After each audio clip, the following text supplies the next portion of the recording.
The Secret Doctrine.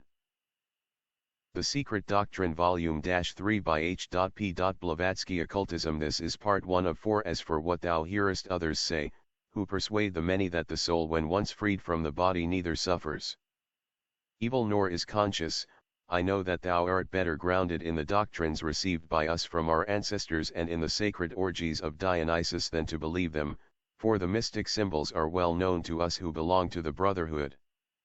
Plutarch. The problem of life is man. Magic, or rather wisdom, is the evolved knowledge of the potencies of man's interior being, which forces are divine emanations, as intuition is the perception of their origin, and initiation are induction into that knowledge. We begin with instinct, the end is omniscience. A. Wilder 1 Table of Contents Sect. Page 2 Introductory 131 Kev to all sacred books 3-4 Assumptions have to be proven 5-5 The spirit of Plato's teaching 7-6 Self-contradiction of the critic 9-7 The character of Ammonius Saccas. U8 Plato a follower of Pythagoras 13-9 Preliminary Survey 114-10 The Protectors of China 115-11 The ABC of Magic.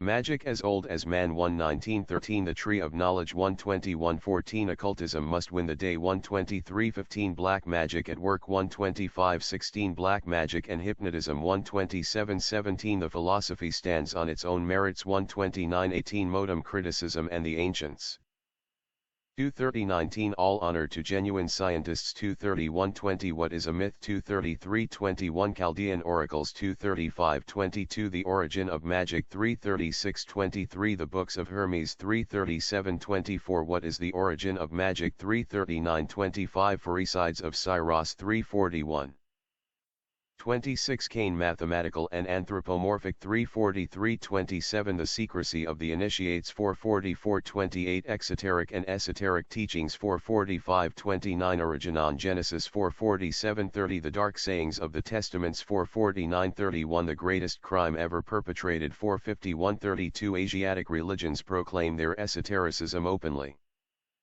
453-33 The wisdom religion 455-34 Some reasons for secrecy 556-35 The key of practical theurgy 557-36 The ladder of being 559-37 Three ways open to the adept.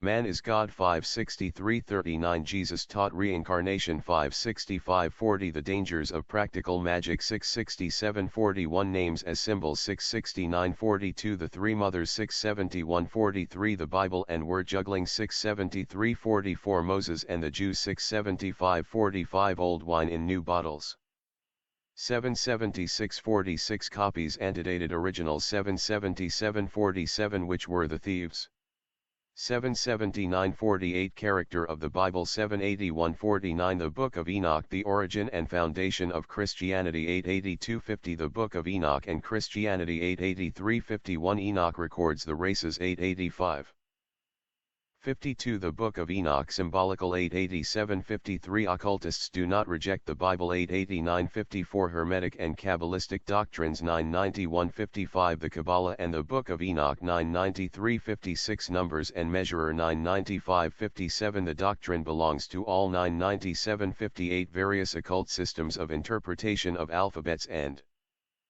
1098 Numerals 59 Numbers and Magic 1099 60 Gods and Numbers 10-100 and 161 The Universal Language 10-100 and 362 The Hexagon with the central point, or the seventh key 11-100 and 563 Occult Weapons. The duty of the true occultist towards religions 12-100 and 965 Christians and non-Christian adepts 12-100 and 1166 Post-Christian adepts and then doctrines 13-100 and 1267 Unfair criticism 13-100 and 1368 The two eternal principles 13-100 and 1569 Simon and his biographer Hippolytus 14-100 and 1770 Uneven balances 14-100 and 19 71 stones as evidences 14 121 72 St. Paul the real founder of present Christianity 15 122 73 Abrogation of law by initiates 15 123 74 Paul changed to Simon 15 125 75 Peter a Jewish Kabbalist not an initiate 16 126 76 The seat of Peter 16 127 77 Apollonius of Tyana 17 129 The following section is in Part 2 OF Volume 378 The Mysterious Teacher 17 131 79 Apollonius cannot be destroyed 17 133 80 De Merville on Apollonius 17 135 81 Apollonius no fiction 17 137 82 Facts underlying adept biographies 18 138 83 Jesus and Apollonius 18 139 84 Biographies of Initiates 18 141 85 Similarity of Legends 18 143 86 Nature of Christ 18 145 87 A Serious Mistranslation 18 147 88 Secret Doctrine of Jesus The Cross and Crucifix 18 151 90 The Story of Jesus 18 153 91 The Primitive Woman 18 155 92 Kabbalistic Reading of Gospels 18 157 93 Universal Teaching 18 159 94 St. Brian of Antioch 19 160 95 Magic in Antioch 19 161 96 Sorcerer becomes Saint 19 163 97 The Eastern Gupta Vidya and the Kabbalah 20 164 98 A Mystery within a Mystery 20 165 99 Authorship of the Zohar 20 167 100 Chaldee and Hebrew 20 169 101 The First Men 20 171 102 Many events not historical 20 173 103 The real Hebrew characters lost 20 175 104 Hebrew esotericism not primitive 20 177 105 The concealed of all the concealed 20 179 106 3 in 1 and 4 20 181 107 The septenary Sephirot 20 183 108 The blind leading the blind 20 185 109 Hebrew allegories 21 186 110 The Hebrew Bibles does not exist 21 187 111 Some Hebrews were initiates 21 189 112 The Seven Creative Gods 21 191 113 Seven Keys to All Allegories 21 193 114 Gerald Massey on the Seven Creators The Father and Mother 21 197 116 The Zohar on Creation and the Elohim 22 199 117 Angels as Builders 22 201 118 Who are the Elohim 22 203 119 Monad, Duad, and Triad 22 205 120 The Creative Gods 22 207 121 God the Host 22 209 122 What the occultists and Kabbalists have to say 23 211 123 The Mystery of the Sun 23 213 124 Modem Kabbalists in Science and Occult Astronome 24 215 125 The Place of Neptune 24 217 126 Self-Generation ex nihilo 24 219 127 Are there angels in stars? 24 221 128 Eastern and Western Occultism 25 222 129 Primordial Matter 25 223 130 The Great Deep 25 225 131 The Chaos of Genesis 25 227 132 The Bible of Humanity 25 229 133 Chaos is Theos or Cosmos 25 231 134 108 25 233 135 The Idols and the Teraphim 26 200 134 136 Divining by Teraphim 26 235 137 Jehovah and Teraphim 26 237 138 Idol of the Moon 26 239 139 Egyptian Magic 27 241 140 Evidence of Papyri Symbols and their reading 27 245 142 Rebirth and Transmigration 27 247 143 The Egyptian Coast 27 249 144 Obsession in Egypt 27 251 145 Two Rituals of Magic 27 253 146 Magical Statues 27 255 146 Romances but True 27 257 148 The Origin of the Mysteries 28 258 149 An Instant in Heaven 28 259 150 Growth of Popular Beliefs 28 261 151 A True Priesthood 28 263 152 The Egyptian Priests 28 265 153 Revealing and Reveiling 28 267 154 Atlanteans Degenerating 28 269 155 The Trial of the Sun Initiate 29 270 156 Vishvakarma Vikartana 29 271 157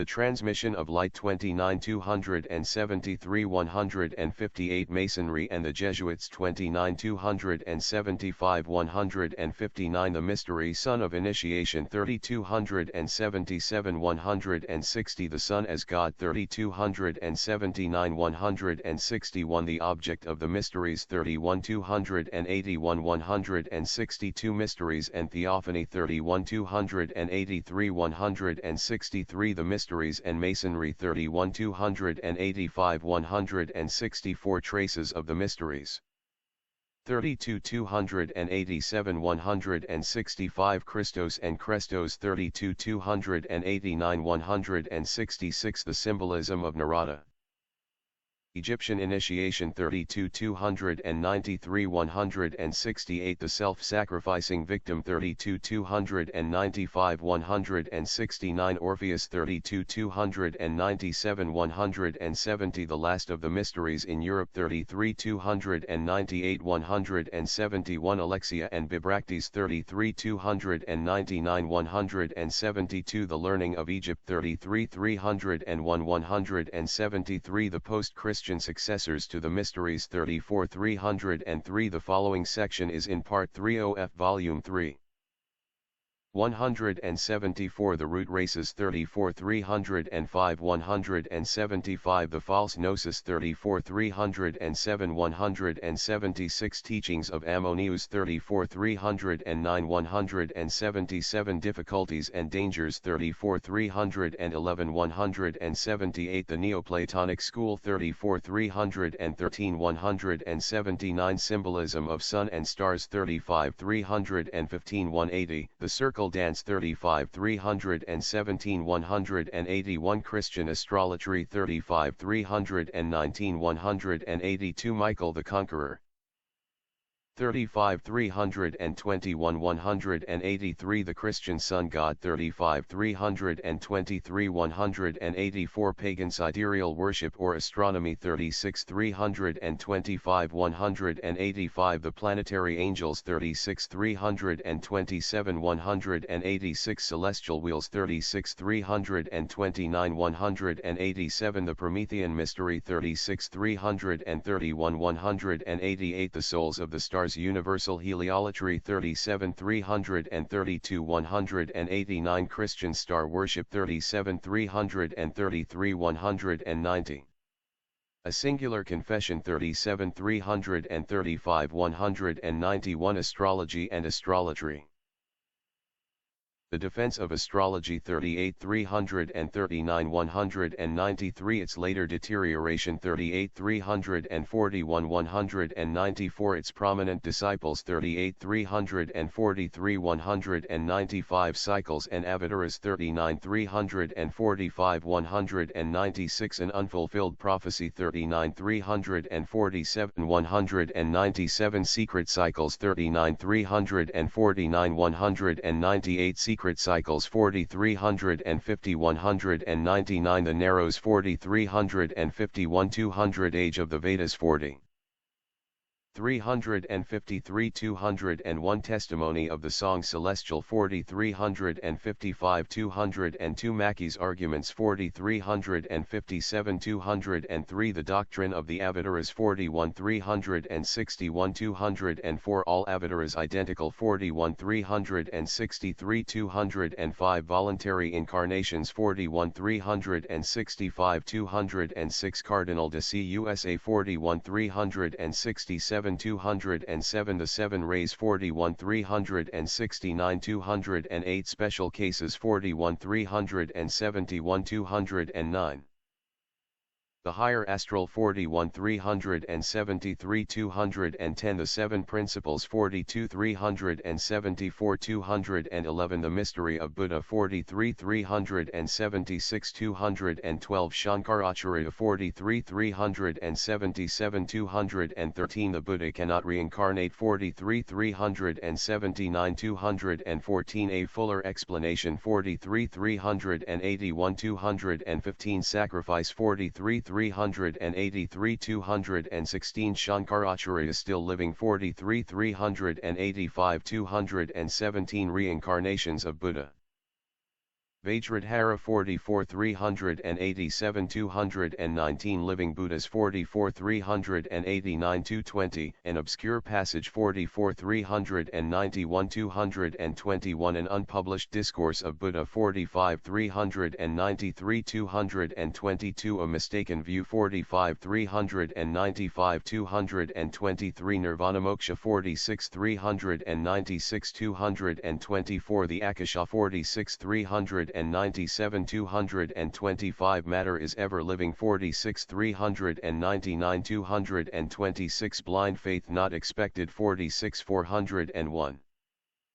227 What Annihilation Means 46 403 228 The Secret Books of Lamrin and Jin 47 405 229 Amida Buddha Quan Shivanand Quanven 48 407 What the Book of Jvan and the Lamaseries of Tsongkhapa Sav 230 Tsongkhapa Lohans in China 49 409 231 The Lost Word 49 411 232 Tibetan Prophecies 49 413 233 A few more misconceptions corrected 5414 234 Misrepresentations of Buddhism 5415 235 A Mysterious Land 5417 236 Absurd Conclusions 5419 237 Materialistic Orientalists 5421 238 Introduction of Buddhism into Tibet 5423 239 The Doctrine of the Eve and the Doctrine of the Heart or the 51 424 Heart Seal 240 Swedenborg's Claims 51 425 241 The God Who 51 427 242 More misrepresentations Arya Sangha 51 431 244 Note 52 434 245 A Warning 52 435 246 The Jewel in the Lotus 52 437 247 The Pythagorean Triad 52 439 248 7 Correspondential Contents 52 441 249 Correspondence between races and man 52 443 250 Man and the Logos 52 445 251 Cosmic, spiritual, and physical centers 52 447 252 Woman and Alchemy 52 449 253 Sound and Color 52 451 254 The Days of the Week 52 453 255 An Explanation 52 455 256 Astrology and Lunar Weeks 52 457 257 Seeing Sounds and Hearing Colors 52 459 258 Planetary and Human Bodies 52 461 259 Planets and Faculties 52 463 260 Simon Magus the Magician 52 465 261 Series of Eons 52 467 262 The Triple Eon 52 469 263 Magic and Miracles 52 471 264 Magic a Divine Science 52 473 265 The Seven Hierarchies 52 475 The following section is in Part 4 OF Volume 3 266. Origins 52 477 267 Colors and Principles.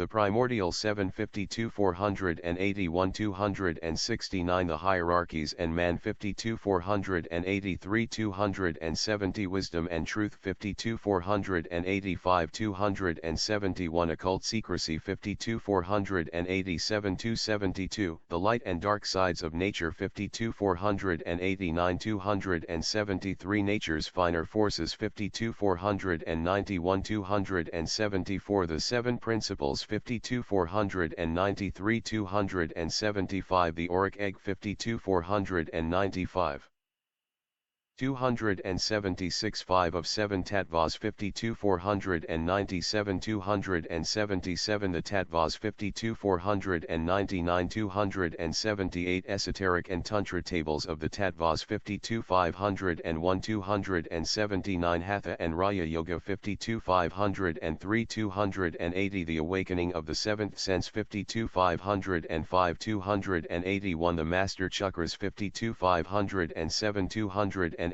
The Human Harp 52 509 283 The Duality of Manas 52 511 284 The Living and the Dead 52 513 285 Gaining Immortality 52 515 286 Light and Life 52 517 287 The Two Egos 52 519 288 Death of the Soul 52 521 289 Reincarnation of Lower Soul 52 523 290 The Dweller on the Threshold 52 525 291 The Word 52 527 292 The Divine Witness 52 529 293 Appendix A Mantra Operative 52 531 295 Color and Spiritual Sound 52 533 296 Musical Table 52 535 297 Notes on Some Oral Teachings 52 537 298 The Dweller on the Threshold 52 539 299 Fear and Hatred 52 541 300 Triangle and Quaternary 52 543 301 Prana and Antavarana 52 545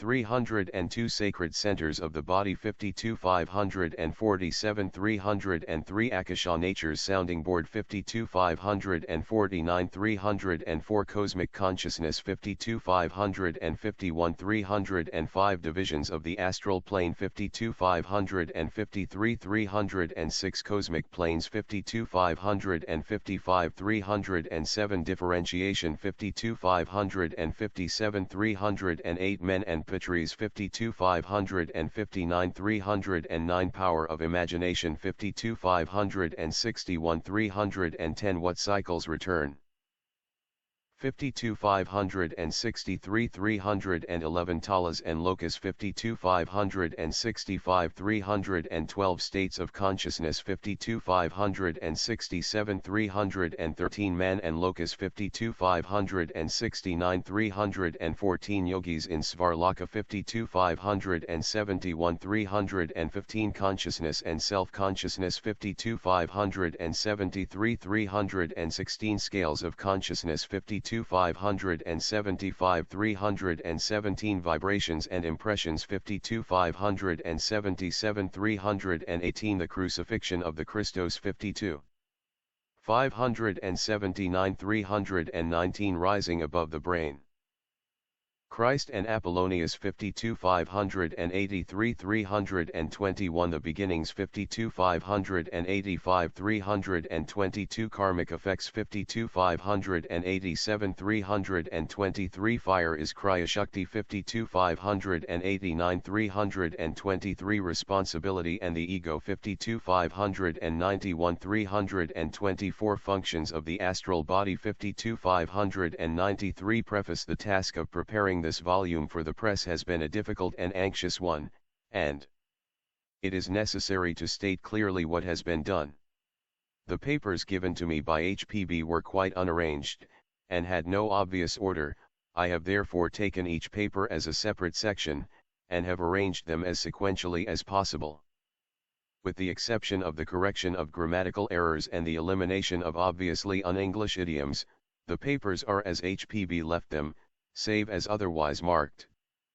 In a few cases I have filled in a gap, but any such addition is enclosed within square brackets, so as to be distinguished from the text. In the mystery of Buddha a further difficulty arose. Some of the sections had been written 4 or 5 times over, each version containing some sentences that were not in the others. I have pieced these versions together taking the fullest as basis, and inserting therein everything added in any other versions.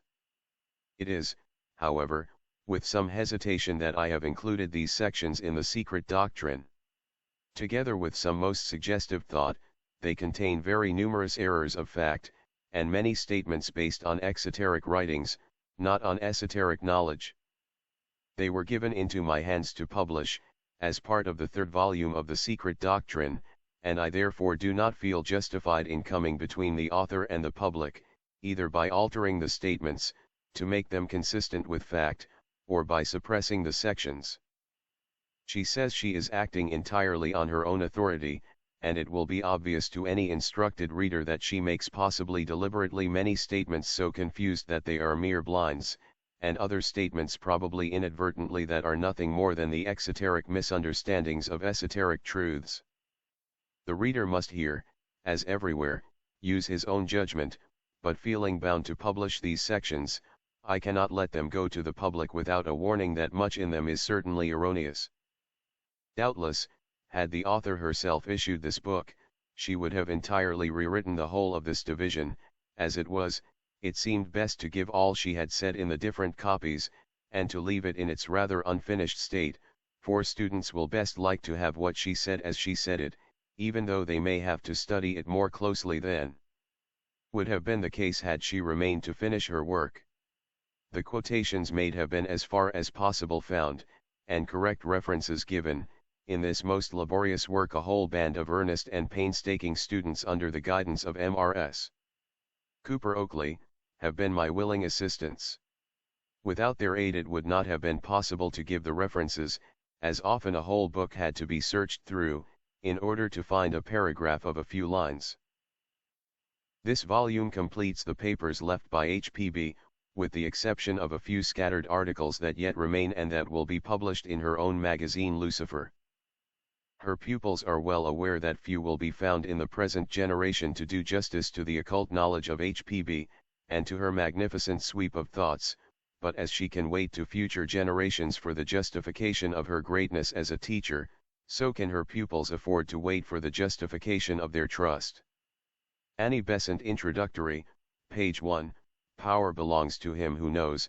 This is a very old axiom. Knowledge, the first step to which is the power of comprehending the truth, of discerning the real from the false, is for those only who have freed themselves from every prejudice and conquered their human conceit and selfishness, are ready to accept every and any truth once it is demonstrated to them. Of such there are very few. The majority judge of a work according to the respective prejudices of its critics, who are guided in their turn by the popularity or unpopularity of the author, rather than by its own faults or merits. Outside the theosophical circle, therefore, the present volume is certain to receive at the hands of the general public a still colder welcome than its two predecessors have met with. In our day no statement can hope for a fair trial, or even hearing, unless its arguments run on the line of legitimate and accepted inquiry, remaining strictly within the boundaries of official science or orthodox theology. Our age is a paradoxical anomaly.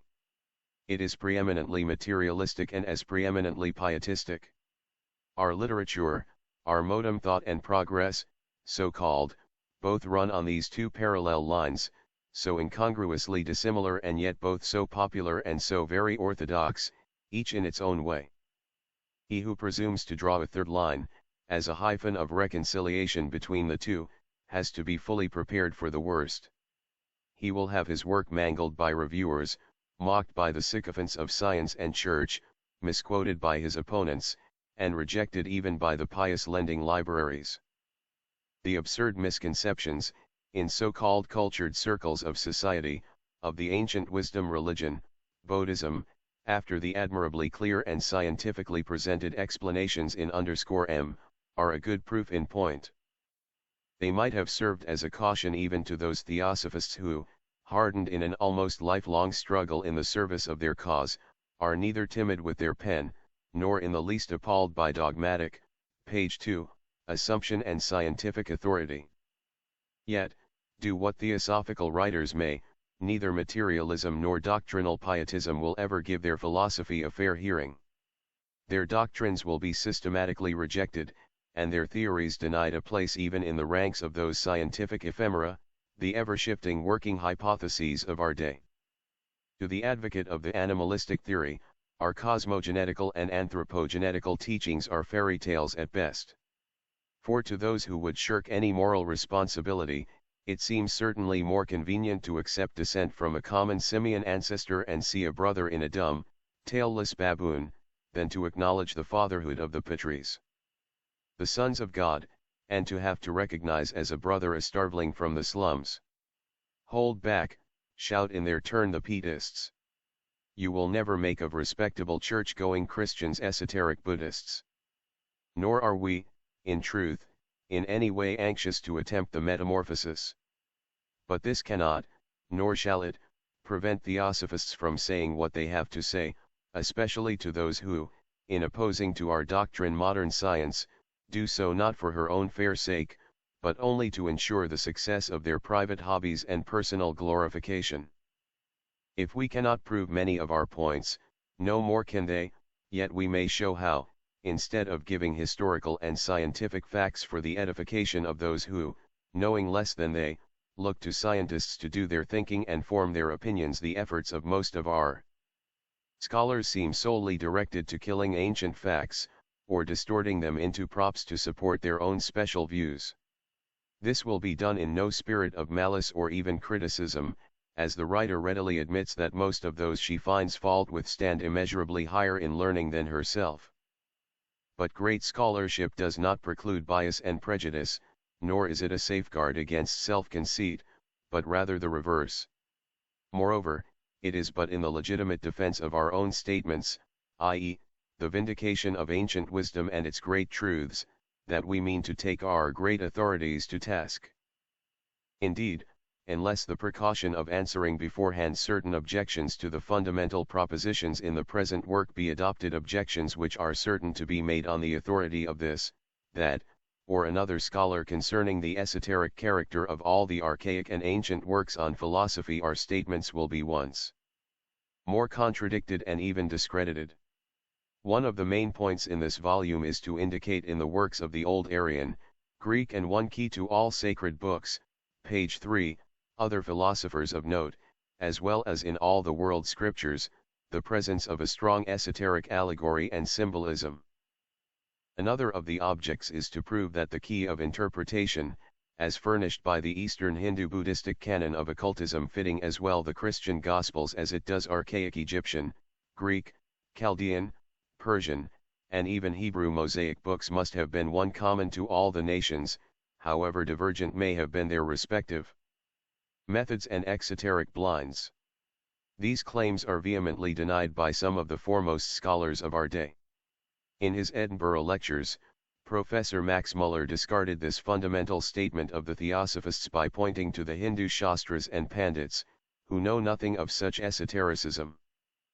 The majority of the Pandits know nothing of the esoteric philosophy now, because they have lost the key to it, yet not one of these, if honest, would deny that the Upanishads, and especially the Puranas, are allegorical and symbolical, nor that there still remain in India a few great scholars who could, if they would, give them the key to such interpretations. Nor do they reject the actual existence of Mahatmas, initiated yogis and adepts even in this age of Kali Yuga. The learned Sanskrit scholars stated in so many words that there was no hidden meaning, no esoteric element or blinds, either in the Puranas or the Upanishads. Considering that the word Upanishad means, when translated, the secret doctrine, the assertion is, to say the least, extraordinary. Sir M. Munier Williams again holds the same view with regard to Buddhism. To hear him is to regard Gautama, the Buddha, as an enemy of every pretense to esoteric teachings. He himself never taught them. All such pretenses to occult learning and magic powers are due to the later Arhats, the subsequent followers of the Light of Asia. Prof. B. Jowett, again, as contemptuously passes the sponge over the absurd interpretations of Plato's Timaeus and the Mosaic books by the Neoplatonists. There is not a breath of the Oriental, Gnostic, spirit of mysticism in Plato's dialogues, the Regius Professor of Greek tells us, nor any approach to science, either. Finally, to cap the climax, Professor Sayce, the Assyriologist, although he does not deny the actual presence, in the Assyrian tablets and cuneiform literature, of a hidden meaning many of the sacred texts, so written as to be intelligible only to the initiated, yet insists that the keys and glosses thereof are now in the hands of the Assyriologists. The modern scholars, he affirms, have in their possession clues to the interpretation of the esoteric records, which even the initiated priests of Chaldea did not possess. Page 4, thus, in the scholarly appreciation of our modem Orientalists and professors, science was in its infancy in the days of the Egyptian and Chaldean astronomers. Panini, the greatest grammarian in the world, was unacquainted with the art of writing. So was the Lord Buddha, and everyone else in India until 300 BC. The grossest ignorance reigned in the days of the Indian rishis, and even in those of Thales, Pythagoras, and Plato. Theosophists must indeed be superstitious ignoramuses to speak as they do, in the face of such learned evidence to the contrary. Truly it looks as if, since the world's creation, there has been but one age of real knowledge on earth, the present age. In the misty twilight, in the grey dawn of history, stand the pale shadows of the old sages of world renown. They were hopelessly groping for the correct meaning of their own mysteries, the spirit whereof has departed without revealing itself to the Hierophants, and has remained latent in space until the advent of the initiates of modern science and research. The noontide brightness of knowledge has only now arrived at the know-all, who, basking in the dazzling sun of induction, busies himself with his Penelopean task of working hypotheses, and loudly asserts his rights to universal knowledge. Can anyone wonder, then, that according to present views the learning of the ancient philosopher, and even sometimes that of his direct successors in the past centuries, has ever been useless to the world and valueless to himself? For, as explained repeatedly in so many words, while the rishis and the sages of old have walked far over the arid fields of myth and superstition, the medieval scholar, and even the average 18th century scientist, have always been more or less cramped by their supernatural religion and beliefs. True, it is generally conceded that some ancient and also medieval scholars, such as Pythagoras, Plato, Paracelsus, and Roger Bacon, followed by a host of glorious names, had indeed left not a few landmarks over precious mines of philosophy and unexpected loads of physical science. But then the actual excavation of these, the smelting of the gold and silver, and the cutting of the precious jewels they contain, are all due to the patient labors of the modem man of science.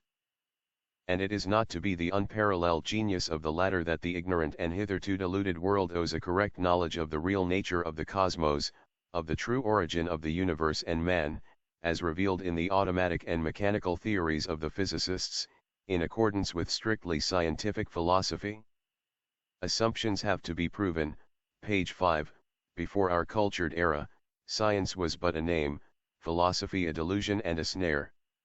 According to the modest claims of contemporary authority on genuine science and philosophy, the tree of knowledge has only now sprung from the dead weeds of superstition, as a beautiful butterfly emerges from an ugly grub. We have, therefore, nothing for which to thank our forefathers. The ancients have at best prepared and fertilized the soil, it is the modems who have planted the seeds of knowledge and reared the lovely plants called blank negation and sterile agnosticism. Such, however, is not the view taken by theosophists. They repeat what was stated 20 years ago. It is not sufficient to speak of the untenable conceptions of an uncultured past, Tyndall of the parlor on Fantin of the Vedic poets, Max Muller, of the absurdities of the Neoplatonists, Jowett, and of the ignorance of the Chaldeo-Assyrian initiated priests with regard to their own symbols, when compared with the knowledge thereon of the British Orientalist, Sayce. Such assumptions have to be proven by something more solid than the mere word of these scholars. For no amount of boastful arrogance can hide the intellectual quarries out of which the representations of so many modern philosophers and scholars have been carved. How many of the most distinguished European scientists have derived honor and credit for the mere dressing up of the ideas of these old philosophers, whom they are ever ready to disparage, is left to an impartial posterity to say. Thus it does seem not altogether untrue, as stated in Isis Unveiled, to say of certain Orientalists and scholars of dead languages, that they will allow their boundless conceit and self-opinionatedness to run away with their logic and reasoning powers, rather than concede to the ancient philosophers the knowledge of anything the modem do not know. As part of this work treats of the initiates and the secret knowledge imparted during the mysteries, the statements of those who, in spite of the fact that Plato was an initiate, maintain that no hidden mysticism is to be discovered in his works, have to be first examined. Too many of the present scholars, Greek and Sanskrit, are but too apt to forego facts in favor of their own preconceived theories based on personal prejudice. They conveniently forget, at every opportunity, not only the numerous changes in language, but also that the allegorical style in the writings of old philosophers and the secretiveness of the mystics had their raison d'etre, that both the pre-Christian and the post-Christian, page 6, classical writers, the great majority at all events, were under the sacred obligation never to divulge the solemn secrets communicated to them in the sanctuaries, and that this alone is sufficient to sadly mislead their translators and profane critics. But these critics will admit nothing of the kind, as will presently be seen. For over 22 centuries everyone who has read Plato has been aware that, like most of the other Greek philosophers of note, he had been initiated, that therefore, being tied down by the Sotelian oath, he could speak of certain things only in veiled allegories. His reverence for the mysteries is unbounded, he openly confesses that he writes enigmatically, and we see him take the greatest precautions to conceal the true meaning of his words.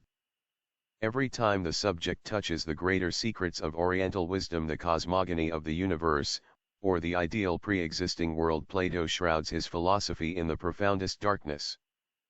His Timaeus is so confused that no one but an initiate can understand the hidden meaning, as already said in Isis Unveiled, the speculations of Plato in the Banquet on the creation, or rather the evolution, of primordial men, and the essay on cosmogony in the Timaeus, must be taken allegorically. If we accept them at all. It is this hidden Pythagorean meaning in Timaeus, Critolus, and Parmenides, and a few other triologies and dialogues, that the Neoplatonists ventured to expound, as far as the theurgical vow of secrecy would allow them.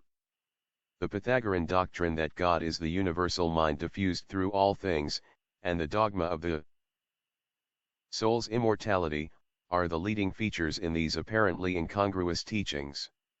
His piety and the great veneration he felt for the mysteries are sufficient warrant that Plato would not allow his indiscretion to get the better of that deep sense of responsibility which is felt by every adept. Constantly perfecting himself in perfect mysteries, a man in them alone becomes truly perfect, says he in the Phaedrus.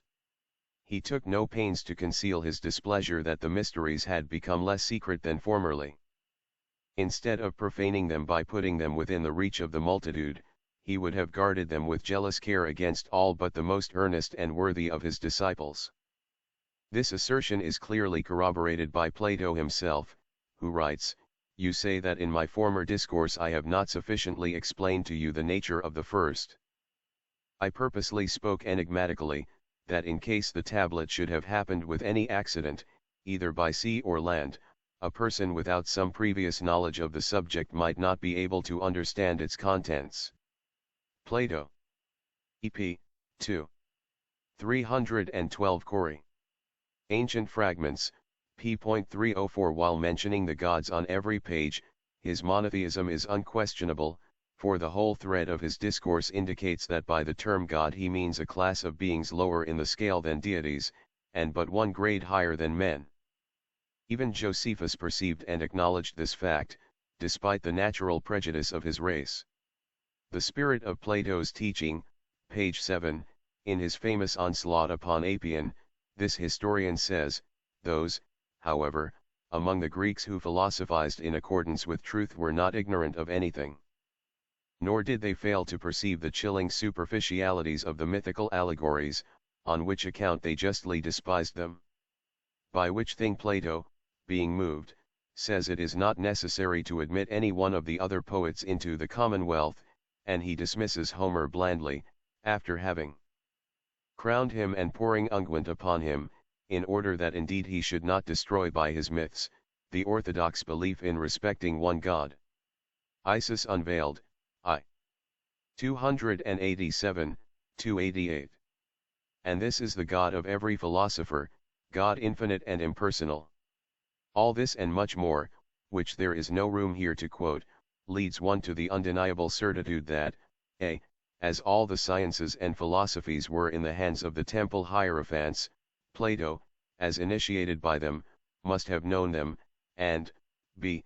that logical inference alone is amply sufficient to justify anyone in regarding Plato's writings as allegories and dark sayings, veiling truths which he had no right to divulge. This established, how comes it that one of the best Greek scholars in England, Prof. Jowett, the modem translator of Plato's works, seeks to demonstrate that none of the dialogues, including even the Timaeus, have any element of Oriental mysticism about them? Those who can discern the true spirit of Plato's philosophy will hardly be convinced by the arguments which the master of Balliol College lays before his readers. Obscure and repulsive to him, the Timaeus may certainly be, but it is as certain that this obscurity does not arise, as the professor tells his public, in the infancy of physical science, but rather in its days of secrecy, not out of the confusion of theological, mathematical, and physiological notions, or out of the desire to conceive the whole of nature without any adequate knowledge of the parts. The Dialogues of Plato, translated by B. Jowett, Regius Professor of Greek at the University of Oxford, 111 5z3. For mathematics and geometry were the backbone of occult cosmogony, hence of theology, and the physiological notions of the ancient sages are being daily verified by science in our age, at least, to those who know to read and understand ancient esoteric works. The knowledge of the parts avails us little, if this knowledge only leads us the more to ignorance of the whole, or the nature and the reason of the universal, as Plato called deity, and causes us to blunder most egregiously because of our boasted inductive methods. Page 8, Plato may have been incapable of induction, or generalization in the modem sense, OPCIT, p.561. He may have been ignorant also, of the circulation of the blood, which, we are told, was absolutely unknown to him, op. Cit. p.591. But then, there is naught to disprove that he knew what blood is, and this is more than any physiologist or biologist can claim nowadays. Though a wider and far more generous margin for knowledge is allowed the physical philosopher by Professor Jowett than by nearly any other modern commentator and critic, nevertheless, his criticism so considerably outweighs his laudation, that it may be as well to quote his own words, to show clearly his bias. Thus he says, to bring sense under the control of reason, to find some way through the labyrinth or chaos of appearances, either the highway or mathematics, or more devious paths suggested by the analogy of man with the world and of the world with man, to see that all things have a cause and are tending towards an end. This is the spirit of the ancient physical philosopher. This definition places, unwittingly, of course, the ancient physical philosopher many cubits higher than his modern physical confrere, since the ultima thule of the latter is to lead mankind to believe that neither universe nor man have any cause at all, not an intelligent one at all events, and that they have sprung into existence owing to blind chance and a senseless whirling of atoms. Which of the two hypotheses is the more rational and logical is left to the impartial reader to decide. But we neither appreciate the conditions of knowledge to which he was subjected, nor have the ideas which fastened upon his imagination the same hold upon us. For he is hovering between matter and mind, he is under the dominion of abstractions, his impressions are taken almost at random from the outside of nature, he sees the light, but not the objects which are revealed by the light, and he brings into juxtaposition things which to us appear wide as the poles asunder, because he finds nothing between them. The last proposition but one must evidently be distasteful to the modern physical philosopher, who sees the objects before him, but fails to see the light of the universal mind, which reveals them, i.e., who proceeds in a diametrically opposite way. Therefore the learned professor comes to the conclusion that the ancient philosopher, whom he now judges from Plato's Timaeus, must have acted in a decidedly unphilosophical and even irrational way. For, he passes abruptly from persons to ideas and numbers, and from ideas and numbers to persons, italics are mine. Every tyro in Eastern philosophy, every Kabbalist, will see the reason for such an association of persons with ideas, numbers, and geometrical figures. For number, says Philolaus, is the dominant and self-produced bond of the eternal continuance of things. Alone the modem scholar remains blind to the grand truth. He confuses subject and object, first and final causes, and in dreaming of geometrical figures is lost in a flux of sense. Self-contradiction of the critic, page 9, here again the ancient philosopher seems to be ahead of the modem. For he only confuses first and final causes, which confusion is denied by those who know the spirit of the ancient scholarship, whereas his modem successor is confessedly and absolutely ignorant of both. Mr. Tyndall shows science powerless to solve a single one of the final problems of nature and disciplined read, modem materialistic, imagination retiring in bewilderment from the contemplation of the problems of the world of matter. He even doubts whether the men of present science possess the intellectual elements which would enable them to grapple with the ultimate structural energies of nature. But for Plato and his disciples, the lower types were but the concrete images of the higher abstract ones. The higher abstract ones, the immortal soul has an arithmetical, as the body has a geometrical beginning. This beginning, as the reflection of the great universal archeus, anima mundi, is self-moving, and from the center diffuses itself over the whole body of the macrocosm. And now an effort of mind is required on our parts in order to understand his double language, or to apprehend the twilight character of the knowledge and the genius of ancient philosophers which, under such conditions, seems by a divine power in many instances to have anticipated the truth. OPCIT, page 523. Whether such conditions imply those of ignorance and mental stolidity in the genius of ancient philosophers or something else, we do not know. But what we do know is that the meaning of the sentences we have italicized is perfectly clear. Whether the Regius professor of Greek believes or disbelieves in a hidden sense of geometrical figures and of the esoteric jargon, he nevertheless admits the presence of a double language in the writings of these philosophers. Thence he admits a hidden meaning, which must have had an interpretation. Why, then, does he flatly contradict his own statement on the very next page?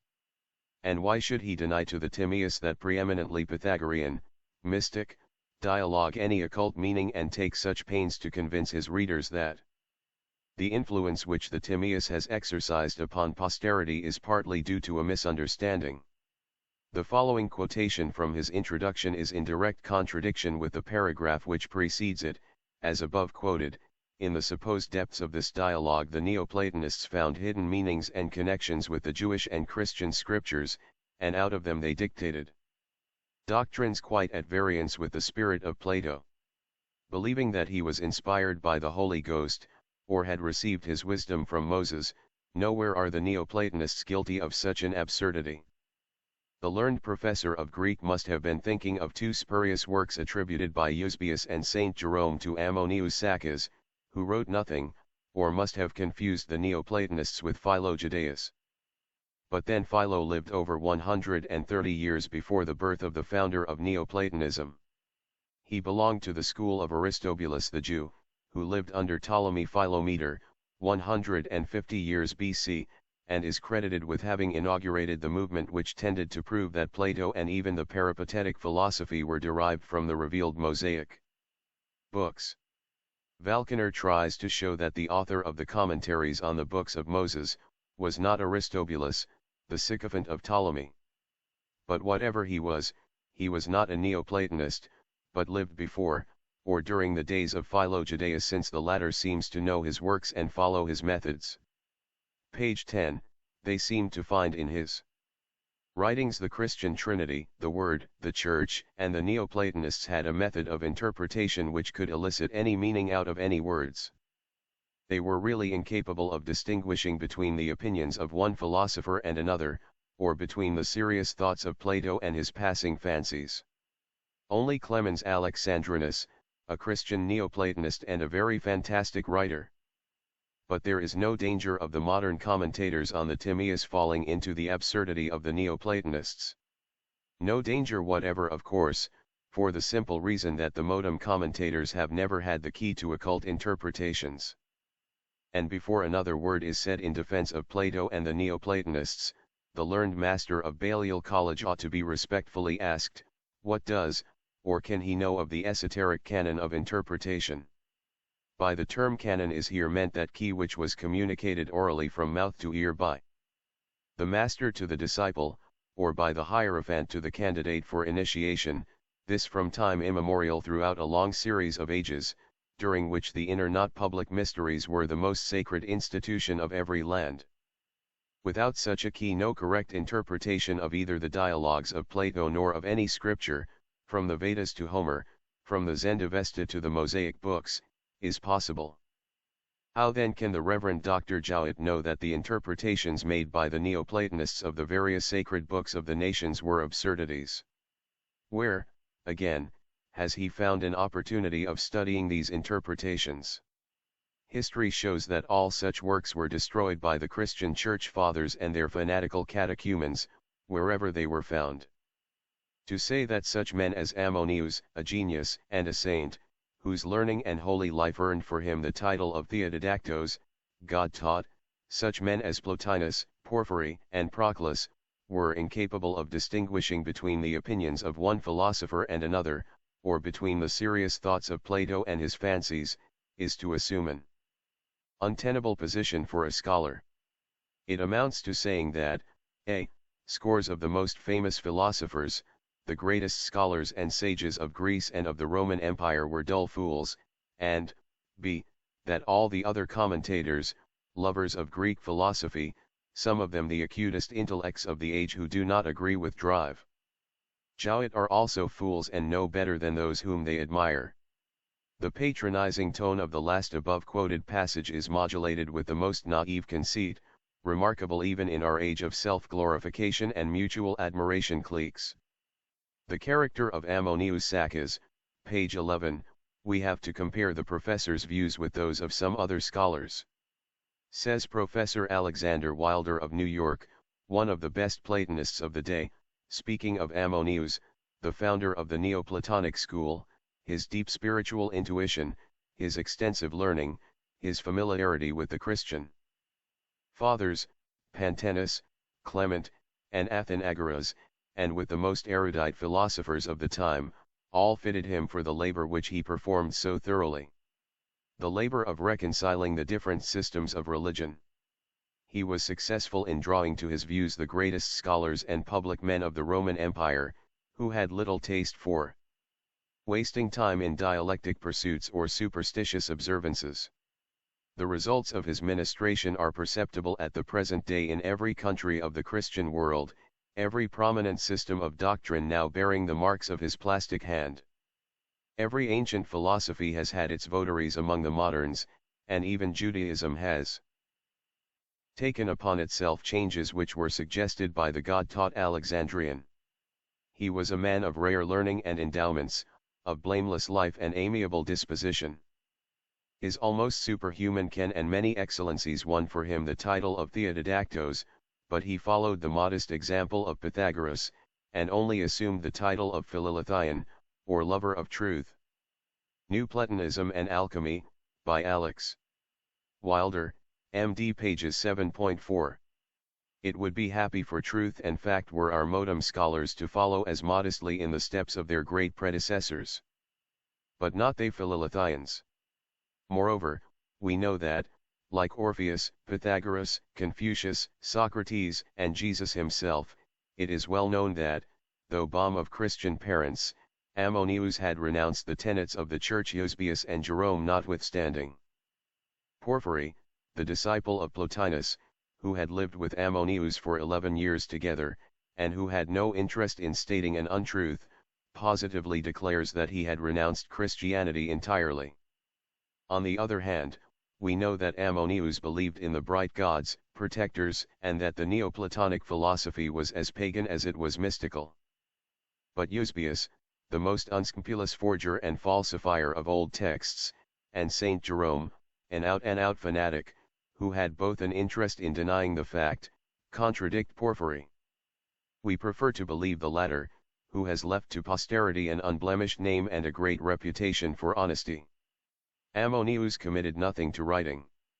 2 works are falsely attributed to Ammonius. 1, now lost, called De Consensu Moises et Jesu, is mentioned by the same trustworthy Eusebius, the bishop of Caesarea, and the friend of the Christian emperor Constantine, who died, however, a heathen. All that is known of the pseudo-work is that Jerome bestows great praise upon it, Vir. Illust 55, and Euseb, He, 6.19. The other spurious production is called the Diatsaron, or the Harmony of the Gospels. This is partially extant. But then, again, it exists only in the Latin version of Victor, Bishop of Capua, 6th century, who attributed it himself to Tatian, and as wrongly, probably, as later scholars attributed the Diatsaron to Ammonius. Therefore no great reliance can be placed upon it, nor on its esoteric interpretation of the Gospels. Is it this work, we wonder, which led Prof. Jowett to regard the Neoplatonic interpretations as absurdities? Instead he communicated his most, page 12, important doctrines to persons duly instructed and disciplined, imposing on them the obligations of secrecy, as was done before him by Zoroaster and Pythagoras, and in the mysteries. Except a few treatises of his disciples we have only the declarations of his adversaries from which to ascertain what he actually taught OPCIT, p.7. It is from the biased statements of such adversaries probably, that the learned Oxford translator of Plato's dialogues came to the conclusion that which was truly great and truly characteristic of him Plato, his effort to realize and connect abstractions, was not understood by them the Neoplatonists at all. He states, contemptuously enough for the ancient methods of intellectual analysis, that, in the present day, an ancient philosopher is to be interpreted from himself and by the contemporary history of thought. OPCIT, 3-5-24.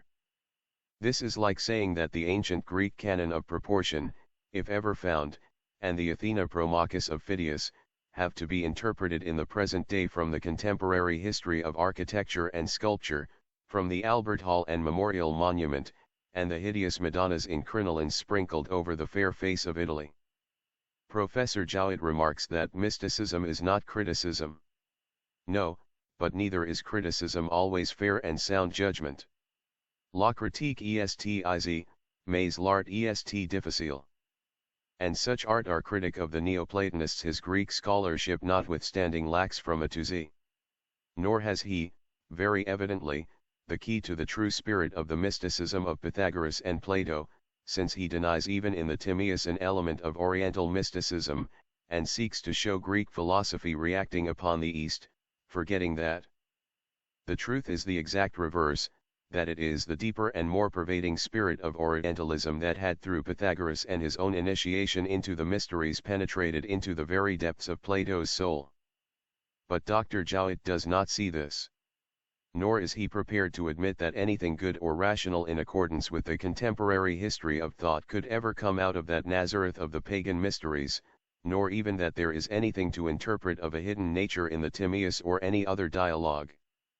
For him, the so-called mysticism of Plato is purely Greek, arising out of his imperfect knowledge of what? That Plato was ignorant of many of the modem working hypotheses, as ignorant as our immediate posterity is sure to be of the said hypotheses when they in their turn after exploding join the great majority, is perhaps a blessing in disguise and high aspirations, and is the growth of an age in which philosophy is not wholly separated from poetry and mythology. OPCIT, p.524. Plato, a follower of Pythagoras, page 13. Among several other equally erroneous propositions, it is especially the assumptions, a. that Plato was entirely free from any element of Eastern philosophy in his writings, and b. that every modern scholar, without being a mystic and a Kabbalist himself, can pretend to judge of ancient esotericism which we mean to combat. To do this we have to produce more authoritative statements than our own would be, and bring the evidence of other scholars as great as drive Jowett, if not greater, specialists in their subjects, moreover, to bear on and destroy the arguments of the Oxford Regius professor of Greek. That Plato was undeniably an ardent admirer and follower of Pythagoras no one will deny. And it is equally undeniable, as matter has it, that Plato had inherited on the one hand his doctrines, and on the other had drawn his wisdom, from the same sources as the Samian philosopher. I Histoire critique du Gnosticisme, by M. J. Matter, professor of the Royal Academy of Strasbourg. It is in Pythagoras and Plato that we find, in Greece, the first elements of Oriental Gnosticism, he says. Volume I, pages 48 and 50. And the doctrines of Pythagoras are Oriental to the backbone, and even Brahmanical, for this great philosopher ever pointed to the Far East as the source whence he derived his information and his philosophy, and Colebrooke shows that Plato makes the same profession in his epistles, and says that he has taken his teachings from ancient and sacred doctrines. Asiat.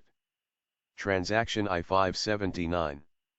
Furthermore, the ideas of both Pythagoras and Plato coincide too well with the systems of India and with Zoroastrianism to admit any doubt of their origin by anyone who has some acquaintance with these systems. Again, Pantaenus, Athenagoras, and Clement were thoroughly instructed in the Platonic philosophy, and comprehended its essential unity with the Oriental systems. New Platonism and Alchemy, p.4. The history of Pantaenus and his contemporaries may give the key to the Platonic, and at the same time Oriental, elements that predominate so strikingly in the Gospels over the Jewish scriptures. Section I, Preliminary Survey, page 14. Initiates who have acquired powers and transcendental knowledge can be traced back to the fourth root race from our own age. As the multiplicity of the subjects to be dealt with prohibits the introduction of such a historical chapter, which, however historical in fact and truth, would be rejected a priori as blasphemy and fable by both church and science, we shall only touch on the subject. Science strikes out, at its own sweet will and fancy, dozens of names of ancient heroes, simply because there is too great an element of myth in their histories. The Church insists that biblical patriarchs shall be regarded as historical personages, and terms her seven-star angels the historical channels and agents of the Creator. Both are right, since each finds a strong party to side with it. Mankind is at best a sorry herd of Panurgian sheep, following blindly the leader that happens to suit it at the moment.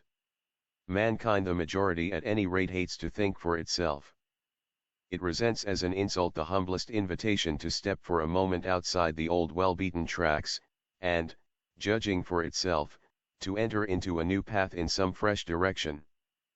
Give it an unfamiliar problem to solve, and if its mathematicians, not liking its looks, refuse to deal with it, the crowd, unfamiliar with mathematics, will stare at the unknown quantity, and getting hopelessly entangled in sundry x's and y's, will turn round, trying to rend to pieces the uninvited disturber of its intellectual nirvana. This may, perhaps, account for the ease and extraordinary success enjoyed by the Roman Church in her conversions of nominal Protestants and freethinkers, whose name is legion, but who have never gone to the trouble of thinking for themselves on these most important and tremendous problems of man's inner nature. And yet, if the evidence of facts, the records preserved in history, and the uninterrupted anathemas of the Church against black magic and magicians of the accursed race of Cain, are not to be heeded, our efforts will prove very puny indeed. When, for nearly 2 millenniums, a body of men has never ceased to lift its voice against black magic, the inference ought to be irrefutable that if black magic exists as a real fact, there must be somewhere its counterpart, white magic. The protectors of China, page 15, false silver coins could have no existence if there were no genuine silver money. Nature is dual in whatever she attempts, and this ecclesiastical persecution ought alone to have opened the eyes of the public long ago.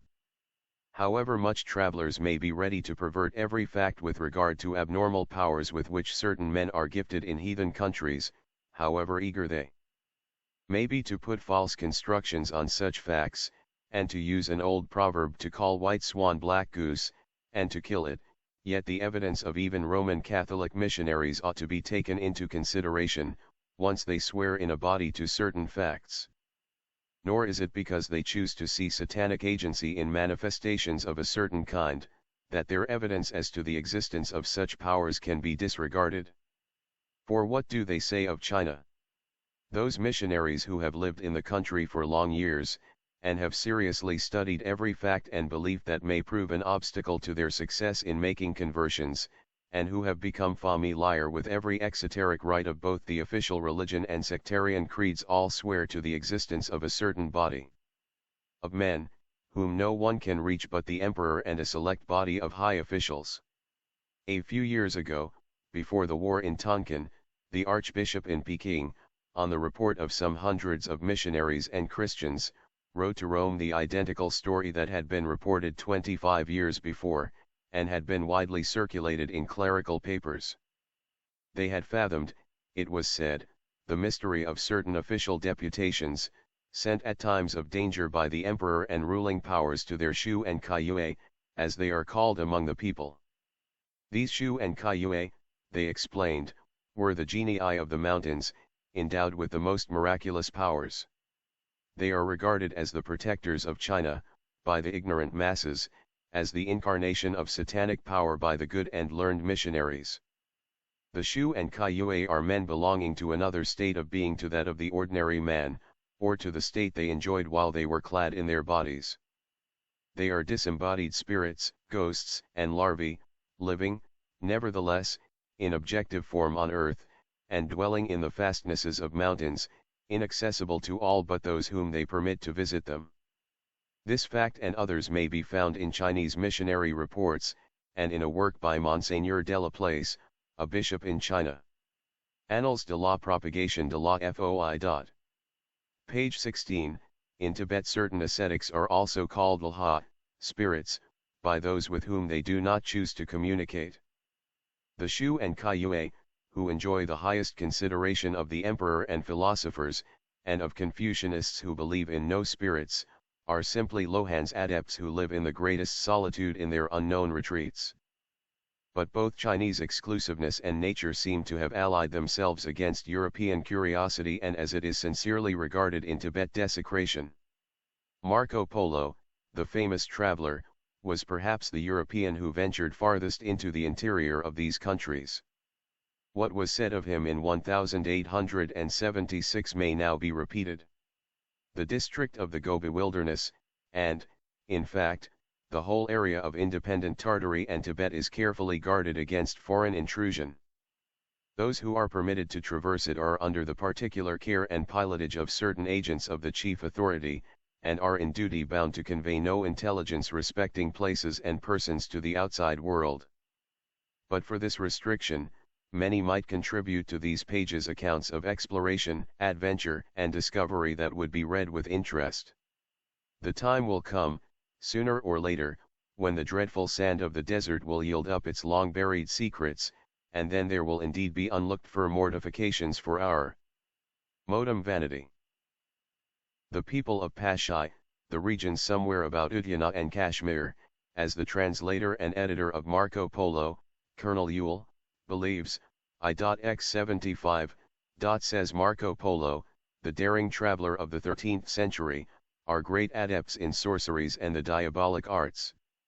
And his learned editor adds, this Paske, or Udyana, was the native country of Padmasambhava, one of the chief apostles of Lamaism, i.e., of Tibetan Buddhism, and a great master of enchantments.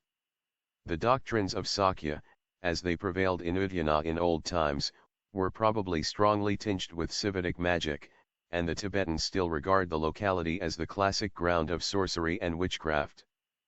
The old times are just like the modern times, nothing is changed as to magical practices except that they have become still more esoteric and arcane, and that the caution of the adepts increases in proportion to the traveler's curiosity. Haiyuan Shang says of the inhabitants, the men, are fond of study, but pursue it with no ardor.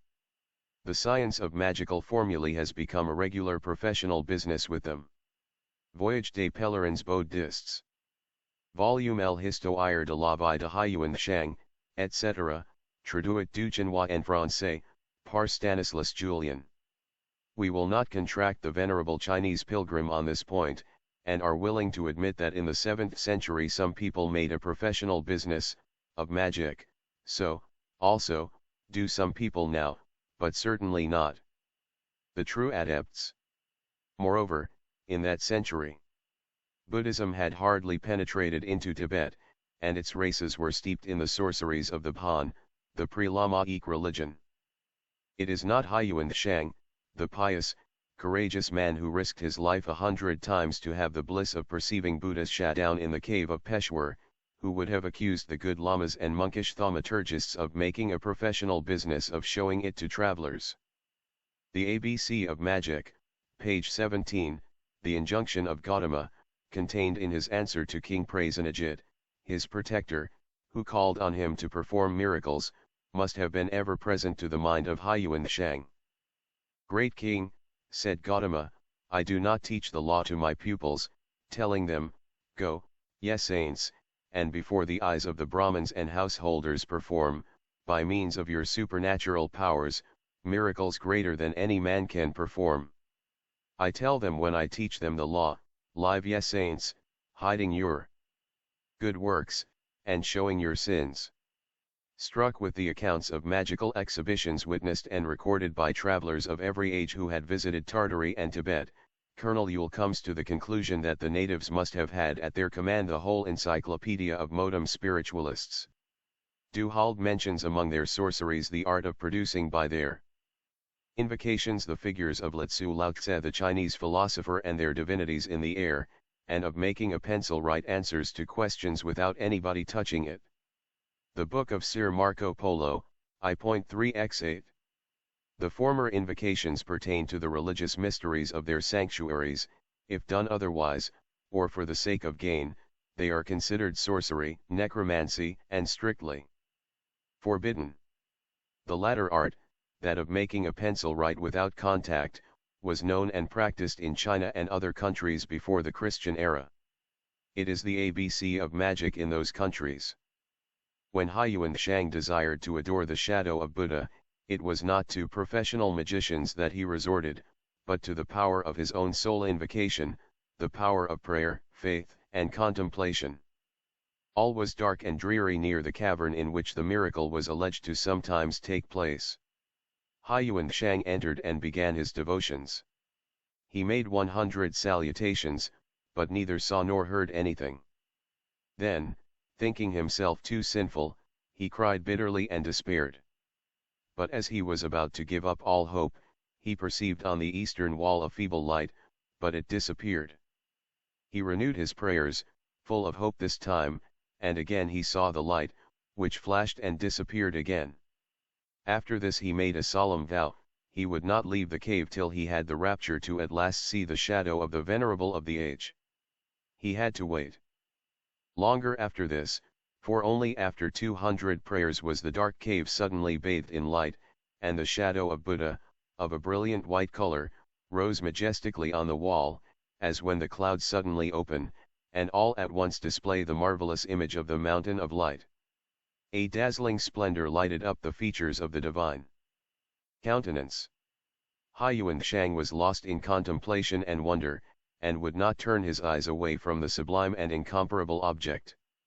Huiyuan Shang adds in his own diary, Siyuki, that it is only when man prays with sincere faith, and if he has received from above a hidden impression, that he sees the shadow clearly, but he cannot enjoy the sight for any length of time. Max Muller, Buddhist Pilgrims. From one end to the other the country is full of mystics, religious philosophers, Buddhist saints and magicians. Belief in a spiritual world, full of invisible beings who, on certain occasions, appear to mortals objectively, is universal. According, page 18, to the belief of the nations of Central Asia, remarks I. J. Schmidt, the earth and its interior, as well as the encompassing atmosphere, are filled with spiritual beings, which exercise an influence, partly beneficent, partly malignant, on the whole of organic and inorganic nature. Especially are deserts and other wild and uninhabited tracts, or regions in which the influences of nature are displayed on a gigantic and terrible scale, regarded as the chief abode or rendezvous of evil spirits. And hence the steppes of Turin, and in particular the great sand desert of the Gobi, have been looked on as the dwelling place of malignant beings, from the days of hoary antiquity. The treasures exhumed by Drive, Schliemann et Mycenae, have awakened popular cupidity, and the eyes of adventurous speculators are being turned toward the localities where the wealth of ancient peoples is supposed to be buried, in crypt or cave, or beneath sand or alluvial deposit. Around no other locality, not even Peru, hang so many traditions as around the Gobi Desert. In independent Tartary this howling waste of shifting sand was once, if report speaks correctly, the seat of one of the richest empires the world ever saw. Beneath the surface is said to lie such wealth in gold, jewels, statuary, arms, utensils, and all that indicates civilization, luxury, and fine arts, as no existing capital of Christendom can show today. The Gobi sand moves regularly from east to west before terrific gales that blow continually. Occasionally some of the hidden treasures are uncovered, but not a native dare touch them, for the whole district is under the ban of a mighty spell. Death would be the penalty. Body hideous, but faithful gnomes guard the hidden treasures of this prehistoric people, awaiting the day when the revolution of Ili periods shall again cause their story to be known for the instruction of mankind. Isis Unveiled, I 599-601, 603, 598. The above is purposely quoted from Isis Unveiled to refresh the reader's memory. One of the cyclic periods has just been passed and we may not have to wait to the end of Mahakulpa to have revealed something of the history of the mysterious desert, in spite of the body, and even the Rakshasas of India, not less hideous. No tales or fictions were given in our earlier volumes, their chaotic state notwithstanding, to which chaos the writer, entirely free from vanity, confesses publicly and with many apologies. It is now generally admitted that, from time immemorial, the distant East, India especially, was the land of knowledge and of every kind of learning. Yet there is none to whom the origin of all her arts and sciences has been so much denied as to the land of the primitive Aryas. From architecture down to the zodiac, every science worthy of the name was imported by the Greeks, the mysterious Yavanas agreeably with the decision of the Orientalists. Therefore, it is but logical that even the knowledge of occult science should be refused to India, since of its general practice in that country less is known than in the case of any other ancient people. Magic as old as man, page 19, it is so, simply because, with the Hindus it was, and is, more esoteric, if possible, than it was even among the Egyptian priests. So sacred was it deemed that its existence was only half admitted, and it was only practiced in public emergencies. It was more than a religious matter, for it was and is still considered divine. The Egyptian hierophants, notwithstanding the practice of austere and pure morality, could not be compared for one moment with the ascetical gymnosophists, either in holiness of life or miraculous powers developed in them by the supernatural abjuration of everything earthly. By those who knew them well they were held in still greater reverence than the Magians of Chaldea. Denying themselves the simplest comforts of life, they dwelt in woods, and led the life of the most secluded hermits, Ammianus Marcellinus, XXIII.6, while their Egyptian brothers at least congregated together. Notwithstanding the slur thrown on all who practiced magic and divination, history has proclaimed them as possessing the greatest secrets in medical knowledge and unsurpassed skill in its practice. Numerous are the volumes preserved in Hindu mathams, in which are recorded the proofs of their learning. To attempt to say whether these gymnosophists were the real founders of magic in India, or whether they only practiced what has passed to them as an inheritance from the earliest rishis. The rishis, the first group of 7 in number, lived in days preceding the Vedic period. They are now known as sages and held in reverence like demigods. But they may now be shown as something more than merely mortal philosophers. There are other groups of 10, 12, and even 21 in number. Hogg shows that they occupy in the Brahmanical religion a position answering to that of the 12 sons of Jacob in the Jewish Bible. The Brahmins claim to descend directly from the rishis. The 7 primeval sages would be regarded as mere speculation by exact scholars. Isis Unveiled, I-90. Nevertheless, this must be attempted.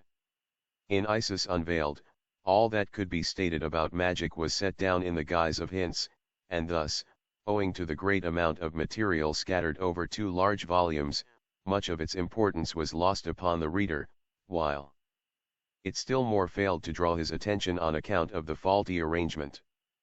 But hints may now grow into explanations. One can never repeat it too often. Magic is as old as man.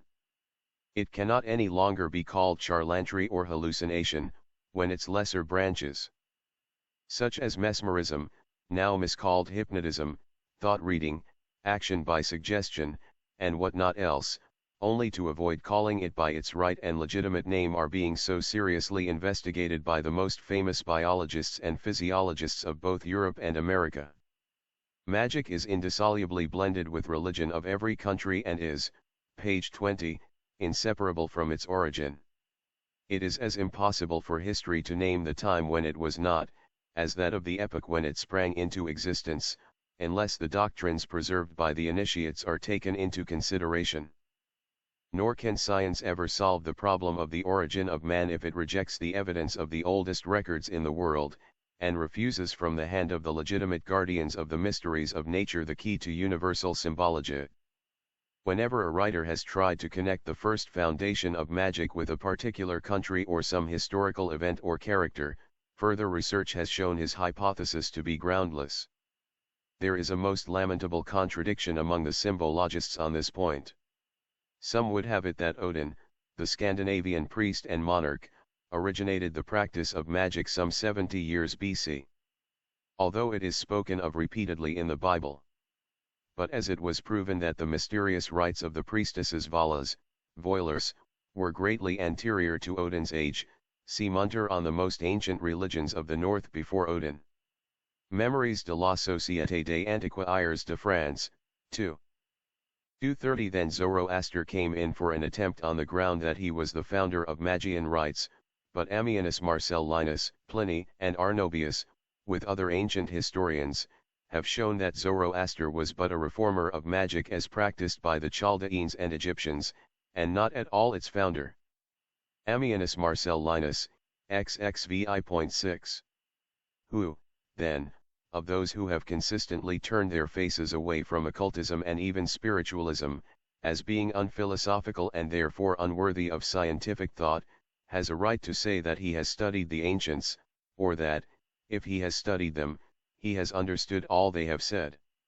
Only those who claim to be wiser than their generation, who think that they know all that the ancients knew, and thus, knowing far more today, fancy that they are entitled to laugh at their ancient simple-mindedness and superstition, those, who imagine they have discovered a great secret by declaring the ancient royal sarcophagus, now empty of its king initiate, to be a corn bin, and the pyramid that contained it, a granary, perhaps a wine cellar.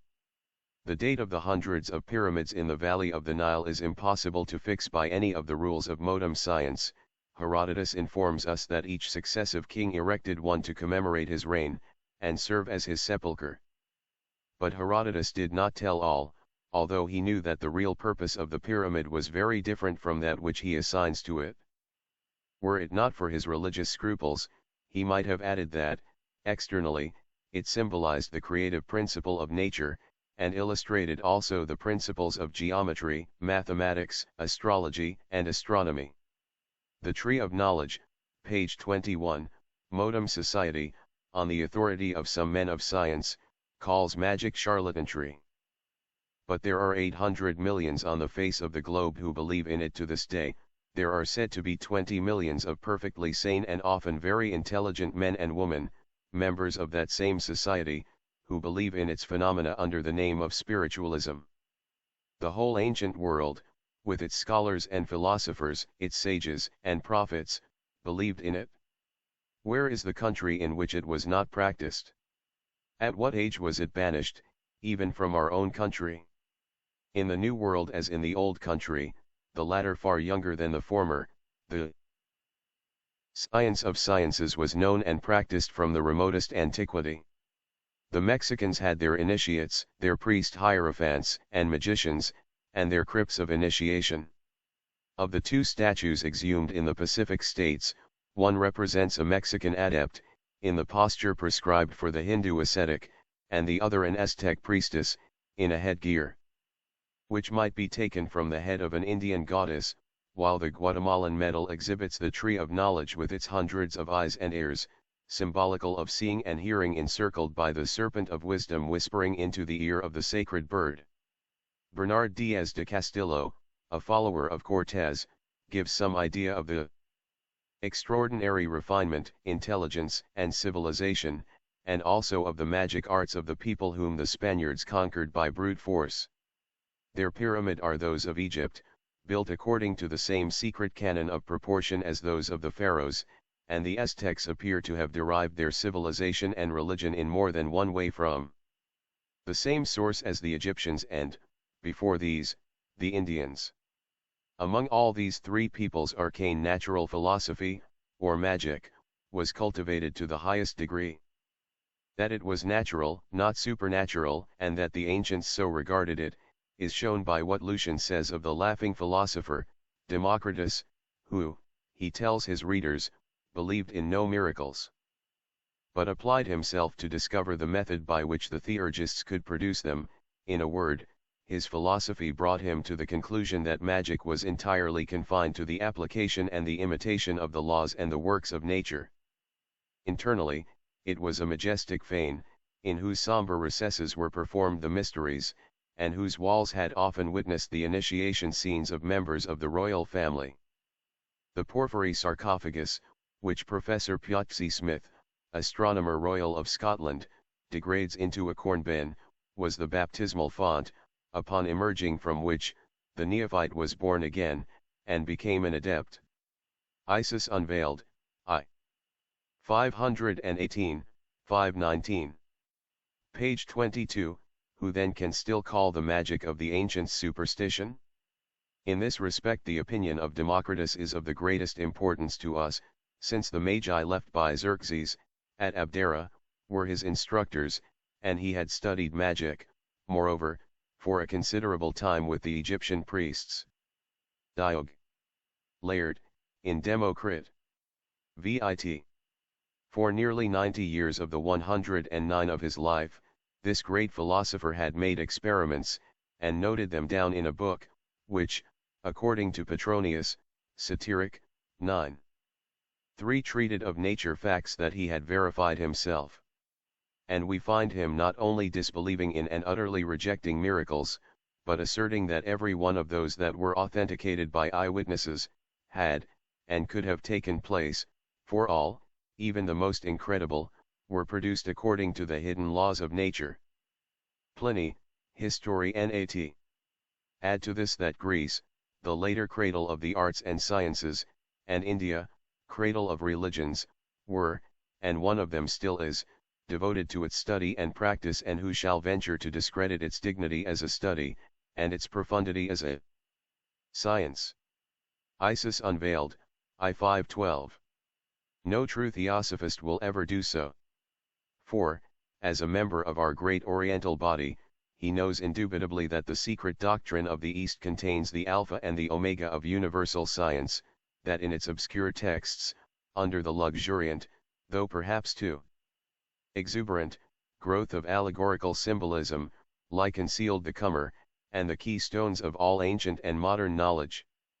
That stone, brought down by the divine builder, is now rejected by the two human workmen, and this because, in his lethal materiality, man has lost every recollection, not only of his holy childhood, but of his very adolescence, when he was one of the builders himself, when the morning stars sang together, and the sons of God shouted for joy after they had laid the measures for the foundations of the earth, to use the deeply significant and poetical language of Job, the Arabian initiate.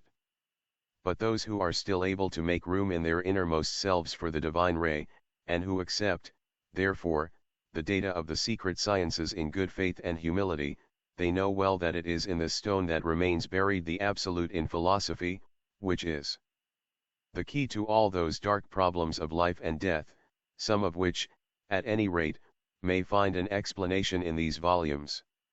The writer is vividly alive to the tremendous difficulties that present themselves in the handling of such abstruse questions, and to all the dangers of the task.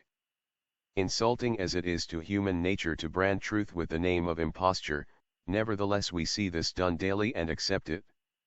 Occultism must win the day, page 23, for every occult truth has to pass through such denial and its supporters through martyrdom, before it is finally accepted, though even then it remains but too often a crown golden in show, yet but a wreath of thorns. Truths that rest on occult mysteries will have, for one reader who may appreciate them, 1,000 who will brand them as impostures. This is only natural, and the only means to avoid it would be for an occultist to pledge himself to the Pythagorean vow of silence and renew it every 5 years.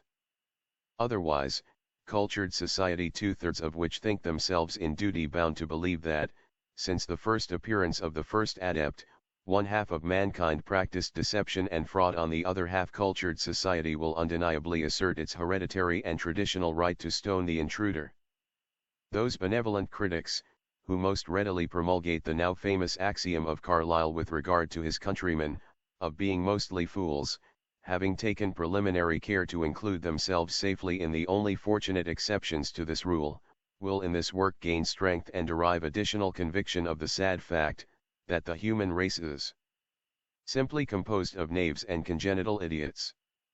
But this matters very little.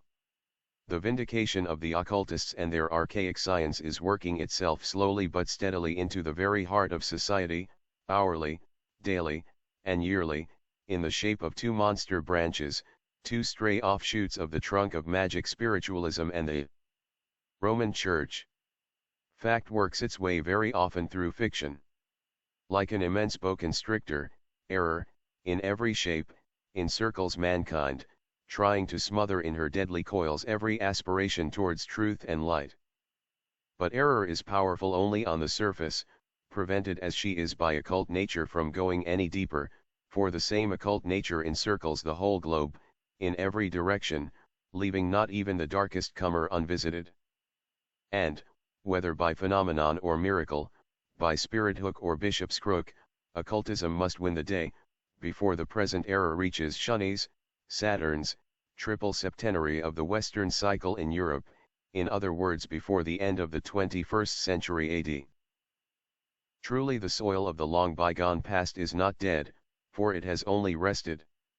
The skeletons of the sacred oaks of the ancient Druids may still send shoots from their dried-up boughs and be reborn to a new, page 24, life, like that handful of calm, in the sarcophagus of a mummy 4.000 years old, which, when planted, sprouted, grew, and gave a fine harvest. Why not? Truth is stranger than fiction.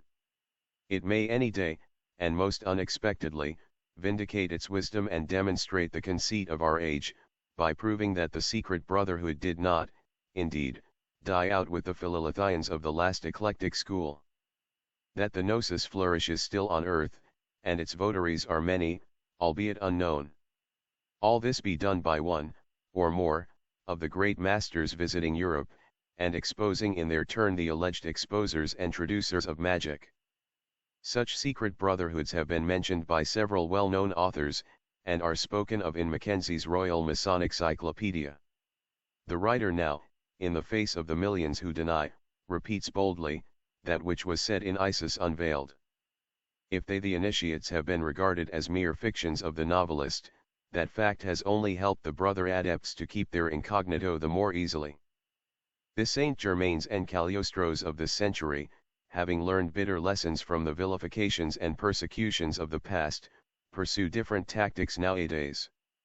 OPCIT, 2.403. These prophetic words were written in 1876, and verified in 1886.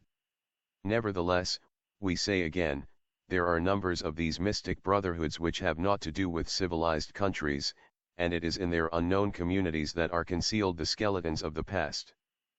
These adepts could, if they chose, lay claim to strange ancestry, and exhibit verifiable documents that would explain many a mysterious page in both sacred and profane history. This is precisely what some of them are preparing to do, and many a mysterious page in sacred and profane history are touched on in these pages. Whether or not their explanations will be accepted is another question. Had the keys to the hieratic writings and the secret of Egyptian and Hindu symbolism been known to the Christian fathers, they would not have allowed a single monument of old to stand unmutilated.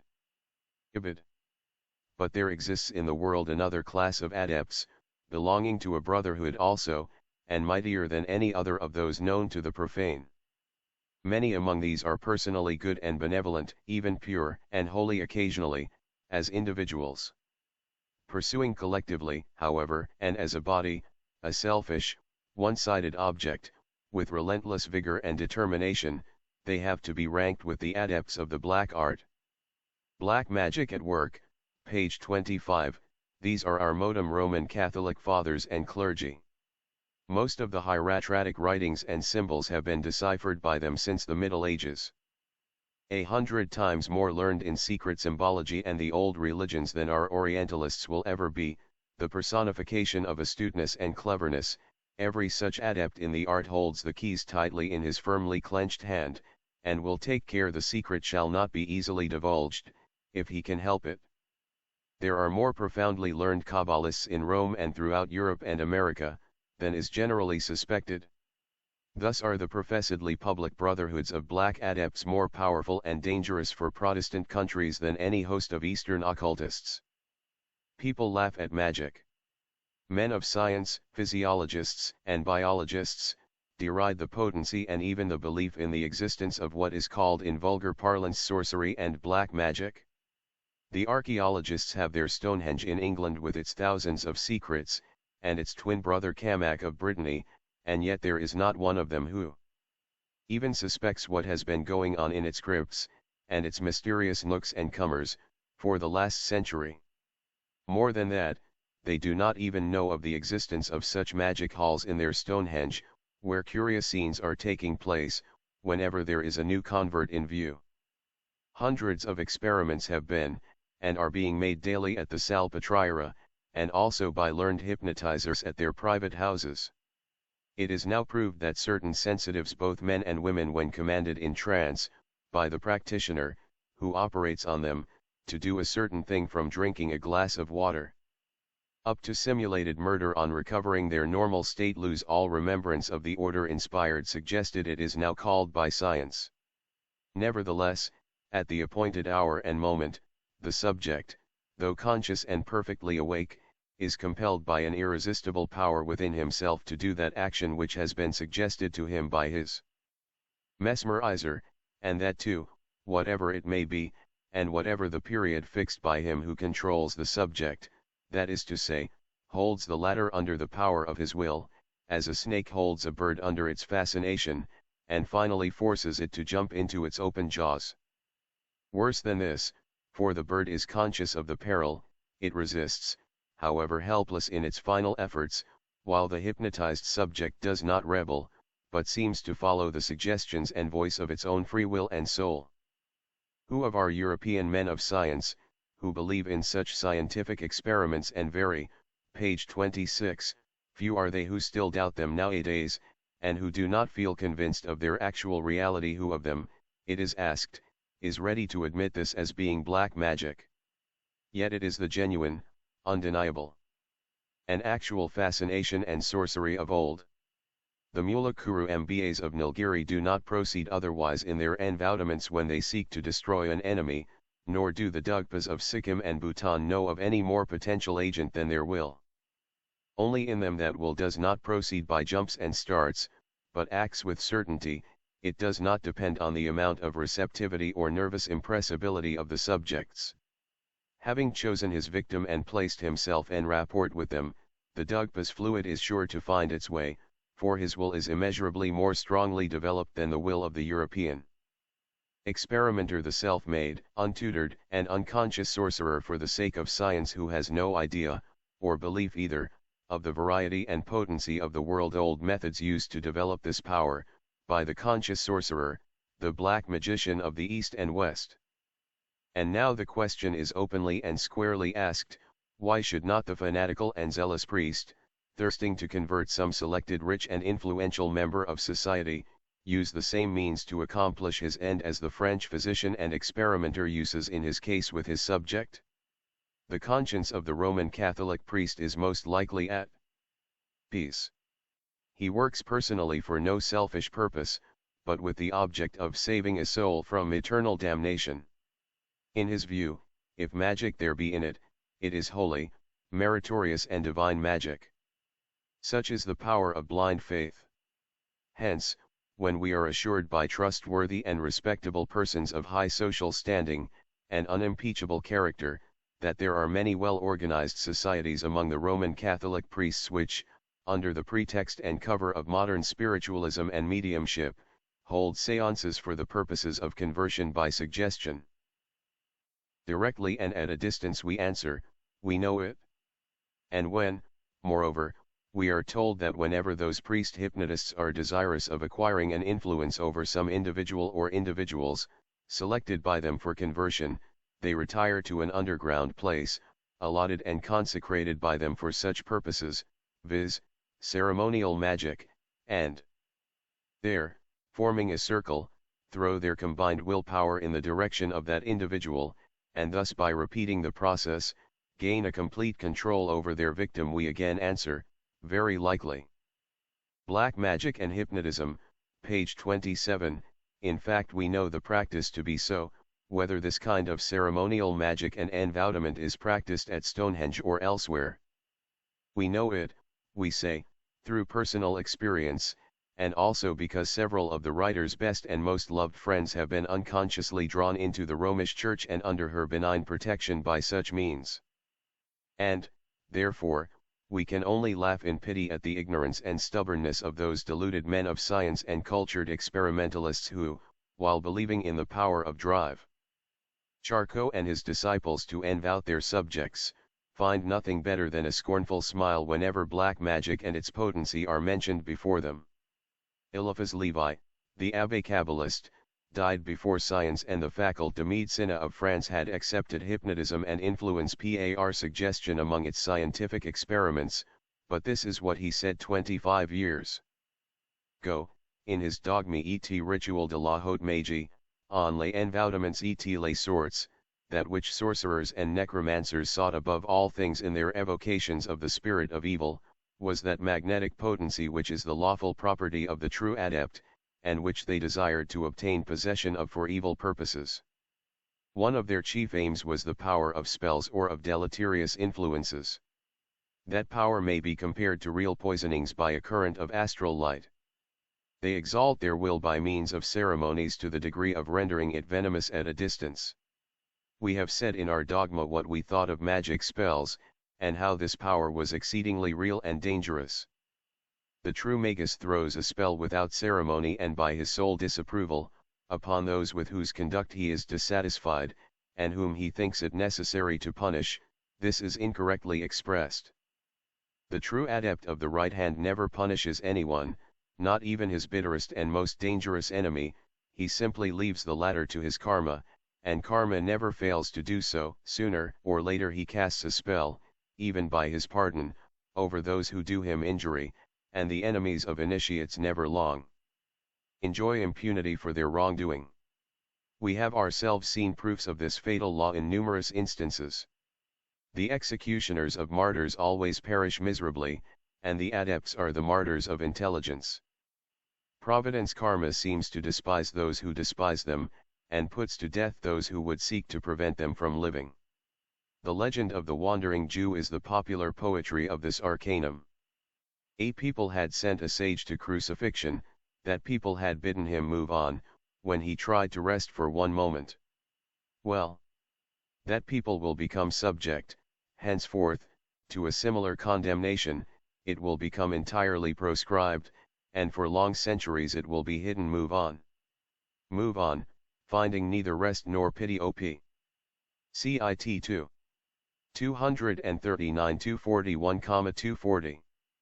Page 28, Fables, and Superstition, will be the answer. Be it so. Before the lethal breath of selfishness and indifference every uncomfortable fact is transformed into meaningless fiction, and every branch of the once verdant tree of truth has become dried up and stripped of its primeval spiritual significance. Our modern symbologist is superlatively clever only at detecting phallic worship and sexual emblems even where none were ever meant. But for the true student of occult lore, white or divine magic could no more exist in nature without its counterpart black magic, than day without night, whether these be of 12 hours or of 6 months' duration. For him everything in that nature has an occult, a bright and a night side to it. Pyramids and druids, oaks, dolmens and bow trees, plant and mineral, everything was full of deep significance and of sacred truths of wisdom, when the arch-druid performed his magic cures and incantations, and the Egyptian hierophant evoked and guided Khemnu, the lovely spectre, the female Frankenstein creation of old, raised for the torture and test of the soul power of the candidate for initiation, simultaneously with the last agonizing cry of his terrestrial human nature. True, magic has lost its name, and along with it its rights to recognition. But its practice is in daily use, and its progeny, magnetic influence, power of oratory, irresistible fascination, whole audiences subdued and held as though under a spell, are terms recognized and used by all, generally meaningless though they now are. Its effects, however, are more determined and definite among religious congregations such as the Shakers, the Negro Methodists, and Salvationists, who call it the action of the Holy Spirit and grace. The real truth is that magic is still in full sway amidst mankind, however blind the latter to its silent presence and influence on its members. However ignorant society may be, and remain, to its daily and hourly beneficent and maleficent effects. The world is full of such unconscious magicians in politics as well as in daily life, in the church as in the strongholds of free thought. Most of those magicians are sorcerers, unhappily, not metaphorically but in sober reality, by reason of their inherent selfishness, their revengeful natures, their envy and malice. The true student of magic, well aware of the truth, looks on in pity, and, if he be wise, keeps silent. For every effort made by him to remove the universal cessity is only repaid with ingratitude, slander, and often curses, which, unable to reach him, will react on those who wish him evil. Fees and calumny, the latter a teething lie, adding actual bites to empty harmless falsehoods, become his lot, and thus the well-wisher is soon torn to pieces, as a reward for his benevolent desire to enlighten. The philosophy stands on its own merits. Page 29, enough has been given, it is believed, to show that the existence of a secret universal doctrine, besides its practical methods of magic, is no wild romance or fiction. The fact was known to the whole ancient world, and the knowledge of it has survived in the East, in India especially. And if there be such a science, there must be naturally, somewhere, professors of it, or adepts. In any case it matters little whether the guardians of the sacred four are regarded as living, actually existing men, or are viewed as myths. It is their philosophy that will have to stand or fall upon its own merits, apart from, and independent of any adepts. For in the words of the wise Gamaliel, addressed by him to the signed Ryan, if this doctrine is false it will perish, and fall of itself, but if true, then it cannot be destroyed. Section 2 Modem Criticism and the Ancients, page 30, the secret doctrine of the Aryan East is found repeated under Egyptian symbolism and phraseology in the Book of Hermes. At, or near, the beginning of the present century, all the books called Hermetic were, in the opinion of the average man of science, unworthy of serious attention.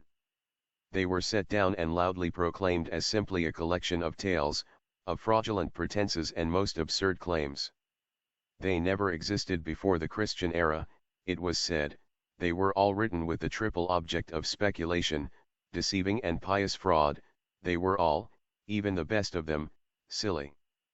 Apocrypha.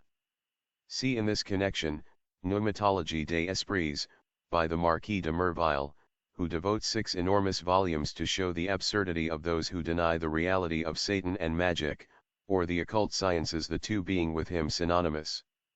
In this respect the 19th century proved a most worthy scion of the 18th, for, in the age of Voltaire as well as in this century, everything, save what emanated direct from the Royal Academy, was false, superstitious, foolish.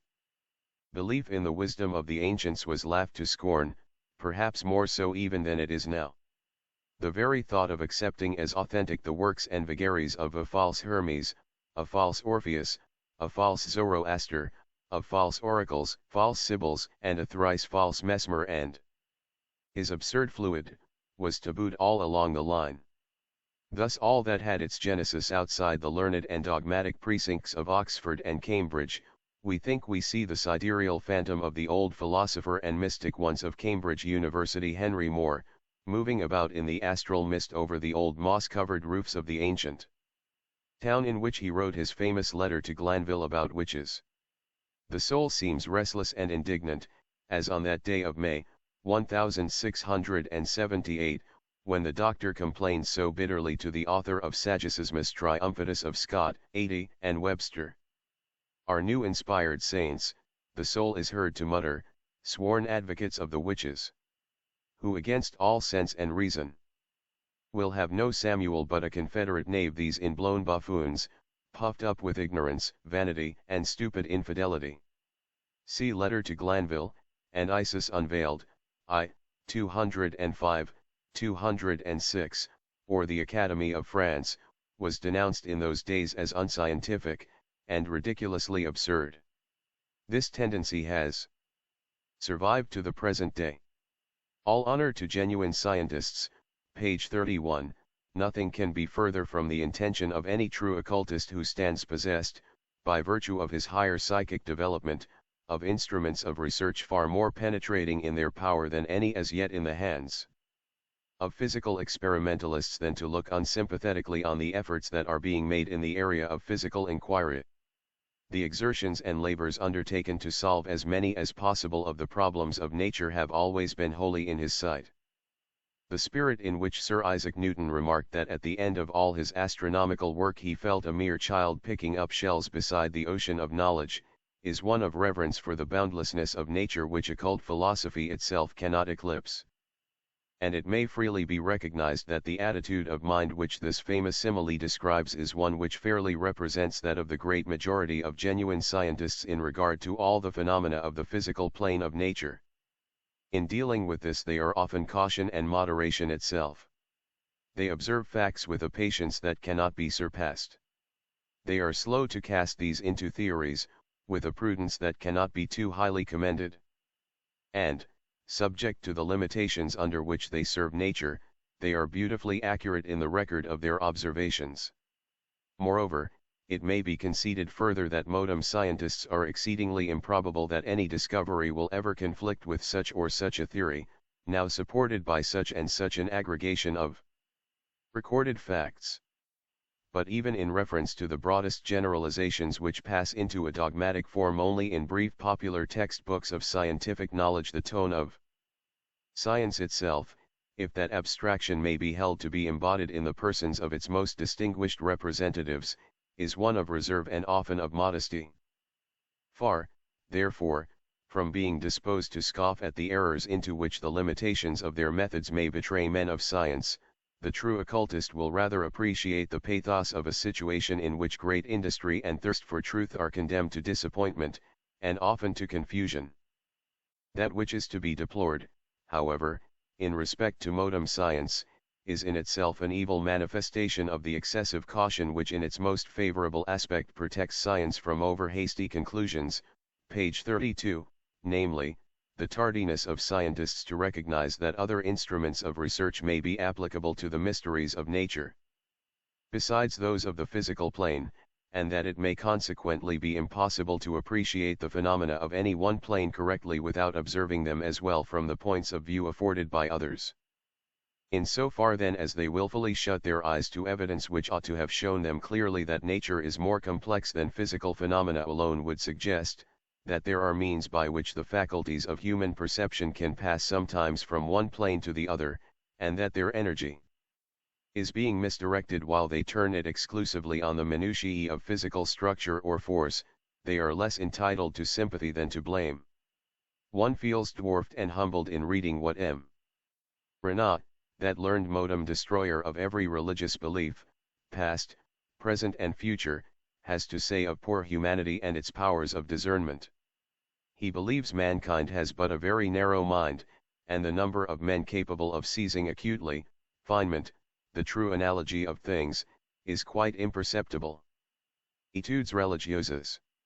Upon comparing, however, this statement with another opinion expressed by the same author, namely, that, the mind of the critic should yield to facts, hand and feet bound, to be dragged by them wherever they may lead him. Etudes historiques, one feels relieved.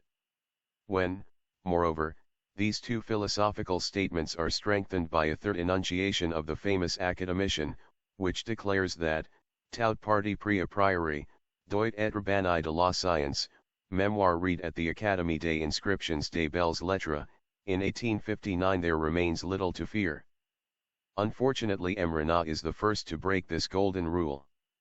The evidence of Herodotus, called, sarcastically no doubt, the father of history, since in every question upon which modern thought disagrees with him, his testimony goes for naught. The sober and earnest assurances in the philosophical narratives of Plato and Thucydides, Polybius and Plutarch, and even certain statements of Aristotle himself, are invariably laid aside whenever they are involved in what modern criticism is pleased to regard as myth.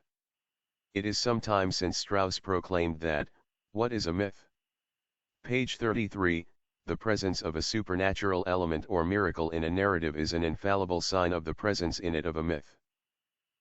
And such is the canon of criticism tacitly adopted by every modern critic. But what is a myth, Jew, to begin with? Are we not told distinctly by ancient writers that the word means tradition? Was not the Latin term fabula, a fable, synonymous with something told, as having happened in prehistoric times, and not necessarily an invention. With such autocrats of criticism and despotic rulers as are most of the French, English, and German Orientalists, there may, then, be no end of historical, geographical, ethnological, and philological surprises in store for the century to come. Travesties in philosophy have become so common of late, that the public can be startled by nothing in this direction. It has already been stated by one learned speculator that Homer was simply a mythical personification of the epopee, see Alfred Maury's Histoire des religions de la Grèce. I 248, and the speculations of Holzmann in Zeitschrift für Vergleichende Sprachforschung, and 1882, p.487. Square by another, that Hippocrates, son of Aesculapius, could only be a chimera, that the Asclepiads, their 700 years of duration notwithstanding, might after all prove simply a fiction, that the city of Troy, Drive, Schliemann to the contrary, existed only on the maps etc. Why should not the world be invited after this to regard every hitherto historical character of days of old as a myth? Were not Alexander the Great needed by philology as a sledgehammer wherewith to break the heads of Brahmanical chronological pretensions, he would have become long ago simply a symbol for annexation, or a genius of conquest, as has been already suggested by some French writer. Blank denial is the only refuge left to the critics. It is the most secure asylum for some time to come in which to shelter the last of the skeptics. For one who denies unconditionally, the trouble of arguing is unnecessary, and he also thus avoids what is worse, having to yield occasionally a point or two before the irrefutable arguments and facts of his opponent. Kreutzer, the greatest of all the modem symbologists, the most learned among the masses of erudite German mythologists, must have envied the placid self-confidence of certain skeptics, when he found himself forced in a moment of desperate perplexity to admit that, we are compelled to return to the theories of trolls and genii, as they were understood by the ancients. It is a doctrine without which it becomes absolutely impossible to explain to oneself anything with regard to the mysteries. Kreutzer's Introduction des Mystères 3, 456 of the Ancients, which mysteries are undeniable. Page 34, Roman Catholics, who are guilty of precisely the same worship, and to the very letter having borrowed it from the later Chaldeans, the Lebanon Nabateans, and the baptized Sabaeans. The later Nabateans adhered to the same belief as the Nazarenes and the Sabaeans, honored John the Baptist, and used baptism. See Isis Unveiled, 2-127, Monk, Palestine, p.525, Dunlap, Sid, the Son of Man etc., and not from the learned astronomers and initiates of the days of old would now, by anathematizing it, hide the source from which it came. Theology and Churchianism would fain trouble the clear fountain that fed them from the first, to prevent posterity from looking into it, and thus seeing their original prototype. The occultists, however, believe the time has come to give everyone his due. As to our other opponents, the modem skeptic and the Epicurean, the cynic and the Sadducee, they may find an answer to their denials in our earlier volumes. As to many unjust aspersions on the ancient doctrines, the reason for them is given in these words in Isis Unveiled. The thought of the present-day commentator and critic as to the ancient learning, is limited to and runs round the exoterism of the temples. His insight is either unwilling or unable to penetrate into the solemn addita of old, where the Hierophant instructed the neophyte to regard the public worship in its true light. No ancient sage would have taught that man is the king of creation, and that the starry heaven and our mother earth were created for his sake. I.535. When we find such works as Phallicism by Hargrave Jennings appearing in our day in print, it is easy to see that the day of concealment and travesty has passed away. Science, in philology, symbolism, and comparative religion, has progressed too far to make wholesale denials any longer, and the Church is too wise and cautious not to be now making the best of the situation. Meanwhile, the Rhombs of Hecate and the Wheels of Lucifer, see de Mervelly's Pneumatology, 3, 267 ETSEQ daily exhumed on the sites of Babylonia, can no longer be used as clear evidence of a Satan worship, since the same symbols are shown in the ritual of the Latin Church. The latter is too learned to be ignorant of the fact that even the later Chaldeans, who had gradually fallen into dualism, reducing all things to two primal principles, never worshipped Satan or idols, any more than did the Zoroastrians, who now lie under the same accusation, but that their religion was as highly philosophical as any. Their dual and exoteric theosophy became the heirloom of the Jews, who, in their turn, were forced to share it with the Christians. Parsis are to this day charged with heliolatry, and yet in the Chaldean oracles, under the magical and philosophical precepts of Zoroaster one finds the following: Chaldean oracles, page 35, direct not thy mind to the vast measures of the earth, for the plant of truth is not upon ground. Nor measure the measures of the sun, collecting rules, for he is carried by the eternal will of the Father, not for your sake. Dismiss the impetuous course of the moon, for she runs always by work of necessity. The progression of the stars was not generated for your sake. There was a vast difference between the true worship taught to those who showed themselves worthy, and the state religions. The Magians are accused of all kinds of superstition, but this is what the same Chaldean oracle says: the wide aerial flight of birds is not true, nor the dissections of the entrails of victims, they are all mere toys, the basis of mercenary fraud. Flee from these if you would open the sacred paradise of piety, where virtue, wisdom, and equity are assembled. Celis, 4, in Corey's Ancient Fragments. 269. As we say in our former work, surely it is not those who warn people against mercenary fraud who can be accused of it, and if they accomplished acts which seem miraculous, who can with fairness presume to deny that it was done merely because they possessed a knowledge of natural philosophy and psychological science to a degree unknown to our schools. Isis Unveiled, I. 535, 536. The above quoted stanzas are a rather strange teaching to come from those who are universally believed to have worshipped the sun and moon and the starry hosts as gods. The sublime profundity of the Magian precepts being beyond the reach of modern materialistic thought, the Chaldean philosophers are accused of Sabaeanism and sun worship, which was the religion only of the uneducated masses. Section 3. The Origin of Magic, page 36. Things of late have changed, true enough. The field of investigation has widened, old religions are a little better understood, and since that miserable day when the committee of the French Academy, headed by Benjamin Franklin, investigated Mesmer's phenomena only to proclaim them charlatanry and clever knavery, both heathen philosophy and mesmerism have acquired certain rights and privileges, and are now viewed from quite a different standpoint. Is full justice rendered them, however, and are they any better appreciated? We are afraid not.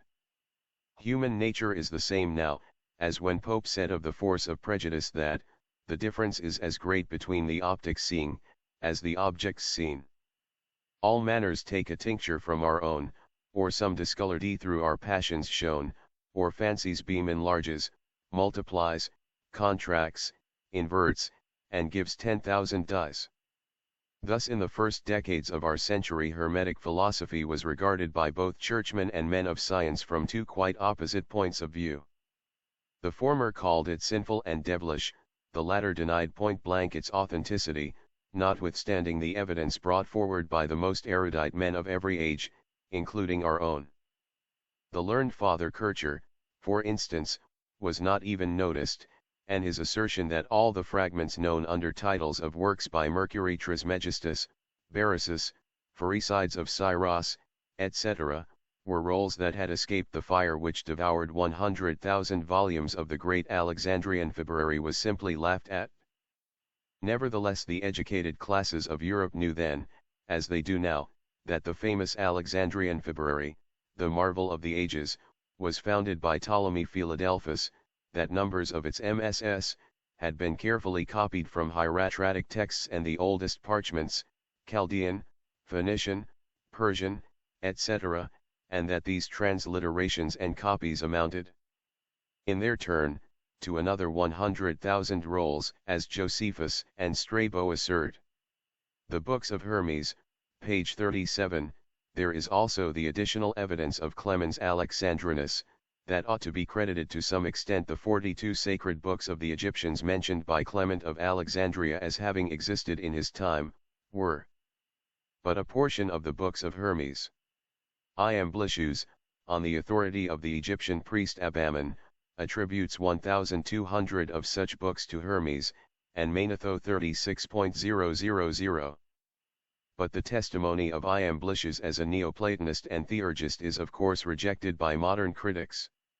Manetho, who is held by Bunsen in the highest consideration as a purely historical personage, with whom none of the later native historians can be compared, see Egypt, I-97, suddenly becomes a pseudo-Manetho, as soon as the ideas propounded by him clash with the scientific prejudices against magic and the occult knowledge claimed by the ancient priests. However, none of the archaeologists doubt for a moment the almost incredible antiquity of the Hermetic books. Champollion shows the greatest regard for their authenticity and truthfulness, corroborated as it is by many of the oldest monuments. And Bunsen brings irrefutable proofs of their age. From his researches, for instance, we learn that there was a line of 61 kings before the days of Moses, who preceded the Mosaic period by a clearly traceable civilization of several thousand years. Thus we are warranted in believing that the works of Hermes Trismegistus were extant many ages before the birth of the Jewish lawgiver. Stelae and inkstands were found on monuments of the 4th dynasty, the oldest in the world, says Bunsen. If the eminent Egyptologist rejects the period of 48.863 years before Alexander, to which Diogenes Laertius carries back the records of the priests, he is evidently more embarrassed with the 10,000 of astronomical observations, and remarks that if they were actual observations, they must have extended over 10.000 years, p.44. We learn, however, he adds, from one of their own old chronological works that the genuine Egyptian traditions concerning the mythological period treated of myriads of years. Egypt, I. 15, Isis Unveiled, I. 33, Clemens testified to the existence of an additional 30,000 volumes of the Books of Thoth, placed in the library of the tomb of Ozymandias, over the entrance of which were inscribed the words, "A cure for the soul." Since then, as all know, entire texts of the apocryphal works of the false Pymander and the no less false Asclepius have been found by Champollion in the most ancient monuments of Egypt. These details are taken from Pneumatology, 3, pp. 204, 205 as said in Isis Unveiled, after having devoted their whole lives to the study of the records of the old Egyptian wisdom. Both Champollion Figeac and Champollion Jr. publicly declared, notwithstanding many biased judgments hazarded by certain hasty and unwise critics, that the Books of Hermes truly contain a mass of Egyptian traditions which are constantly corroborated by the most authentic records and monuments of Egypt of the hoariest antiquity. Egypt, p.143 Isis Unveiled, I. 625 The merit of Champollion as an Egyptologist none will question, and if he declare that everything demonstrates the accuracy of the writings of the mysterious Hermes Trismegistus, and if the assertion that their antiquity runs back into the night of time be corroborated by him in, page 38, minutest details, then indeed criticism ought to be fully satisfied. Says Champollion, these inscriptions are only the faithful echo and expression of the most ancient verities. Since these words were written, some of the apocryphal verses by the mythical Orpheus have also been found copied word for word, in hieroglyphics, in certain inscriptions of the 4th dynasty, addressed to various deities. Finally, Kreutzer discovered and immediately pointed out the very significant fact that numerous passages found in Homer and Hesiod were undeniably borrowed by the two great poets from the Orphic hymns, thus proving the latter to be far older than the Iliad or the Odyssey. And so gradually the ancient claims come to be vindicated, and modern criticism has to submit to evidence. Many are now the writers who confess that such a type of literature as the Hermetic works of Egypt can never be dated too far back into the prehistoric ages. The texts of many of these ancient works, that of Enoch included, so loudly proclaimed apocryphal at the beginning of the century, are now discovered and recognized in the most secret and sacred sanctuaries of Chaldea, India, Phoenicia, Egypt, and Central Asia. But even such proofs have failed to convince the bulk of our materialists. The reason for this is very simple and evident. All these texts held in universal veneration in antiquity, found in the secret libraries of all the great temples, studied, if not always mastered, by the greatest statesmen, classical writers, philosophers, kings, and laymen, as much as by renowned sages. What were they? Treatises on magic and occultism, pure and simple, the now derided and tabooed theosophy, hence the ostracism. Were people, then, so simple and credulous in the days of Pythagoras and Plato? Were the millions of Babylonia and Egypt, of India and Greece, with their great sages to lead them, all fools, that during those periods of great learning and civilization which preceded the year 1 of our era, the latter giving birth but to the intellectual darkness of medieval fanaticism, so many otherwise great men should have devoted their lives to a mere illusion, a superstition called magic? It would seem so, had one to remain content with the word and conclusions of modern philosophy. Every art and science, however, whatever its intrinsic merit, has had its discoverer and practitioner, and subsequently its proficients to teach it. What is the origin of magic? Page 39, what is the origin of the occult sciences, or magic? Who were its professors, and what is known of them, whether in history or legend? Clemens Alexandrinus, one of the most intelligent and learned of the early Christian fathers, answers this question in his Stromates. That ex-pupil of the Neoplatonic school argues, if there is instruction, you must seek for the master. Strom, 6, 7. The following paragraph from the same chapter.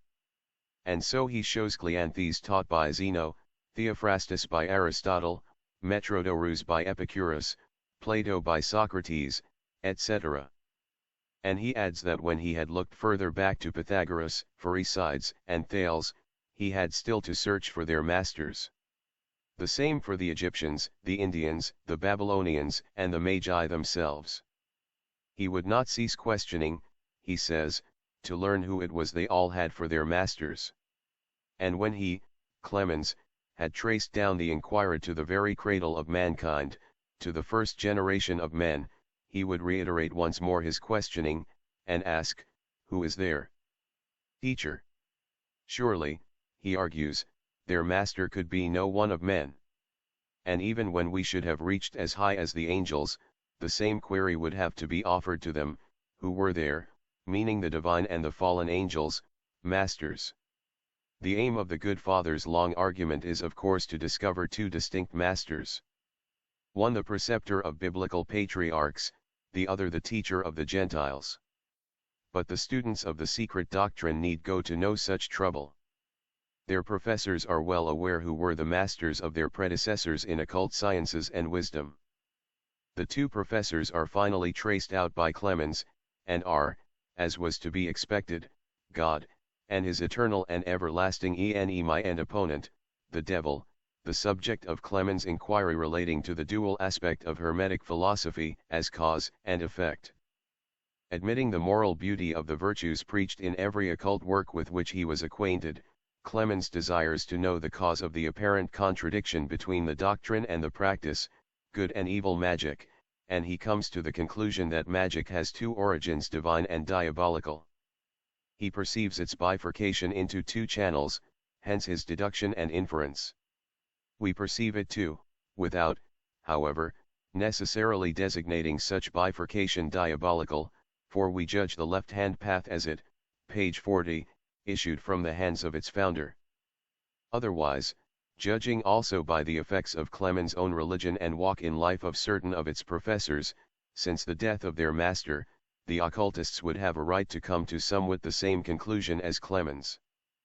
They would have a right to say that while Christ, the master of all true Christians, was in every way godly, those who resorted to the horrors of the Inquisition, to the extermination and torture of heretics, Jews, and alchemists, the Protestant Calvin who burned Servetus, and his persecuting Protestant successors, down to the whippers and burners of witches in America, must have had for their master, the devil. But occultists, not believing in the devil, are precluded from retaliating in this way. Clement's testimony, however, is valuable in so far as it shows, 1. The enormous number of works on occult sciences in his day, and, 2.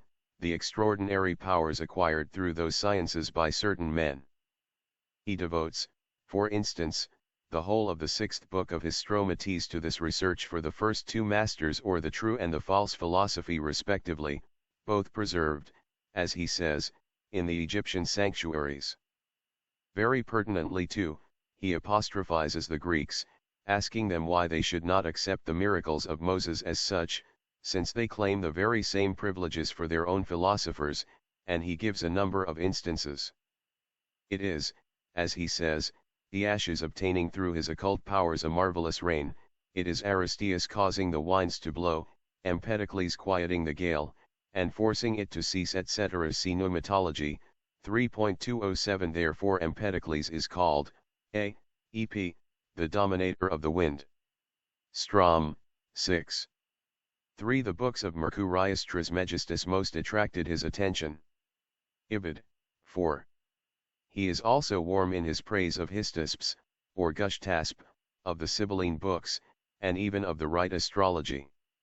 There have been in all ages use and abuse of magic, as there are use and abuse of mesmerism or hypnotism in our own. The ancient world had its Apollonii and its Pharisidi, and intellectual people could discriminate then, as they can now. While no classical or pagan writer has ever found one word of blame for Apollonius of Tyana, for instance, it is not so with regard to Pharisides. Easychoose of Miletia, Philo of Byblos and Eustathius charges the latter unstintingly with having built his philosophy and science on demoniacal traditions, i.e., on sorcery. Pharisides of Syros, page 41, Cicero declares that Pharisides is, potius divinus quam medicus, rather a soothsayer than a physician, and Diogenes Laertius gives a vast number of stories relating to his predictions. One day Pharisides prophesies the shipwreck of a vessel hundreds of miles away from him, another time he predicts the capture of Lacedaemonians by the Arcadians, finally, he foresees his own wretched end. Summarized from Pneumatology, 3.209. Bearing in mind the objections that will be made to the teachings of the esoteric doctrine as herein propounded, the writer is forced to meet some of them beforehand. Such imputations as those brought by Clemens against the heathen adepts, only prove the presence of clairvoyant powers and provision in every age, but are no evidence in favor of a devil. They are, therefore, of no value except to the Christians, for whom Satan is one of the chief pillars of the faith. Baronius and de Merville, for instance, find an unanswerable proof of demonology in the belief in the co-eternity of matter with spirit. De Merville writes that Pharisides postulates in principle the primordiality of Zeus or ether, and then, on the same plane, a principle, coetmal and coactive, which he calls the fifth element, or ogenos. Loccit. He then points out that the meaning of ogenos is given as that which shuts up, which holds captive, and that is Hades, or in a word, hell. The synonyms are known to every schoolboy without the Marquis going to the trouble of explaining them to the Academy. As to the deduction, every occultist will of course deny it and only smile at its folly. And now we come to the theological conclusion. The resume of the views of the Latin Church as given by authors of the same characters as the Marquis de Merville amounts to this, that the Hermetic books, their wisdom fully admitted in Rome notwithstanding, are the heirloom left by Cain, the accursed, to mankind. It is generally admitted, says that modem memorialist of Satan in history, that immediately after the flood Cham and his descendants had propagated anew the ancient teachings of the Cainites and of the submerged race OPCIT, 3208, page 42, this proves, at any rate, that magic, or sorcery as he calls it, is an antediluvian art, and thus one point is gained. 4. as he says the evidence of Berosus makes Ham identical with the first Zoroaster, founder of Bactria, the first author of all the magic arts of Babylonia. The Chemizanua, or Cham, the English-speaking people who spell the name of Noah's disrespectful son Ham have to be reminded that the right spelling is Cam or Cham. The infamous black magic, or sorcery, is the evil result obtained in any shape or way through the practice of occult arts, hence it has to be judged only by its effects. The name of neither Ham nor Cain, when pronounced, has ever killed anyone, whereas, if we have to believe that same Clemens Alexandrinus who traces the teacher of every occultist, outside of Christianity, to the devil, the name of Jehovah, pronounced Jevo and in a peculiar way, had the effect of killing a man at a distance.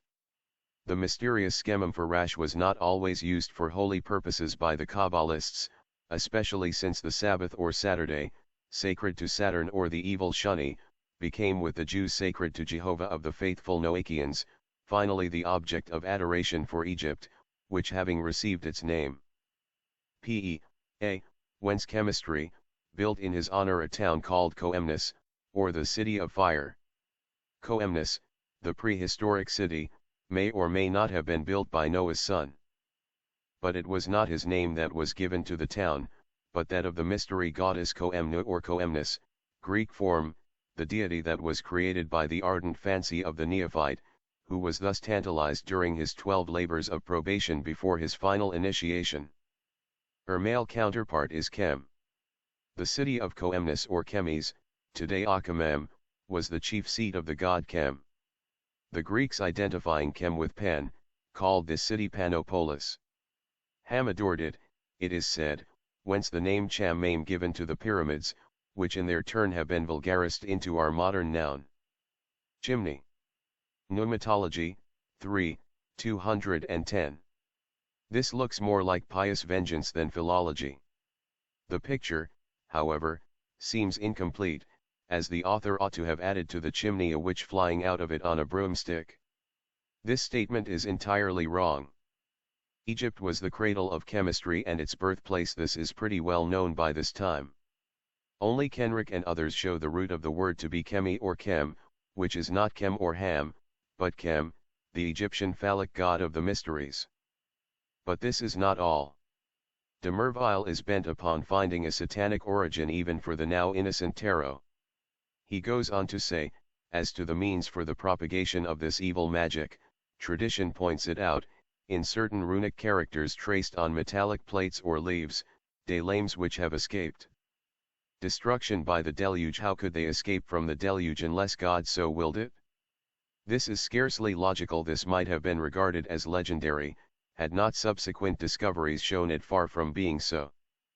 Plates were found covered with curious and utterly undecipherable characters, characters of undeniable antiquity, to which the Chamite sorcerers, with the author, attribute the origin to their marvelous and terrible powers. Loccit, p.210. The pious author may, meanwhile, be left to his own orthodox beliefs. Cain, Mathematical and Anthropomorphic, page 43, he, at any rate, seems quite sincere in his views. Nevertheless, his able arguments will have to be sapped at their very foundation, for it must be shown on mathematical grounds who, or rather what, Cain and Ham really were. De Merville is only the faithful son of his church, interested in keeping Cain in his anthropomorphic character and in his present place in Holy Writ.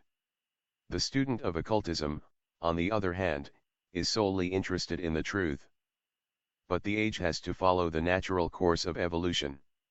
Section 4. The secrecy of initiates, page 44.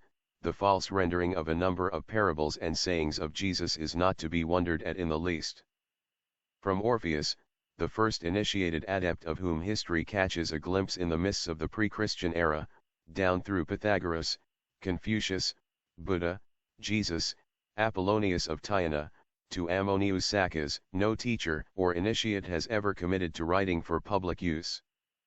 Each and all of them have invariably recommended silence and secrecy on certain facts and deeds, from Confucius, who refused to explain publicly and satisfactorily what he meant by his great extreme, or to give the key to the divination by straws down to Jesus, who charged his disciples to tell no man that he was Christ. Matthew 16:20, Christos, the man of sorrows and trials, before his supreme and last initiation, or that he had produced a miracle of resurrection.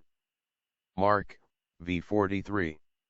The apostles had to preserve silence, so that the left hand should not know what the right hand did, in plainer words, that the dangerous proficients in the left hand science, the terrible enemies of the right hand adepts, especially before their supreme initiation, should not profit by the publicity so as to harm both the healer and the patient.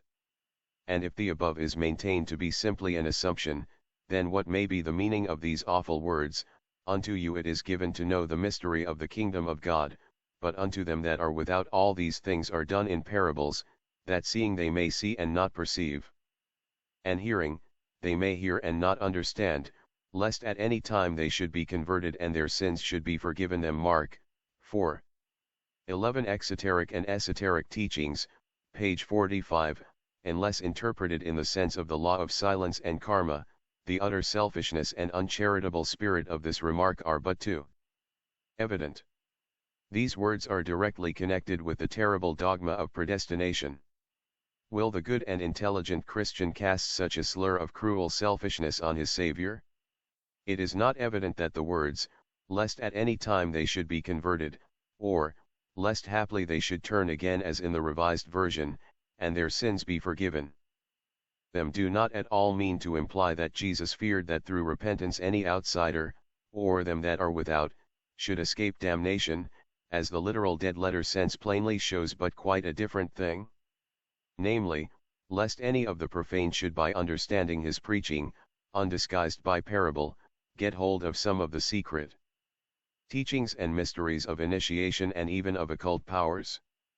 Be converted is, in other words, to obtain a knowledge belonging exclusively to the initiated, and their sins be forgiven them, that is, their sins would fall upon the illegal revealer, on those who had helped the unworthy reap there where they have never labored to sow, and had given them, thereby, the means of escaping on this earth their deserved karma, which must thus react on the revealer, who, instead of good, did harm and failed. The work of propagating such truths in parables was left to the disciples of the high initiates. It was their duty to follow the keynote of the secret teaching without revealing its mysteries. This is shown in the histories of all the great adepts.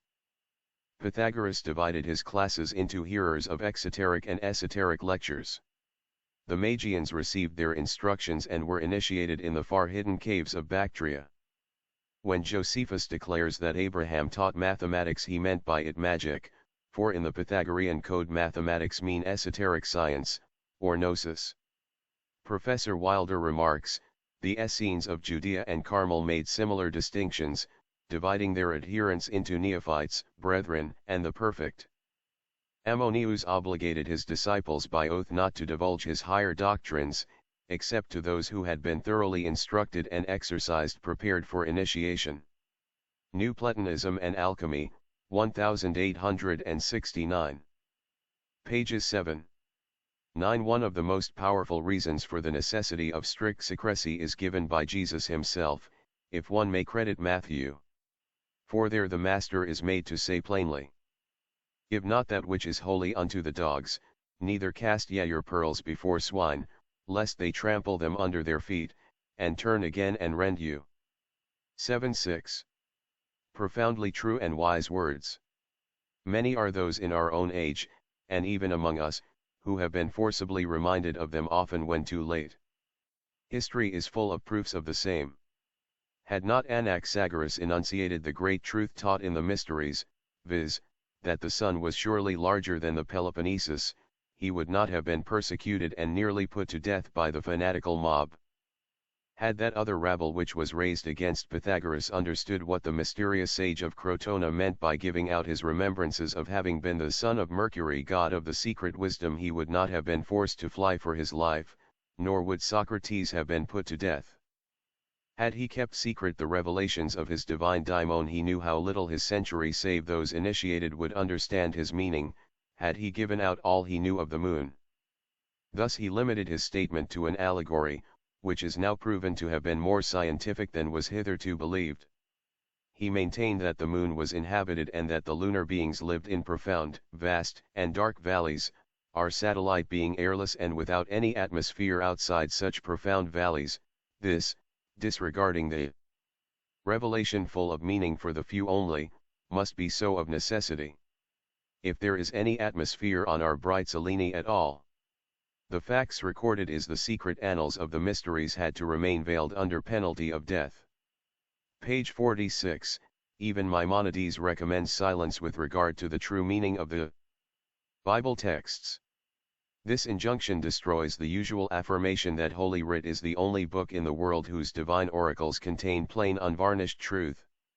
It may be so for the learned Kabbalists, it is certainly quite the reverse with regard to Christians. For this is what the learned Hebrew philosopher says: whoever shall find out the true sense of the book of Genesis ought to take care not to divulge it. This is a maxim that all our sages repeat to us, and above all respecting the work of the 6 days. If a person should discover the true meaning of it by himself, or by the aid of another, then he ought to be silent, or if he speaks he ought to speak of it obscurely, in an enigmatical manner, as I do myself, leaving the rest to be guessed by those who can understand me. The symbology and esotericism of the Old Testament being thus confessed by one of the greatest Jewish philosophers, it is only natural to find Christian fathers making the same confession with regard to the New Testament, and the Bible in general. Thus we find Clemens Alexandrinus and Origen admitting it as plainly as words can do it. Clemens, who had been initiated into the Eleusinian mysteries, says, that, the doctrines there taught contained in them the end of all instructions as they were taken from Moses and the prophets, a slight perversion of facts pardonable in the good Father.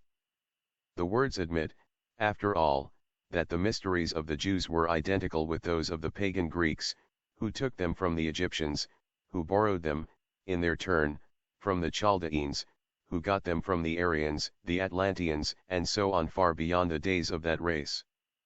The secret meaning of the gospel is again openly confessed by Clemens when he says that the mysteries of the faith are not to be divulged to all. But since this tradition is not published alone for him who perceives the magnificence of the word, it is requisite, therefore, to hide in a mystery the wisdom spoken, which the Son of God taught. Stromates, 12. Origen on Genesis, page 47. Not less explicit is Origen with regard to the Bible and its symbolical fables. He exclaims, if we hold to the letter, and must understand what stands written in the law after the manner of the Jews and common people, then I show old blush to confess aloud that it is God who has given these laws, then the laws of men appear more excellent and reasonable. See Homily 7, quoted in the Source of Measures, p.307. And well he might have blushed, the sincere and honest father of early Christianity in its days of relative purity. But the Christians of this highly literary and civilized age of ours do not blush at all, they swallow, on the contrary, the light before the formation of the sun, the Garden of Eden, Jonah's whale, and all, notwithstanding that the same Origen asks in a very natural fit of indignation. What man of sense will agree with the statement that the first, second, and third days in which the evening is named and the morning, were without sun, moon, and stars, and the first day without a heaven?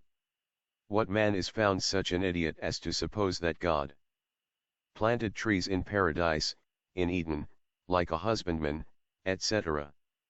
I believe that every man must hold these things for images, under which a hidden sense lies concealed. Origen, Hud, Origeniana 167, quoted from Dunlop Sid p. 176. Yet millions of such idiots are found in our age of enlightenment, and not only in the 3rd century. When Paul's unequivocal statement in Galatians 4:22-25, that the story of Abraham and his 2 sons is all an allegory and that Hagar is Mount Sinai is added to this, then little blame, indeed, can be attached to either Christian or heathen who declines to accept the Bible in any other light than that of a very ingenious allegory.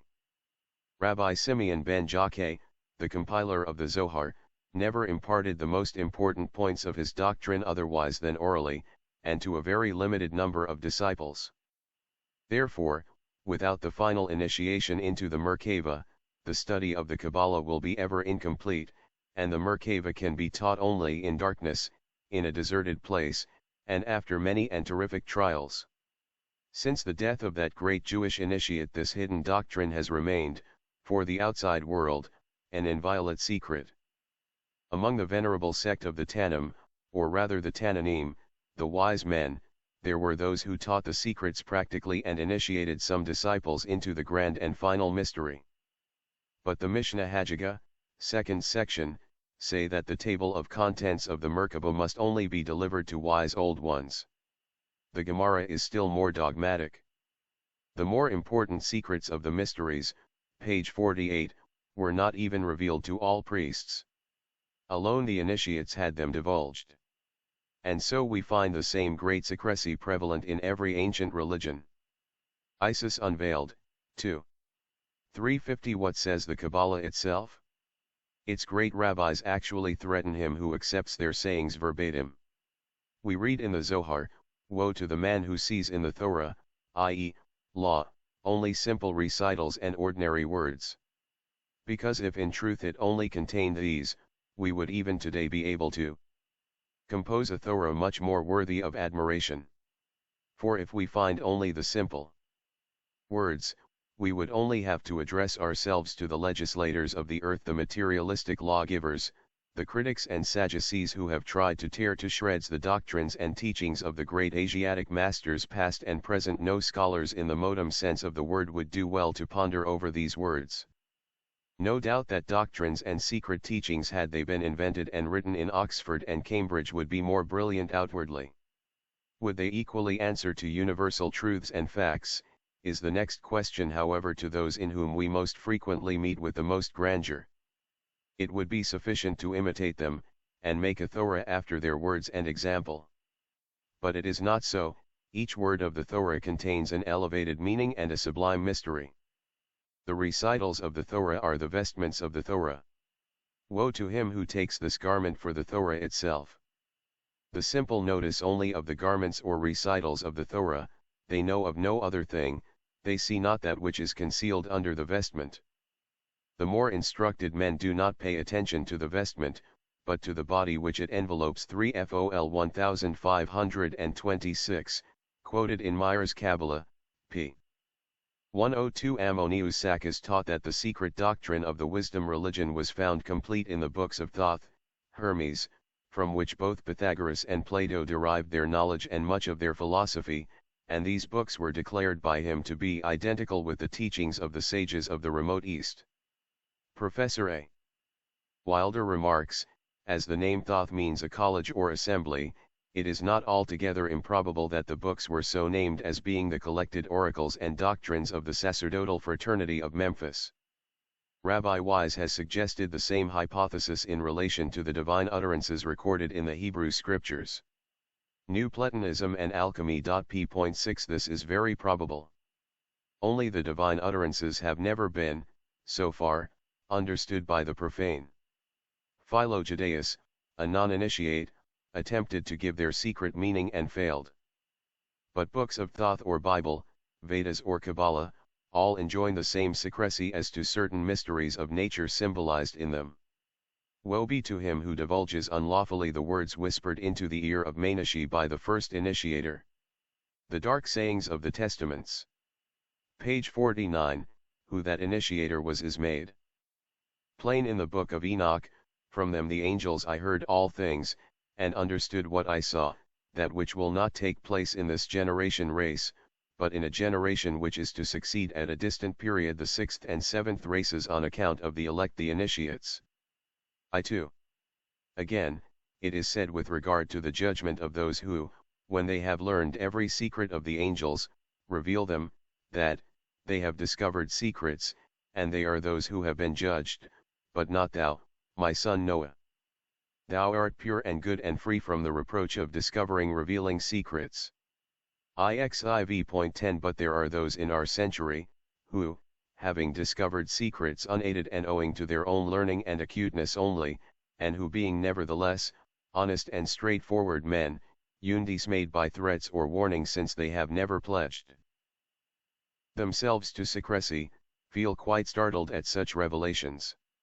One of these is the learned author and discoverer of one key to the Hebrew-Egyptian mystery. As he says, there are some strange features connected to the promulgation and condition of the Bible. Those who compiled this book were men as we are. They knew, saw, handled, and realized, through the key measure. The key is shown to be in the source of measures originating the British inch and the ancient cubit, as the author tries to prove the law of the living, ever active God. The word as a plural might have better solved the mystery. God is ever present. If he were ever active he could no longer be an infinite God nor ever present in his limitation. They needed no faith that he was, that he worked, planned, and accomplished. As a mighty mechanic and architect, the author is evidently a mason of the way of thinking of General Pike. So long as the American and English masons will reject the creative principle of the Grand Orient of France, they will remain in the dark. What was it, then, that reserved to them alone this knowledge, while first as men of God, and second as apostles of Jesus the Christ, they doled out a blinding ritual service, and an empty teaching of faith and no substance as proof, properly coming through the exercise of just those senses which the Deity has given all men as the essential means of obtaining any right understanding? Mystery and parable, and dark saying, and cloaking of the true meanings are the burden of the Testaments, Old and New. Take it that the narratives of the Bible were purposed inventions to deceive the ignorant masses, even while enforcing a most perfect code of moral obligations.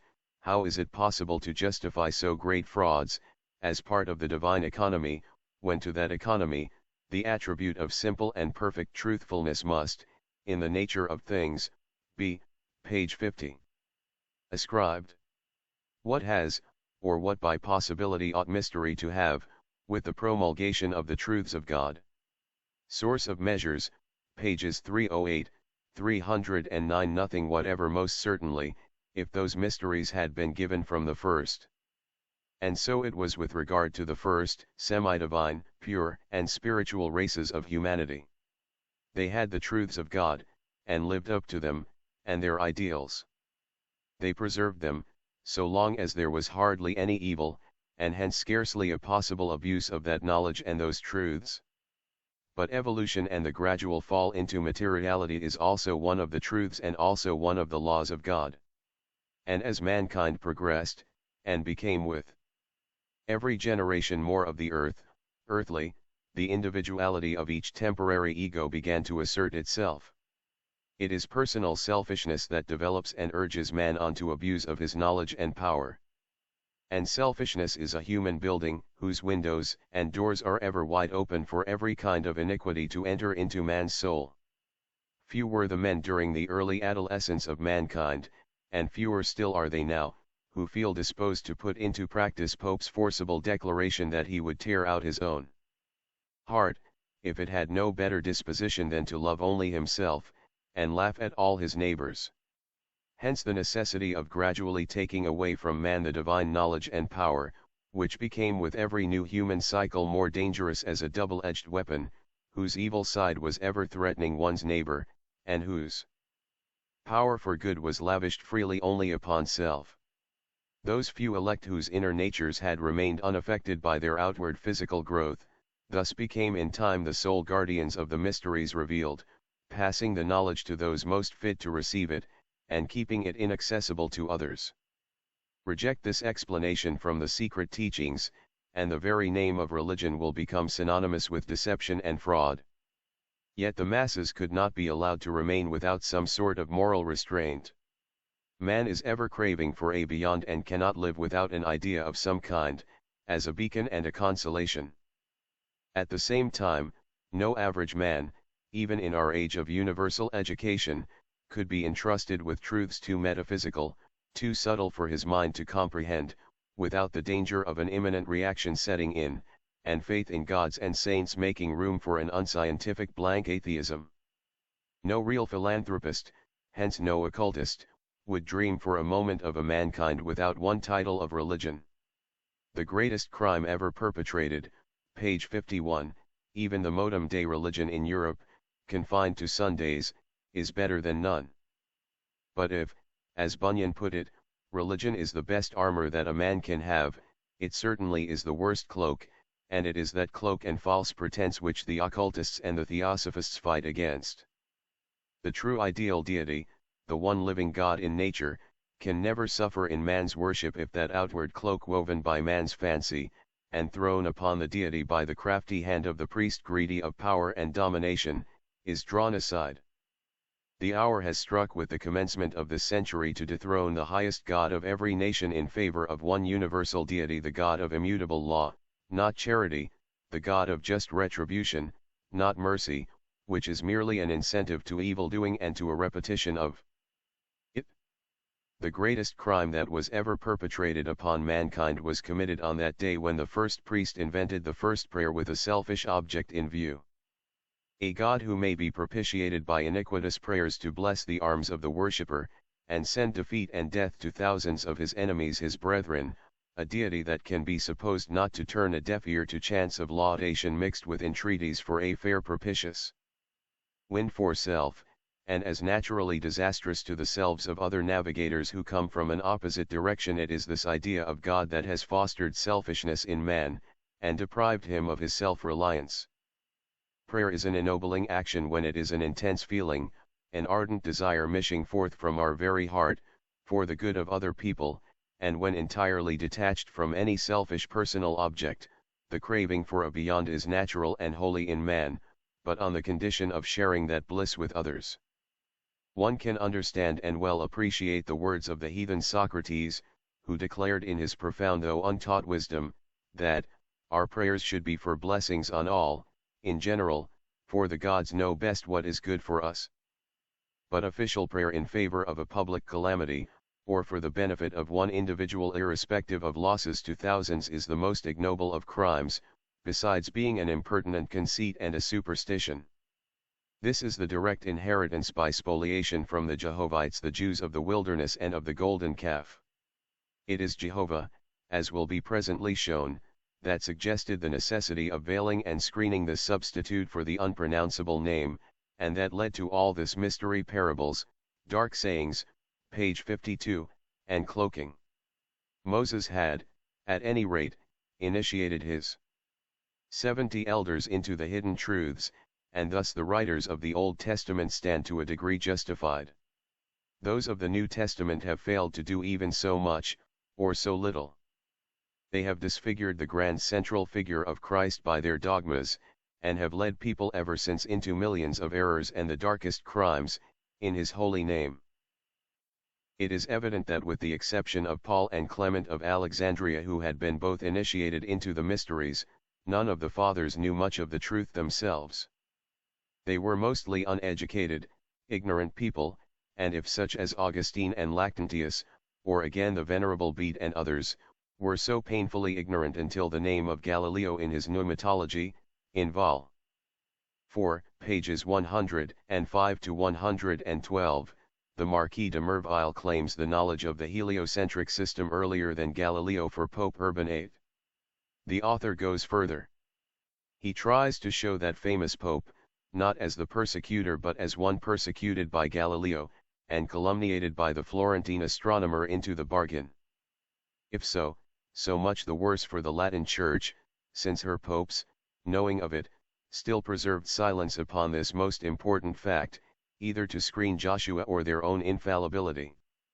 One can understand well that the Bible having been so exalted over all the other systems, and its alleged monotheism depending upon the silence preserved, nothing remained of course but to keep quiet over its symbolism, thus allowing all its blunders to be fathered on its God of the most vital truths taught in the pagan temples of the rotundity of the earth, for example, leaving the heliocentric system out of question. How great must have been the ignorance of the rest. Learning the accusations of dealing with the devil lavished on the pagan philosophers. But truth must out. The occultists, referred to as the followers of the accursed Cain, by such writers as de Merville, are now in a position to reverse the tables. That which was hitherto known only to the ancient and modem Kabbalists in Europe and Asia, is now published and shown as being mathematically true. The author of the Key to the Hebrew-Egyptian Mystery or the Source of Measures has now proved to general satisfaction. It is to be hoped that the two great God names, Jehovah and Elohim, stood, in one meaning, of their numerical values, for a diameter and a circumference value, respectively, in other words, that they are numerical indices of geometrical relations, and finally that Jehovah is Cain and vice versa. This view, says the author, helps also to take the horrid blemish off from the name of Cain, as Apatow job to destroy his character, for even without these showings, by the very text, Cain was Jehovah. So the theological schools had better be alive to making the amend honorable, if such a thing is possible, to the good name and fame of the God they worship. Asiatic religions proclaim their esotericism openly, page 53, OPCIT, App.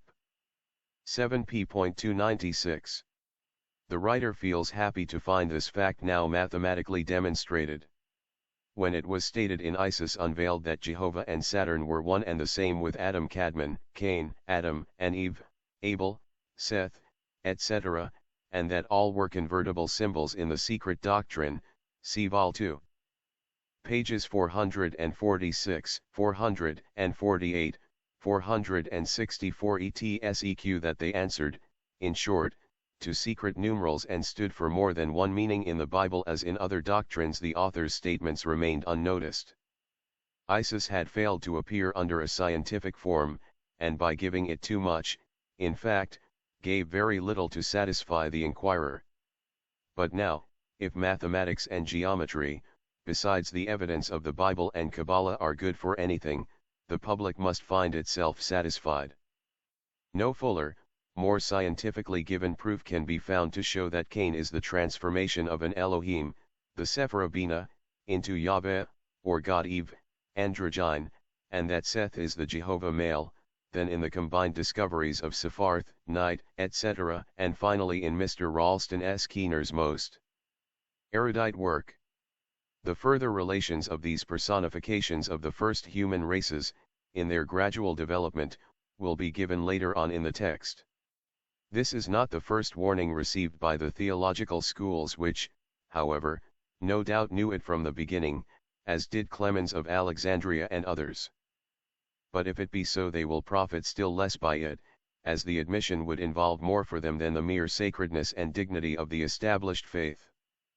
But, it may also be asked, why is it that the Asiatic religions, which have nothing of the sort to conceal and which proclaim quite openly the esotericism of their doctrines, follow the same course? It is simply this: while the present, and no doubt enforced silence of the Church on this subject relates merely to the external or theoretical form of the Bible, the unveiling of the secrets of which would have involved no practical harm, had they been explained from the first. It is an entirely different question with Eastern esotericism and symbology. The grand central figure of the Gospels would have remained as unaffected by the symbolism of the Old Testament being revealed, as would that of the founder of Buddhism had the Brahmanical writings of the Puranas, that preceded his birth, all been shown to be allegorical. Jesus of Nazareth, moreover, would have gained more than he would have lost had he been presented as a simple mortal left to be judged on his own precepts and merits, instead of being fathered on Christendom as a God whose many utterances and acts are now so open to criticism. On the other hand, the symbols and allegorical sayings that veil the grand truths of nature in the Vedas, the Brahmanas, the Upanishads, and especially in the Lamaist Chakpathognd and other works, are quite of a different nature, and far more complicated in their secret meaning. While the biblical glyphs have nearly all a triune foundation, those of the Eastern books are worked on the septenary principle. They are, page 54, as closely related to the mysteries of physics and physiology, as to psychism and the transcendental nature of cosmic elements and theogony. Unriddled the why would prove more than injurious to the uninitiated, delivered into the hands of the present generations in their actual state of physical and intellectual development, in the absence of spirituality and even of practical morality, they would become absolutely disastrous. Nevertheless, the secret teachings of the sanctuaries have not remained without witness. They have been made immortal in various ways. They have burst upon the world in hundreds of volumes full of the quaint, head-breaking phraseology of the alchemist. They have flashed like irrepressible cataracts of occult mystic lore from the pens of poets and bards.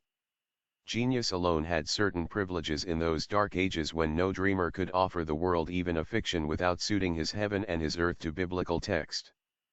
To genius alone it was permitted in those centuries of mental blindness, when the fear of the Holy Office threw a thick veil over every cosmic and psychic truth, to reveal unimpeded some of the grandest truths of initiation. Whence did Ariosto, in his Orlando Furioso, obtain his conception of that valley of the moon, where after our death we can find the ideas and images of all that exists on earth? How came Dante to imagine the many descriptions given in his Inferno a new Johannine Apocalypse, a true occult revelation in verse, his visit and communion with the souls of the seven spheres? In poetry and satire every occult truth has been welcomed, none has been recognized as serious. The Conte de Gabalus is better known and appreciated than Porphyry and Iamblichus. Plato's mysterious Atlantis is proclaimed a fiction, while Noah's deluge is too.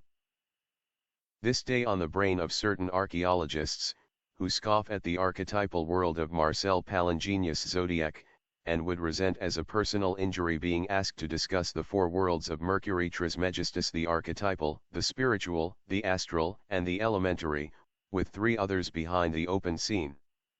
Evidently civilized society is still but half prepared for the revelation. Hence, the initiates will never give out the whole secret, until the bulk of mankind has changed its actual nature and is better prepared for truth. Clemens Alexandrinus was positively right in saying, "It is requisite to hide in a mystery the wisdom spoken which the sons of God teach." That wisdom, as will be seen, relates to all the primeval truths delivered to the first races, the mind-born, by the builders of the universe themselves.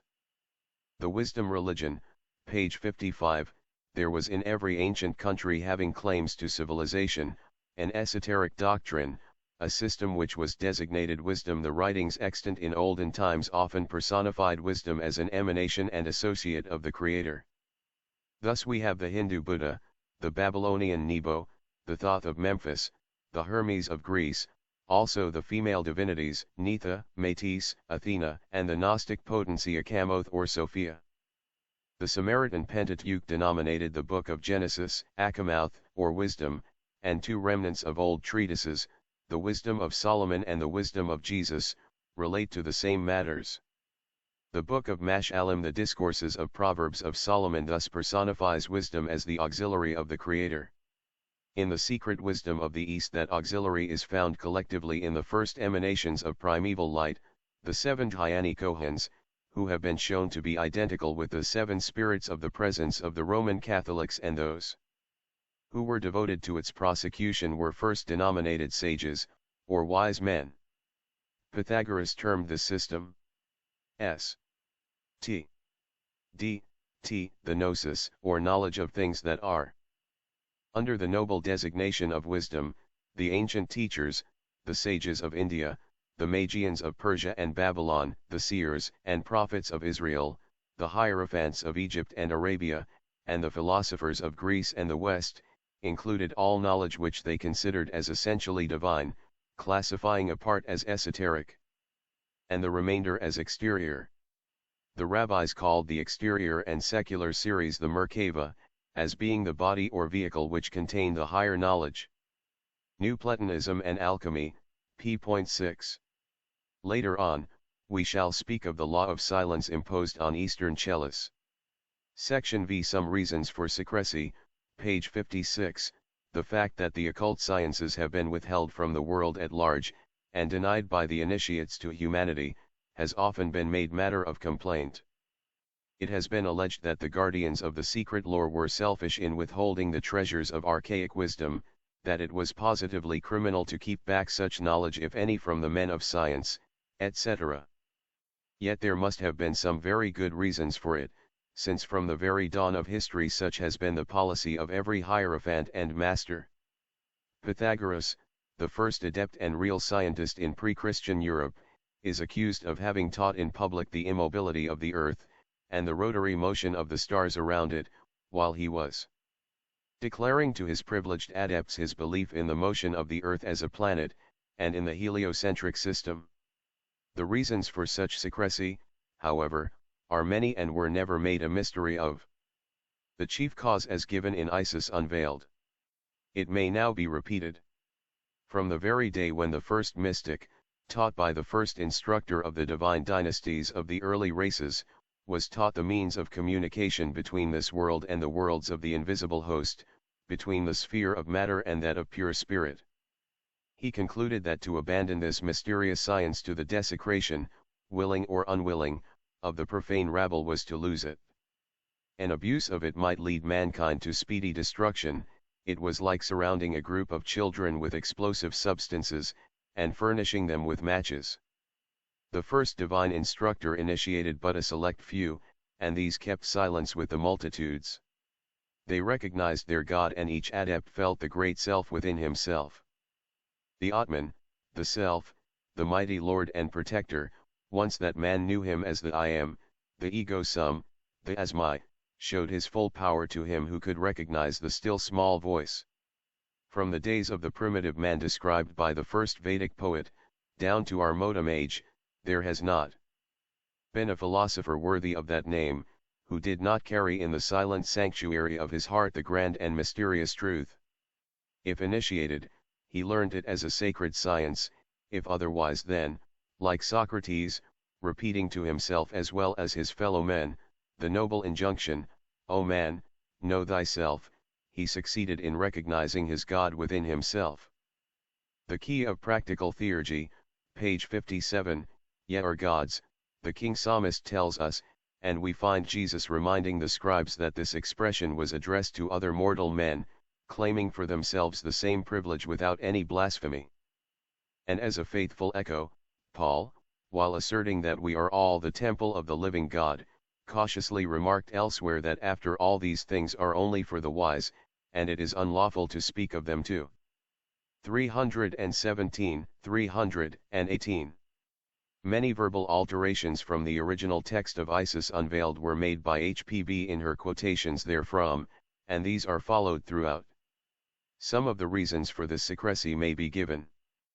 The fundamental law and master key of practical theurgy, in its chief applications to the serious study of cosmic and sidereal, of psychic and spiritual mysteries was, and still is, that which was called by the Greek Neoplatonist theophania. In its generally accepted meaning, this is communication between the gods, or God, and those initiated mortals who are spiritually fit to enjoy such an intercourse. Esoterically, however, it signifies more than this. For it is not only the presence of a God, but an actual howbeit temporary incarnation, the blending, so to say, of the personal deity, the higher self, with man its representative or agent on earth. As a general law, the highest God, the oversoul of the human being, Atma Buddhi, only overshadows the individual during his life, for purposes of instruction and revelation, or as Roman Catholics who erroneously call that oversoul the guardian angel would say, it stands outside and watches. But in the case of the theophanic mystery, it incarnates itself in the theurgist for purposes of revelation. When the incarnation is temporary, during those mysterious trances or ecstasy, which Plotinus defined as the liberation of the mind from its finite consciousness, becoming one and identified with the infinite. This sublime condition is very short. The human soul, being the offspring or emanation of its God, the Father and the Son become one, the divine fountain flowing like a stream into its human bed. Proclus claims to have experienced this sublime ecstasy 6 times during his mystic life. Porphyry asserts that Apollonius of Tyana was thus united 4 times to his deity, a statement which we believe to be a mistake, since Apollonius was a Nirmanikeya, divine incarnation not Avatara, and he, Porphyry, only once, when over 60 years of age. Theophany, or the actual appearance of a god to man, theopathy, or assimilation of divine nature, and theopneusty, inspiration, or rather the mysterious power to hear orally the teachings of a god, have never been rightly understood. In exceptional cases, however, the mystery becomes complete. The, page 58, Word is made flesh in real fact, the individual becoming divine in the full sense of the term, since his personal God has made of him his permanent lifelong tabernacle, the temple of God, as Paul says. Now that which is meant here by the personal God of man is, of course, not his seventh principle alone, as per se and in essence that is merely a being of the infinite ocean of light. In conjunction with our divine soul, the Buddhi, it cannot be called a duad, as it otherwise might, since, though formed from Atma and Buddhi, the two higher principles, the former is no entity but an emanation from the Absolute, and indivisible in reality from it. The personal God is not the monad, but indeed the prototype of the latter, what for want of a better term we call the manifested Karan Atma Karana Sharira is the causal body and is sometimes said to be the personal God. And so it is, in one sense. Causal soul, one of the seven and chief reservoirs of the human monads or egos. The latter are gradually formed and strengthened during their incarnation cycle by constant additions of individuality from the personalities in which incarnates that androgynous, half-spiritual, half-terrestrial principle, partaking of both heaven and earth, called by the Vedantins Jiva and Vijnanamaya Kosa, and by the occultists the Manas, mind, that, in short, which uniting itself partially with the monad, incarnates in each new birth. In perfect unity with its seventh principle, the spirit unalloyed, it is the divine higher self, as every student of theosophy knows. After every new incarnation Buddhi Manas culls, so to say the aroma of the flower called personality, the purely earthly residue of which its dregs is left to fade out as a shadow.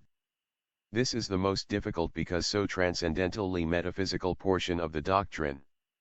As is repeated many a time in this and other works, it is not the philosophers, sages, and adepts of antiquity who can ever be charged with idolatry.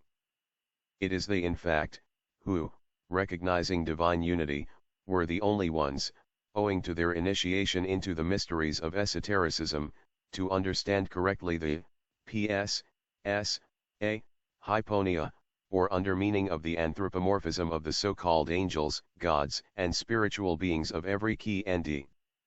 Each, worshipping the one divine essence that pervades the whole world of nature, reverenced, but never worshipped or idolized, any of these gods, whether high or low, not even his own personal deity, of which he was a ray, and to whom he appealed. This would be in one sense self-worship.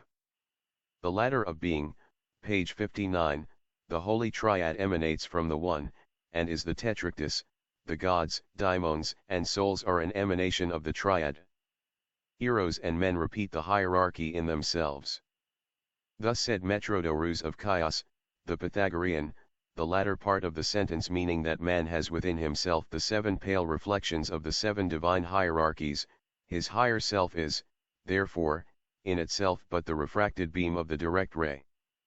He who regards the latter as an entity, in the usual sense of the term, is one of the infidels and atheists, spoken of by Epicurus, for he fastens on that God the opinions of the multitude and anthropomorphism of the grossest kind. The gods exist, said Epicurus, but they are not what the hoi polloi, the multitude, suppose them to be. He is not an infidel or atheist who denies the existence of gods whom the multitude worship, but he is such who fastens on the gods the opinions of the multitude.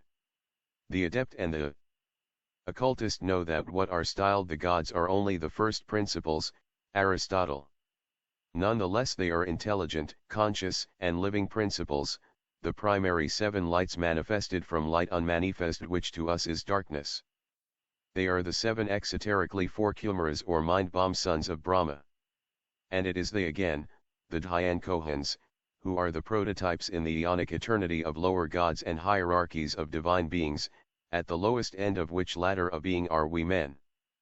Thus perchance polytheism, when philosophically understood, may be a degree higher than even the monotheism of the Protestant, say, who limits and conditions the deity in whom he persists in seeing the infinite, but whose supposed actions make of that absolute and infinite the most absurd paradox in philosophy.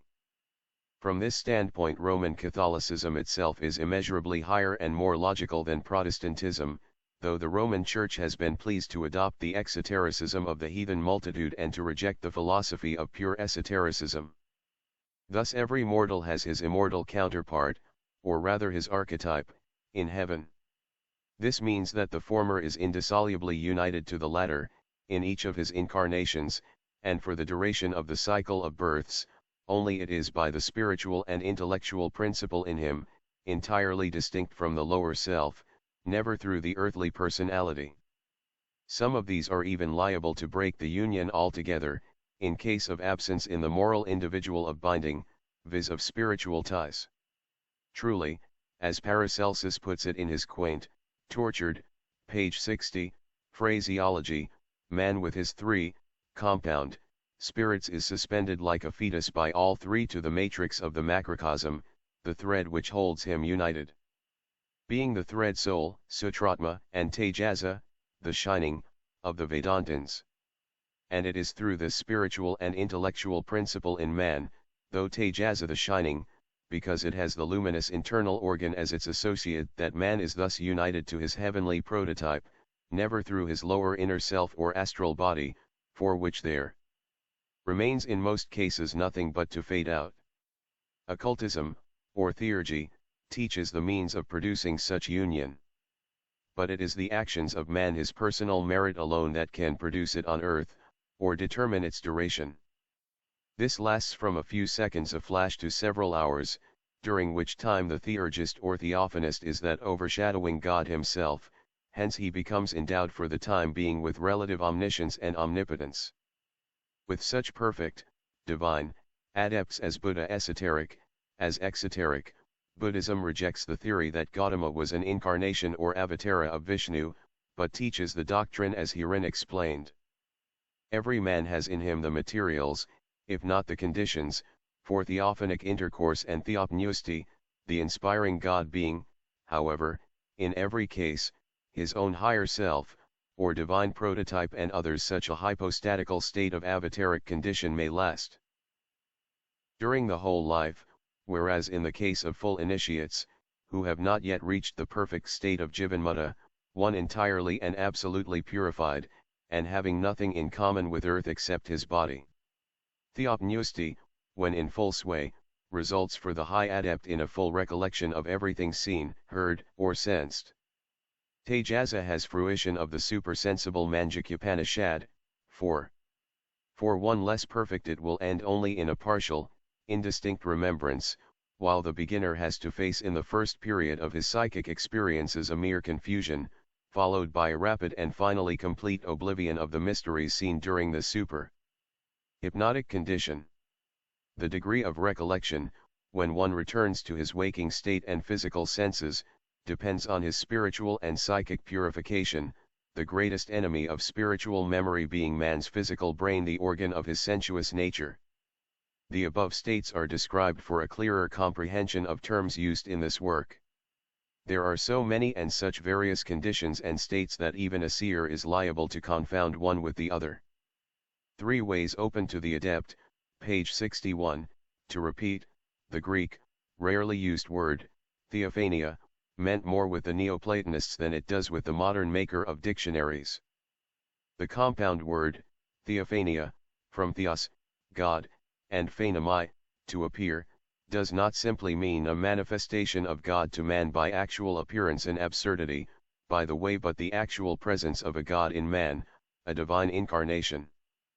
When Simon the magician claimed to be God the Father, what he wanted to convey was just that which has been explained, namely, that he was a divine incarnation of his own Father, whether we see in the latter an angel, a god, or a spirit. Therefore he was called that power of God which is called great, Acts 8:10. Revised version, or that power which causes the divine self to enshrine itself in its lower self man. This is one of the several mysteries of being and incarnation. Another is that when an adept reaches during his lifetime that state of holiness and purity that makes him equal to the angels, then at death his apparitional or astral body becomes as solid and tangible as was the late body, and is transformed into the real man. See the explanations given on the subject in, by G.M., from Achella's Diary, 5 Years of Theosophy. The old physical body, falling off like the cast-off serpent's skin, the body of the new man remains either visible or, at the option of the adept, disappears from view, surrounded as it is by the akashic shell that screens it. In the latter case there are 3 ways open to the adept. 1. He may remain in the earth sphere, Vayu or Kamaloka, in that ethereal locality concealed from human sight save during flashes of clairvoyance. In this case his astral body, owing to its great purity and spirituality, having lost the conditions required for akashic light, the nether or terrestrial ether, to absorb its semi-material particles, the adept will have to remain in the company of disintegrating shells doing no good or useful work. This, of course, cannot be. 2. He can by a supreme effort of will merge entirely into, and get united with, his monad. By doing so, however, we would, a. deprive his higher self of posthumous samadhi of bliss which is not real nirvana, the astral, however pure, being too earthly for such state, and, b. he would thereby open himself to karmic law, the action being, in fact, the outcome of personal selfishness of reaping the fruits produced by and for oneself alone. 3. The adept has the option of renouncing conscious nirvana and, page 62, rest, to work on earth for the good of mankind. This he can do in a twofold way, either, as above said, by consolidating his astral body into physical appearance, he can reassume the self-same personality, or he can avail himself of an entirely new physical body, whether that of a newly born infant or as is reported to have done with the body of a dead Raja by entering a deserted sheath, and living in it as long as he chooses. This is what is called continuous existence. The section entitled The Mystery About Buddha will throw additional light on this theory, to the profane incomprehensible, or to the generality simply absurd. Such is the doctrine taught, everyone having the choice of either fathoming it still deeper, or of leaving it unnoticed. The above is simply a small portion of what might have been given in Isis Unveiled, had the time come then, as it has now. One cannot study and profit by occult science, unless one gives himself up to it heart, soul, and body. Some of its truths are too awful, too dangerous, for the average mind. None can toy and play with such terrible weapons with impunity. Therefore it is, as St. Paul has it, unlawful to speak of them. Let us accept the reminder and talk only of that which is lawful. The quotation on p. 56 relates, moreover, only to psychic or spiritual magic. The practical teachings of occult science are entirely different, and few are the strong minds fitted for them. As to ecstasy, and such like kinds of self-illumination, this may be obtained by oneself and without any teacher or initiation, for ecstasy is reached by an inward command and control of self over the physical ego. As to obtaining mastery over the forces of nature, this requires a long training, or the capacity of one Brahma natural magician. Meanwhile, those who possess neither of the requisite qualifications are strongly advised to limit themselves to purely spiritual development. But even this is difficult, as the first necessary qualification is an unshakable belief in one's own powers and the deity within oneself, otherwise a man would simply develop into an irresponsible medium. Throughout the whole mystic literature of the ancient world we detect the same idea of spiritual esotericism, that the personal God exists within, nowhere outside, the worshipper. That personal deity is no vain breath, or a fiction, but an immortal entity, the initiator of the initiates, now that the heavenly or celestial initiators of primitive humanity, the Shishta of the preceding cycles, are no more among us. Like an undercurrent, rapid and clear, it runs without mixing its crystalline purity with the muddy troubled waters of dogmatism, an enforced anthropomorphic deity and religious intolerance.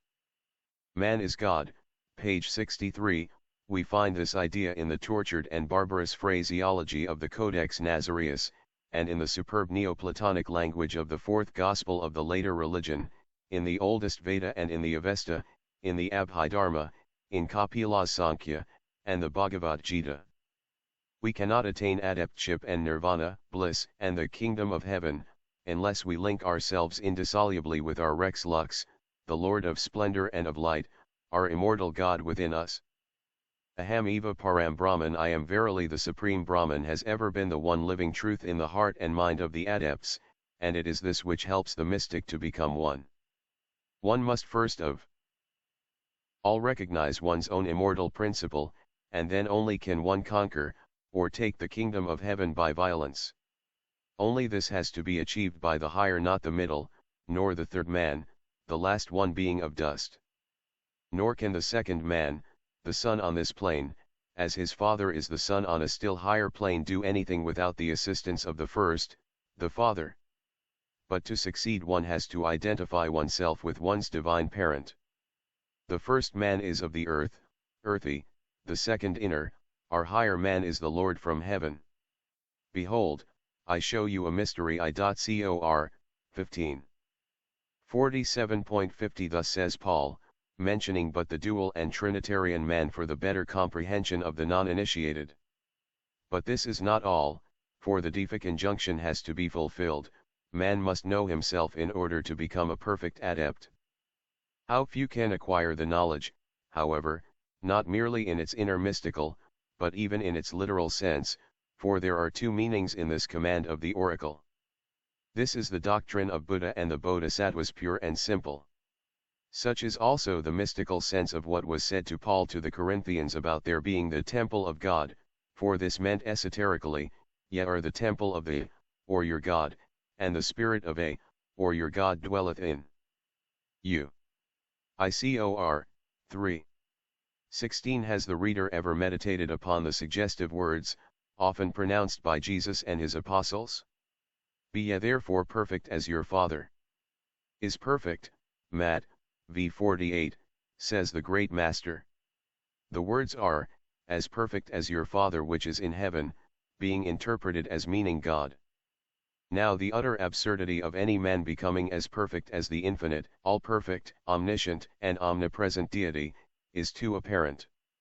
If you accept it in such a sense, Jesus is made to utter the greatest fallacy.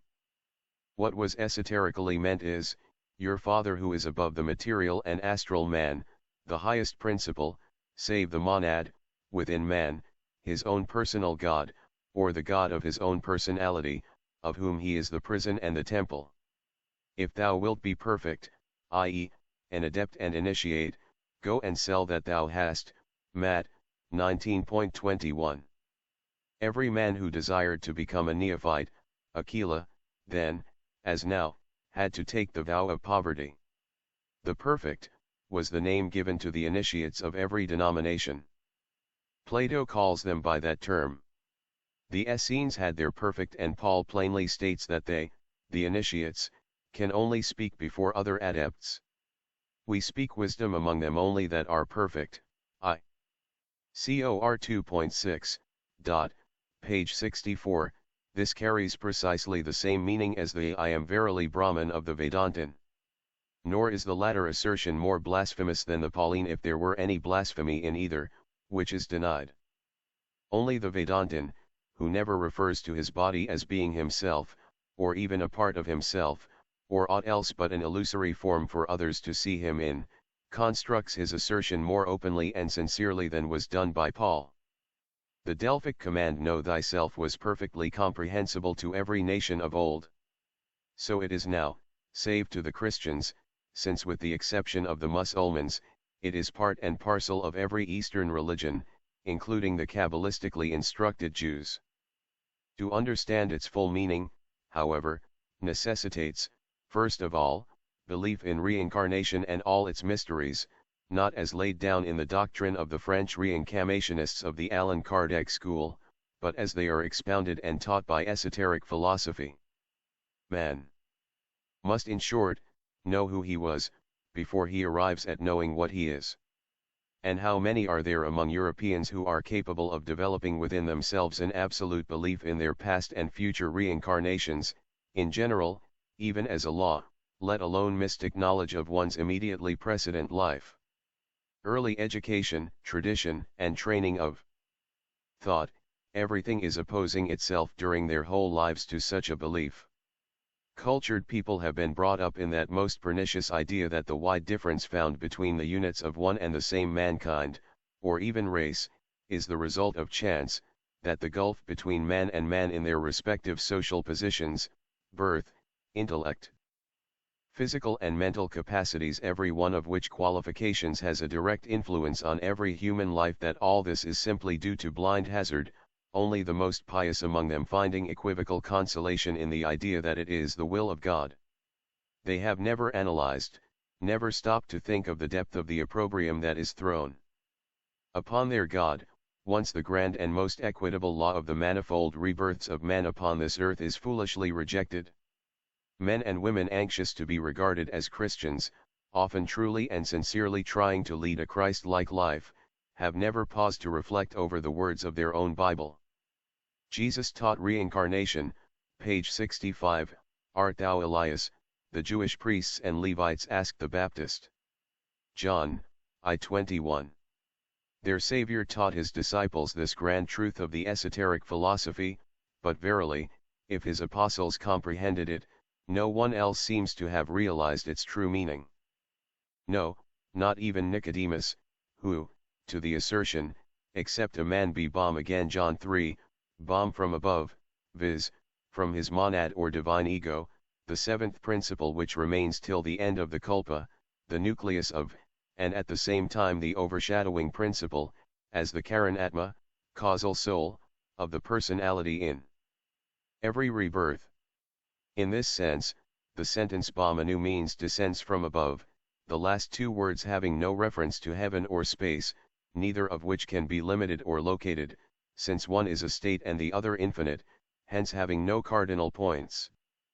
See New Testament, Revised Version LOCCIT, "He cannot see the kingdom of God," answers, "How can a man be born when he is old?"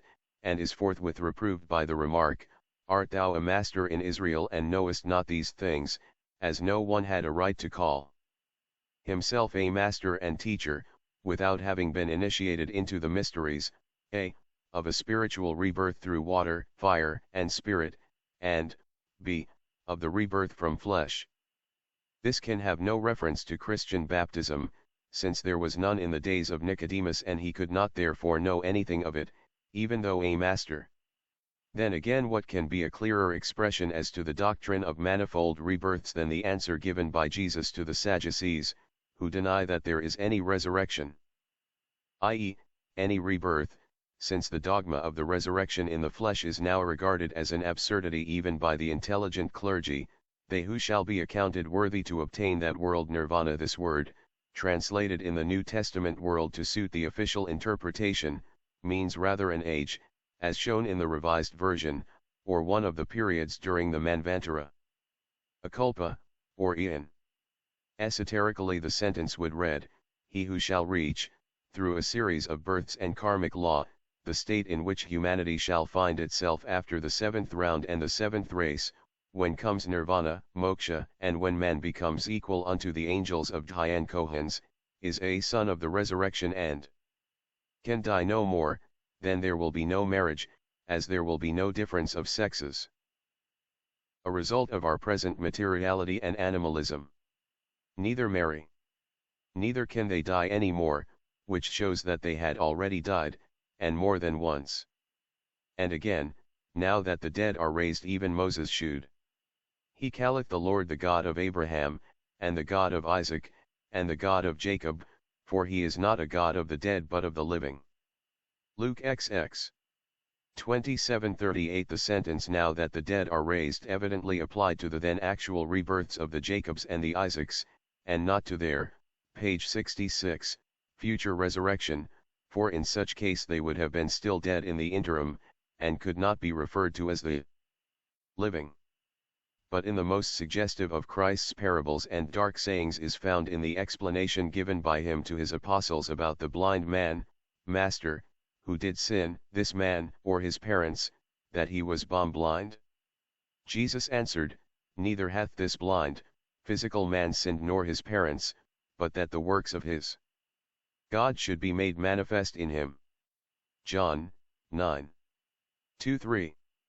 Man is the tabernacle, the building only, of his God, and of course it is not the temple but its inmate, the vehicle of God, the conscious ego, of fifth principle monas, the vehicle of the divine monad or God. That had sinned in a previous incarnation, and had thus brought the karma of cessity upon the new building.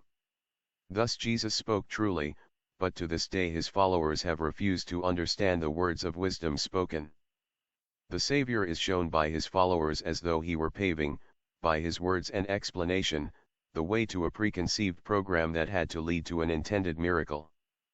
Verily the grand martyr has remained thenceforward, and for 18 centuries, the victim crucified daily far more cruelly by his clerical disciples and lay followers than he ever could have been by his allegorical enemies. For such is the true sense of the words that the works of God should be made manifest in him, in the light of theological interpretation, and a very undignified one it is, if the esoteric explanation is rejected. Doubtless the above will be regarded as fresh blasphemy. Nevertheless there are a number of Christians whom we know whose hearts go out as strongly to their ideal of Jesus, as their souls are repelled from the theological picture of the official Savior, who will reflect over our explanation and find in it no offense, but perchance a relief. Section 6, The Dangers of Practical Magic, page 67. Magic is a dual power, nothing is easier than to turn it into sorcery, an evil thought suffices for it. Therefore while theoretical occultism is harmless, and may do good, practical magic, or the fruits of the tree of life and knowledge, some symbologists, relying on the correspondence of numbers and the symbols of certain things and personages, refer these secrets to the mystery of generation. But it is more than this. The glyph of the tree of knowledge of good and evil has no doubt a phallic and sexual element in it, as has the woman and the serpent, but it has also a psychical and spiritual significance. Symbols are meant to yield more than one meaning, or otherwise the science of good and evil is fraught with dangers and perils. For the study of theoretical occultism there are, no doubt, a number of works that may be read with profit, besides such books as The Finer Forces of Nature, etc., the Zohar, Sefer Yetzirah, the Book of Enoch, Frank's Kabbalah, and many Hermetic treatises. These are scarce in European languages, but works in Latin by the medieval philosophers, generally known as alchemists and Rosicrucians, are plentiful. But even the perusal of these may prove dangerous for the unguided student. If approached without the right key to them, and if the student is unfit, owing to mental incapacity, for magic, and is thus unable to discern the right from the left path, let him take our advice and leave the study alone.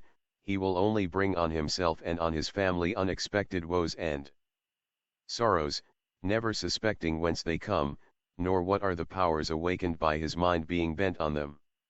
Works for advanced students are many, but these can be placed at the disposal of only sworn or pledged chelas, disciples, those who have pronounced the ever-binding oath, and who are, therefore, helped and protected.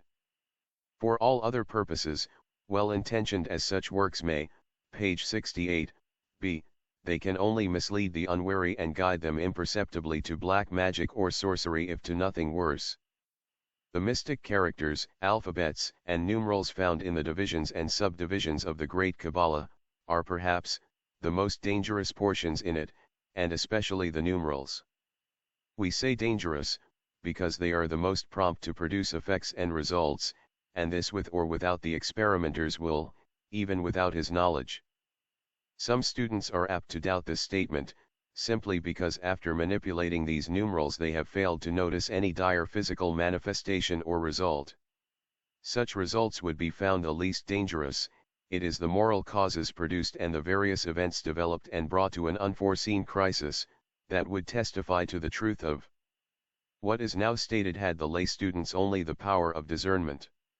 The point of departure of that special branch of the occult teaching known as the science of correspondences, numerical or literal or alphabetical, has for its epigraph with the Jewish and Christian Kabbalists, the two misinterpreted verses which say that God ordered all things in number, measure, and weight, Wisdom, xi.21. Douay version, and, He created her in the Holy Ghost, and saw her, and numbered her, and measured her. Ecclesiasticus, I9. Douay version. But the Eastern occultists have another epigraph, absolute unity, X, within number, and plurality. Both the Western and the Eastern students of the hidden wisdom hold to this axiomatic truth. Only the latter are perhaps more sincere in their confessions. Instead of putting a mask on their science, they show her face openly, even if they do veil carefully her heart and soul before the inappreciative public and the profane, who are ever ready to abuse the most sacred truths for their own selfish ends. But unity is the real basis of the occult sciences, physical and metaphysical. This is shown even by Eliphas Levi, the learned Western Kabbalist, inclined as he is to be rather Jesuitical. He says, absolute unity is the supreme and final reason of things. Therefore, that reason can be neither one person, nor three persons, it is reason, and preeminently reason, raison par excellence. Dogme et ritual de la haute magie, I. 361. Names are symbols, page 69. The meaning of this unity in plurality in God or nature, can be solved only by the means of transcendental methods, by numerals, as by the correspondences between soul and the soul. Names, in the Kabbalah, as in the Bible, such as Jehovah, Adam, Cadmon, Eve, Cain, Abel, Enoch, are all of them more intimately connected, by geometrical and astronomical relations, with physiology or phallicism, than with theology or religion. Little as people are as yet prepared to admit it, this will be shown to be a fact. If all those names are symbols for things hidden, as well as for those manifested, in the Bible as in the Vedas, their respective mysteries differ greatly. Plato's motto God geometrizes was accepted by both Aryans and Jews, but while the former applied their science of correspondences to veil the most spiritual and sublime truths of nature, the latter used their acumen to conceal only one to them the most divine of the mysteries of evolution, namely, that of birth and generation, and then they deified the organs of the latter. Apart from this, every cosmogony, from the earliest to the latest, is based upon, interlinked with, and most closely related to numerals and geometric figures. Questioned by an initiate, these figures and numbers will yield numerical values based on the integral values of the circle, the secret habitat of the ever-invisible deity as the alchemists have it, as they will yield every other occult particular connected with such mysteries, whether anthropographical, anthropological, cosmic, or psychical. In reuniting ideas to numbers, we can operate upon ideas in the same way as upon numbers, and arrive at the mathematics of truth, writes an occultist, who shows his great wisdom in desiring to remain unknown. Any Kabbalist well acquainted with the Pythagorean system of numerals and geometry can demonstrate that the metaphysical views of Plato were based upon the strictest mathematical principles. True mathematics, says the Magicon, is something with which all higher sciences are connected. Common mathematics is but a deceitful phantasmagoria, whose much praised infallibility only arises from this, that materials, conditions, and references are made to foundation. The cosmological theory of numerals which Pythagoras learned in India, and from the Egyptian hierophants, is alone able to reconcile the two units, matter and spirit, and cause each to demonstrate the other mathematically. The sacred numbers of the universe in their esoteric combination can alone solve the great problem, and explain the theory of radiation and the cycle of the emanations. The lower orders, before they develop into higher ones, must emanate from the, page 70, higher spiritual ones, and when arrived at the turning point, be reabsorbed into the infinite Isis unveiled, I. 6, 7. It is upon these true mathematics that the knowledge of the cosmos and of all mysteries rests, and to one acquainted with them, it is the easiest thing possible to prove that both Vedic and biblical structures are based upon God in nature and nature in God, as the radical law. Therefore, this law, as everything else immutable and fixed in eternity, could find a correct expression only in those purest transcendental mathematics referred to by Plato, especially in geometry as transcendentally applied. Revealed to men, we fear not and will not retract the expression in this geometrical and symbolical garb. Truth has grown and developed into additional symbology, invented by man for the wants and better comprehension of the masses of mankind that came too late in their cyclic development and evolution to have shared in the primitive knowledge, and would never have grasped it otherwise. If later on, the clergy, crafty and ambitious of power in every age, anthropomorphized and degraded abstract ideals, as well as the real and divine beings who do exist in nature, and are the guardians and protectors of our manvantaric world and period, the fault and guilt rests with those would-be leaders, not with the masses. But the day has come when the gross conceptions of our forefathers during the Middle Ages can no longer satisfy the thoughtful religionist. The medieval alchemist and mystic are now transformed into the skeptical chemist and physicist, and most of them are found to have turned away from truth, on account of the purely anthropomorphic ideas, the gross materialism, of the forms in which it is presented to them. Therefore, future generations have either to be gradually initiated into the truths underlying exoteric religions, including their own, or to be left to break the feet of clay of the last of the gilded idols. No educated man or woman would turn away from any of the now called superstitions, which they believe to be based on nursery tales and ignorance, if they could only see the basis of fact that underlies every superstition. But let them once learn for a certainty that there is hardly a claim in the occult sciences that is not founded on philosophical and scientific facts in nature, and they will pursue the study of those sciences with the same, if not with greater, ardor than that they have expended in shunning them. This cannot be achieved at once, for to benefit mankind such truths have to be revealed gradually and with great caution, the public mind not being prepared for them. The Three Mothers, page 71, however much the agnostics of our age may find themselves in the mental attitude demanded by modern science, people are always apt to cling to their old hobbies so long as the remembrance of them lasts.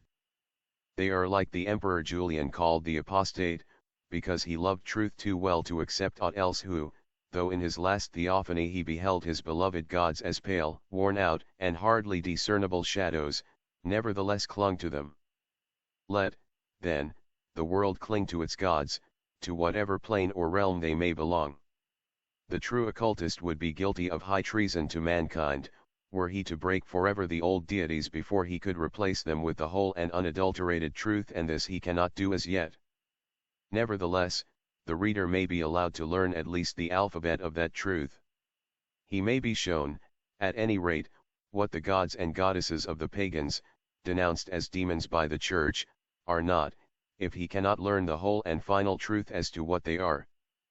Let him assure himself that the Hermetic Trace Matrices, and the Three Mothers of the Sefer Yetzirah are one and the same thing, that they are no demon goddesses, but light, heat, and electricity, and then, perchance, the learned classes will spurn them no longer. After this, the Rosicrucian Illuminati may find followers even in the royal academies, which will be more prepared, perhaps, than they are now, to admit the grand truths of archaic natural philosophy, especially when their learned members shall have assured themselves that, in the dialect of Hermes, the Three Mothers stand as symbols for the whole of the forces or agencies which have a place assigned to them in the modern system of the correlation of forces. Saint-Sus mentions books of stone which he found in the temple of Memphis, on one of which was engraved the following sentence: one nature delights in another, one nature overcomes another, one nature overrules another, and the whole of them are one. The inherent restlessness of matter is embodied in the saying of Hermes, action is he life of ta, and Orpheus calls nature p. a. Pat, the mother that makes many things, or the ingenious, the contriving, the inventive mother. Isis unveiled, I 257. Even the polytheism of the superstitious Brahmin and idolater shows its raison d'etre, since the three Shaktis of the three great gods, Brahma, Vishnu, and Shiva, are identical with the Three Mothers of the monotheistic Jew. The whole of the ancient religious and mystical literature is symbolical. The books of Hermes, the Zohar, the Yaakov, the Egyptian Book of the Dead, page 72, the Vedas, the Upanishads, and the Bible, are as full of symbolism as are the Nabatean revelations of the Chaldei Chutami, it is a loss of time to ask which is the earliest, all are simply different versions of the one primeval record of prehistoric knowledge and revelation. The first 4 chapters of Genesis contain the synopsis of all the rest of the Pentateuch, being only the various versions of the same thing in different allegorical and symbolical applications. Having discovered that the pyramid of Cheops with all its measurements is to be found contained in its minutest details in the structure of Solomon's temple, and having ascertained that the biblical names Shem, Ham, and Japhet are determinative of pyramid measures, in connection with the 600-year period of Noah and the 500-year period of Shem, Ham, and Japhet, the term sons of Elohim and daughters of Hadam, are for one thing astronomical terms source of measures. Px the author of the very curious work already mentioned, a book very little known in Europe, we regret to say seems to see nothing in his discovery beyond the presence of mathematics and metrology in the Bible. He also arrives at most unexpected and extraordinary conclusions, such as are very little warranted by the facts discovered. His impression seems to be that because the Jewish biblical names are all astronomical, therefore the scriptures of all the other nations can be only this and nothing more. But this is a great mistake of the erudite and wonderfully acute author of the Source of Measures, if he really thinks so. The key to the Hebrew-Egyptian mystery unlocks but a certain portion of the hieratic writings of these 2 nations, and leaves those of other peoples untouched. His idea is that the Kabbalah is only that sublime science upon which Masonry is based. In fact, he regards Masonry as the substance of the Kabbalah, and the latter as the rational basis of the Hebrew text of Holy Writ. About this we will not argue with the author. But why should all those who may have found in the Kabbalah something beyond the sublime science upon which Masonry is alleged to have been built, be held up to public contempt? In its exclusiveness and one-sidedness, such a conclusion is pregnant with future misconceptions and is absolutely wrong. In its uncharitable criticism, it throws a slur upon the divine science itself. The Bible and Word Juggling, page 73. The Kabbalah is indeed of the essence of Masonry, but it is dependent on metrology only in one of its aspects, the less esoteric, as even Plato made no secret that the deity was ever geometrizing. For the uninitiated, however learned and endowed with genius they may be, the Kabbalah, which treats only of the garment of God, or the veil and cloak of truth, is built from the ground upward with a practical application to present uses. Masonic Review, July 1886. Or in other words, represents an exact science only on the terrestrial plane. To the initiated, the Kabbalistic Lord descends from the primeval race, generated spiritually from the mind bomb 7. Having reached the earth, the divine mathematics, a synonym for magic in his day, as we are told by Josephus, veiled her face.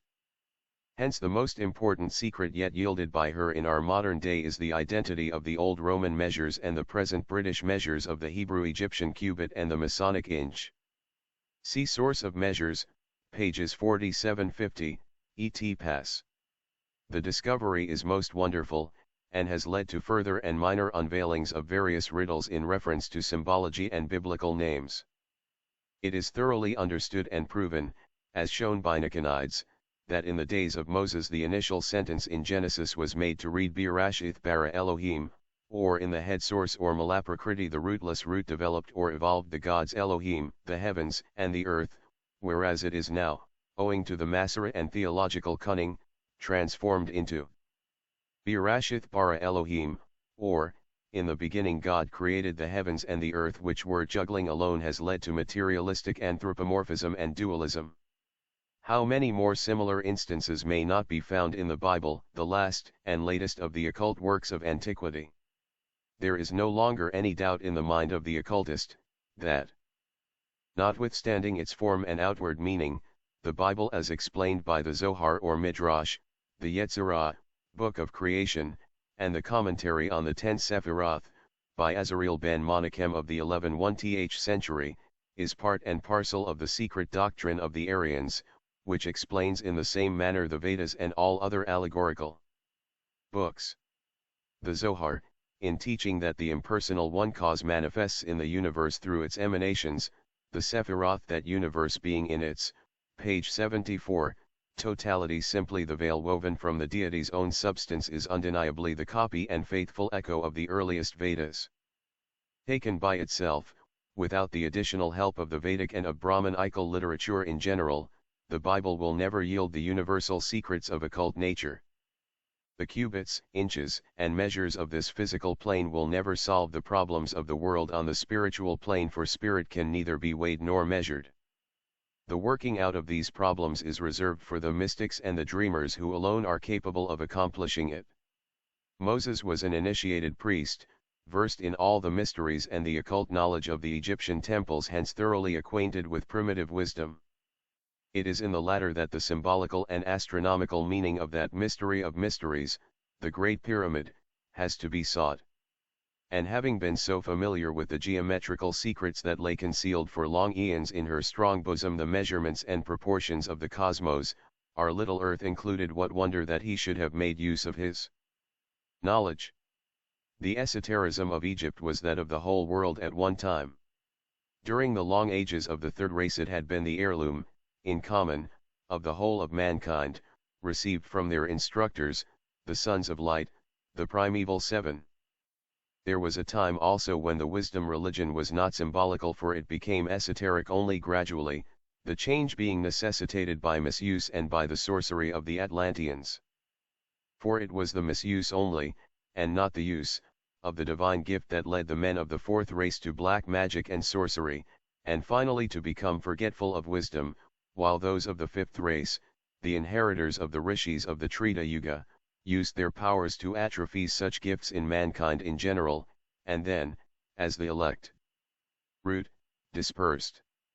Those who escaped the great flood preserved only its memory, and a belief founded on the knowledge of their direct fathers of one remove, that such a science existed, and was now jealously guarded by the elect root exalted by Enoch.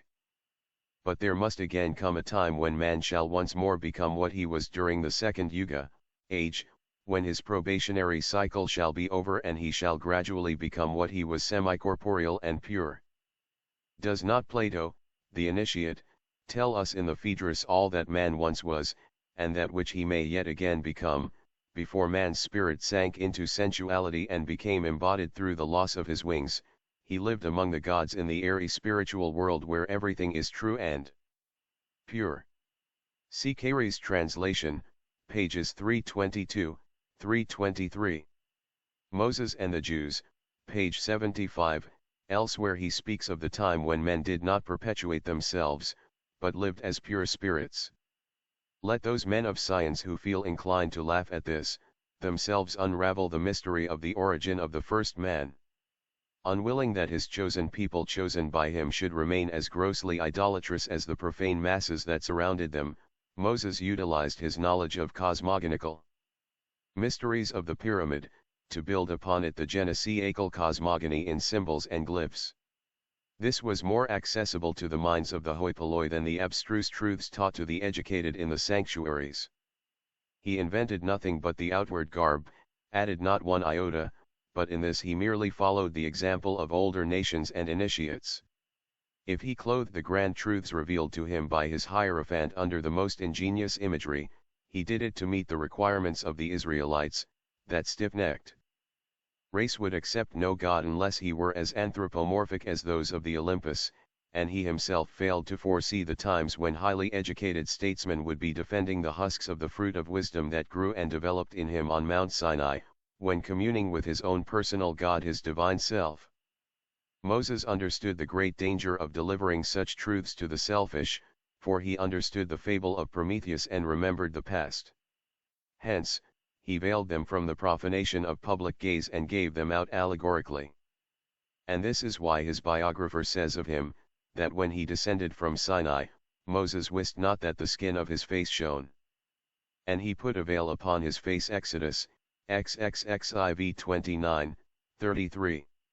And so he put a veil upon the face of his Pentateuch, and to such an extent that, using orthodox chronology, only 3,376 years after the event people begin to acquire a conviction that it is a veil indeed. It is not the face of God or even of a Jehovah shining through, not even the face of Moses, but verily the faces of the later rabbis. No wonder if Clemens wrote in the Stromates that, similar, then, to the Hebrew enigmas in respect to concealment are those of the Egyptians also. Op. Cit. v. 7. Section 7 Old wine in new bottles, page 76, it is more than likely, that the Protestants in the days of the Reformation knew nothing of the true origin of Christianity, or, to be more explicit and correct, of Latin ecclesiasticism. Nor is it probable that the Greek Church knew much of it, the separation between the two having occurred at a time when, in the struggle for political power, the Latin Church was securing, at any cost, the alliance of the highly educated, the ambitious and influential pagans, while these were willing to assume the outward appearance of the new worship, provided they were themselves kept in power. There is no need to remind the reader here of the details of that struggle, well known to every educated man. It is certain that the highly cultivated Gnostics and their leaders, such men as Saturninus, an uncompromising ascetic, as Marcion, Valentinus, Basilides, Menander, and Cerinthus, were not stigmatized by the, now, Latin Church because they were heretics, nor because their tenets and practices were indeed ob turpitudinem portentisam nemium et horribilum, monstrous, revolting abominations, as Baronius says of those of Carpocrates, but simply because they knew too much of fact and truth. Kenneth R. H. Mackenzie correctly remarks, they were stigmatized by the later Roman Church because they came into conflict with the purer Church of Christianity, the possession of which was usurped by the bishops of Rome, but which original continues in its docility towards the founder, in the primitive Orthodox Greek Church. The Royal Masonic Cyclopedia under Gnosticism. Unwilling to accept the responsibility of gratuitous assumptions, the writer deems it best to prove this inference by more than one personal and defiant admission of an ardent Roman Catholic writer, evidently entrusted with the delicate task by the Vatican. Copies that antedated originals, page 77, the Marquis de Merville makes desperate efforts to explain to the Catholic interest certain remarkable discoveries in archaeology and paleography, though the Church is cleverly made to remain outside of the quarrel and defense. This is undeniably shown by his ponderous volumes addressed to the Academy of France between 1803 and 1865. Seizing the pretext of drawing the attention of the materialistic immortals to the epidemic of spiritualism, the invasion of Europe and America by a numberless host of satanic forces, he directs his efforts towards proving the same, by giving the full genealogies and the theogony of the Christian and pagan deities, and by drawing parallels between the two. All such wonderful likenesses and identities are only seeming and superficial, he assures the reader. Christian symbols, and even characters, Christ, the Virgin, angels, and saints, tells them, were all personated centuries beforehand by the fiends of hell, in order to discredit eternal truth by their ungodly copies. By their knowledge of futurity the devils anticipated events, having discovered the secrets of the angels. Heathen deities, all the sun gods, named Satyr saviors born of immaculate mothers and dying a violent death, were only perers in the perers and devs of Jacobi, letters F and D. The word Ferrer is explained in the following manner: the Ferrer is a part of the creature, whether man or animal, of which it is the type and which it survives.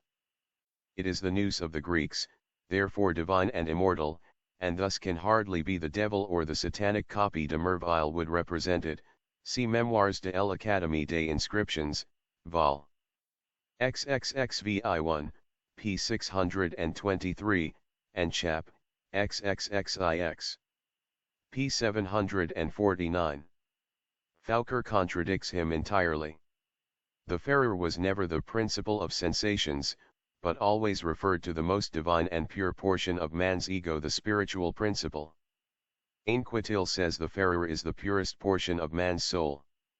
The Persian dev is the antithesis of the Ferrer, for the dev has been transformed by Zoroaster into the genius of evil, whence the Christian devil, but even the dev is only finite, for having become possessed of the soul of man by usurpation, it will have to leave it at the great day of retribution. The dev obsesses the soul of the defunct for 3 days, during which the soul wanders about the spot at which it was forcibly separated from its body. The Ferrer ascends to the region of eternal light.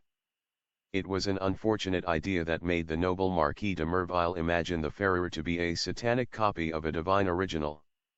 By calling all the gods of the pagans Apollo, Osiris, Brahma, Ormuzd, Bel, etc., the Ferrers of Christ and of the chief angels, he merely exhibits the God and the angels he would honor as inferior to the pagan gods, as man is inferior to his soul and spirit, since the Ferrer is the immortal part of the mortal being of which it is the type and which it survives.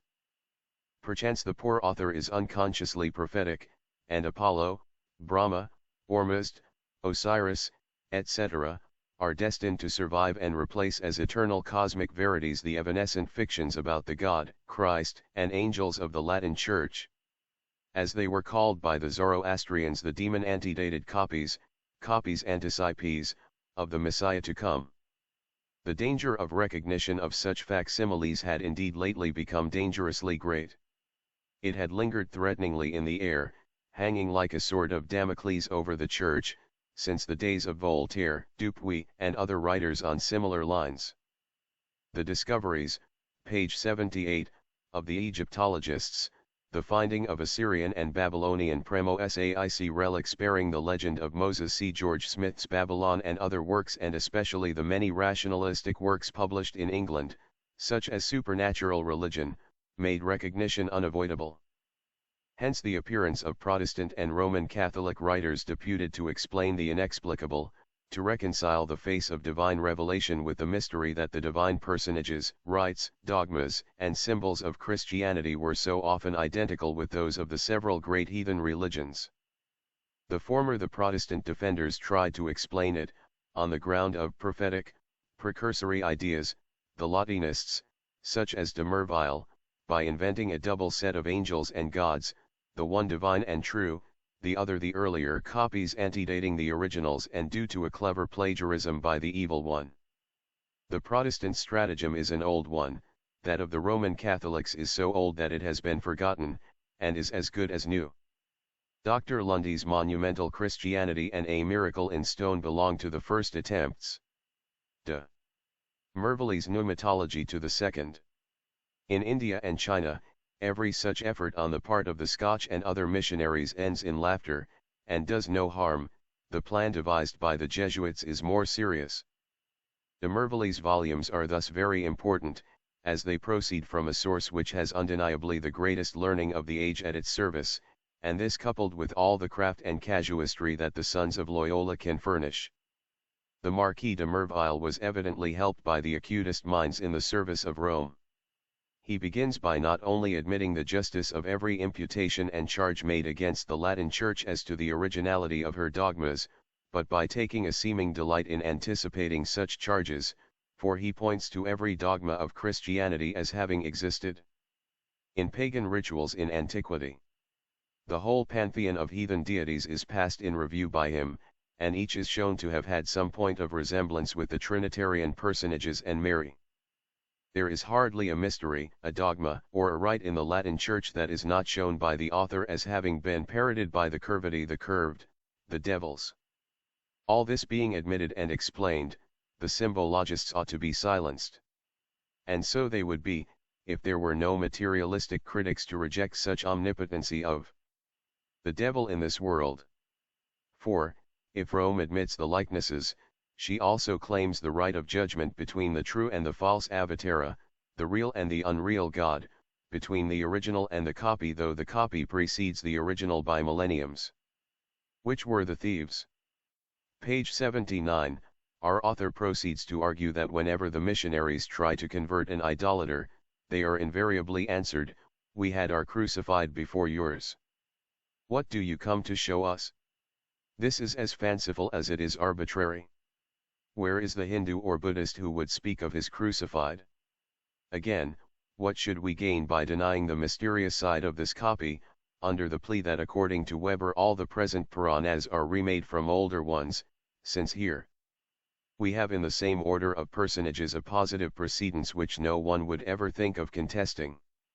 OPCIT, 4.237, and the author instances Buddha, Krishna, Apollo, etc. Having admitted all this, he escapes the difficulty in this wise: the Church Fathers, however, who recognized their own property under all such sheep's clothing, knowing by means of the gospel all the ruses of the pretended spirits of light, the Fathers, we say, meditating upon the decisive words, "All that ever came before me are robbers," John, x. 8, did not hesitate in recognizing the occult agency at work, the general and superhuman direction given beforehand to falsehood, the universal attribute and environment of all these false gods of the nations, omnes dei gentium demonia, illilum, Psalm XCV. LOCCIT, 250. With such a policy everything is made easy. There is not one glaring resemblance, not one fully proven identity, that could not thus be made away with.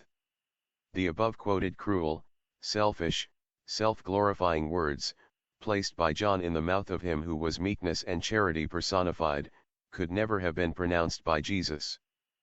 The occultists reject the imputation indignantly, and are prepared to defend the man as against the God, by showing whence come the words, plagiarized by the author of the fourth Gospel. They are taken bodily from the prophecies in the Book of Enoch. The evidence on this head of the learned biblical scholar, Archbishop Lawrence, and of the author of The Evolution of Christianity, who edited the translation, may be brought forward to prove the fact. On the last page of the introduction to the Book of Enoch is found the following passage: "The parable of the sheep rescued by the Good Shepherd from hireling guardians and ferocious wolves, is obviously borrowed by the fourth evangelist from, page 80, Enoch, Ith 6, in which the author depicts the shepherds as killing and destroying the sheep before the advent of the Lord, and this discloses the true meaning of that hitherto mysterious passage in the Johannine parable, 'All that ever came before me are thieves and robbers,' language in which we now detect an obvious reference to the allegorical shepherds of Enoch. Obvious truly, and something else besides. For, if Jesus pronounced the words in the sense attributed to him, then he must have read the Book of Enoch, a purely Kabbalistic, occult work, and he therefore recognized the worth and value of a treatise now declared apocryphal by his churches. Moreover, he could not have been ignorant that these words belong to the oldest ritual of initiation. Q. Who knocks at the door? A. The good cowherd. Q. Who preceded thee? A. The three robbers. Q. Who follows thee? A. The three murderers, etc., etc. Now this is the conversation that took place between the priest initiators and the candidates for initiation during the mysteries enacted in the oldest sanctuaries of the Himalayan fastnesses. The ceremony is still performed to this day in one of the most ancient temples in a secluded spot of Nepal. It originated with the mysteries of the first Krishna, passed to the first Tirthankara and ended with Buddha, and is called the Kurukshetra rite, being enacted as a memorial of the great battle and death of the divine adept. It is not masonry, but an initiation into the occult teachings of that hero occultism, pure and simple. And if he had not read it, and the sentence belongs to John, or whoever wrote the fourth Gospel, then what reliance can be placed on the authenticity of other sayings and parables attributed to the Christian Savior?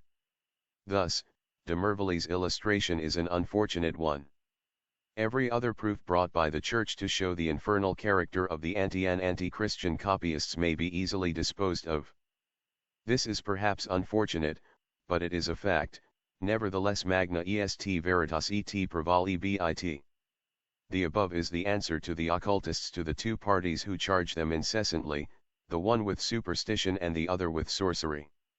To those of our brothers who are Christians, and twit us with the secrecy imposed upon the Eastern Chalice, adding invariably that their own Book of God is an open volume for all to read, understand, and be saved, we would reply by asking them to study what we have just said in this section, and then to refute it if they can.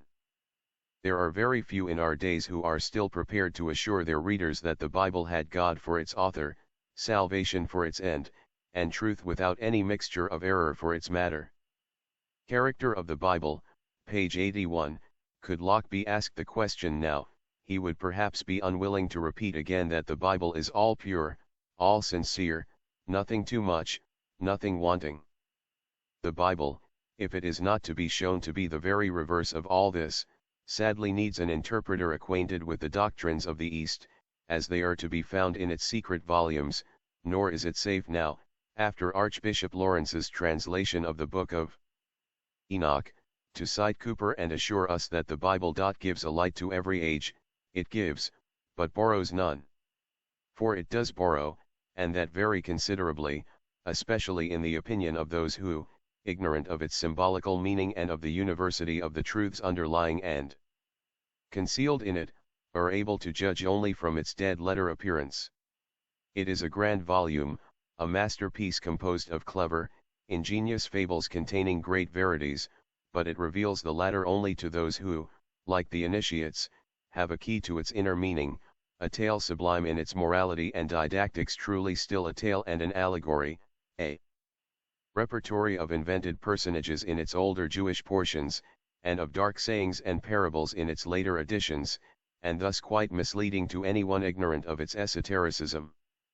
Moreover, it is astrology and Sabaean worship, pure and simple, that is to be found in the Pentateuch when it is read exoterically, and archaic science and astronomy to a most wonderful degree, when interpreted esoterically. Section 8, The Book of Enoch, the Origin and the Foundation of Christianity, page 82. While making a good deal of the Merkava, the Jews, or rather their synagogues, rejected the Book of Enoch, either because it was not included from the first in the Hebrew canon, or else, as Tertullian thought, it was disavowed by the Jews like all other scripture which speaks of Christ's Book of Enoch, Archbishop Lawrence's translation. Introduction, P.V. But neither of these reasons was the real one. The signed Ryan would have nothing to do with it, simply because it was more of a magic than a purely Kabbalistic work. The present-day theologians of both Latin and Protestant churches class it among apocryphal productions.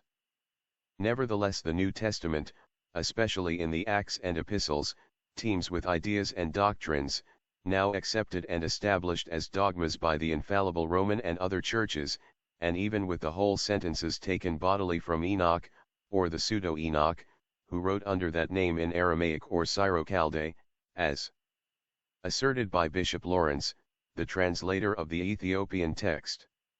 The plagiarisms are so glaring that the author of The Evolution of Christianity, who edited Bishop Lawrence's translation, was compelled to make some suggestive remarks in his introduction. On internal evidence, the Book of Enoch was unknown to Europe for 1,000 years. When Bruce found in Abyssinia some copies of it in Ethiopic, it was translated by Archbishop Lawrence in 1821, from the text in the Bodleian Library, Oxford. This book is found to have been written before the Christian period, whether 2 or 20 centuries does not matter. As correctly argued by the editor, it is either the inspired forecast of a great Hebrew prophet, predicting with miraculous accuracy the future teaching of Jesus of Nazareth, or the Semitic romance from which the latter borrowed his conceptions of the triumphant return of the Son of Man, to occupy it judicial throne in the midst of rejoicing saints and trembling sinners, expectant of everlasting happiness or eternal fire. And whether these celestial visions be accepted as human or divine, they have exercised so vast an influence on the destinies of mankind for nearly 2,000 years that candid and impartial seekers after religious truth can no longer delay inquiry into the relationship of the Book of Enoch with the revelation, or the evolution, of Christianity. OPCIT, p.xx. The Book of Enoch and Christianity, page 83, The Book of Enoch also records the supernatural control of the elements, through the action of individual angels presiding over the winds, the sea, hail, frost, dew, the lightning's flash and reverberating thunder. The names of the principal fallen angels are also given, among whom we recognize some of the invisible powers named in the incantations magical inscribed on the terracotta cups of Hebrew Chaldee conjurations. LOCCIT. We also find on these cups the word hallelujah, showing that a word with which ancient Syro-Chaldeans conjured has become, through the vicissitudes of language, the shibboleth of modem revivalists op. Cit. p. 14, note. The editor proceeds after this to give 57 verses from various parts of the Gospels and Acts, with parallel passages from the Book of Enoch, and says, the attention of theologians has been concentrated on the passage in the Epistle of Jude, because the author specifically names the prophet, but the cumulative coincidence of language and ideas in Enoch and the authors of the New Testament scripture, as disclosed in the parallel passages which we have collated, clearly indicates that the work of the Semitic Milton was the inexhaustible source from which evangelists and apostles, or the men who wrote in their names, borrowed their conceptions of the resurrection, judgment, immortality, perdition, and of the universal reign of righteousness, under the eternal dominion of the Son of Man. This evangelical plagiarism culminates in the Revelation of John, which adapts the visions of Enoch to Christianity, with modifications in which we miss the sublime simplicity of the great master of apocalyptic prediction, who prophesied in the name of the antediluvian patriarch. OPCIT, p.xxxv. In fairness to truth, the hypothesis ought at least to have been suggested, that the Book of Enoch in its present form is simply a transcript with numerous pre-Christian and post-Christian additions and interpolations from far older texts. Modern research went so far as to point out that Enoch is made, in chapter IC, to divide the day and night into 18 parts, and to represent the longest day in the year as consisting of 12 out of these 18 parts, while a day of 16, page 84, hours in length could not have occurred in Palestine. The translator, Archbishop Lawrence, remarks thus, the region in which the author lived must have been situated not lower than 41 degrees north latitude, where the longest day is 15 hours and a half, nor higher perhaps than 49 degrees, where the longest day is precisely 16 hours. This will bring the country where he wrote as high up at least as the northern districts of the Caspian and Euxine seas. The author of the Book of Enoch was perhaps a member of one of the tribes which Shalmaneser carried away, and placed in Hala and in Habor by the river Goshen, and in the cities of the Medes. OPCIT, p.13. Further on, it is confessed that, it cannot be said that internal evidence attests the superiority of the Old Testament to the Book of Enoch. The Book of Enoch teaches the pre-existence of the Son of Man, the elect one, the Messiah, who from the beginning existed in secret, the seventh principle, the first emanation, and whose name was invoked in the presence of the Lord of Spirits, before the sun and the signs were created.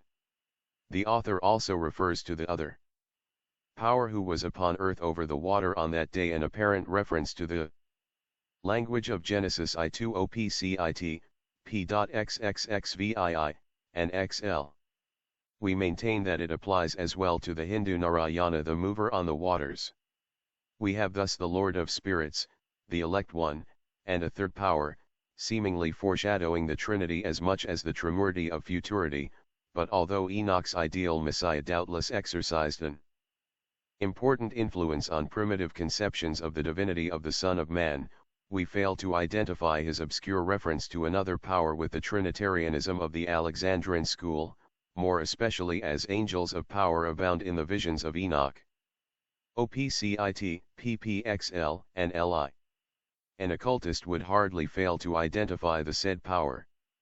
The editor concludes his remarkable reflections by adding, thus far we learn that the Book of Enoch was published before the Christian era by some great unknown of Semitic race, who, believing himself to be inspired in a post-prophetic age, borrowed the name of an antediluvian patriarch who stands for the solar or manvantaric year to authenticate his own enthusiastic forecast of the Messianic kingdom.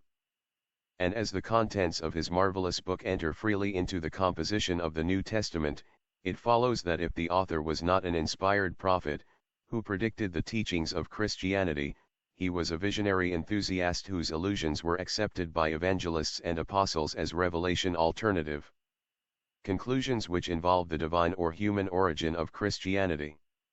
OPCIT, pages Sly.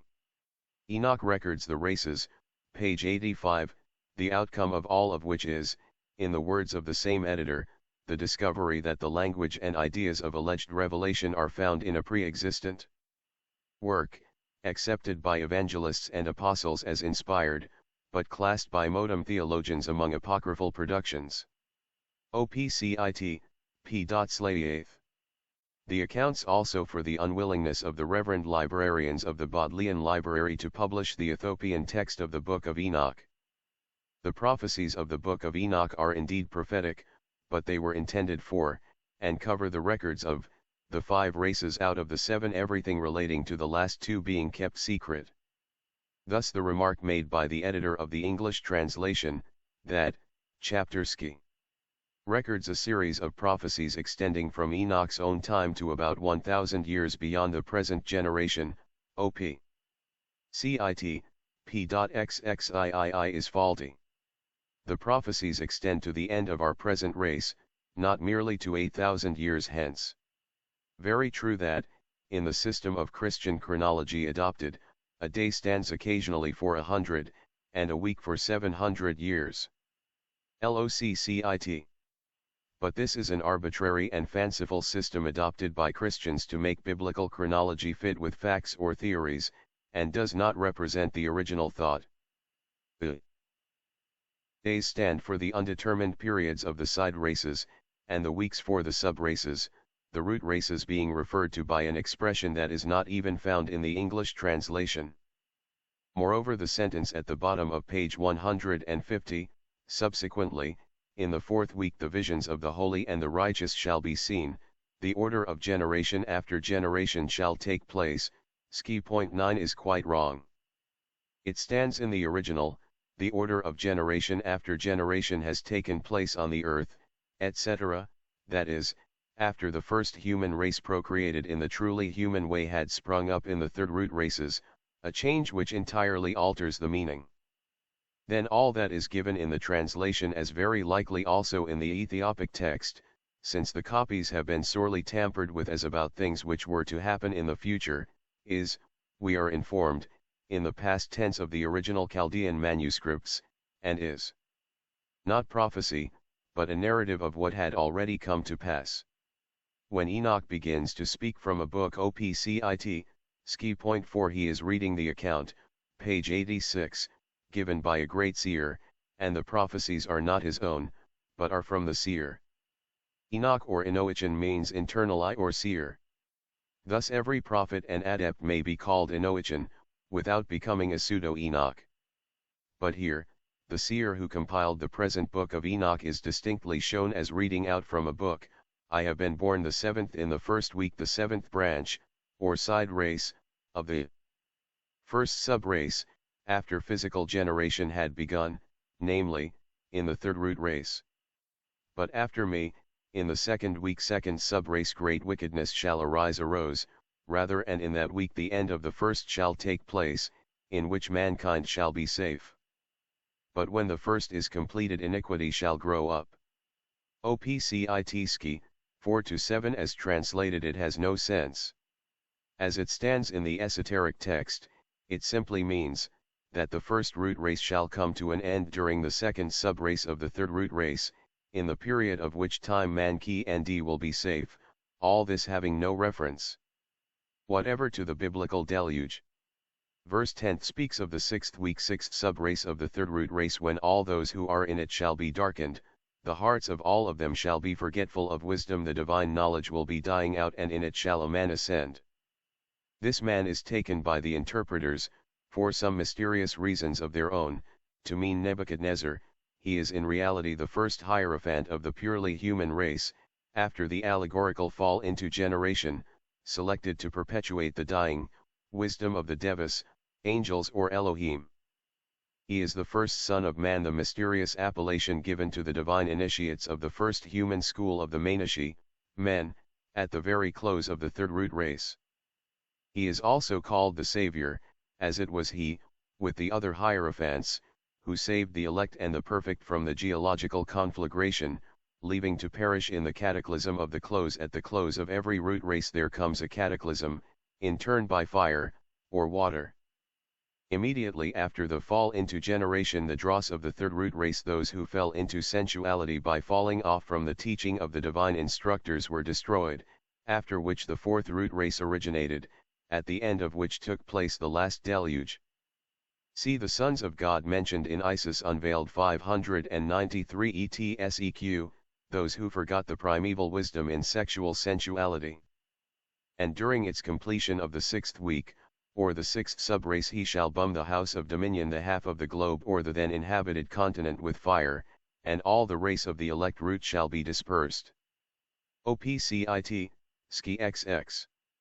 The Book of Enoch Symbolical, page 87, the above applies to the elect initiates, and not at all to the Jews, the supposed chosen people, or to the Babylonian captivity, as interpreted by the Christian theologians.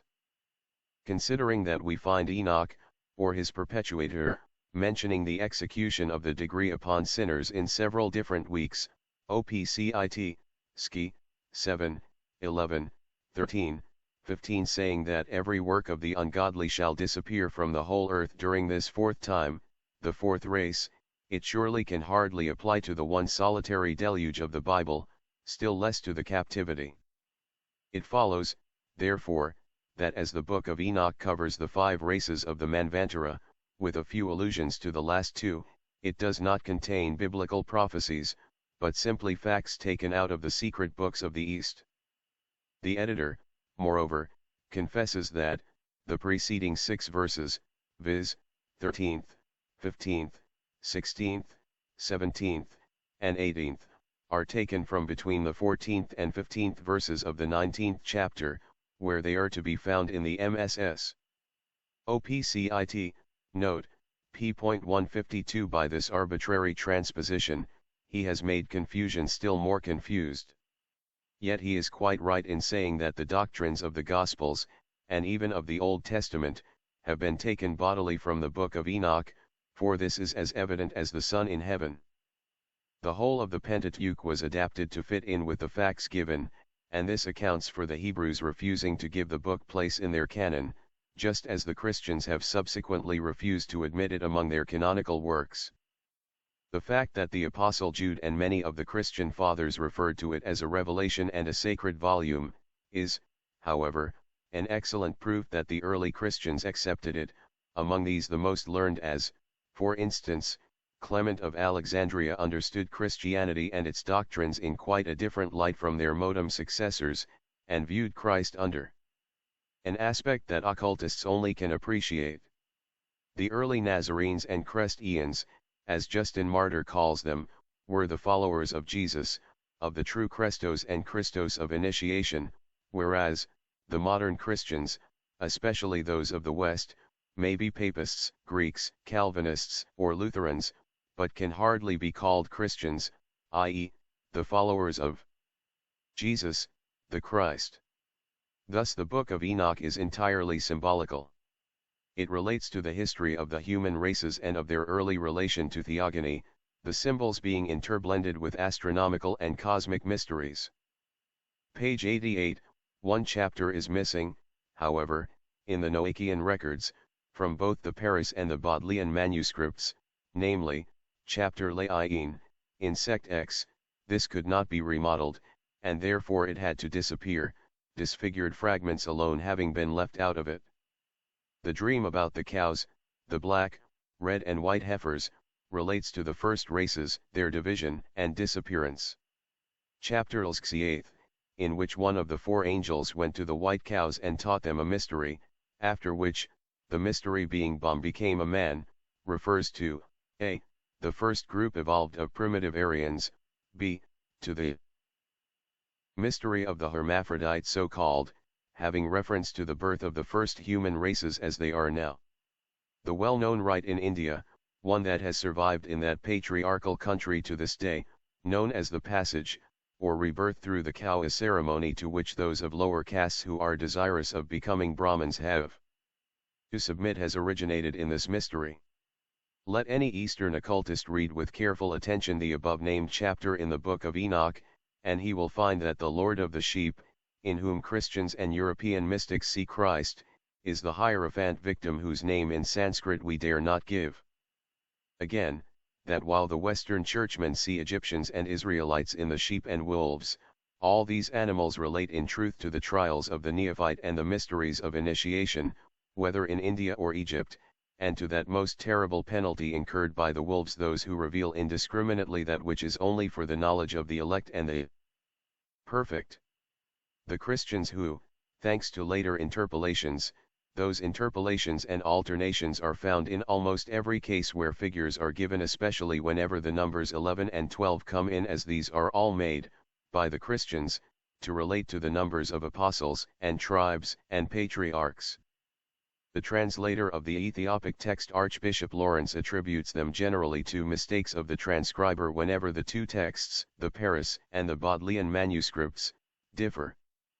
We fear it is no mistake, in most cases have made out in that chapter a triple prophecy relating to the deluge, Moses, and Jesus, are mistaken, as in reality it bears directly on the punishment and loss of Atlantis and the penalty of indiscretion.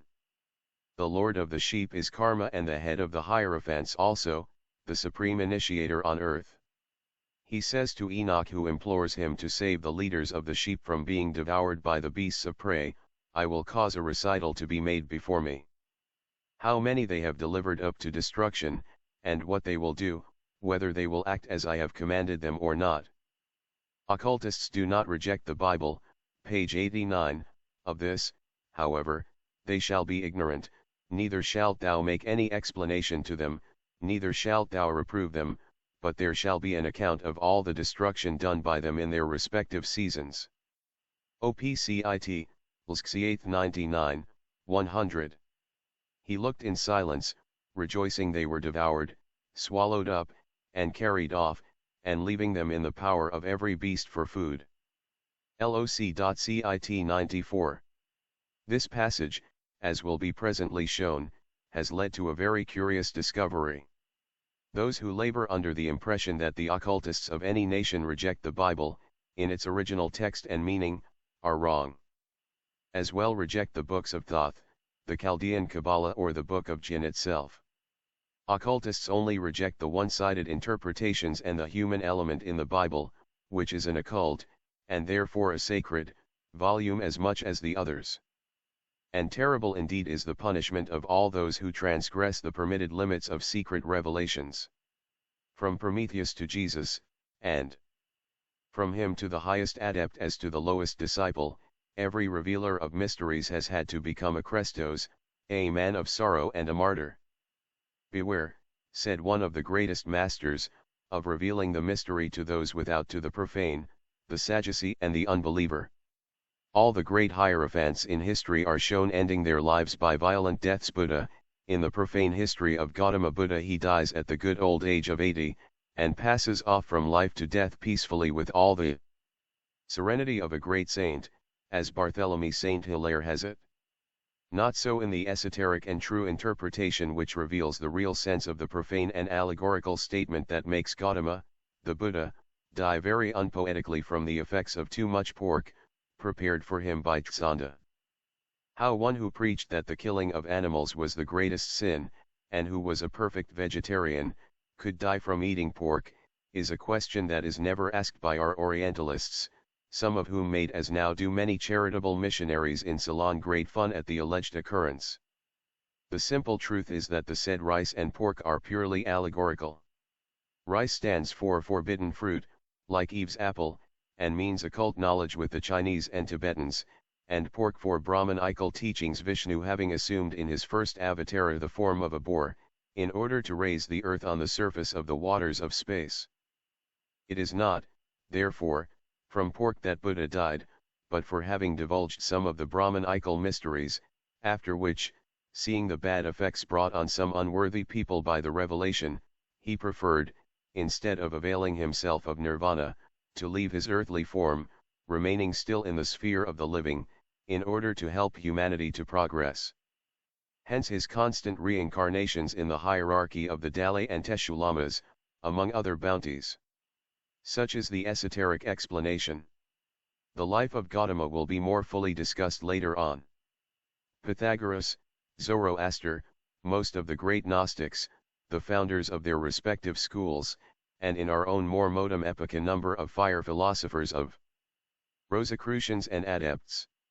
All of these are shown whether plainly or under the veil of allegory as paying the penalty for the revelations they had made. This may seem to the profane reader only coincidence. Page 90, to the occultist, the death of every master is significant, and appears pregnant with meaning.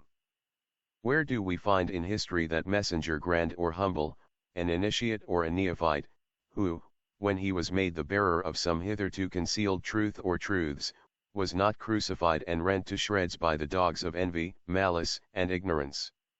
Such is the terrible occult law, and he who does not feel in himself the heart of a lion to scorn the savage barking, and the soul of a dove to forgive the poor ignorant fools, let him give up the sacred science.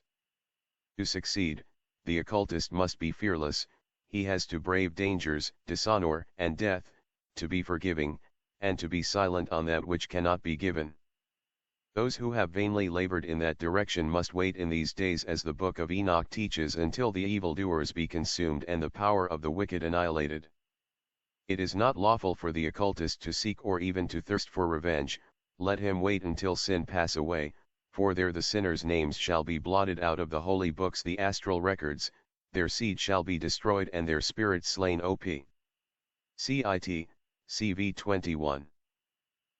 Esoterically, Enoch is the son of man, the first, and symbolically, the first subrace of the fifth root race in the Bible. Genesis 4 and V. There are three distinct Enochs: Canuck or Chanuk, the son of Cain, the son of Seth, and the son of Jared, but they are all identical, and two of them are mentioned for the purpose of misleading.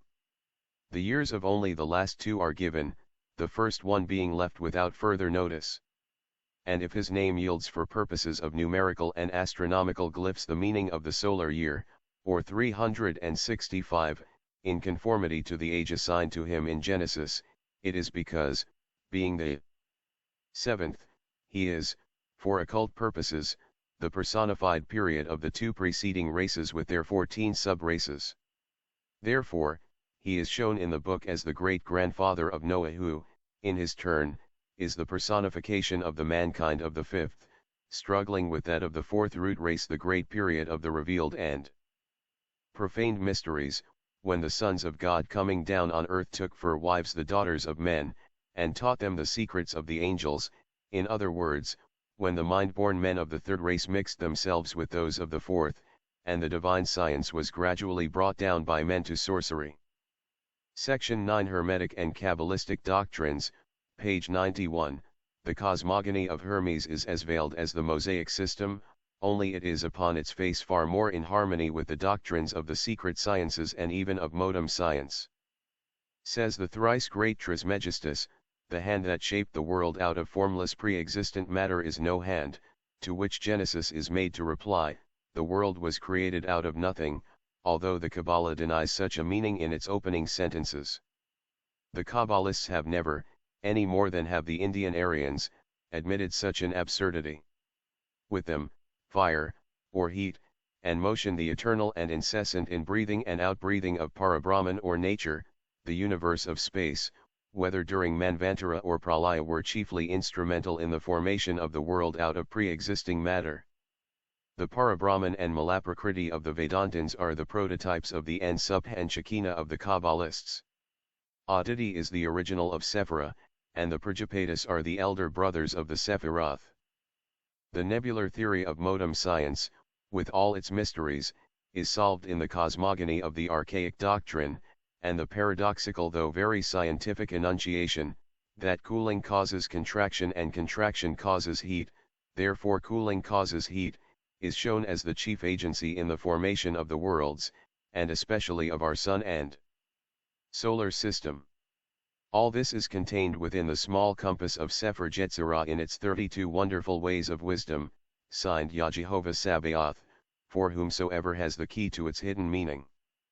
As to the dogmatic or theological interpretation of the first verses in Genesis, it is pertinently answered in the same book, where speaking of the, page 92, three mothers, air, water, and fire, the writer describes them as a balance with the good in one scale, the evil in the other, and the oscillating tongue of the balance between them.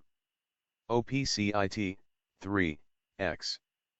One of the secret names of the one eternal and ever-present deity, was in every country the same, and it has preserved to this day a phonetic likeness in the various languages. The Ahum of the Hindus, the sacred syllable, had become the A, with the Greeks, and the Evam with the Romans the pen or all. The 30th way is called in the Sefer Yetzirah the gathering understanding, because thereby gather the celestial adepts judgments of the stars and celestial signs, and their observations of the orbits are the perfection of science. OPCIT 30. The 32nd and last is called therein the serving understanding, and it is so called because it is a disposer of all those that are serving in the work of the 7 planets, according to their hosts. CIT 32. The work was initiation, during which all the mysteries connected with the 7 planets were divulged, and also the mystery of the sun initiate with his 7 radiances or beams cut off the glory and triumph of the anointed, the Christos, a mystery that makes plain the rather puzzling expression of Clemens. For we shall find that very many of the dogmas that are held by such sects of barbarian and Hellenic philosophy as have not become utterly senseless, and are not cut out from the order of nature by cutting off Christ. Those who are aware of the term Christos was applied by the Gnostics to the higher ego, the ancient pagan Greek initiates doing the same, will readily understand the allusion. Christos was said to be cut off from the lower ego, Krestos, after the final and supreme initiation, when the two became blended in one, Krestos being conquered and resurrected in the glorified Christos Frank, Die Kabbalah, 75, Dunlap, Sod, Volume LL, or rather Krestos, correspond in their origin and with the truth as a whole. Stromates, 13. In Isis Unveiled, OPCITG.8 the reader will find fuller information than can be given here on the Zohar and its author, the great Kabbalist, Simeon ben Jaquet. It is said there that on account of his being known to be in possession of the secret knowledge and of the Merkabah, which ensured the reception of the word, his very life was endangered, and he had to fly to the wilderness, where he lived in a cave for 12 years surrounded by faithful disciples, and finally died there amid signs and wonders. Many are the marvels recorded as having taken place at his death, or we should rather say his translation, for he did not die as others do, but having suddenly disappeared, while a dazzling light filled the cavern with glory, his body was again seen upon its subsidence. When this heavenly light gave place to the habitual semi-darkness of the gloomy cave, then only, says Ginsberg, the disciples of Israel perceived that the lamp of Israel was extinguished. His biographers tell us that there were voices heard from heaven during the preparation for his funeral, and at his interment, when the coffin was lowered into the deep cave prepared for it, a flame broke forth and a voice mighty and majestic pronounced these words, "This is he who caused the earth to quake, and the kingdoms to shake." The Kabbalah and the Book of Enoch, page 93, his teachings on the origin of the secret doctrine, or, as he also calls it, the secret wisdom, are the same as those found in the East, with the exception that in place of the chief of a host of planetary spirits he puts God, saying that this wisdom was first taught by God himself to a certain number of elect angels, whereas in the Eastern doctrine the saying is different, as will be seen. Some synthetic and Kabbalistic studies on the sacred book of Enoch and the Tarot, Rota, are before us. We quote from the Ms. copy of a Western occultist, who is prefaced by these words, "There is but one law, one principle, one agent, one truth, and one word. That which is above is analogically as that which is below. All that which is the result of quantities and of equilibriums." The axiom of Eliphas Levi and this triple epigraph show the identity of thought between the East and the West with regard to the secret science which, as the same MS, tells us, is the key of things concealed, the key of the sanctuary. This is the sacred word which gives to the adept the supreme reason of occultism and its mysteries. It is the quintessence of philosophies and of dogmas, it is the Alpha and Omega, it is the light, life, and wisdom universal. The Tarot of the sacred book of Enoch, or Rhoda, is prefaced, moreover, with this explanation: the antiquity of this book is lost in the night of time. It is of Indian origin, and goes back to an epoch long before Moses. It is written upon detached leaves, which at the first were of fine gold and precious metals. It is symbolical, and its combinations adapt themselves to all the wonders of the Spirit. Altered by its passage across the ages, it is nevertheless preserved thanks to the ignorance of the curious in its types and its most important primitive figures. This is the Rota of Enoch, now called Tarot of Enoch, to which de Merville alludes, as we saw, as the means used for evil magic. Page 94, metallic plates or leaves escaped from destruction during the deluge and which are attributed by him to Cain. They have escaped the deluge for the simple reason that this flood was not universal. And it is said to be of Indian origin, because its origin is with the Indian Aryans of the first subrace of the fifth root race, before the final destruction of the last stronghold of Atlantis. But, if it originated with the forefathers of the primitive Hindus, it was not in India that it was first used. Its origin is still more ancient and must be traced beyond and into the Himalaya.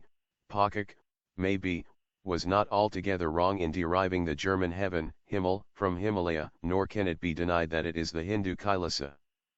Heaven, that is the father of the Greek heaven, Koilan, and of the Latin Caelum, the snowy range. It was balm in that mysterious locality which no one is able to locate, and which is the despair of both geographers and Christian theologians, the regions in which the Brahman places his Kailasa, the Mount Sumeru, and the Parvati Pamir, transformed by the Greeks into Peloponnesus. Round this locality, which still exists, the traditions of the Garden of Eden were built. From these regions the Greeks obtained their Parnassus. See Pakak's India in Greece, and his derivation of Mount Parnassus from Pamasa, the leaf and branch huts of the Hindu ascetics, half shrine and half habitation. Part of the Paro Pamasus, the hill of Bamiyan, is called Parnassus. These mountains are called Deva Nica, because they are so full of devas of gods, called gods of the earth Budevas. They lived, according to the Puranas, in bowers or huts, called Pamasas, because they were made of leaves, Pamas, p.302, and thence proceeded most of the biblical personages, some of them in their day men, some demigods and heroes, some though very few myths, the astronomical double of the former. Abram was one of them, a Chaldean Brahmin. Rawlinson is justly very confident of an Aryan and Vedic influence on the early mythology and history of Babylon and Chaldea, says the legend, transformed later, after he had repudiated his gods and left his town, in Chaldea, into Abrams. This is a secret doctrine affirmation, and may or may not be accepted. Only Abram, Isaac, and Judah resemble terribly the Hindu Brahma, Ikshvaku and Yadu. Or Abraham, no Brahman who emigrated. Abram becoming the father of many nations is thus explained. The student of occultism has to bear in mind that every god and hero in ancient pantheons, that of the Bible included, has three biographies in the narrative, so to say, running parallel with each other and each connected with one of the aspects of the hero: historical, astronomical, and perfectly mythical, the last serving to connect the other two together and smooth away the asperities and discordancies in the narrative, and gathering into one or more symbols the verities of the first two. Localities are made to correspond with astronomical and even with psychic events.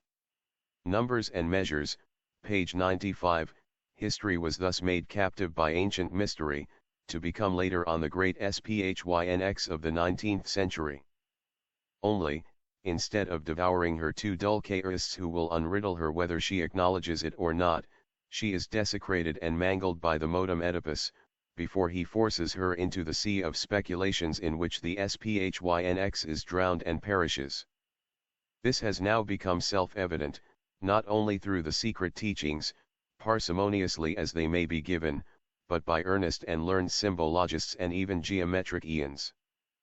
The key to the Hebrew-Egyptian mystery, in which a learned mason of Cincinnati, Mr. Ralston Skinner, unveils the riddle of a god, with such ungodly ways about him as the biblical Yahweh, is followed by the establishment of a learned society under the presidentship of a gentleman from Ohio and 4 vice presidents, one of whom is Piotr Smith, the well-known astronomer, an Egyptologist, the director of the Royal Observatory in Scotland and author of the Great Pyramid, pharaonic by name, humanitarian by fact, its marvels, mysteries, and its teachings, is seeking to prove the same problem as the American author and Mason, namely, that the English system of measurement is the same as that used by the ancient Egyptians in the construction of their pyramid, or in Mr. Skinner's own words that the pharaonic source of measures originated the British inch and the ancient cubit. It originated much more than this, as will be fully demonstrated before the end of the next century. Not only is everything in Western religion related to measures, geometrical figures, and time calculations, the principal period durations being founded on most of the historical personages it is said in the Gnostics and their remains, by C.W. King, p.13, with regard to the names of Brahma and Abram, this figure of the man, Sir Enpin, consists of 243 numbers, being the numerical value of the letters in the name Abram signifying the different orders in the celestial hierarchies. In fact, the names Abram and Brahma are equivalent in numerical value. Thus, to one acquainted with esoteric symbolism, it does not seem at all strange to find in the Lokopolis, the 4 cardinal and intermediate points of the compass personified by 8 Hindu gods, Indra's elephant, names Abhitra, Matanga, and his wife Abhitramua. Abhitra is in a way a wisdom deity, since it is this elephant's head that replaced that of Ganesha, Ganapati, the god of wisdom, cut off by Shiva. Now Abhitra means cloud, and it is also the name of the city where Abram is supposed to have resided when read backwards Arba, Kirjath, the city of 4. Abram is Abra with an appended M final, and Abra read backward is Arba, key to the Hebrew-Egyptian mystery. The author might have added that Abra meaning in Sanskrit in, or of, the clouds, the cosmo-astronomical symbol of Abram becomes still plainer. All of these ought to be read in their originals, in Sanskrit, but the latter are also connected with heaven and earth truly, only with the Indo-Aryan heaven and earth, not with those of Palestine. The prototypes of nearly all the biblical personages are to be sought, page 96, for in the early pantheon of India. It is the mind-born sons of Brahma, or rather of the Dhyani Pitara, the father gods, the sons of light, who have given birth to the sons of earth, the patriarchs. For if the Rig Veda and its 3 sister Vedas have been milk ed out from fire, air, and sun, or Agni, Indra, and Surya, as Manusmriti tells us, the Old Testament was most undeniably milked out of the most ingenious brains of Hebrew Kabbalists, partly in Egypt and partly in Babylonia, the seat of Sanskrit literature and Brahmin learning from her origin, as Colonel Vance Kennedy truly declared. One of such copies was Abram or Abraham, into whose bosom every Orthodox Jew hopes to be gathered after death, that bosom being localized as heaven in the clouds or Abhitra. Before these theories and speculations we are willing to admit they are such are rejected, the following few points ought to be explained. 1. Why after leaving Egypt, was the patriarch's name changed by Jehovah from Abram to Abraham? 2. Why Sarai becomes on the same principle Sarah, General, 17. 3. Whence the strange coincidence of names? 4. Why should Alexander Polyhistor say that Abraham was born at Camarina or Urea, a city of soothsayers, and invented astronomy? 5. The Abrahamic recollections go back at least 3 millenniums beyond the grandfather of Jacob, says Bunsen, Egypt's place in history, v.35. From Abraham to Enoch's Taro there seems to be a considerable distance, yet the two are closely related by more than one link. Gaff Arl has shown that the 4 symbolical animals on the 21st key of the Taro, at the 3rd septenary, are the teraphim of the Jews invented and worshipped by Abram's father Terah, and used in the oracles of the Urim and Thummim. Moreover, astronomically Abraham is the sun measure and a portion of the sun, while Enoch is the solar year, as much as are Hermes or Thot, and Thot, numerically, was the equivalent of Moses, or Hermes, the lord of the lower realms, also esteemed as a teacher of wisdom, the same Mason mathematician tells us. And the tarot being, according to one of the latest bulls of the Pope, an invention of hell, the same as Masonry and occultism, the relation is evident. The tarot contains indeed the mystery of all such transmutations of personages into sidereal bodies and vice versa. The Will of Enoch is an archaic invention, the most ancient of all, for it is found in China. Eliphas Levi says there was not a nation but had it, its real meaning being preserved in the greatest secrecy. It was a universal heirloom.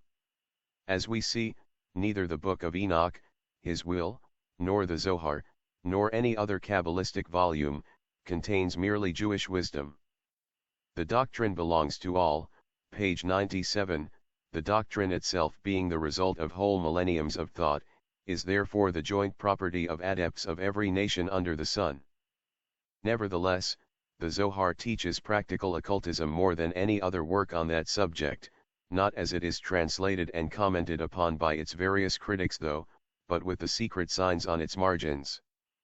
These signs contain the hidden instructions, apart from the metaphysical interpretations and apparent absurdities so fully credited by Josephus, who was never initiated and gave out the dead letter as he had received it. Isis Unveiled, 2. 350 Section X Various Occult Systems of Interpretations of Alphabets and Numerals, page 98, the transcendental methods of the Kabbalah must not be mentioned in a public work, but its various systems of arithmetical and geometrical ways of unriddling certain symbols may be described. The Zohar methods of calculation, with their three sections, the Gematria, Notarikan, and Temura, also the Albath and Algath, are extremely difficult to practice. We refer those who would learn more to Cornelius Agrippa's work See Isis Unveiled, 2. 218 to 300 Gematria is formed by a metathesis from the Greek word apat. A notarikan may be compared to stenography. Temura is permutation, a way of dividing the alphabet and shifting letters. But none of those systems can ever be understood unless a Kabbalist becomes a real master in his science. The symbolism of Pythagoras requires still more arduous labor. His symbols are very numerous, and to comprehend even the general gist of his abstruse doctrines from his symbology would necessitate years of study. His chief figures are the square, the tetractys, the equilateral triangle, the point within a circle, the cube, the triple triangle, and finally the 47th proposition of Euclid's Elements, of which proposition Pythagoras was the inventor. But with the exception, none of the foregoing symbols originated with him, as some believe. Millenniums before his day, they were well known in India, whence the Samian sage brought them, not as a speculation, but as a demonstrated science, says Porphyry, quoting from the Pythagorean mode Radus. The numerals of Pythagoras were hieroglyphical symbols by means whereof he explains all ideas concerning the nature of things. Davida Pythag. Numbers and Magic, page 99, the fundamental geometrical figure of the Kabbalah, as given in the Book of Numbers. We are not aware that a copy of this ancient work is embraced in the catalogue of any European library, but it is one of the books of Hermes, and it is referred to and quotations are made from it in the works of a number of ancient and medieval philosophical authors. Among these authorities are Amoldo de Villanova's Rosarium Philosophe, Francesco Arnuppi's Opus de Lapide, Hermes Trismegistus Tractatus de Transmutatione Metallorum and Tabula Smaragdina, and above all the treatise of Raymond Lully, Ob Angelus Opus Divinum de Quinta Scientia, that figure which tradition and the esoteric doctrines tell us was given by the deity itself. To Moses on Mount Sinai, Exodus XXV.40 contains the key to the universal problem in its grandiose, because simple, combinations. This figure contains in itself all the others. The symbolism of numbers and their mathematical interrelations is also one of the branches of magic, especially of mental magic, divination, and correct perception in clairvoyance. Systems differ, but the root idea is everywhere the same. As shown in the Royal Masonic Cyclopedia, by Kenneth R. H. Mackenzie, one system adopts unity, another trinity, a third concunity, again we have sexagons, heptagons, novems, and so on, until the mind is lost in the survey of the materials alone. Of a science of numbers. Subvoci numbers. The Devanagari characters in which Sanskrit is generally written, have all that the Hermetic, Chaldean and Hebrew alphabets have, and in addition the occult significance of the eternal sound, and the meaning given to every letter in its relation to spiritual as well as terrestrial things.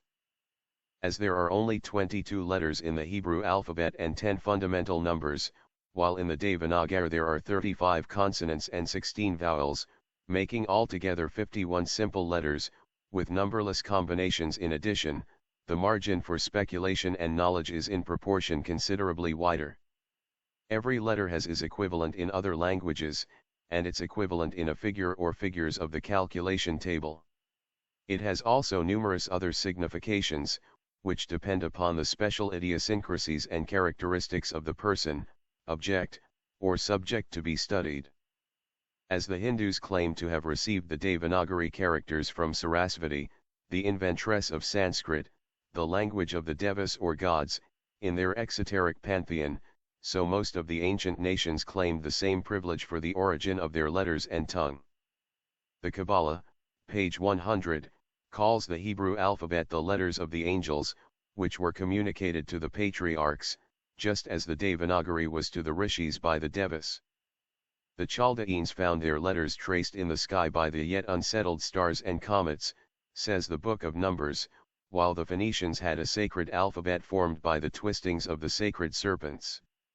The Nadarkari, hieratic alphabet, and secret, sacerdotal, speech of the Egyptians is closely related to the oldest secret doctrine speech. It is a Devanagari with mystical combinations and additions, into which the centaur largely enters. The power and potency of numbers and characters are well known to many Western occultists as being compounded from all these systems, but are still unknown to Hindu students, if not to their occultists. In their turn, European Kabbalists are generally ignorant of the alphabetical secrets of Indian esotericism.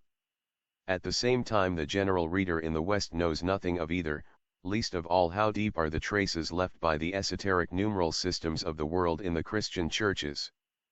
Nevertheless, the system of numerals solves the problem of cosmogony for whomsoever studies it, while the system of geometrical figures represents the numbers objectively. To realize the full comprehension of the deific and the abstruse enjoyed by the ancients, one has to study the origin of the figurative representations of their primitive philosophers. The books of Hermes are the oldest repositories of numerical symbology in Western occultism.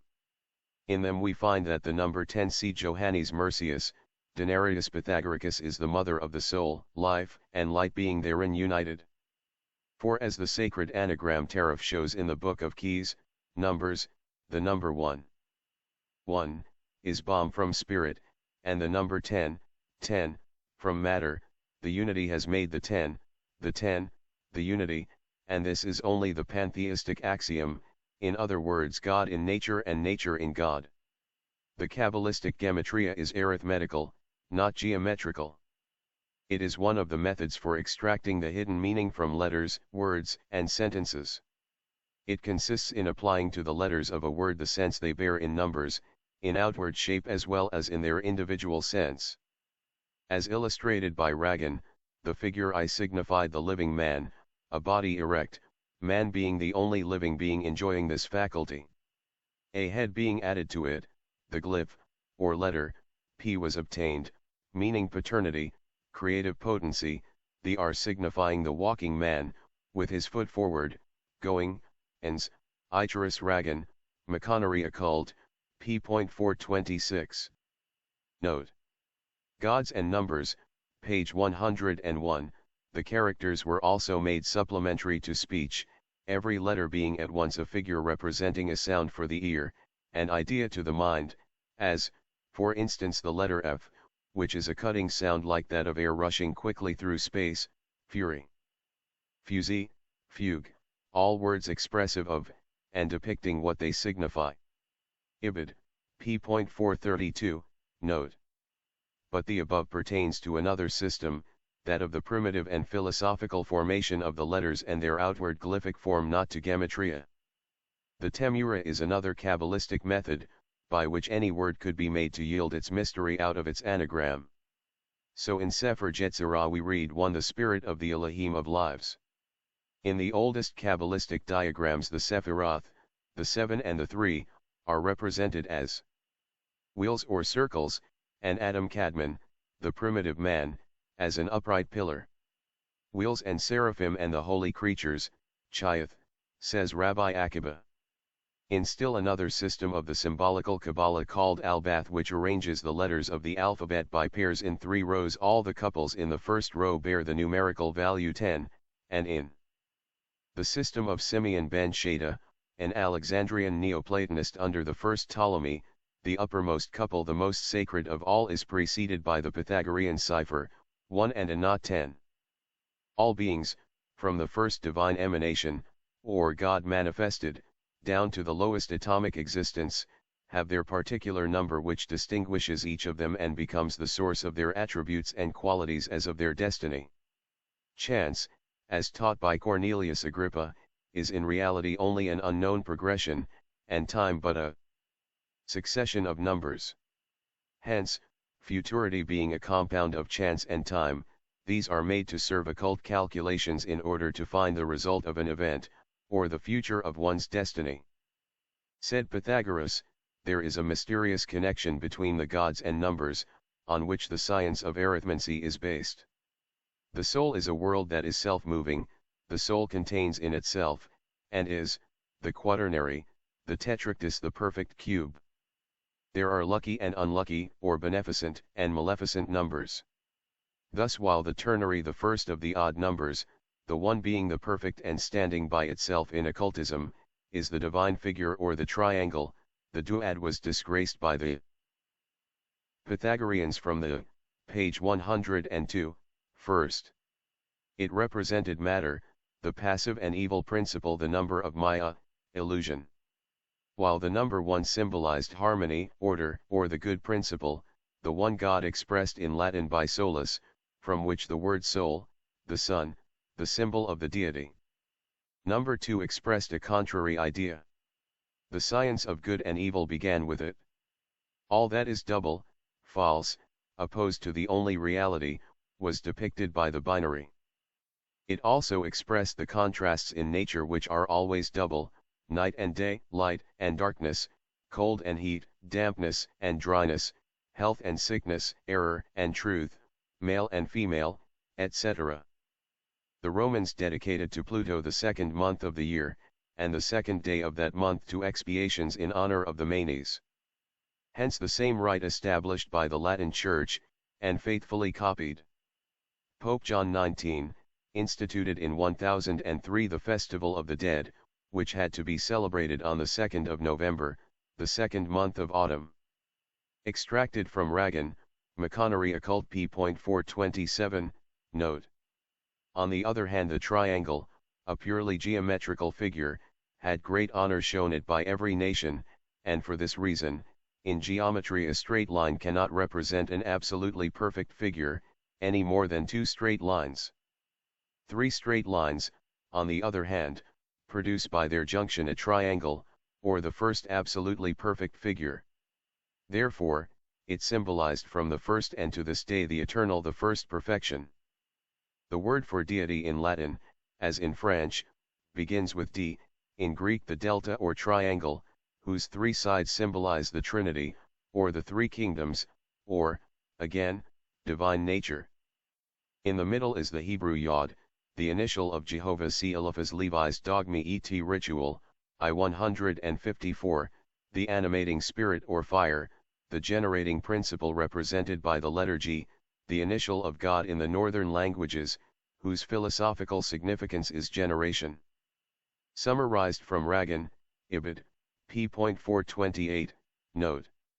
As stated correctly by the famous Mason Ragan, the Hindu Trimurti is personified in the world of ideas by creation, preservation, and destruction, or Brahma, Vishnu and Shiva, in the world of matter by earth, water, and fire, or the sun, and symbolized by the lotus.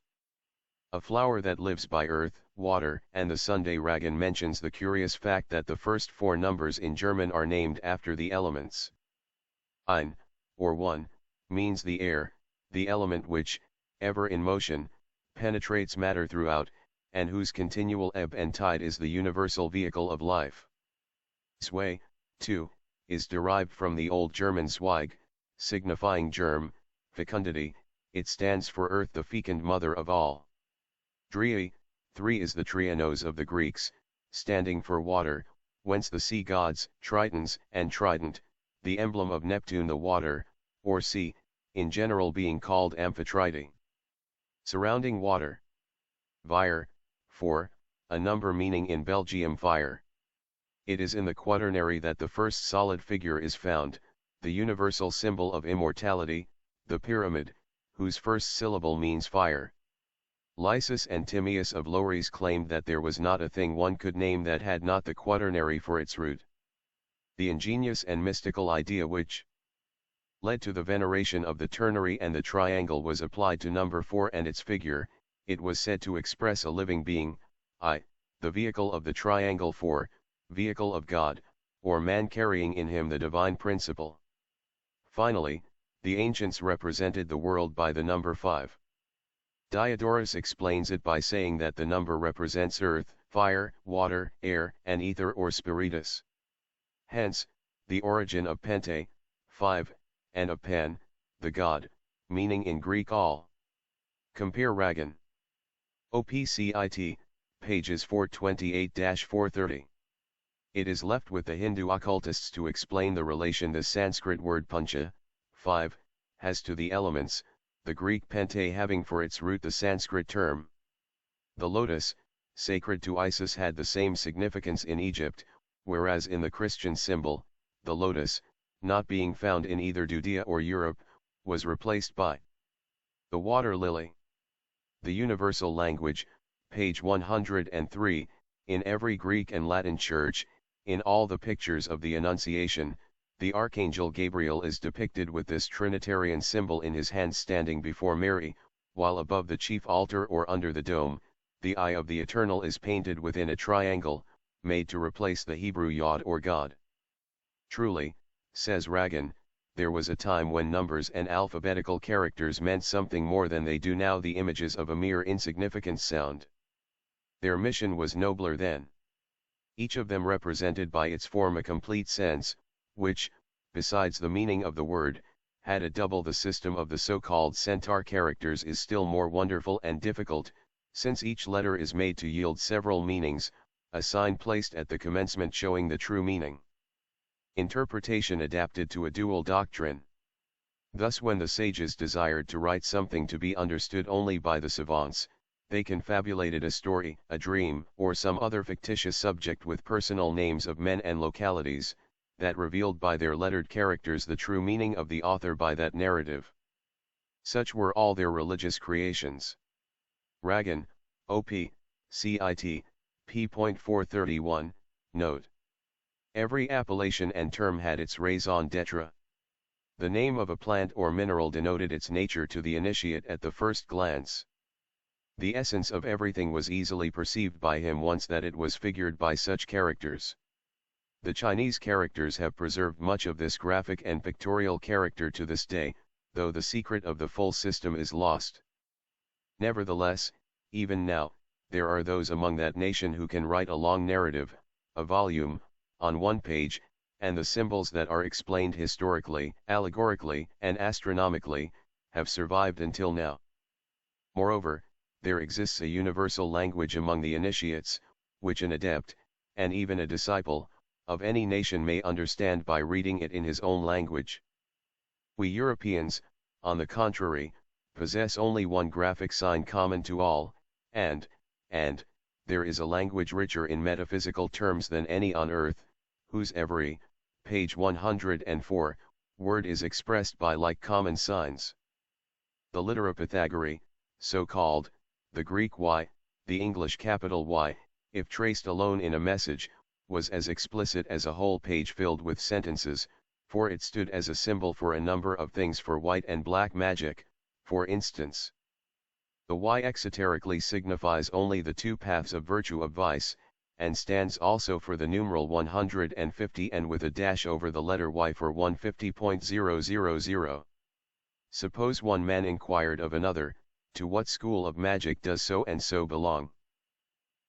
And the answer came back with the letter traced with the right branch thicker than the left, then it meant to right hand or divine magic, but if the letter was traced in the usual way, with the left branch thicker than the right, then it meant the reverse, the right, or left branch being the whole biography of a man. In Asia, especially in the Devanagari characters, every letter had several secret meanings. Interpretations of the hidden sense of such apocalyptic writings are found in the keys given in the Kabbalah, and they are among its more secret lore. Saint Hieronymus assures us that they were known to the school of the prophets and taught therein, which is very likely. Molitor, the learned Hebraist, in his work on tradition says that, the 22 letters of the Hebrew alphabet were regarded as an emanation, or the visible expression of the divine forces inherent in the ineffable name. These letters find their equivalent in, and are replaced by numbers, in the same way as in the other systems. For instance, the 12th and the 6th letter of the alphabet yield 18 in a name, the other letter of that name added being always exchanged for that figure which corresponds to the alphabetical letter, then all those figures are subjected to an algebraical process which transforms them again into letters, after which the latter yield to the inquirer the most hidden secrets of divine permanency, eternity in its immutability, in the futurity. Section 11. The hexagon with the central point, or the seventh key, page 105, arguing the virtue in names, Baal Shem, Molitor thinks it impossible to deny that the Kabbalah its present abuses notwithstanding has some very profound and scientific basis to stand upon. And if it is claimed, he argues, that before the name of Jesus every other name must bend, why should not the Tetragrammaton have the same power? Tradition, chap, on numbers. This is good sense and logic. For if Pythagoras viewed the hexagon formed of two crossed triangles as the symbol of creation, and the Egyptians, as that of the union of fire and water, or of generation, the Essenes saw in it the seal of Solomon, the Jews the shield of David, the Hindus the sign of Vishnu, to this day, and if even in Russia and Poland the double triangle is regarded as a powerful talisman, then so widespread a use argues that there is something in it. It stands to reason, indeed, that such an ancient and universally revered symbol should not be merely laid aside to be laughed at by those who know nothing of its virtues or real occult significance. To begin with, even the known sign is merely a substitute for the one used by the initiates. In a Tentrika work in the British Museum, a terrible curse is called down upon the head of him who shall ever divulge to the profane the real occult hexagon known as the sign of Vishnu, Solomon's seal, etc. The great power of the hexagon with its central mystic sign the T, or the svastika, a septenary, is well explained in the seventh key of Things Concealed, for it says, page 106, the seventh key is the hieroglyph of the sacred septenary, of royalty, of the priesthood, the initiate, of triumph and true result by struggle. It is magic power in all its force, the true holy kingdom. In the Hermetic philosophy it is the quintessence, resulting from the union of the two forces of the great magic agent Akasha, astral light. It is equally Jachin and Boaz, bound by the will of the adept and overcome by his omnipotence. The force of this key is absolute in magic. All religions have consecrated this sign in their rites. We can only glance hurriedly at present at the long series of antediluvian works in their post-diluvian and fragmentary, often disfigured, form. Although all of these are the inheritance from the fourth race now lying buried in the unfathomed depths of the ocean, still they are not to be rejected. As we have shown, there was but one science at the dawn of mankind, and it was entirely divine. If humanity on reaching its adult period has abused it, especially the last sub-races of the fourth root race, it has been the fault and sin of the practitioners who desecrated the divine knowledge, not of those who remained true to its pristine dogmas. It is not because the modem Roman Catholic Church, faithful to her traditional intolerance, is now pleased to see in the occultist, and even in the innocent spiritualist and Masons, the descendants of the Kiskop, the Hamite, the Kastim, the Siphine, the Ophite, and the Khartoumim, all these being the followers of Satan, that they are such indeed. The state or national religion of every country has ever and at all times very easily disposed of rival schools by professing to believe they were dangerous heresies, the old Roman Catholic state religion as much as the modern one. The anathema, however, has not made the public any the wiser in the mysteries of the occult sciences. In some respects the world is all the better for such ignorance. The secrets of nature generally cut both ways, and in the hands of the undeserving they are more than likely to become murderous. Who in our modern day knows anything of the real significance of, and the powers contained in, certain characters and signs, talismans, whether for beneficent or evil purposes? Fragments of the runes and the writing of the Kiskop, found scattered in old medieval libraries, copies from the Ephesian and Milesian letters or characters, the thrice famous Book of Thoth, and the terrible treatises, still preserved, of Targes, the Chaldean, and his disciple Tarshan, the Etruscan who flourished long before the Trojan War, are so many names and appellations void of sense, though met with in classical literature, for the educated modern scholar, who, in the 19th century, believes in the art, described in such treatises as those of Targes, of evoking and directing thunderbolts. Occult weapons, page 107, yet the same is described in the Brahmanical literature, and Targes copied his thunderbolts from the Astra. This is a kind of magical bow and arrow calculated to destroy in one moment whole armies. It is mentioned in the Ramayana, the Puranas, and elsewhere, those terrible engines of destruction known to the Mahabharatan Aryans. A whole arsenal of dynamite bombs would pale before this art if it ever becomes understood by the Westerns. It is from an old fragment that was translated to him, that the late Lord Bulwer Lytton got his idea of Brill. It is a lucky thing, indeed, that, in the face of the virtues and philanthropy that grace our age of iniquitous wars, of anarchists and dynamiters, the secrets contained in the books discovered in Numa's tomb should have been burnt. But the science of Circe and Medea is not lost. One can discover it in the apparent gibberish of the Tantrika Sutras, the Kukuma of the Bhutanese and the Sikkim Dugpas and Red Caps of Tibet, and even in the sorcery of the Nilgiri Mulakuru Mbas. Very luckily few outside the high practitioners of the left path and of the adepts of the right, in whose hands the weird secrets of the real meaning are safe, understand the black evocations. Otherwise the Western as much as the Eastern Dugpas might make short work of their enemies.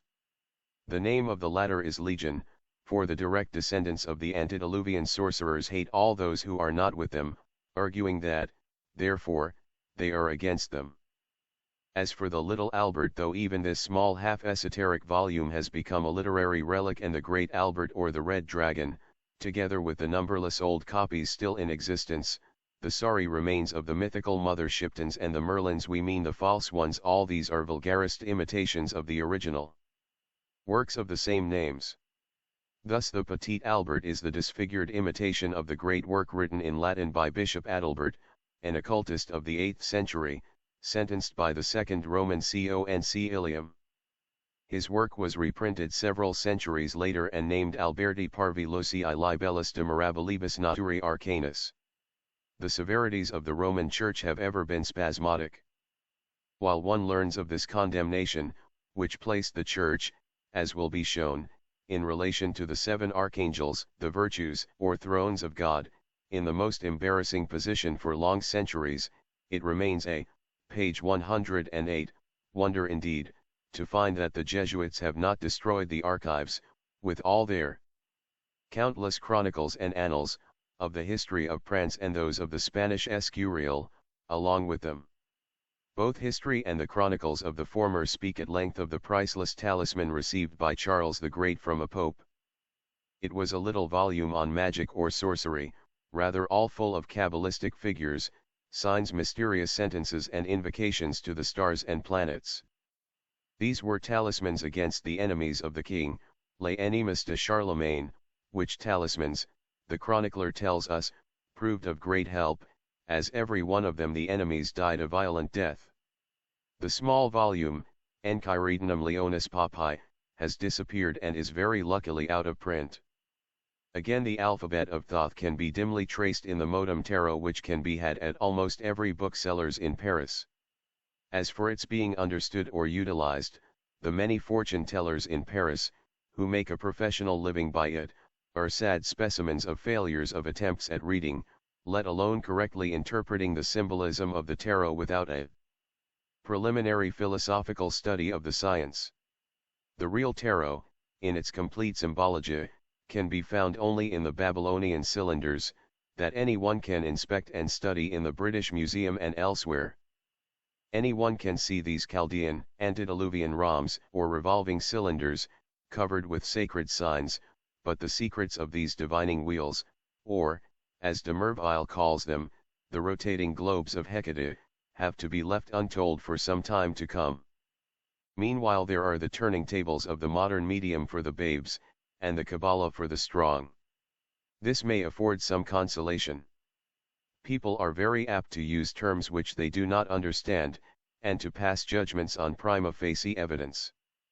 The difference between white and black magic is very difficult to realize fully, as both have to be judged by their motive, upon which their ultimate though not their immediate effects depend, even though these may not come for years.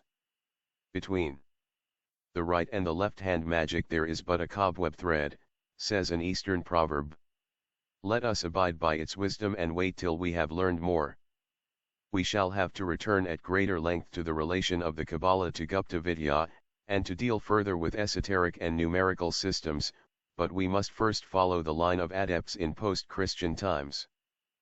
Section 12, The Duty of the True Occultist Toward Religions, page 109. Having disposed of pre-Christian initiates and their mysteries, though more has to be said about the latter, a few words must be given to the earliest post-Christian adepts, irrespective of their personal belief and doctrines, or their subsequent places in history, whether sacred or profane. Our task is to analyze this adeptship with its abnormal thaumaturgical, or, as now called, psychological powers, to give each of such adepts his due, by considering, firstly, what are the historical records about them that have reached us at this late day, and secondly, to examine the laws of probability with regard to the said powers. And at the outset the writer must be allowed a few words in justification of what has to be said. It would be most unfair to see in these pages any defiance to, or disrespect for, the Christian religion, least of all, a desire to wound anyone's feelings. The Theosophist believes in neither divine nor satanic miracles. At such a distance of time he can only obtain prima facie evidence and judge of it by the results claimed. There is neither saint nor sorcerer, prophet, nor soothsayer for him, only adepts, or proficients in the production of feats of a phenomenal character, to be judged by their words and deeds. The only distinction he is now able to trace depends on the results achieved on the evidence whether they were beneficent or maleficent in their character as affecting those for or against whom the powers of the adept were used. With the division so arbitrarily made between proficients in miraculous doings of this or that religion by their respective followers and advocates, the occultist cannot and must not be concerned. The Christian whose religion commands, page 110, him to regard Peter and Paul as saints, and divinely inspired and glorified apostles, and to view Simon and Apollonius as wizards and necromancers, helped by, and serving the ends of, supposed evil powers, is quite justified in thus doing if he be a sincere orthodox Christian. But so also is the occultist justified, if he would serve truth and only truth, in rejecting such a one-sided view. The student of occultism must belong to no special creed or sect, yet he is bound to show outward respect to every creed and faith, if he would become an adept of the good law. He must not be bound by the prejudged and sectarian opinions of anyone, and he has to form his own opinions and to come to his own conclusions in accordance with the rules of evidence furnished to him by the science to which he is devoted. Thus, if the occultist is, by way of illustration, a Buddhist, then, while regarding Gautama Buddha as the grandest of all the adepts that lived, and the incarnation of unselfish love, boundless charity, and moral goodness, he will regard in the same light Jesus, proclaiming him another such incarnation of every divine virtue. He will reverence the memory of the great martyr, even while refusing to recognize in him the incarnation on earth of the one supreme deity, and the very God of gods in heaven. He will cherish the ideal man for his personal virtues, not for the claims made on his behalf by fanatical dreamers of the early ages, or by a shrewd calculating church and theology. He will even believe in most of the assorted miracles, only explaining them in accordance with the rules of his own science and by his psychic discernment. Refusing them the term miracle in the theological sense of an event contrary to the established laws of nature, he will nevertheless view them as a deviation from the laws known, so far, to science, quite another thing. Moreover, the occultist will, on the prima facie evidence of the Gospels whether proven or not, class most of such works as beneficent, divine magic, though he will be justified in regarding such events as casting out devils into a herd of swine Matthew 8:30-34 as allegorical, and as pernicious to true faith in their dead-letter sense. This is the view a genuine, impartial occultist would take.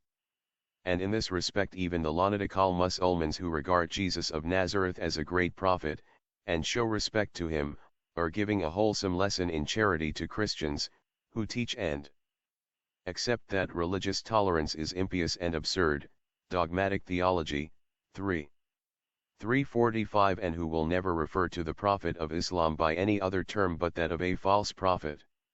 Christian and non-Christian adepts, page 111. It is on the principles of occultism, then, that Peter and Simon, Paul and Apollonius, will now be examined. These four adepts are chosen to appear in these pages with good reason. They are the first in post-Christian adeptship as recorded in profane and sacred writings to strike the keynote of miracles, that is of psychic and physical phenomena.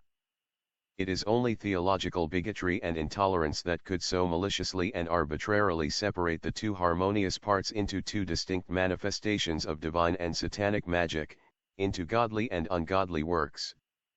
Section 13, Post-Christian Adepts and Their Doctrines, page 112. What does the world at large know of Peter and Simon, for example? Profane history has no record of these two, while that which the so-called sacred literature tells us of them is scattered about, contained in a few sentences in the Acts. As to the Apocrypha, their very name forbids critics to trust to them for information. The occultists, however, claim that, one-sided and prejudiced as they may be, the apocryphal Gospels contain far more historically true events and facts than does the New Testament, the Acts included. The former are crude tradition, the latter the official Gospels are an elaborately made-up legend. The sacredness of the New Testament is a question of private belief and of blind faith, and while one is bound to respect the private opinion of one's neighbor, no one is forced to share it. Who was Simon Magus, and what is known of him? One learns in the Acts simply that on account of his remarkable magical arts he was called the great power of God. Philip is said to have baptized this Samaritan, and subsequently he is accused of having offered money to Peter and John to teach him the power of working true miracles, false ones, it is asserted, being of the devil 8:9-10. This is all, if we omit the words of abuse freely used against him for working miracles of the latter kind. Origen mentions him as having visited Rome during the reign of Nero, ADV Celsum, and Mosheim places him along the open enemies of Christianity, Ecclesiastes. History, I-140, but occult. Tradition accuses him of nothing worse than refusing to recognize Simeon as vicegerent of God, whether that Simeon was Peter or anyone else being still left an open question with the critics. Unfair criticism, page 113, that which Irenaeus contra Hereses, 1xxii. 1-4 and Epiphanius contra Hereses, 2. 1-6 say of Simon Magus, namely, that he represented himself as the incarnated Trinity, that in Samaria he was the Father, in Judea the Son, and had given himself out to the Gentiles as the Holy Spirit, is simply backbiting. Times and events change, human nature remains the same and unaltered under every sky and in every age. The charge is the result and product of the traditional and now classical odium theologicum. No occultists, all of whom have experienced personally, more or less, the effects of theological rancor, will ever believe such things merely on the word of an Irenaeus, if, indeed, he ever wrote the words himself. Further on, it is narrated of Simon that he took about with him a woman whom he introduced as Helen of Troy, who had passed through 100 reincarnations, and who, still earlier, in the beginning of eons, was Sophia, divine wisdom, an emanation of his own, Simon's, eternal mind, when he, Simon, was the Father, and finally that by her he had begotten the archangels and angels, by whom this world was created, etc. Now we all know to what a degree of transformation and luxuriant growth any bare statement can be subjected and forced, after passing through only half a dozen hands. Moreover, all these claims may be explained and even shown to be true at bottom. Simon Magus was a Kabbalist and a mystic, who, like so many other reformers, endeavored to found a new religion based on the fundamental teachings of the secret doctrine, yet without divulging more than necessary of its mysteries. Why then should not Simon, a mystic, deeply imbued with the fact of serial incarnations, we may leave out the number 100, as a very probable exaggeration of his disciples, speak of any one whom he knew psychically as an incarnation of some heroine of that name, and in the way he did, if he ever did so? Do we not find in our own century some ladies and gentlemen, not charlatans but intellectual persons highly honored in society, whose inner conviction assures them that they were one Queen Cleopatra, another one Alexander the Great, a third Joan of Arc, and who or what not? This is a matter of inner conviction, and is based on more or less familiarity with occultism and belief in the modern theory of reincarnation. The latter differs from the one genuine doctrine of old, as will be shown, but there is no rule without its exception. Page 114, as to the Magus being one with God the Father, God the Son, and God the Holy Ghost, this again is quite reasonable, if we admit that a mystic and seer has a right to use allegorical language, and in this case, moreover, it is quite justified by the doctrine of universal unity taught in esoteric philosophy. Every occultist will say the same, on, to him, scientific and logical grounds, in full accordance with the doctrine he professes. Not a Vedantin but says the same thing daily. He is, of course, Brahman, and he is Para-Brahman, once that he rejects the individuality of his personal spirit, and recognizes the divine ray which dwells in his higher self as only a reflection of the universal spirit. This is the echo in all times and ages of the primitive doctrine of emanations. The first emanation from the unknown is the Father OPCIT, 2.337, the second the Son, and all and everything proceeds from the one, or that divine spirit which is unknowable. Hence, the assertion that by her, Sophia, or Minerva, the divine wisdom, Simon, when yet in the bosom of the Father, himself the Father, or the first collective emanation, begot the archangels the Son who were the creators of this world.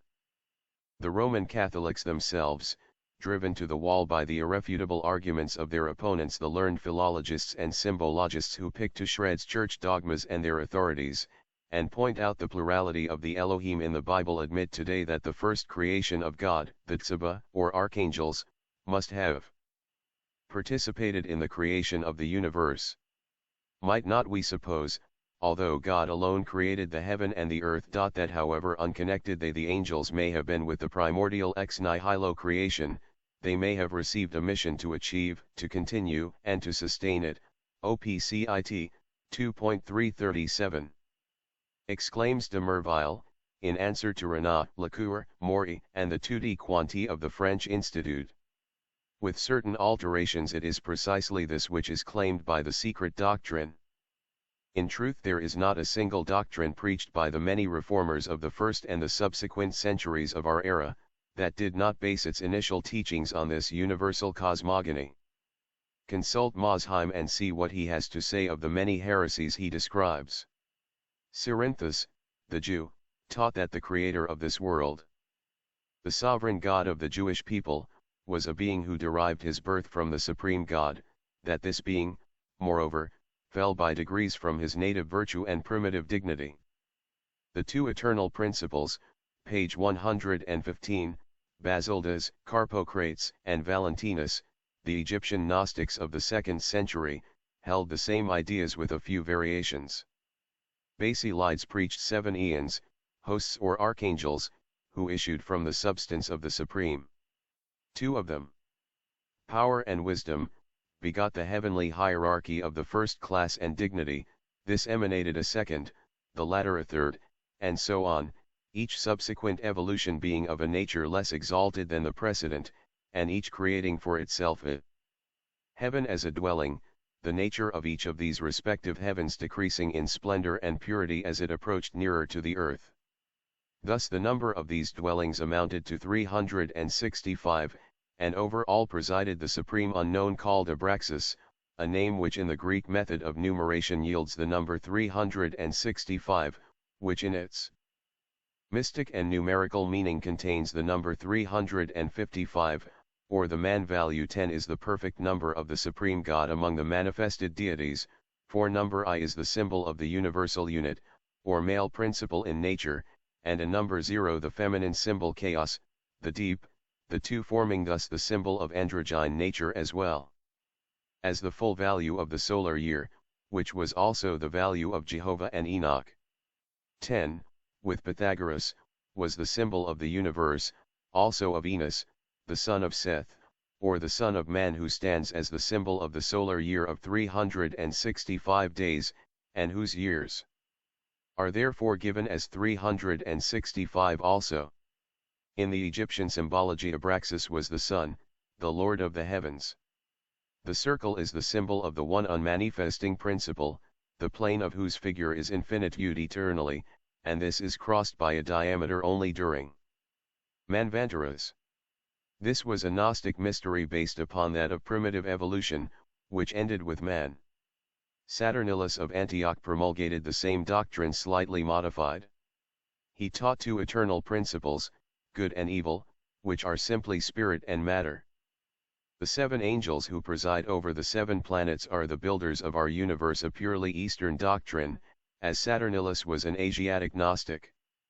These angels are the natural guardians of the 7 regions of our planetary system, one of the most powerful among these 7 creating angels of the 3rd order being Saturn, the presiding genius of the planet, and the god of the Hebrew people, namely, Jehovah, who was venerated among the Jews, and to whom they dedicated the 7th day or Sabbath, Saturday, Saturn's day among the Scandinavians and also among the Hindus.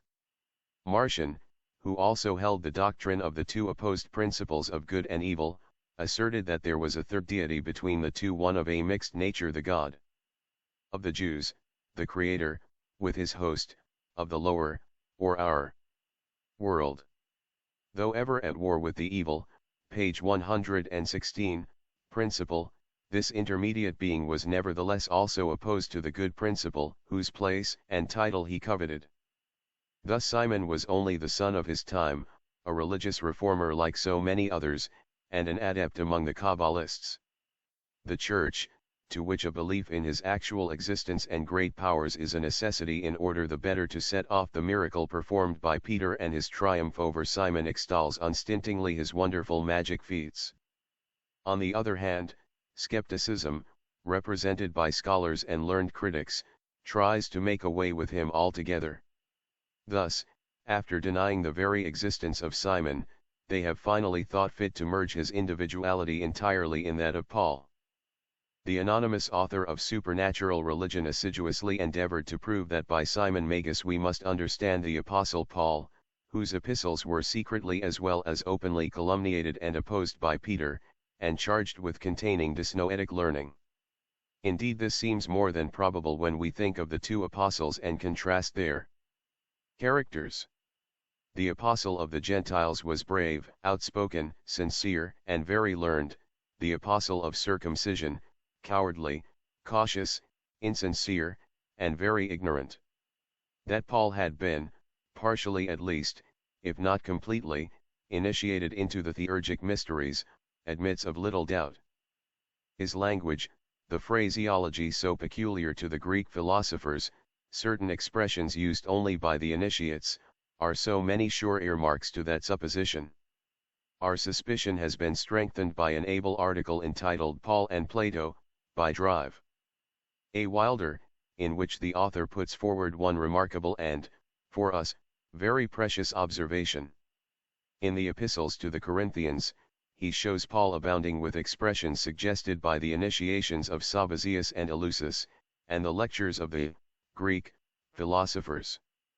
He, Paul, designates himself as idiots, a person unskillful in the word, but not in the gnosis or philosophical learning.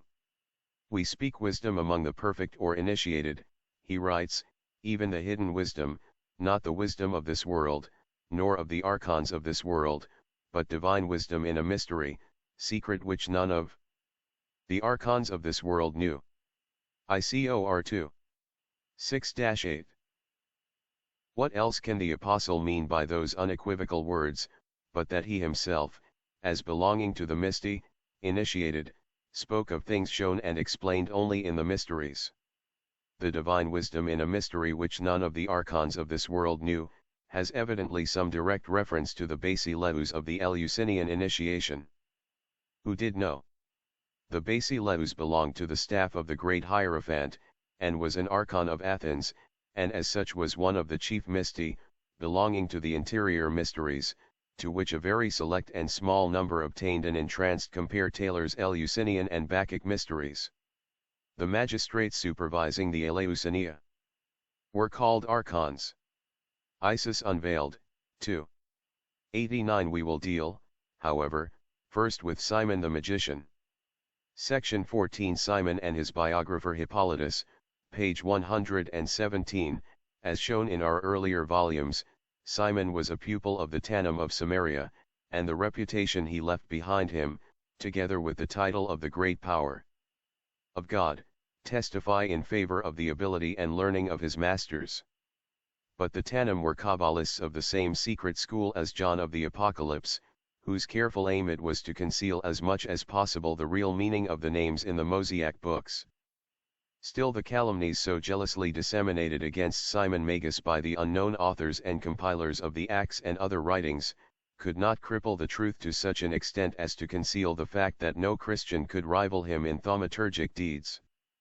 The story told about his falling during an aerial flight, breaking both his legs and then committing suicide, is ridiculous. Posterity has heard but one side of the story. Were the disciples of Simon to have a chance, we might perhaps find that it was Peter who broke his legs. But as against this hypothesis, we know that this apostle was too prudent ever to venture himself in Rome. On the confession of several ecclesiastical writers, no apostle ever performed such supernatural wonders, but of course pious people will say this only the more proves that it was the devil who worked through Simon.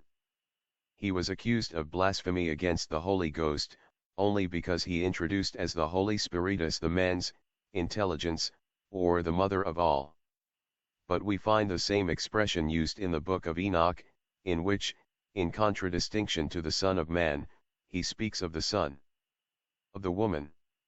In the Codex of the Nazarenes, and in the Zohar, as well as in the books of Hermes, the same expression is used, and even in the apocryphal Evangelium of the Hebrews we read that Jesus admitted the female sex of the Holy Ghost by using the expression "my mother," the Holy Pneuma. Page 118. After long ages of denial, however, the actual existence of Simon Magus has been finally demonstrated, whether he was Saul, Paul, or Simon. A manuscript speaking of him under the last name has been discovered in Greece and has put a stop to any further speculation. In his Histoire des trois premiers siècles de l'Église, OPCIT, 2. 395 M. de Pressense gives his opinion on this additional relic of early Christianity.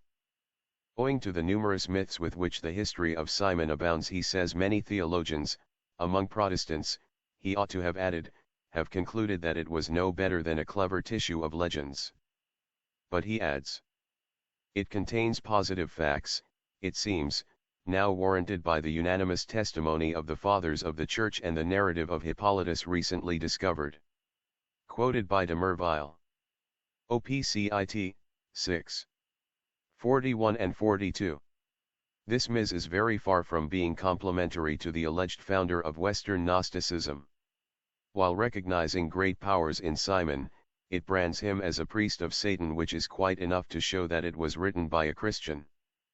It also shows that, like another servant of the evil one as Manes is called by the church, Simon was a baptized Christian, but that both, being too well versed in the mysteries of true primitive Christianity, were persecuted for it.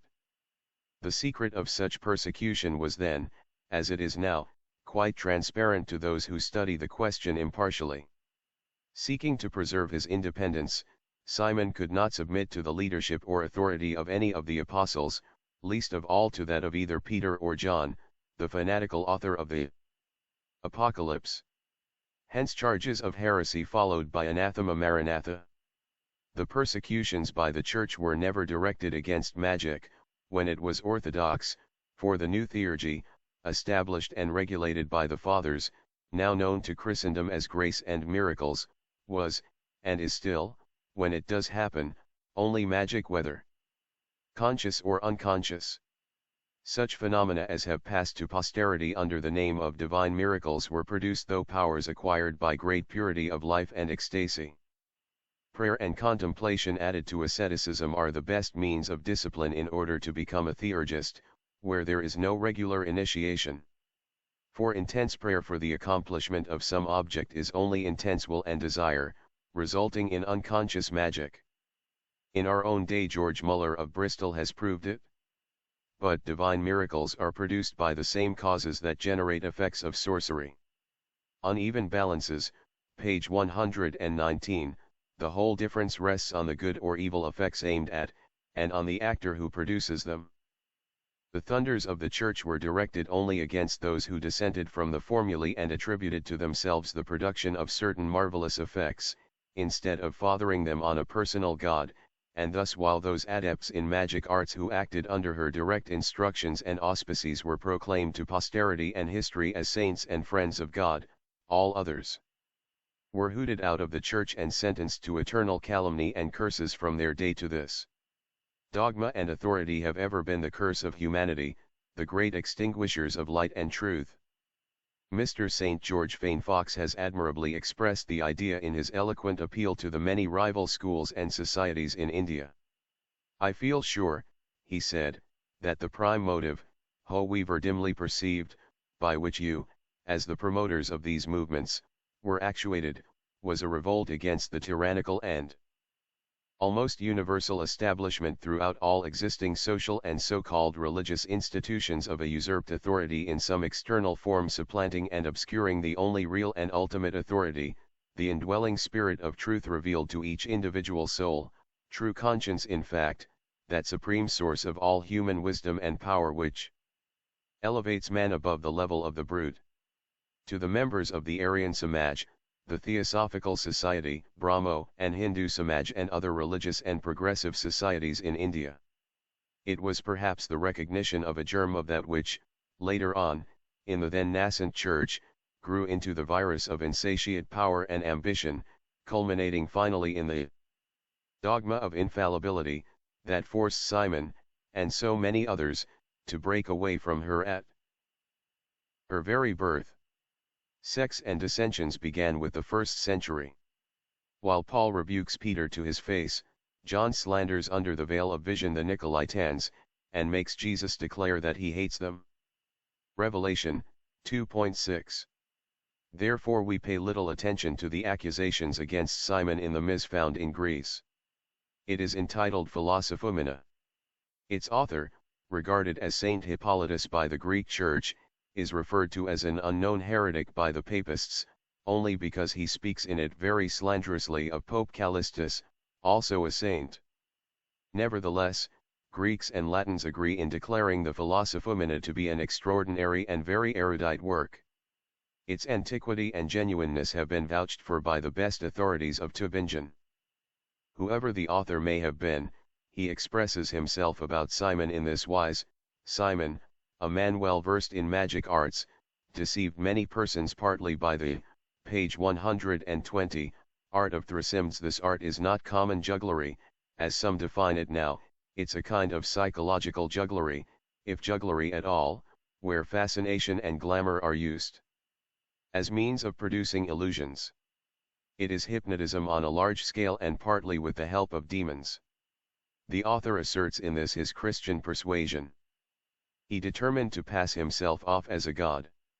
Aided by his wicked arts, he turned to profit not only the teachings of Moses, but those of the poets. His disciples use to this day his charms. Thanks to incantations, to philters, to their attractive caresses, magnetic passes, evidently, followed by a trance and sleep and what they call sleeps, they send demons to influence all those whom they would fascinate. With this object they employ what they call familiar demons. Elementals used by the highest adept to do mechanical, not intellectual work, as a physicist uses gases and other compounds. Further on the MS.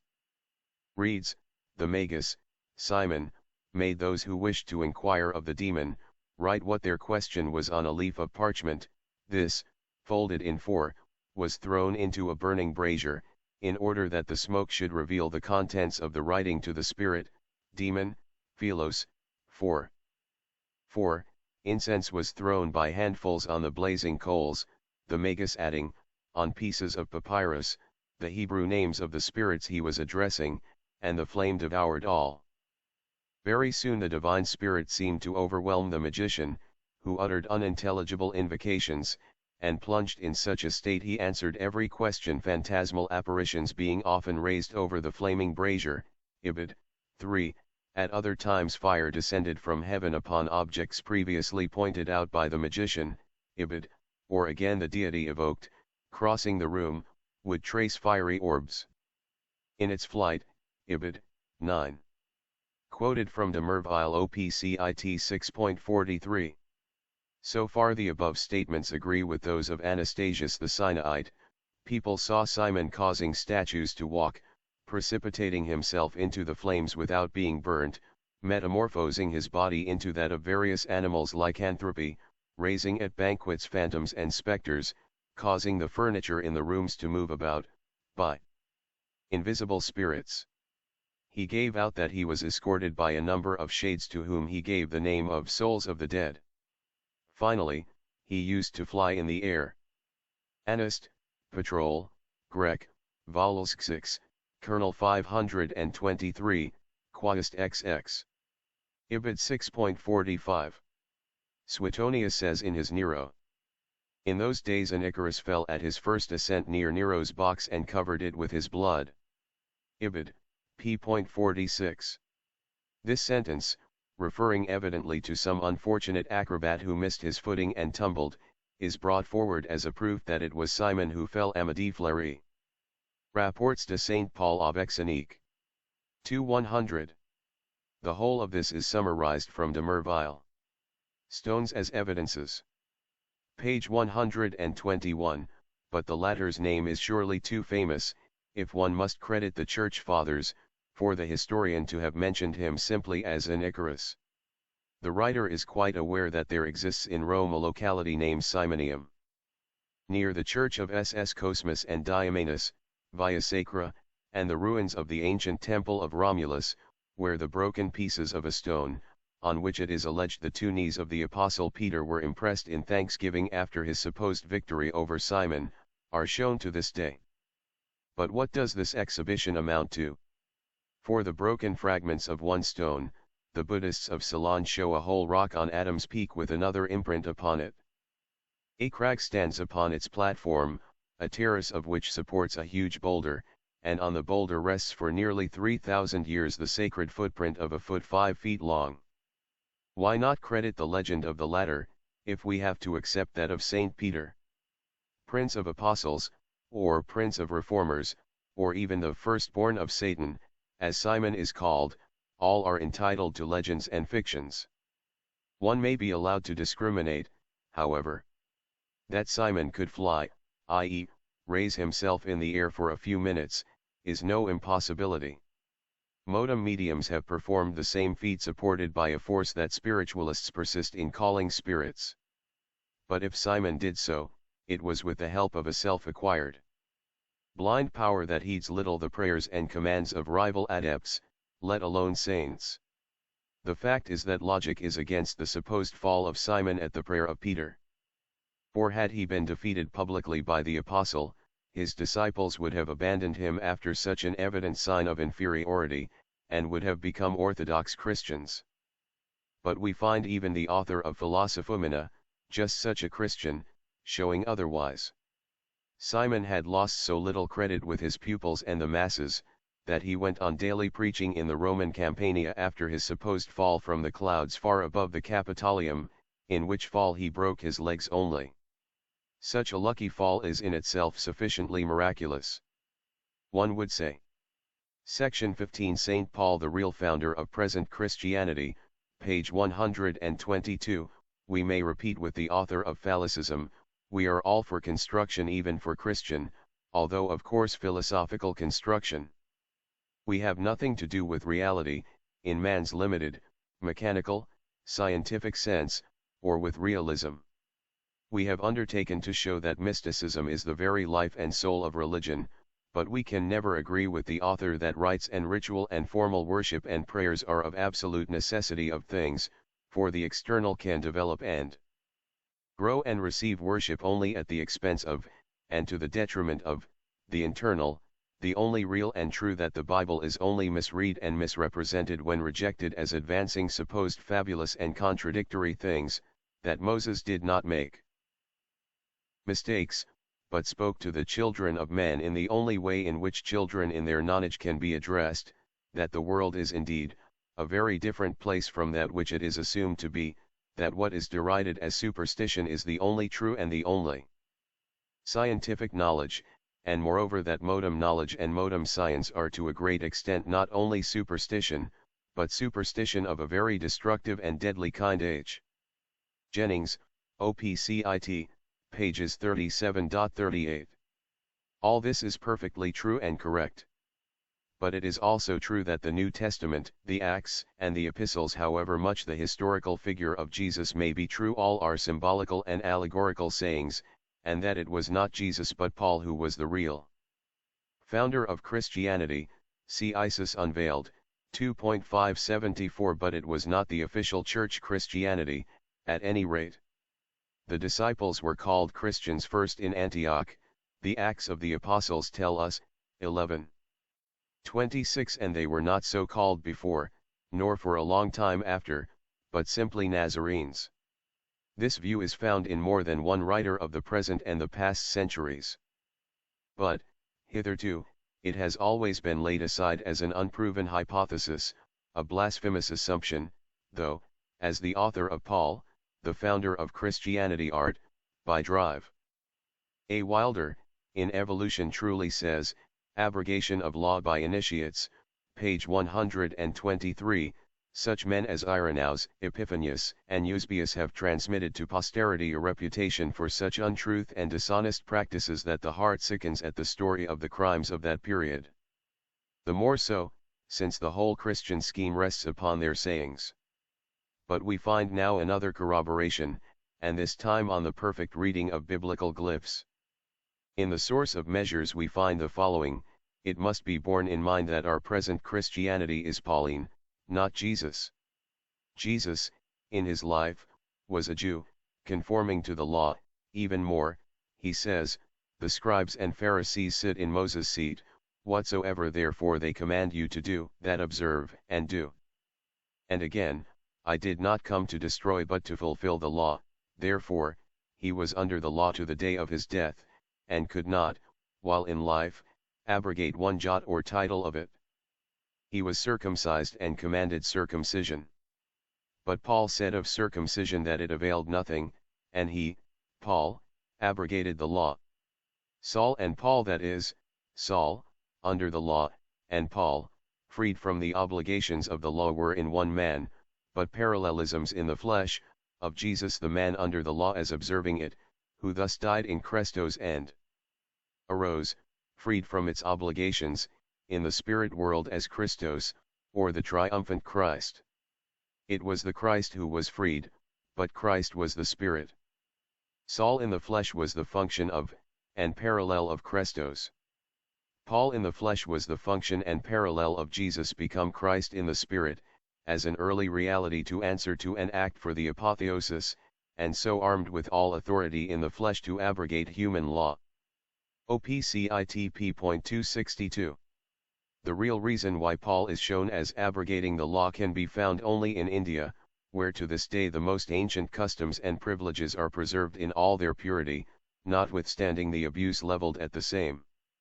There is only one class of persons who can disregard the law of Brahmanical institutions, caste included, with impunity, and that is the perfect svamis, the yogis who have reached, or are supposed to have reached, the first step towards the Jivanmukta state or the full initiates.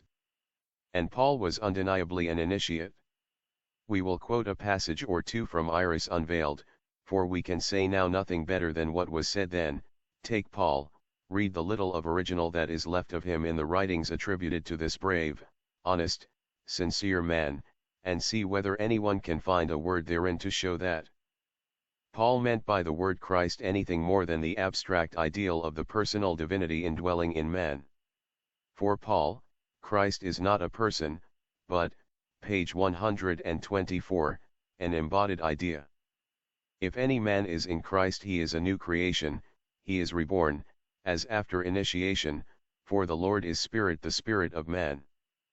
Paul was the only one of the apostles who had understood the secret ideas underlying the teachings of Jesus, although he had never met him. But Paul himself was not infallible or perfect. Bent upon inaugurating a new and broad reform, one embracing the whole of humanity, he sincerely set his own doctrines far above the wisdom of the ages, above the ancient mysteries and final revelation to the epopte. Another proof that Paul belonged to the circle of the initiates lies in the following fact. The apostle had his head shorn at Cenchreae, where Lucius, Apuleius, was initiated, because he had a vow. The Nazars, or set apart as we see in the Jewish scriptures, had to cut their hair, which they wore long, and which no razor touched at any other time, and sacrifice it on the altar of initiation. And the Nazars were a class of Chaldean theurgists or initiates. It is shown in Isis Unveiled that Jesus belonged to this class. Paul declares that, according to the grace of God which is given unto me, as a wise master builder, I have laid the foundation. 1 Corinth 3:10. The expression, master builder, used only once in the whole Bible, and by Paul, may be considered as a whole revelation. In the mysteries, the third part of the sacred rites was called epodia, or revelation, reception into the secrets. In substance it means the highest stage of clairvoyance, the diviner, but the real significance of the word is overseeing, from spt, I see myself. In Sanskrit the root ap had the same meaning originally, though now it is understood as meaning to obtain. In its most extensive meaning, the Sanskrit word has the same literal sense as the Greek term, both imply revelation, by no human agent, but through the receiving of the sacred drink. In India the initiated receive the soma, sacred drink, which helped to liberate his soul from the body, and in the Eleusinian mysteries it was the sacred drink offered at the epopteia. The Grecian mysteries are wholly derived from the Brahmanical Vedic rites, and the latter from the anti-Vedic religious mysteries, primitive wisdom philosophy. The word epopteia is compound from ep, upon, and spt, patu, to look, or an overseer, an inspector, also used for a master builder. The title of master mason, in Freemasonry, is derived from this, in the sense used in the mysteries. Therefore, when Paul entitles himself a master builder, he is using a word preeminently Kabbalistic, theurgic, and Masonic, and one which no other apostle uses. He thus declares himself an adept, having the right to initiate others. If we search in this direction, with those sure guides, the Grecian mysteries and the Kabbalah, before us, it will be easy to find the secret reason why Paul was so persecuted and hated by Peter, John, and James. The author of the Revelation was a Jewish Kabbalist, Persang, with all the hatred inherited by him from his forefathers toward the pagan mysteries. It is needless to state that the Gospel according to John was not written by John, but by a Platonist or a Gnostic belonging to the Neoplatonic school. His jealousy during the life of Jesus extended even to Peter, and it is but after the death of their common master that we see the two apostles, the former of whom wore the mitre and the pantaloon of the Jewish rabbis, preach so zealously the rite of circumcision.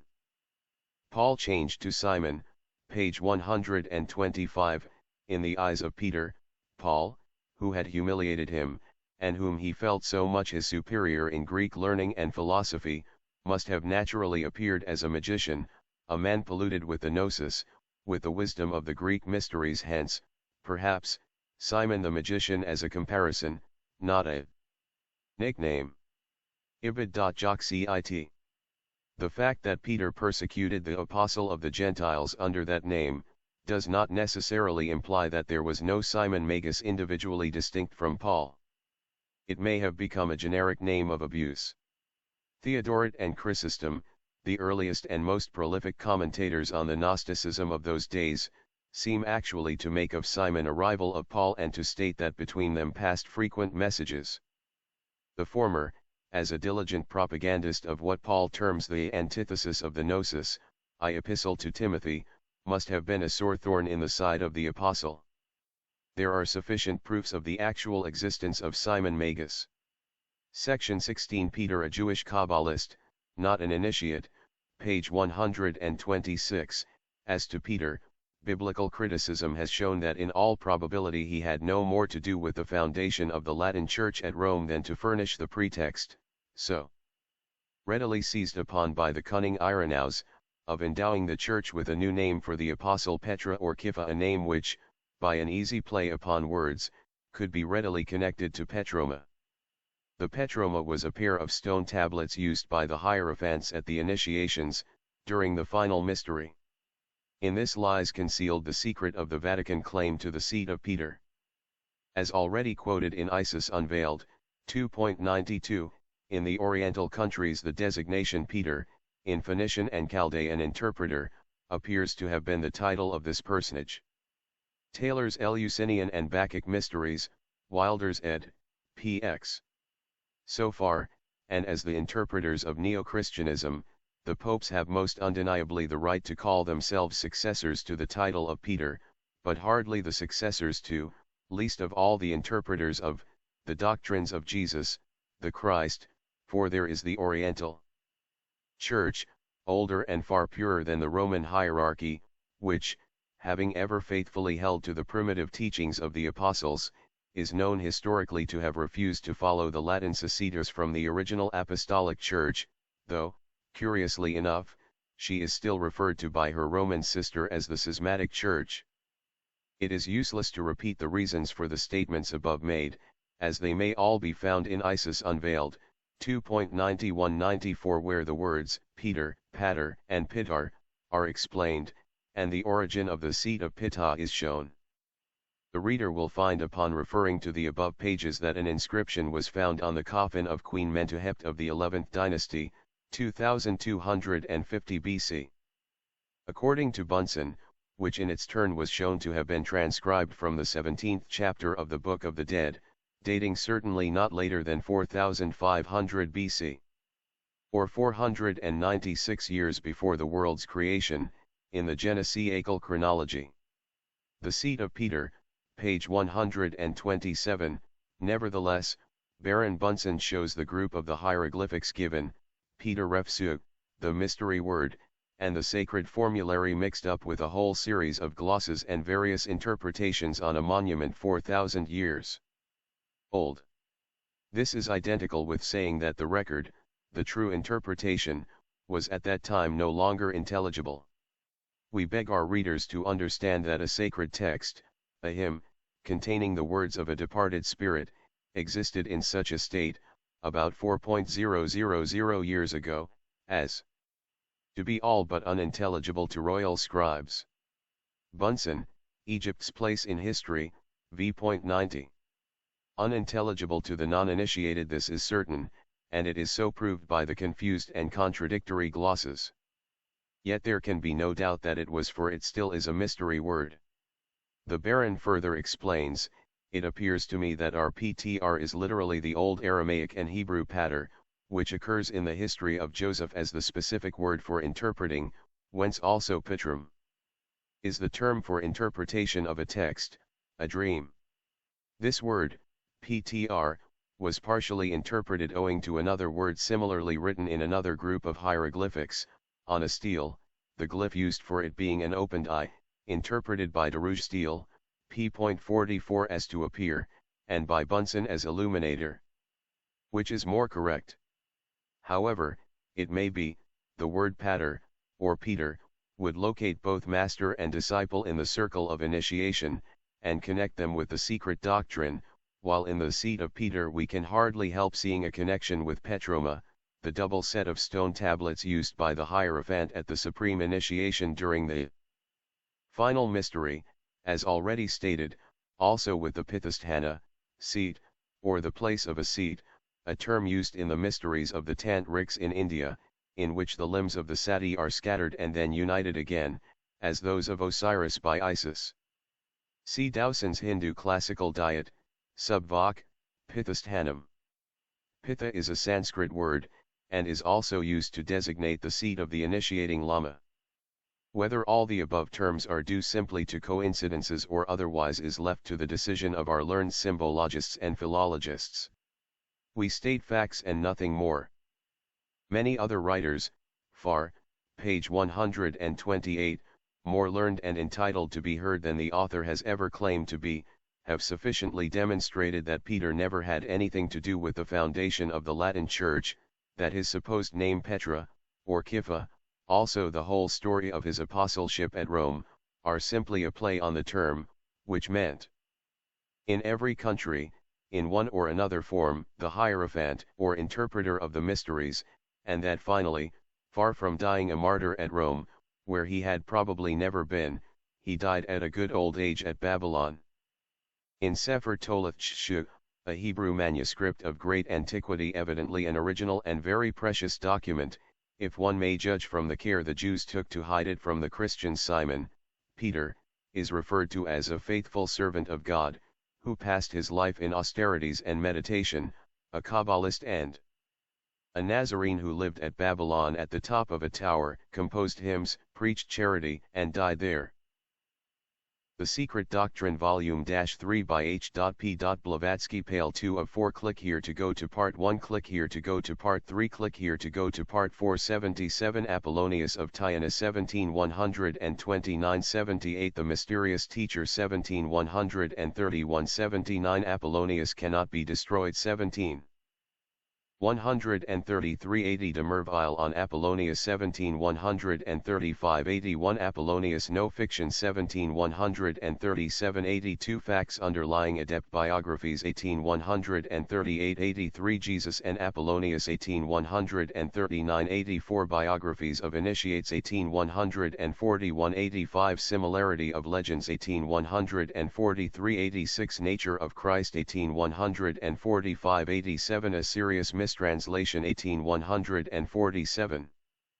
88. Secret Doctrine of Jesus 18149-89. The Cross and Crucifix 18151-90. The Story of Jesus 18153-91. The Primitive Woman 18155-92. Kabbalistic Reading of Gospels 18157-93. Universal Teaching 18159-94. St. Cyprian of Antioch 19160-95. Magic in Antioch.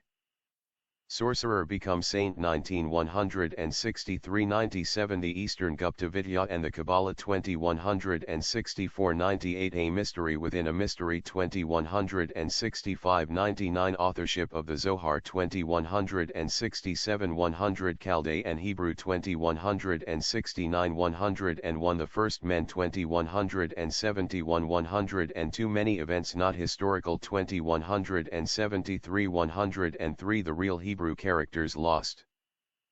2175 104 Hebrew esotericism not primitive 2177 105 The concealed of all the concealed 2179 106 3 in 1 and 4 2181 107 The septenary Sephirot 2183 108 The blind leading the blind 2185 109 Hebrew allegories 21 186 110 The Hebrew Bibles does not exist 21 187 111 Some Hebrews were initiates 21 189 112 The seven creative gods 21 191 113 Seven keys to all allegories 21 193 114 Gerald Massey on the seven creators 21 195 115 The father and mother 21 197 116 The Zohar on creation and the Elohim 22 199 117 Angels as builders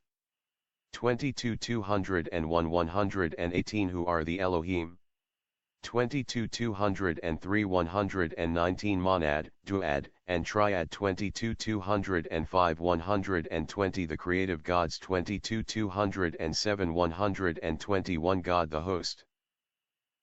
What the occultists and Kabbalists have to say 23 211 123 The mystery of the sun 23 213 124 Modem Kabbalists in science and occult astronomy 24 215 125 The place of Neptune 24 217 126 Self-generation ex nihilo 24 219 127 Are there angels in stars?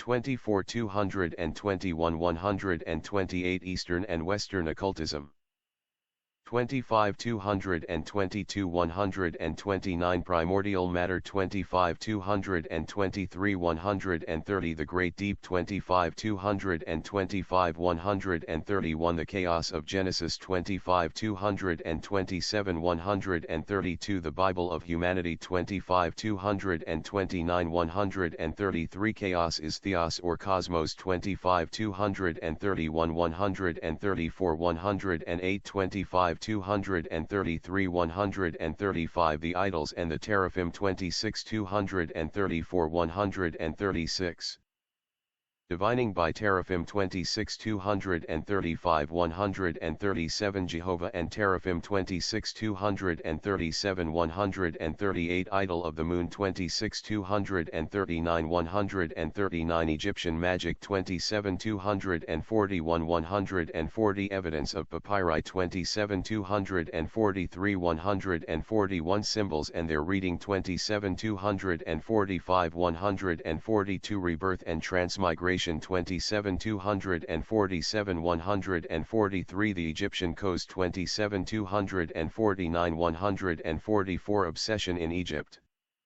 27 251 145 Two rituals of magic 27 253 146 Magical statues 27 255 147 Romances but true The origin of the mysteries 28 258 149 An instant in heaven 28 259 150 Growth of popular beliefs 28 261 151 A true priesthood 28 263 152 The Egyptian priests 28 265 153 Revealing and reveiling 28 267 154 Atlanteans degenerating 28 269 155 The trial of the sun initiate 29 270 156 Vishvakarma Vikartana 29 271 157 The transmission of light 29 273 158 Masonry and the Jesuits 29 275 159 The mystery Son of Initiation 3277 160 The Son as God 3279 161 The object of the mysteries 31 281 162 Mysteries and Theophany 31 283 163 The Mysteries and Masonry 31 285 164 Traces of the Mysteries 32 287 165 Christos and Crestos 32 289 166 The Symbolism of Narada 32 291 167 Egyptian Initiation 32 293 168 The Self-Sacrificing Victim 32 295 169 Orpheus 32 297 170 The Last of the Mysteries in Europe 33 298 171 Alexia and Bibractes 33 299 172 The Learning of Egypt. Section 17 Apollonius of Tyana, page 129. It is said in Isis Unveiled that the greatest teachers of divinity agree that nearly all ancient books were written symbolically and in a language intelligible only to the initiated. The biographical sketch of Apollonius of Tyana affords an example. As every Kabbalist knows, it embraces the whole of the Hermetic philosophy, being a counterpart in many respects of the traditions left us of King Solomon. It reads like a fairy story, but, as in the case of the latter, sometimes facts and historical events are presented to the world under the colors of fiction. The journey to India represents in its every stage, though of course allegorically, the trials of a neophyte, giving at the same time a geographical and topographical idea of a certain country as it is even now, if one knows where to look for it. The long discourses of Apollonius with the Brahmins, their sage advice, and the dialogues with the Corinthian Menippus would, if interpreted, give the esoteric catechism. His visit to the empire of the wise men, his interview with their king Hierarchus, the oracle of Amphiaraus, explain symbolically many of the secret dogmas of Hermes in the generic sense of the name and of occultism. Wonderful is this to relate, and were not the statement supported by numerous calculations already made, and the secret already half revealed, the writer would never have dared to say it. The travels of the great Magus are correctly, though allegorically described, that is to say, all that is related to Damis had actually taken place, but the narrative is based upon the zodiacal signs.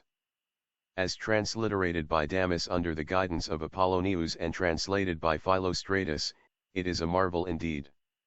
At the conclusion of what may now be related of the wonderful adept of Tyana our meaning will become clearer. Suffice it to say for the present that the dialogues spoken of would disclose, if correctly understood, some of the most important secrets of nature. Eliphas Levi points out the great, page 130, resemblance which exists between King Hierarchus and the fabulous Hiram, from whom Solomon procured the cedars of Lebanon and the gold of Ophir. But he keeps silent as to another resemblance of which, as a learned Kabbalist, he could not be ignorant. Moreover, according to his invariable custom, he mystifies the reader more than he teaches him, divulging nothing and leading him off the right track. Like most of the historical heroes of hoary antiquity, whose lives and works strongly differ from those of commonplace humanity, Apollonius is to this day a riddle, which has, so far, found no Oedipus. His existence is surrounded with such a veil of mystery that he is often mistaken for a myth. But according to every law of logic and reason, it is quite clear that Apollonius should never be regarded in such a light. If the Tyanean theurgist may be put down as a fabulous character, then history has no right to her Caesars and Alexanders. It is quite true that the sage, who stands unrivaled in his thaumaturgical powers to this day on evidence historically attested, came into the arena of public life no one seems to know whence, and disappeared from it, no one seems to know whither. But the reasons for this are evident. Every means was used especially during the 4th and 5th centuries of our era to sweep from people's minds the remembrance of this great and holy man. The circulation of his biographies, which were many and enthusiastic, was prevented by the Christians, and for a very good reason, as we shall see. The diary of Damis survived most miraculously, and remained alone to tell the tale. But it must not be forgotten that Justin Martyr often speaks of Apollonius, and the character and truthfulness of this good man are unimpeachable, the more in that he had good reason to feel bewildered. Nor can it be denied that there is hardly a church father of the first 6 centuries that left Apollonius unnoticed. Only, according to invariable Christian customs of charity, their pens were dipped as usual in the blackest ink of odium theologicum, intolerance, and one-sidedness. Saint Jerome, Hieronymus, gives at length the story of Saint John's alleged contest with the sage of Tyana, a competition of miracles in which, of course, the truthful saint see preface to St. Matthew's Gospel. Baronius, I.752, quoted in de Merville, 6:63. Jerome is the father who, having found the authentic and original Evangel, the Hebrew text, by Matthew the Apostle Publican, in the library of Caesarea, written by the hand of Matthew, Hieronymus, de Virus, Ulus. Chapil, as he himself admits, set it down as heretical, and substituted for it his own Greek text. And it is also he who perverted the text in the book of Job to enforce belief in the resurrection in flesh, see Isis Unveiled. Volume 2, pages 181 and 182, ETSEQ, quoting in support the most learned authorities, describes in glowing colors the defeat of Apollonius, and seeks corroboration in St. John's Apocrypha, proclaimed doubtful even by the Church. De Merville gives the following thrilling account of the contest. John, pressed, as Saint Jerome tells us, by all the churches of Asia to proclaim more solemnly in the face of the miracles of Apollonius the divinity of Jesus Christ, after a long prayer with his disciples on the Mount of Patmos, and being in ecstasy by the divine Spirit, made heard amid thunder and lightning his famous in principio erat verbum. When that sublime ecstasis, that caused him to be named the Son of Thunder, had passed, Apollonius was compelled to retire and to disappear. Such was his defeat, less bloody but as hard as that of Simon, the magician. The magician theurgist. 663. For our part, we have never heard of ecstasis producing thunder and lightning, and we are at a loss to understand the meaning. The mysterious teacher, page 131, therefore it is that nobody can say where or when Apollonius was born, and everyone is equally ignorant of the date at which, and of the place where he died. Some think he was 80 or 90 years old at the time of his death, others that he was 100 or even 117. But, whether he ended his days at Ephesus in the year 96 AD, as some say, or whether the event took place at Lindus in the temple of Pallas Athene, or whether again he disappeared from the temple of Dictynna, or whether, as others maintain, he did not die at all, but when 100 years old renewed his life by magic and went on working for the benefit of humanity, no one can tell. The secret doctrine alone have noted his birth and subsequent career. But then who hath believed in that report? All that history knows is that Apollonius was the enthusiastic founder of a new school of contemplation. Perhaps less metaphorical and more practical than Jesus, he nevertheless inculcated the same quintessence of spirituality, the same high moral truths. He is accused of having confined them to the higher classes of society instead of doing what Buddha and Jesus did, instead of preaching them to the poor and the afflicted. Of his reasons for acting in such an exclusive way it is impossible to judge at so late a date. But karmic law seems to be mixed up with it. As we are told, among the aristocracy, it is very likely that he desired to finish the work undone in this particular direction by his predecessor, and sought to offer peace on earth and goodwill to all men, and not alone to the outcast and the criminal. Therefore he associated with the kings and mighty ones of the age. Nevertheless, the three miracle workers exhibited striking similarity of purpose.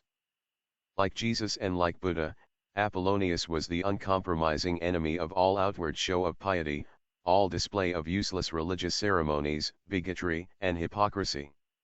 That his miracles were more wonderful, more varied, and far better attested in, page 132, history than any others, it is also true. Materialism denies, but evidence, and the affirmations of even the Church herself, however much he is branded by her, show this to be the fact. This is the old story.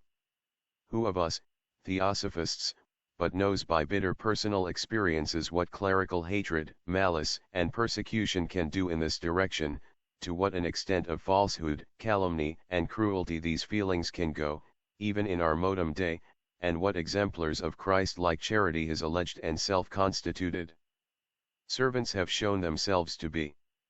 The calumnies set afloat against Apollonius were as numerous as they were false. So late as 18 centuries after his death he was defamed by Bishop Douglas in his work against miracles. In this the Right Reverend Bishop crushed himself against historical facts. For it is not in the miracles, but in the identity of ideas and doctrines preached that we have to look for a similarity between Buddha, Jesus, and Apollonius. If we study the question with a dispassionate mind, we shall soon perceive that the ethics of Gautama, Plato, Apollonius, Jesus, Ammonius and his disciples, were all based on the same mystic philosophy, that all worshipped one divine ideal, whether they considered it as the Father of humanity, who lives in man, as man lives in him, or as the incomprehensible creative principle. All led God-like lives? Ammonius, speaking of his philosophy, taught that their school dated from the days of Hermes, who brought this wisdom from India. It was the same mystical contemplation throughout as that of the yogin, the communion of the Brahman with his own luminous self, the Atman. Isis Unveiled, 2. 342. The groundwork of the eclectic school is thus shown to be identical with the doctrines of the yogis, the Hindu mystics. It is proved that it has a common origin, from the same source as the earlier Buddhism of Gautama and of his arhats. The ineffable name in the search for which so many Kabbalists unacquainted with any Oriental or even European adepts vainly consume their knowledge and lives, dwells latent in the heart of every man. This mirific name which, according to the most ancient oracles, rushes into the infinite worlds af, t, fa, a, can be obtained in a twofold way, by regular initiation, and through the small voice which Elijah heard in the cave of Horeb, the mount of God. And when Elijah heard it, he wrapped his face in his mantle and stood in the entering of the cave. And behold, there came the voice. When Apollonius of Tyana desired to hear the small voice, he used to wrap himself up entirely in a mantle of fine wool, on which he placed both his feet, after having performed certain magnetic passes, and pronounced not the name but an invocation well known to every adept. Then he drew the mantle over his head and face, and his translucid or astral spirit was free. On ordinary occasions he no more wore wool than the priests of the temples. The possession of the secret combination of the name gave the Hierophant supreme power over every being, human or otherwise, inferior to himself in soul strength. LOC. CIT, 2, 343, 344. Apollonius cannot be destroyed, page 133, to whatever school he belonged. This fact is certain, that Apollonius of Tyana left an imperishable name behind him. Hundreds of works were written upon this wonderful man. Historians have seriously discussed him. Pretentious fools, unable to come to any conclusion about the sage, have tried to deny his very existence. As to the Church, although she execrates his memory, she has ever tried to present him in the light of a historical character. Her policy now seems to be to direct the impression left by him into another channel, a well-known and a very old stratagem. The Jesuits, for instance, while admitting his miracles, have set going a double current of thought, and they have succeeded, as they succeed in all they undertake. Apollonius is represented by one party as an obedient medium of Satan, surrounding his theurgical powers by a most wonderful and dazzling light, while the other party professes to regard the whole matter as a clever romance, written with a predetermined object in view. In his voluminous Memoirs of Satan, the Marquis de Merville, in the course of his pleading for the recognition of the enemy of God as the producer of spiritual phenomena, devotes a whole chapter to this great adept. The following translation of passages in his book unveils the whole plot. The reader is asked to bear in mind that the Marquis wrote every one of his works under the auspices and authorization of the Holy See of Rome. It would be to leave the 1st century incomplete and to offer an insult to the memory of St. John, to pass over in silence the name of one who had the honor of being his special antagonist, as Simon was that of St. Peter, Elymas that of Paul, etc. In the first years of the Christian era, there appeared at Tyana in Cappadocia one of those men of whom the Pythagorean school was so very lavish. As great a traveler as was his master, initiated in all the secret doctrines of India, Egypt, and Chaldea, endowed, therefore, with all the theurgic powers of the ancient Magi, he bewildered, each in its turn, all the countries which he visited, and which all we are obliged to admit seem to have blessed his memory. We could not doubt this fact without repudiating real historical records. The details of his life are transmitted to us by a historian of the 4th century, Philostratus, himself the translator of a diary that recorded day by day the life of the philosopher, written by Damas, his disciple and intimate friend. Pneumatology, 6. 62 de Merville admits the possibility of some exaggerations in both recorder and translator, but he does not believe they hold a very wide space in the narrative.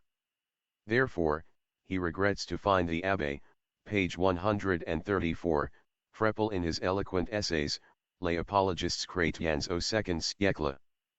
p.106 calling the diary of Damas a romance. Why? Because the orator bases his opinion on the prefect similitude, calculated as he imagines, of that legend with the life of the Saviour. But in studying the subject more profoundly, he Abbé Freppel can convince himself that neither Apollonius nor Damas, nor again Philostratus ever claimed a greater honor than a likeness to St. John. This program was in itself sufficiently fascinating, and the travesty as sufficiently scandalous, for owing to magic arts Apollonius had succeeded in counterbalancing, in appearance, several of the miracles at Ephesus produced by St. John, etc. Pneumatology, 6. 62 The anguis in herba has shown its head. It is the perfect, the wonderful similitude of the life of Apollonius with that of the Saviour that places the Church between Scylla and Charybdis.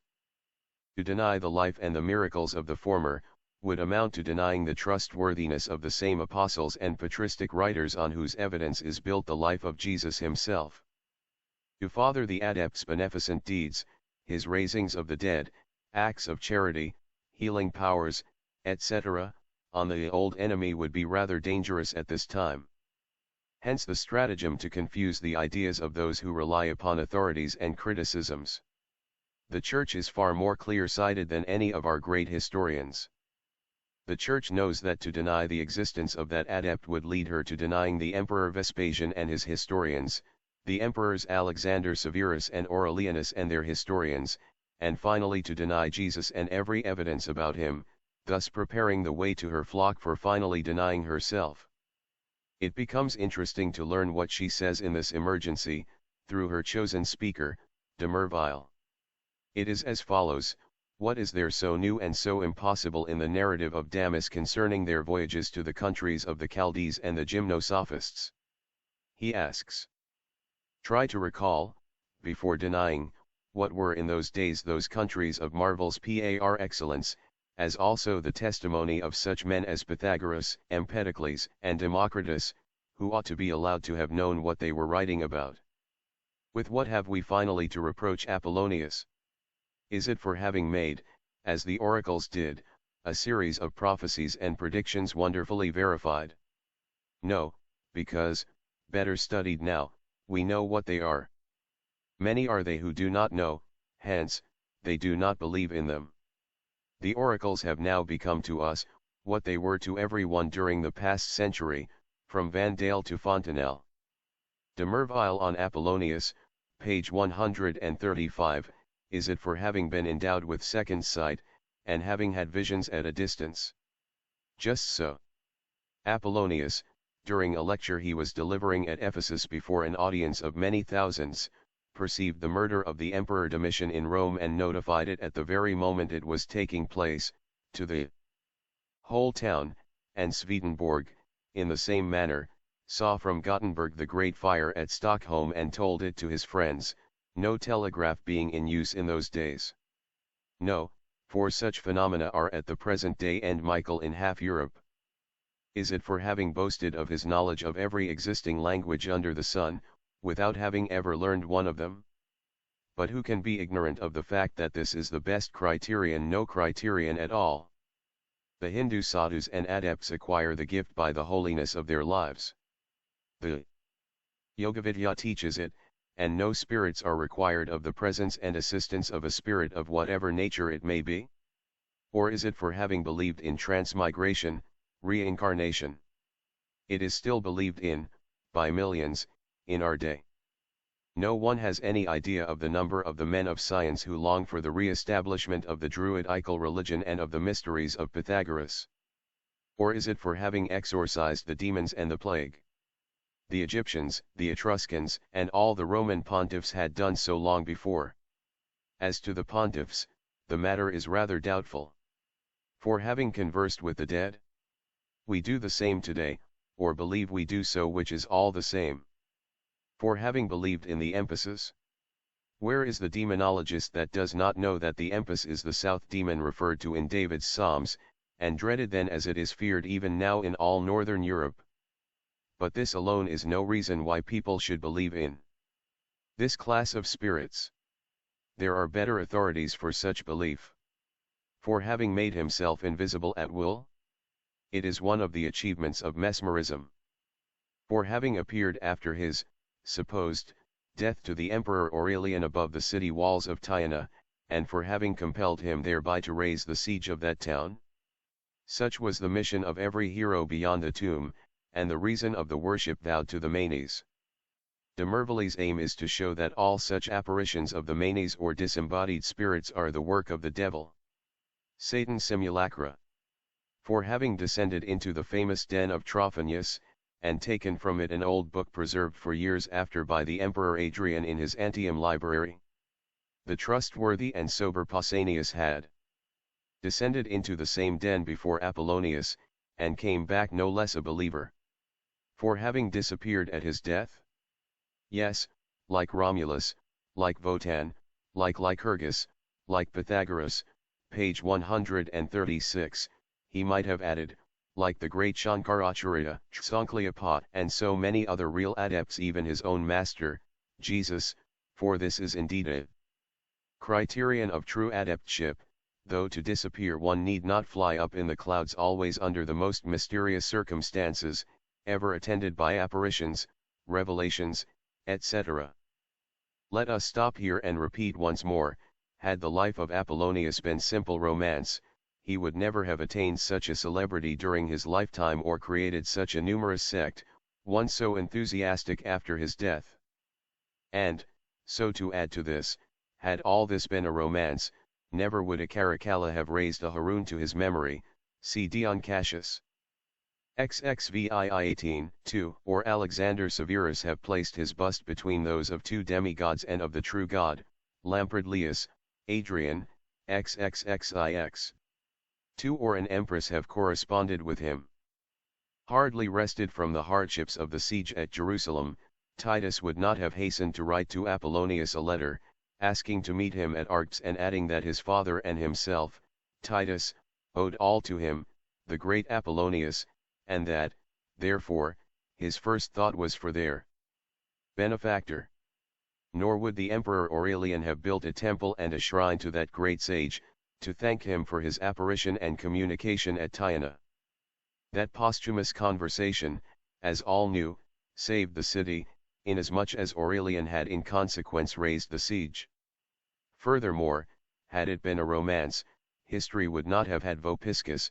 The passage runs as follows: Aurelian had determined to destroy Tyana, and the town owed its salvation only to a miracle of Apollonius, this man so famous and wise, this great friend of the gods, appeared suddenly before the emperor, as he was returning to his tent, in his own figure and form, and said to him in the Pannonian language, Aurelian, if thou wouldst conquer, abandon these evil designs against my fellow citizens, if thou wouldst command, abstain from shedding innocent blood, and if thou wouldst live, abstain from injustice. Aurelian, familiar with the face of Apollonius, whose portraits he had seen in many temples, struck with wonder, immediately vowed to him, Apollonius, statue, portrait, and temple, and returned completely to ideas of mercy. And then Vopiscus adds, if I have believed more and more in the virtues of the majestic Apollonius, it is because, after gathering my information from the most serious men, I have found all these facts corroborated in the books of the Ulpian Library. See Flavius Vopiscus, Aurelianus. Vopiscus wrote in 250 and consequently preceded Philostratus by a century, one of the most trustworthy pagan historians, to certify to it. Finally, Apollonius would not have been the object of the admiration of such a noble character as Epictetus, and even of several of the fathers of the Church, Jerome for instance, in his better moments, writing thus of Apollonius, this traveling philosopher found something to learn wherever he went, and profiting everywhere thus improved with every day. E.P. Ad Pollinum. Apollonius no fiction, page 137, as to his prodigies, without wishing to fathom them, Jerome most undeniably admits them as such, which he would assuredly never have done, had he not been compelled to do so by facts. To end the subject, had Apollonius been a simple hero of a romance, dramatized in the 4th century, the Ephesians would not, in their enthusiastic gratitude, have raised to him a golden statue for all the benefits he had conferred upon them. The above is mostly summarized from de Merville Loccit, pages 66 to 69, section 18, facts underlying adept biographies, page 138, the tree is known by its fruits, the nature of the adept by his words and deeds. These words of charity and mercy, the noble advice put into the mouth of Apollonius, or of his sidereal phantom, as given by Vopiscus, show the occultists who Apollonius was. Why then call him the medium of Satan 17 centuries later? There must be a reason, and a very potent reason, to justify and explain the secret of such a strong animus of the Church against one of the noblest men of his age. There is a reason for it, and we give it in the words of the author of the Key to the Hebrew-Egyptian Mystery in the Source of Measures, and of Professor Sepharth. The latter analyses and explains the salient dates in the life of Jesus, and thus throws light on the conclusions of the former. We quote both, blending the two. According to solar months, of 30 days, one of the calendars in use among the Hebrews, all remarkable events of the Old Testament happened on the days of the equinoxes and the solstices, for instance, the foundations and dedications of the temples and altars and consecration of the tabernacle. On the same cardinal days, the most remarkable events of the New Testament happened, for instance, the Annunciation, the birth, the resurrection of Christ, and the birth of John the Baptist. And thus we learn that all remarkable epochs of the New Testament were typically sanctified a long time before. By the Old Testament, beginning at the day succeeding the end of the creation, which was the day of the vernal equinox. During the crucifixion, on the 14th day of Nisan, Dionysius Areopagitus saw, in Ethiopia, an eclipse of the sun, and he said, "Now the Lord, Jehovah, is suffering something." Then Christ arose from the dead on the 2-2d March 17th. Nisan, Sunday, the day of the vernal equinox, Sif, quoting Philodesepton, that is, on Easter, or on the day when the sun gives new life to the earth. The words of John the Baptist, "He must increase, but I must decrease," serve to prove, as is affirmed by the Fathers of the Church, that John was born on the longest day of the year, and Christ, who was 6 months younger, on the shortest, 2-2d June and 2-2d December, the solstices. Jesus and Apollonius, page 139, this only goes to show that, as to another phase, John and Jesus were but epitomizers of the history of the same Son, under differences of aspect or condition, and one condition following another, of necessity. The statement, Luke 9:7, was not only not an empty one, but it was true, that which was said of some, that, in Jesus, John was risen from the dead. And this consideration serves to explain why it has been that the life of Apollonius of Tyana, by Philostratus, has been so persistently kept back from Translation and from popular reading. Those who have studied it in the original have been forced to the comment that either the life of Apollonius has been taken from the New Testament, or that the New Testament narratives have been taken from the life of Apollonius, because of the manifest sameness of the means of construction of the narratives. The explanation is simple enough, when it is considered that the names of Jesus Hebrew and Apollonius, or Apollo, are alike names of the sun in the heavens, and necessarily the history of the one, as to his travels through the signs, with the personifications of his sufferings, triumphs and miracles, could be but the history of the other, where there was a widespread, common method of describing those travels by personification. It seems also that, for long afterward, all this was known to rest upon an astronomical basis, for the secular church, so to speak, was founded by Constantine, and the objective condition of the worship established was that part of his decree, in which it was affirmed that the venerable day of the sun should be the day set apart for the worship of Jesus Christ, as Sunday. There is something weird and startling in some other facts about this matter. The prophet Daniel, true prophet as says Greets. A true prophet because an initiate, one perfectly versed in occult astronomy by use of the pyramid numbers, or astrological numbers, foretold the cutting off of the Mashiach, as it happened, which would go to show the accuracy of his astronomical knowledge, if there was an eclipse of the sun at that time. Now, however, the temple was destroyed in the year 71, in the month Virgo, and 71 is the dove number, as shown, or 71x5 equals 355, and with the fish, a Jehovah number. Is it possible, queries, further on the author, thus answering the intimate thought of every Christian and occultist who reads and studies his work, is it possible that the events of humanity do run coordinately with these number forms? If so, while Jesus Christ, as an astronomical figure, was true to all that has been advanced, and more, possibly, he may, as a man, have filled up, under the numbers, answers in the sea of life to predestined type.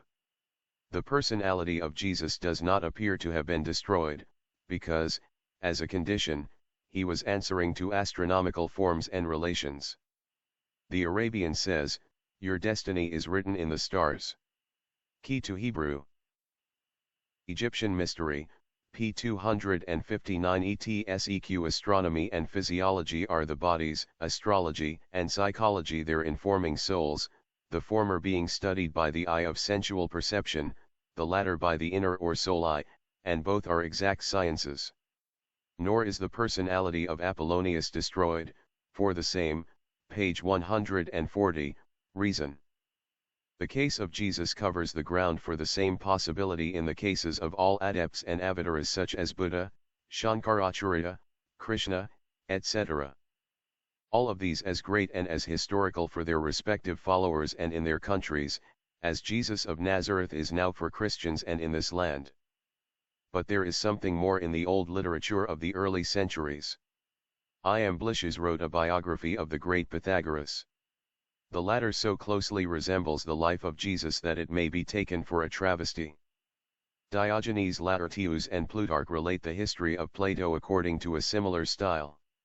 New Platonism and Alchemy, p. 12. Why then wonder at the doubts that assail every scholar who studies all these lives?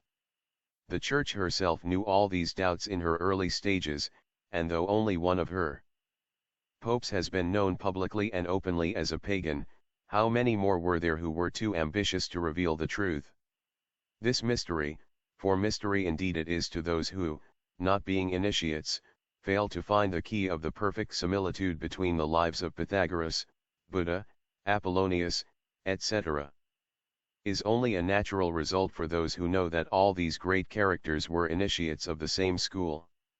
For them there is neither travesty nor copy of one from the other, for them they are all originals, only painted to represent one and the same subject, the mystic, and at the same time the public, life of the initiates sent into the world to save portions of humanity, if they could not save the whole bulk. Hence, the same program for all. The assumed immaculate origin for each, referring to their mystic birth during the mystery of initiation, and accepted literally by the multitudes, encouraged in this by the better informed but ambitious clergy. Thus, the mother of each one of them was declared a virgin, conceiving her son directly by the Holy Spirit of God, and the sons, in consequence, were the sons of God, though in truth, none of them was any more entitled to such recognition than were the rest of his brother initiates, for they were all, so far as their mystic lives were concerned, only the epitomizers of the history of the same Son, which epitome is another mystery within the mystery. The biographies of the external personalities bearing the names of such heroes have nothing to do with, and are quite independent of the private lives of the heroes, being only the mystic records of their public and, parallel therewith, of their inner lives, in their characters as neophytes and initiates. Biographies of Initiates, page 141, hence, the manifest sameness of the means of construction of their respective biographies. From the beginning of humanity the cross, or man, with his arms stretched out horizontally, typifying his cosmic origin, was connected with his psychic nature and with the struggles which lead to initiation. But, if it is once shown that, every true adept had, and still has, to pass through the 7 and the 12 trials of initiation, symbolized by the 12 labors of Hercules, b.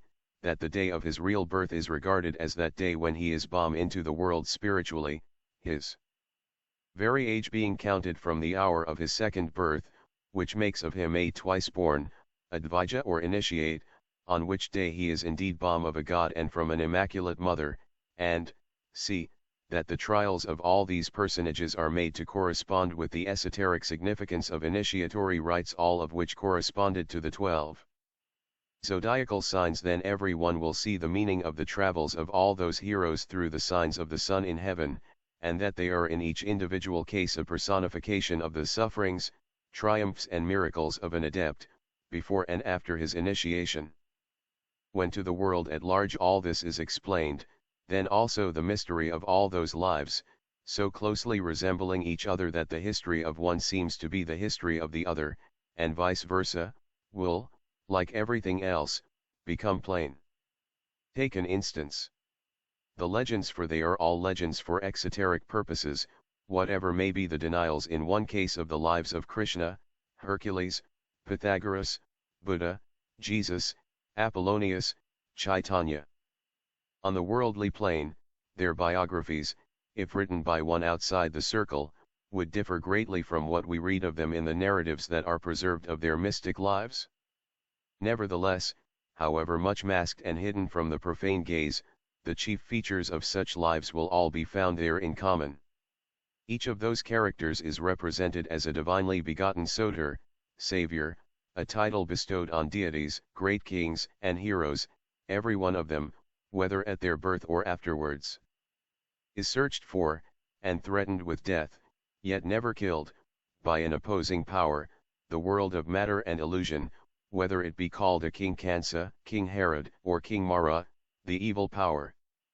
They are all tempted, persecuted, and finally said to have been murdered at the end of the rite of initiation, i.e. in their physical personalities, of which they are supposed to have been rid forever after spiritual resurrection or birth.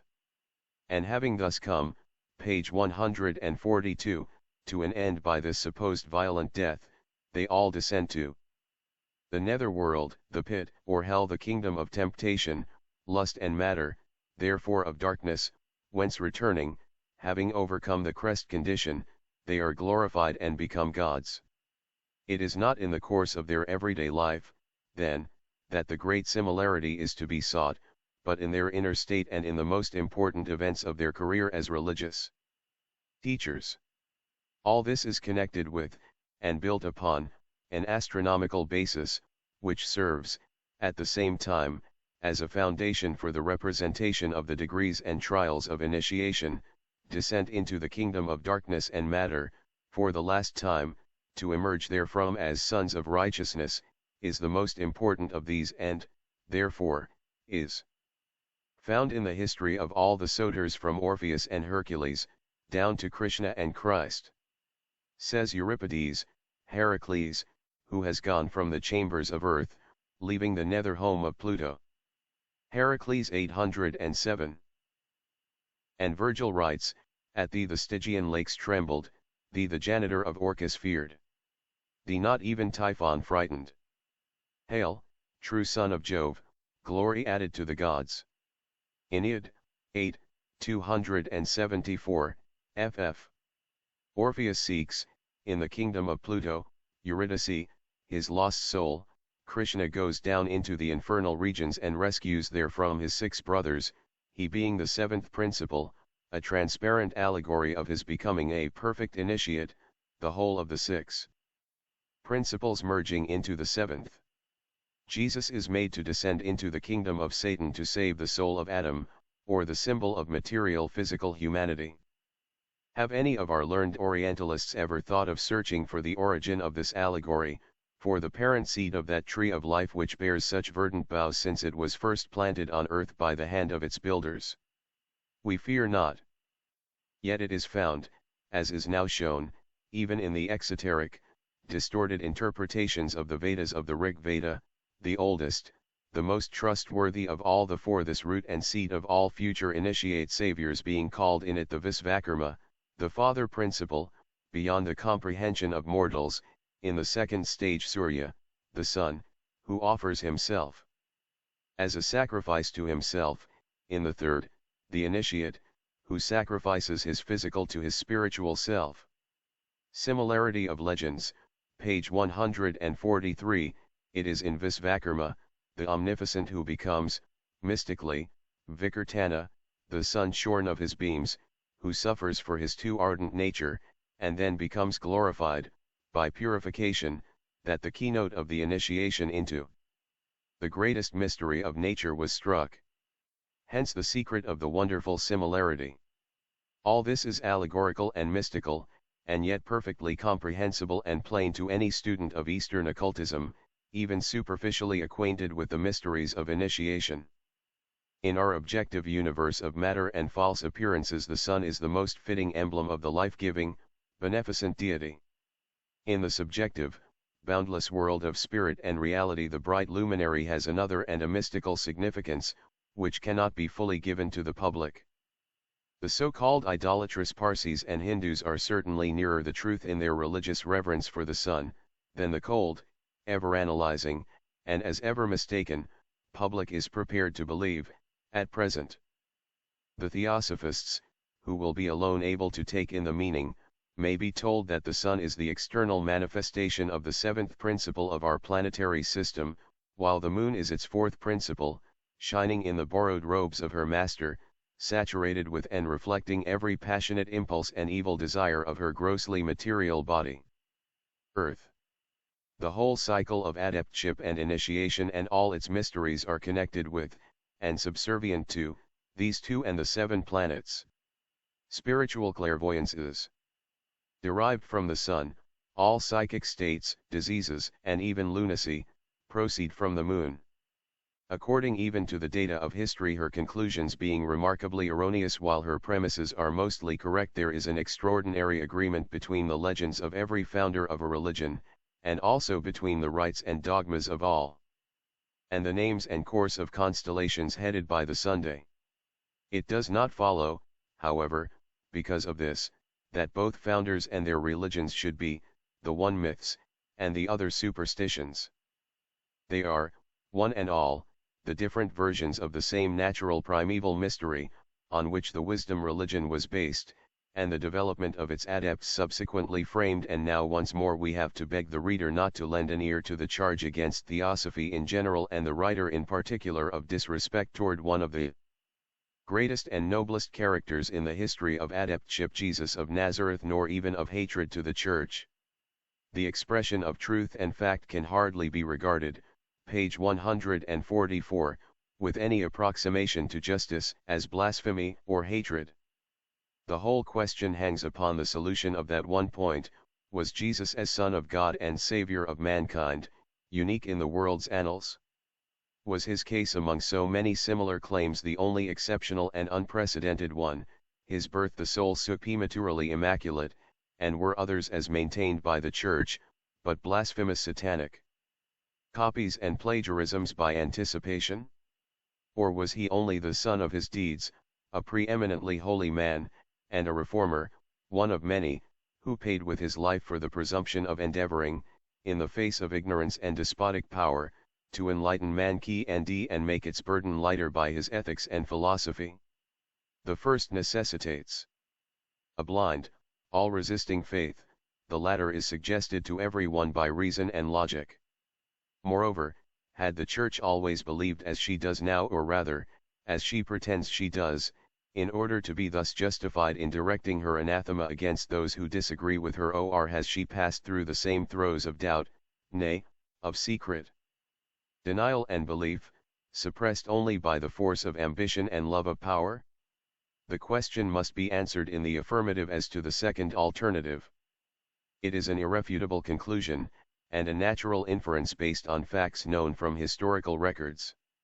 Leaving for the present untouched the lives of many popes and saints that loudly belied their claims to infallibility and holiness, let the reader turn to ecclesiastical history, the records of the growth and progress of the Christian Church, not of Christianity, and he will find the answer on those pages. Says a writer, the Church has known too well the suggestions of free thought created by inquiry, as also all those doubts that provoke her anger today, and the sacred truths she would promulgate have been in turn admitted and repudiated, transformed and altered, amplified and curtailed, by the dignitaries of the Church hierarchy, even as regards the most fundamental dogmas. Where is that God or hero whose origin, biography, and genealogy were more hazy, or more difficult to define and finally agree upon than those of Jesus? How was the now irrevocable dogma with regard to his true nature settled at last? By his mother, according to the evangelists, he was a man, a simple mortal man; by his father he is God. But how? Is he then man or God, or is he both at the same time? Asks the perplexed writer. Truly the propositions offered on this point of the doctrine have caused floods of ink and blood to be shed, in turn, on poor humanity, and still the doubts are not at rest. In this as in everything else, the wise church councils have contradicted themselves and changed their minds a number of times. Nature of Christ, page 145, let us recapitulate and throw a glance at the texts offered for our inspection. This is history. The Bishop Paul of Samosata denied the divinity of Christ at the First Council of Antioch. At the very origin and birth of theological Christianity, he was called Son of God merely on account of his holiness and good deeds. His blood was corruptible in the sacrament of the Eucharist. At the Council of Nicaea, held AD 325, Arius came out with his premises, which nearly broke asunder the Catholic Union. 17 bishops defended the doctrines of Arius, who was exiled for them. Nevertheless, 30 years after, AD 355, at the Council of Milan, 300 bishops signed a letter of adherence to the Arian views, notwithstanding that 10 years earlier, AD 345, at a new Council of Antioch, the Eusebians had proclaimed that Jesus Christ was the Son of God and one with his Father. At the Council of Sirmium, AD 357, the Son had become no longer consubstantial. The Anomians, who denied that consubstantiality, and the Arians were triumphant. A year later, at the Second Council of Ancyra, it was decreed that the Son was not consubstantial but only similar to the Father in his substance. Pope Librius ratified the decision. During several centuries the council fought and quarreled, supporting the most contradictory and opposite views, the fruit of their laborious travail being the Holy Trinity, which, Minerva-like, issued forth from the theological brain, armed with all the thunders of the Church. The new mystery was ushered into the world amid some terrible strifes, in which murder and other crimes had a high hand. At the Council of Saragossa, AD 380, it was proclaimed that the Father, Son, and Holy Spirit are one and the same person, Christ's human nature being merely an illusion and echo of the avataric Hindu doctrine. Once upon this slippery path the fathers had to slide down ad absurdum, which they did not fail of doing. How deny human nature in him who was bom of a woman?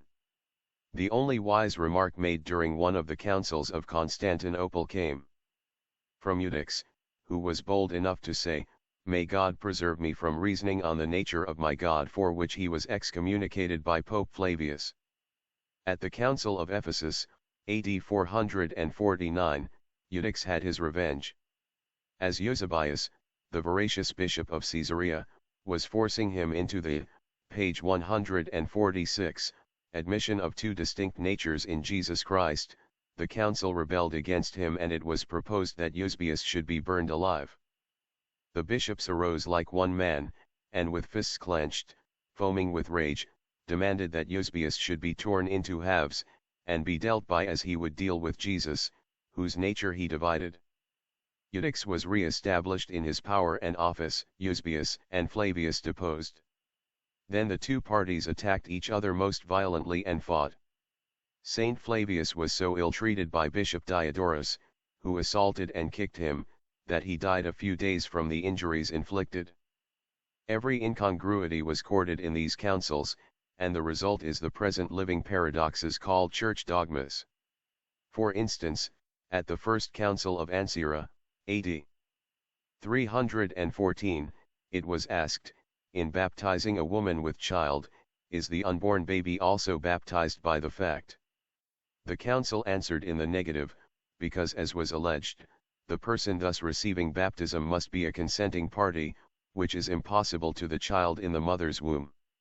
Thus then unconsciousness is a canonical obstacle to baptism, and thus no child baptized nowadays is baptized at all in fact. And then what becomes of the tens of thousands of starving heathen babies baptized by the missionaries during famines, and otherwise surreptitiously saved by the two zealous padres? Follow one after another the debates and decisions of the numberless councils, and behold on what a jumble of contradictions the present infallible and apostolic church is built. And now we can see how greatly paradoxical, when taken literally, is the assertion in Genesis, God created man in his own image.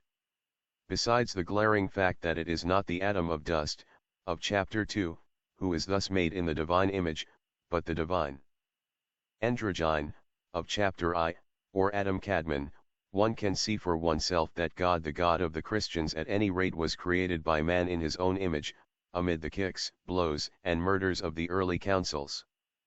A curious fact, one that throws a flood of light on the claim that Jesus was an initiate and a martyred adept, is given in the work, already so often referred to, which may be called a mathematical revelation, The Source of Measures. Attention is called to the part of the 46th verse of the 27th chapter of Matthew, as follows: Eli, Eli, lama sabachthani, that is to say, my God, why hast thou forsaken me? Of course, our versions are taken from the original Greek manuscripts, the reason why we have no original Hebrew manuscripts concerning these occurrences being because the enigmas in Hebrew would betray themselves on comparison with the sources of their derivation, the Old Testament.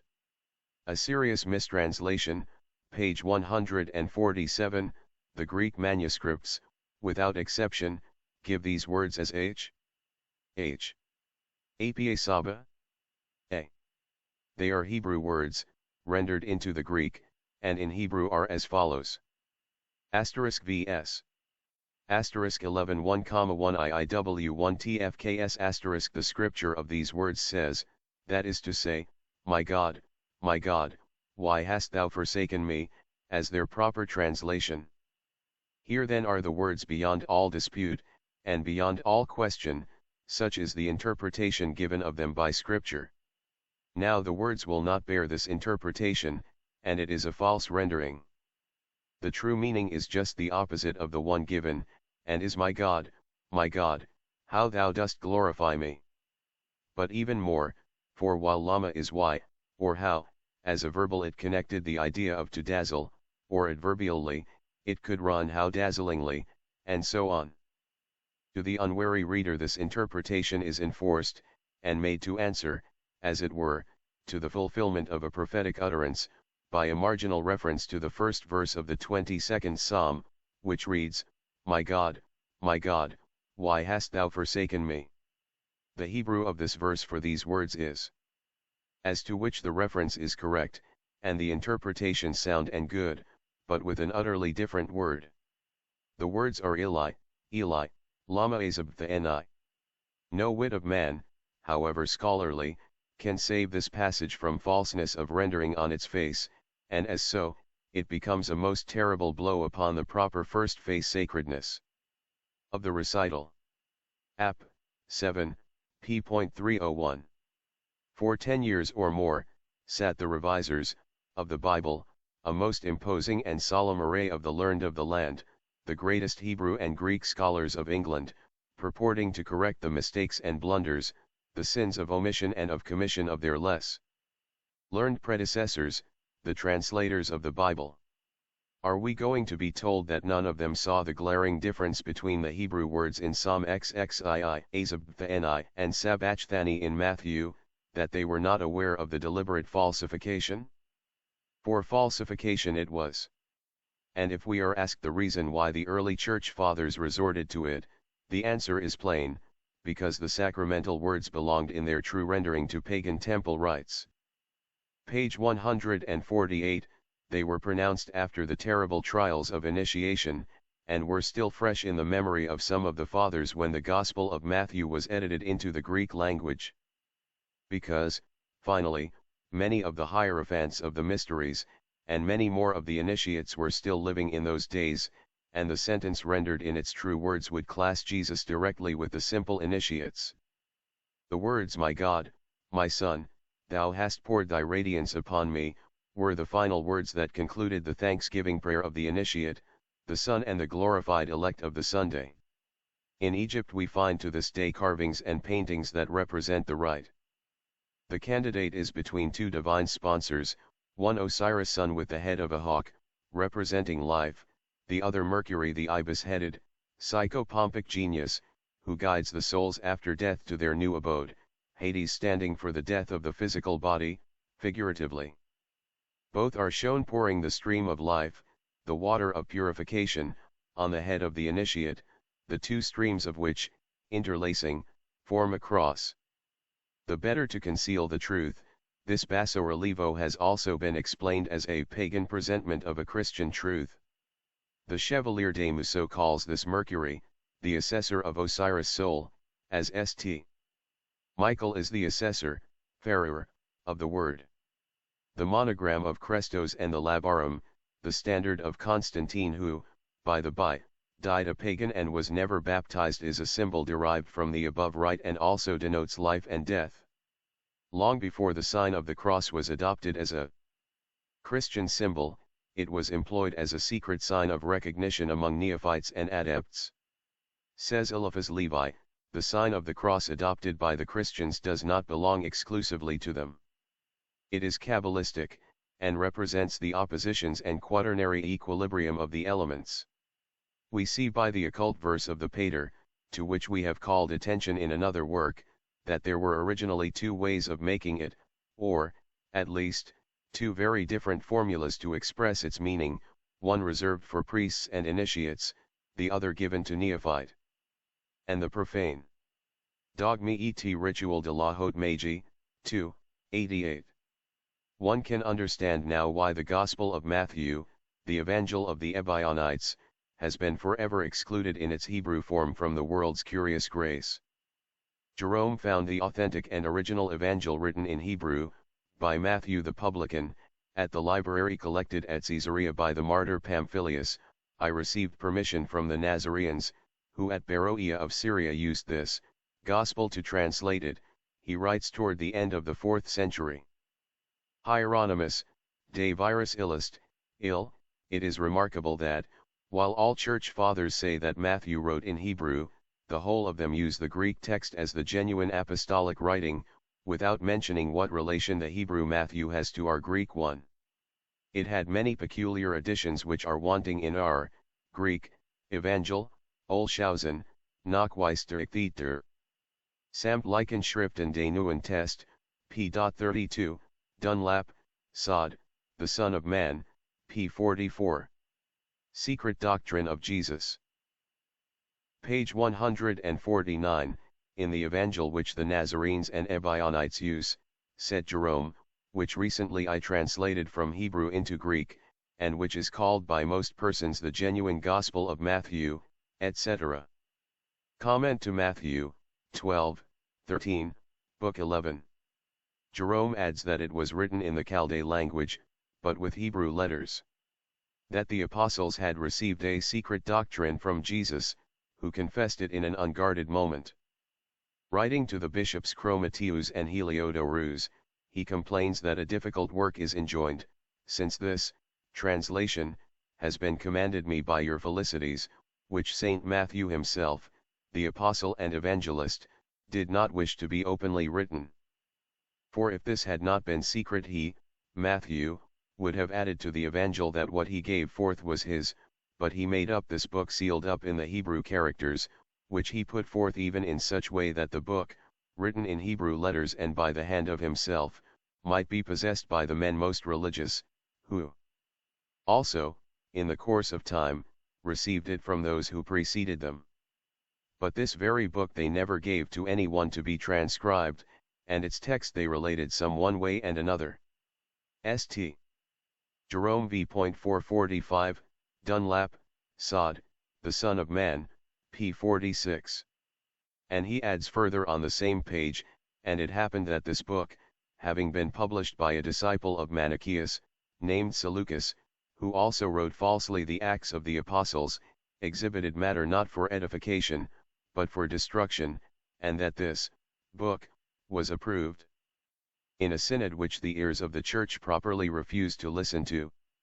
This accounts also for the rejection of the works of Justin Martyr, who used only this gospel according to the Hebrews, as also did most probably Tatian, his disciple. At what a later period the divinity of Christ was fully established we can judge by the mere fact that even in the 4th century Eusebius did not denounce this book as spurious, but only classed it with such as the Apocalypse of John, and Cridner, Zurgesh. Descan, p. 129, shows Nicephorus inserting it, together with the Revelation, in his stichometry, among the Antilegomena. The Ebionites, the genuine primitive Christians, rejecting the rest of the apostolic writings, make use only of this gospel, advhev, I. 26, and the Ebionites, as Epiphanius declares, firmly believed, with the Nazarenes, that Jesus was but a man, of the seed of a man. Jerome admits, himself, that the book which he authenticates as being written by the hand of Matthew, was nevertheless a book which, notwithstanding that he translated it twice, was nearly unintelligible to him, for it was arcane. Nevertheless, Jerome coolly sets down every commentary upon it but his own as heretical. More than that, Jerome knew that this gospel was the only original one, yet he becomes more zealous than ever in his persecution of the heretics. Why? Because to accept it was equivalent to reading the death sentence of the established church. The gospel according to the Hebrews was well known to have been the, page 150, only one accepted for 4 centuries by the Jewish Christians, the Nazarenes, and the Ebionites. And neither of the latter accepted the divinity of Christ. Isis Unveiled. 2, 182-3. The Ebionites were the first, the earliest Christians, whose representative was the Gnostic author of the Clementine Homilies, and as the author of Supernatural Religion shows, 8 op. Cit. 2, 5 Ebionitic Gnosticism had once been the purest form of Christianity. They were the pupils and followers of the early Nazarenes, the Kabbalistic Gnostics. They believed in the eons, as the Cerinthians did, and that the world was put together by angels, Dhyan Kohans, as Epiphanius complains, contra Ebionidas. Ebion had the opinion of the Nazarenes, the form of Cerinthians. They decided that Christ was of the seed of a man, he laments. See also Isis Unveiled, 2 to end of chapter. Thus again, pound you the badge of Dan Scorpio is death life, in the symbol K. As crossbones and skull, or life-death, the standard of Constantine, the Roman emperor. Abel has been shown to be Jesus, and Cain Vulcane, or Mars, pierced him. Constantine was the Roman emperor, whose warlike god was Mars, and a Roman soldier pierced Jesus on the cross. But the piercing of Abel was the consummation of his marriage with Cain, and this was proper under the form of Mars generator, hence the double glyph, one of Mars generator. Osiris, sun and Mars destroyer, Mercury the god of death in the Egyptian bas-relief in one, significant, again, of the primal idea of the living cosmos, or of birth and death, as necessary to the continuation of the stream of life. Source of measure, p.299. This stream of life being emblematized in the Phalok basso-relievo just mentioned, by the water poured in the shape of a cross on the initiated candidate by Osiris life and the Sun and Mercury death. It was the finale of the rite of initiation after the 7 and the 12 tortures in the crypts of Egypt were passed through successfully. To quote once more from Isis Unveiled, a Latin cross of a perfect Christian shape was found hewn upon the granite slabs of the adytum of the Serapeum, and the monks did not fail to claim that the cross had been hallowed by the pagans in a spirit of prophecy. At least, so Zomen, with an air of triumph, records the fact. Another untrustworthy, untruthful, and ignorant writer, an ecclesiastical historian of the 5th century. His alleged history of the strife between the pagans, Neoplatonists, and the Christians of Alexandria and Constantinople, which extends from the year 324 to 439, dedicated by him to Theodosius, the Younger, is full of deliberate falsifications. But archaeology and symbolism, those tireless and implacable enemies of clerical false pretenses, have found in the hieroglyphics of the legend running round the design at least a partial interpretation of its meaning. According to King and other numismatists and archaeologists, the cross was placed there as the symbol of eternal life. The cross and crucifix, page 151, such a tau, or Egyptian cross, was used in the Bacchic and Eleusinian mysteries. Symbol of the dual generative power, it was laid upon the breast of the initiate, after his new birth was accomplished, and the mystii had returned from their baptism in the sea. It was a mystic sign that his spiritual birth had regenerated and united his astral soul with his divine spirit, and that he was ready to ascend in spirit to the blessed abodes of light and glory, the Eleusinia. The tau was a magic talisman at the same time as a religious emblem. It was adopted by the Christians through the Gnostics and Kabbalists, who used it largely, as their numerous gems testify. These in turn had the tau, or handled cross, from the Egyptians, and the Latin cross from the Buddhist missionaries, who brought it from India, where it can be found even now, 2 or 3 centuries BC. The Assyrians, Egyptians, ancient Americans, Hindus, and Romans had it in various, but very slight modifications of shape. Till very late in the Middle Ages, it was considered a potent spell against epilepsy and demoniacal possession, and the signet of the living God brought down in St. John's vision by the angel ascending from the east to seal the servants of our God in the foreheads, was but the same mystic tau, the Egyptian cross. In the painted glass of Saint Denis, France, this angel is represented as stamping this sign on the forehead of the elect. The legend reads, Signum Te. In King's Gnostics, the author reminds us that this mark is commonly borne by Saint Anthony, an Egyptian recluse. Gems of the Orthodox Christians. Vol. 1, p.135. What the real meaning of the tau was, is explained to us by the Christian Saint John, the Egyptian Hermes, and the Hindu Brahmins. It is but too evident that, with the apostle at least, it meant the ineffable name, as he calls this signet of the living God a few chapters further on Revelation 14, one Father's name written in their foreheads. The Brahmatma, the chief of the Hindu initiates, had on his headgear 2 keys, symbol of the revealed mystery of life and death, placed cross-like, and in some Buddhist pagodas of Tartary and Mongolia, the entrance of a chamber within the temple, generally containing the staircase which leads to the inner Dagyaba. A Dagaba is a small temple of globular form, in which are preserved the relics of Gautama, and the porticos of some prachitis. Prachitis are buildings of all sizes and forms, like our mausoleums, and our sacred to votive offerings to the dead are ornamented with a cross formed of two fishes, as found on some of the zodiacs of the Buddhists. We should not wonder at all at learning that the sacred device in the tombs in the catacombs at Rome, the vesica piscis, was derived from the said Buddhist zodiacal sign. How general must have been that geometrical figure in the world symbols, may be inferred from the fact that there is a Masonic tradition that Solomon's temple was built on three foundations, forming the triple Tau or three crosses.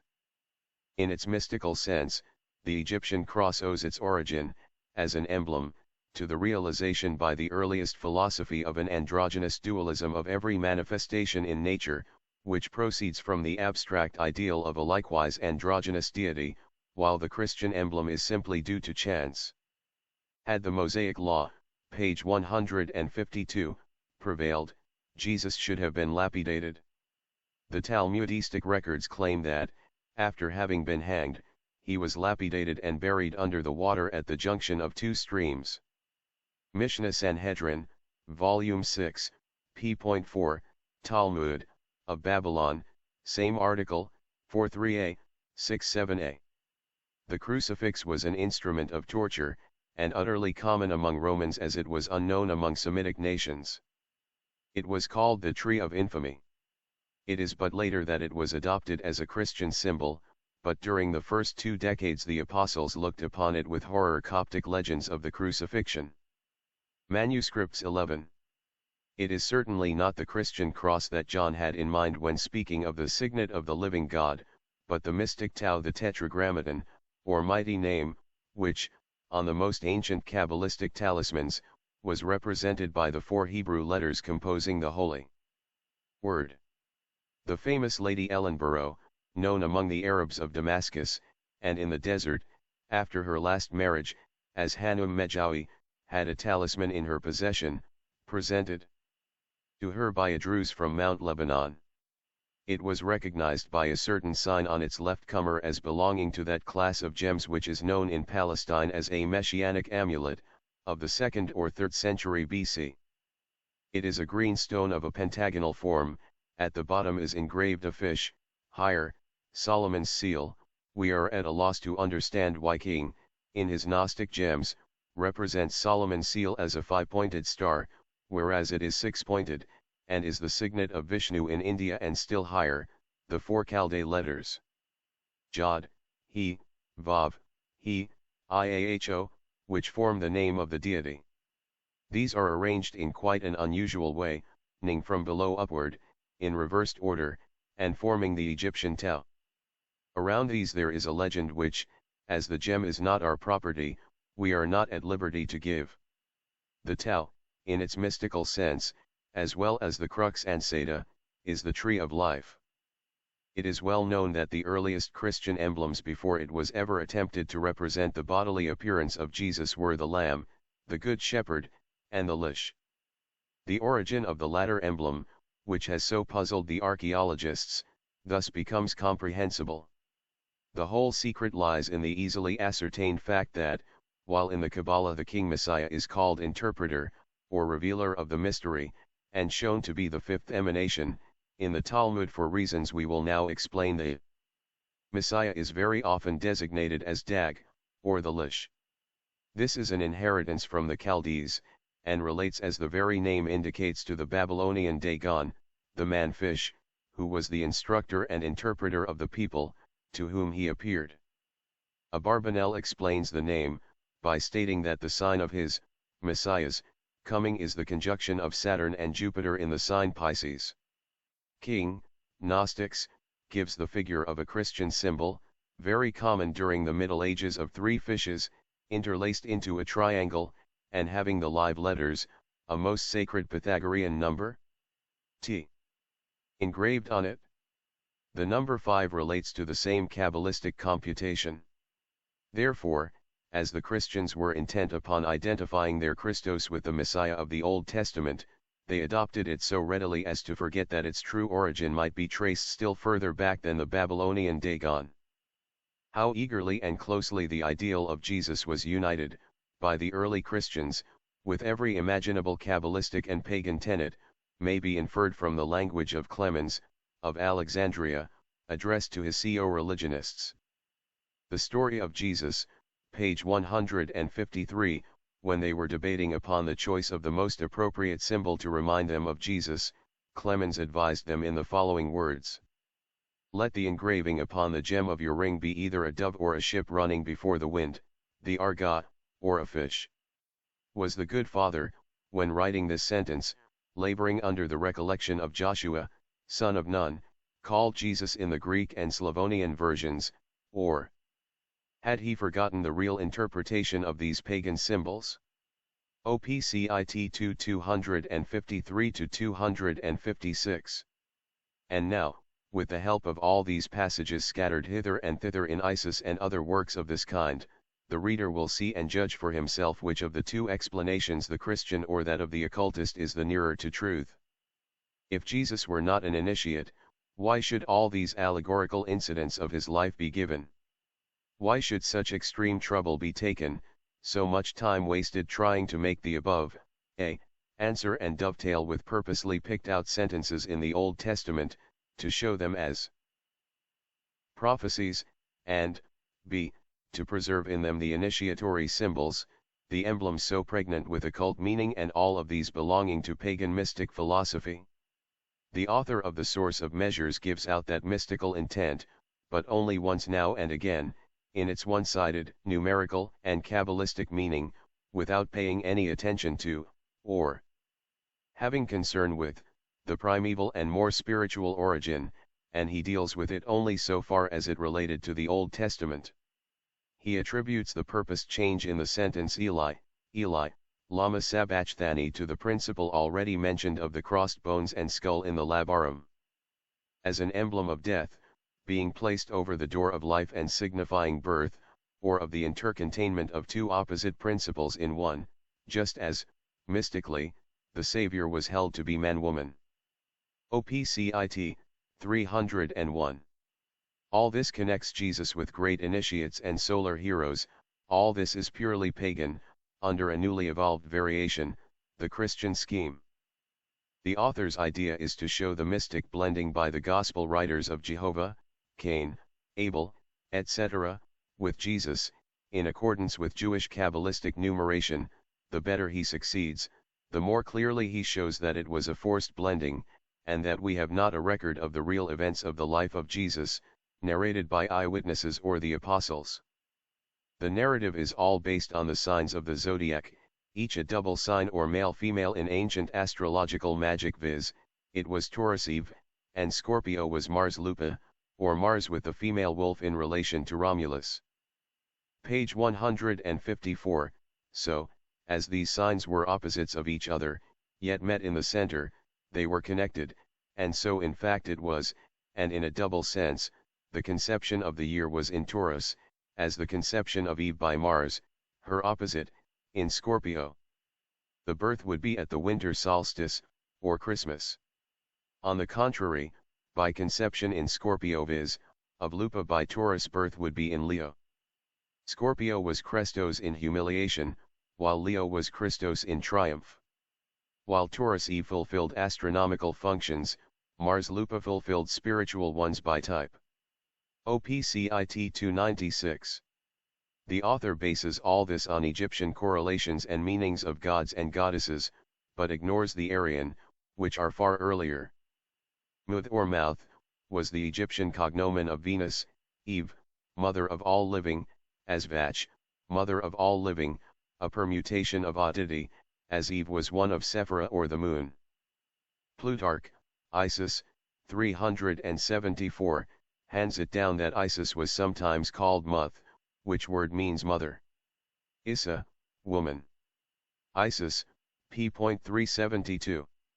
Isis, he says, is that part of nature, which, as feminine, contains in herself, as, nutrix, nurse, all things to be born. Certainly the moon, speaking astronomically, chiefly exercises this function in Taurus, Venus being the house, in opposition to Mars, generator, in Scorpio, because the sign is Luna, Hypsoma.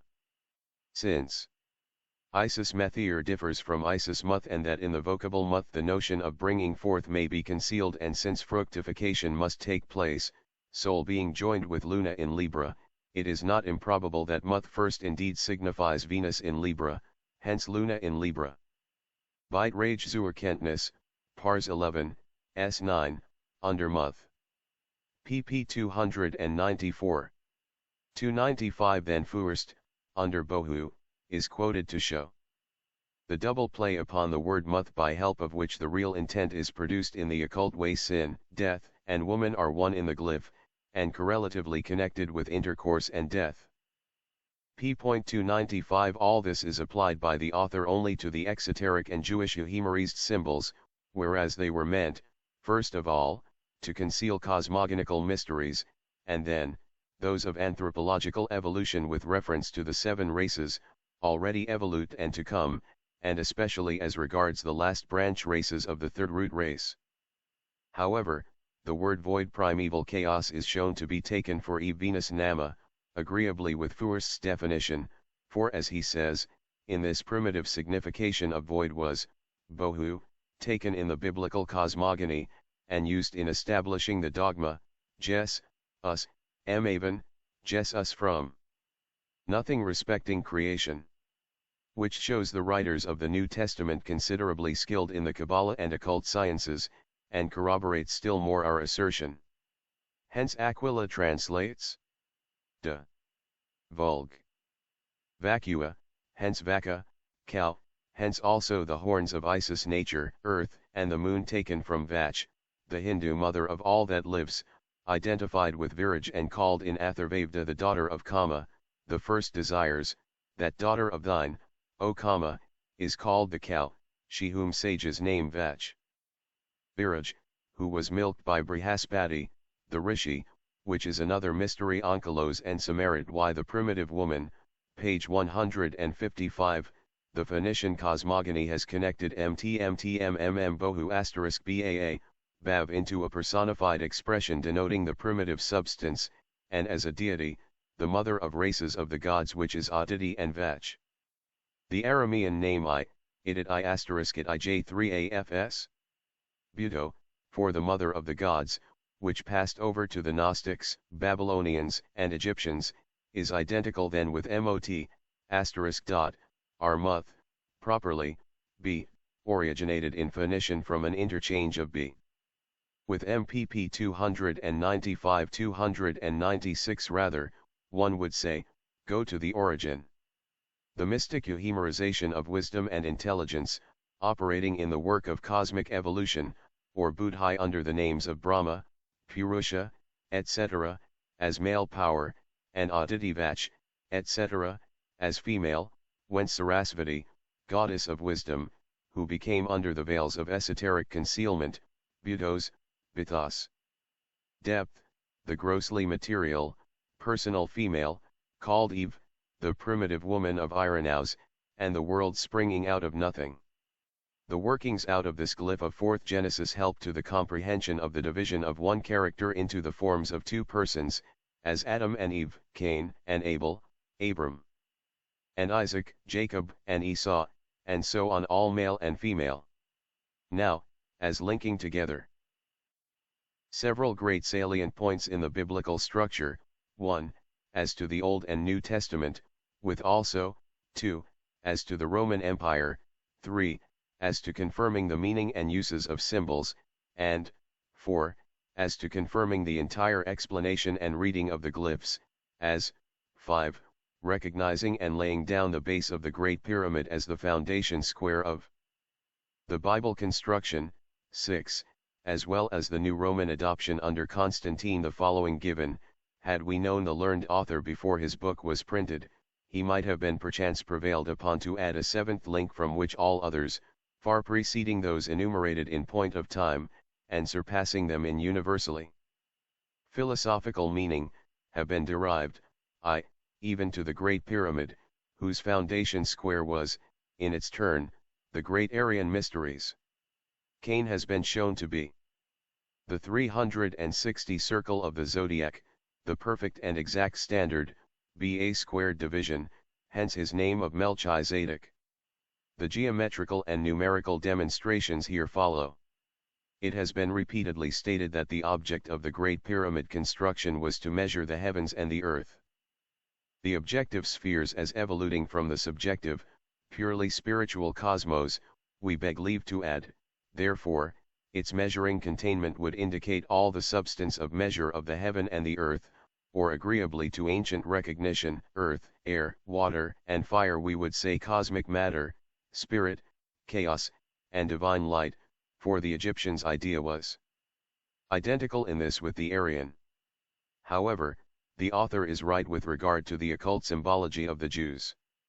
They were a remarkably matter-of-fact, unspiritual people at all times, yet even with them Ruach was divine spirit, not air. The base side of this pyramid was diameter to a circumference in feet of 2,400. The characteristic of this is 24 feet, or 6x4 equals 24, or this very Cain-Adam square. Now, by the restoration of the encampment of the Israelites, as initiated by Moses, by the great scholar.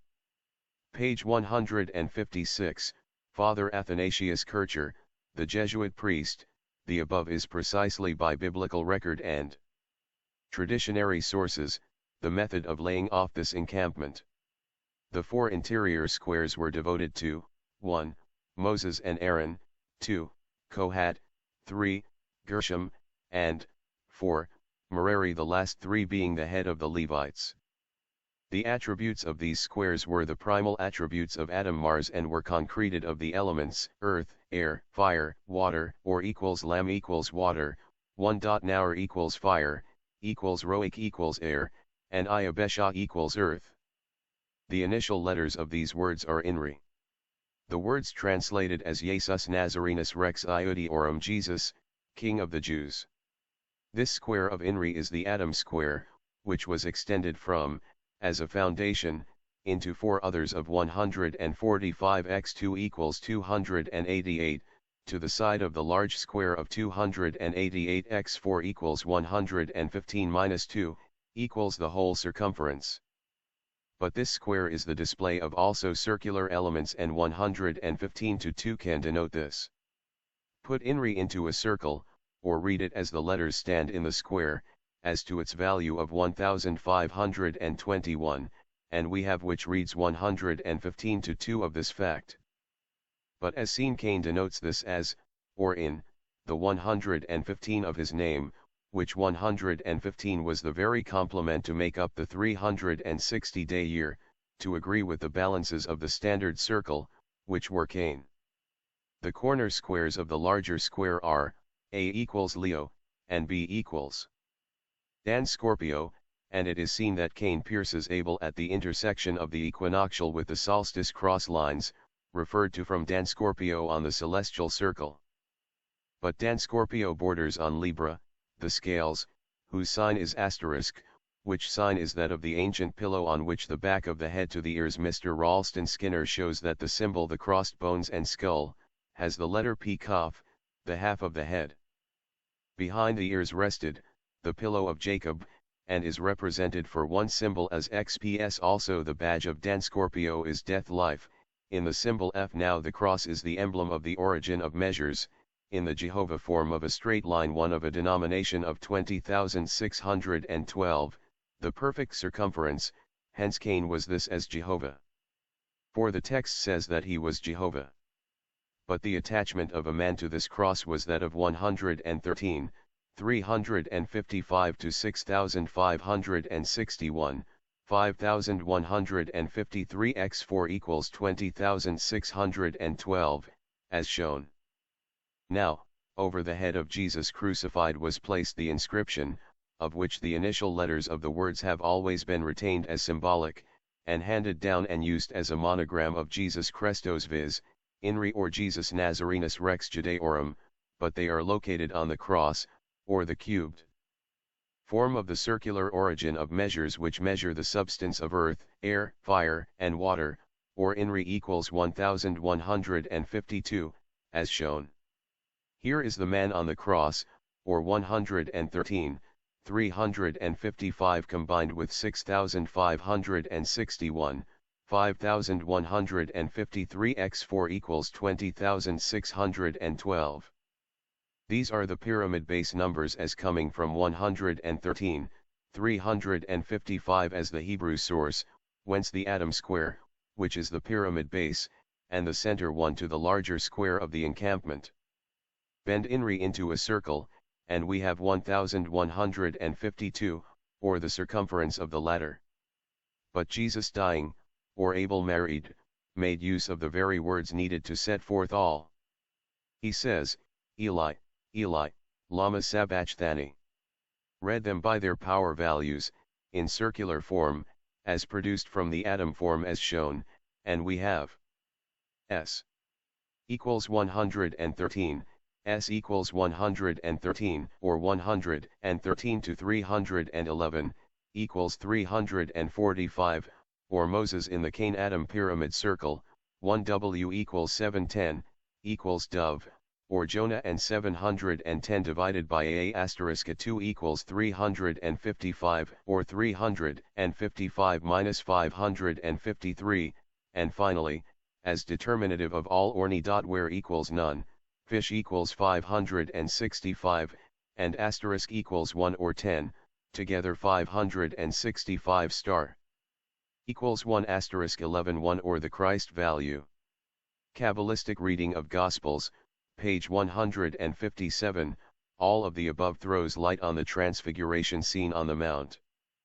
There were present there Peter and James and John with Jesus, or CIMI, James, water, asterisk asterisk, Peter, earth W asterisk, John, spirit, air, and, Jesus, fire, life together Inri. But behold Eli and Moses met them there, or and asterisk VL or Eli and Lama, or 113 and 345.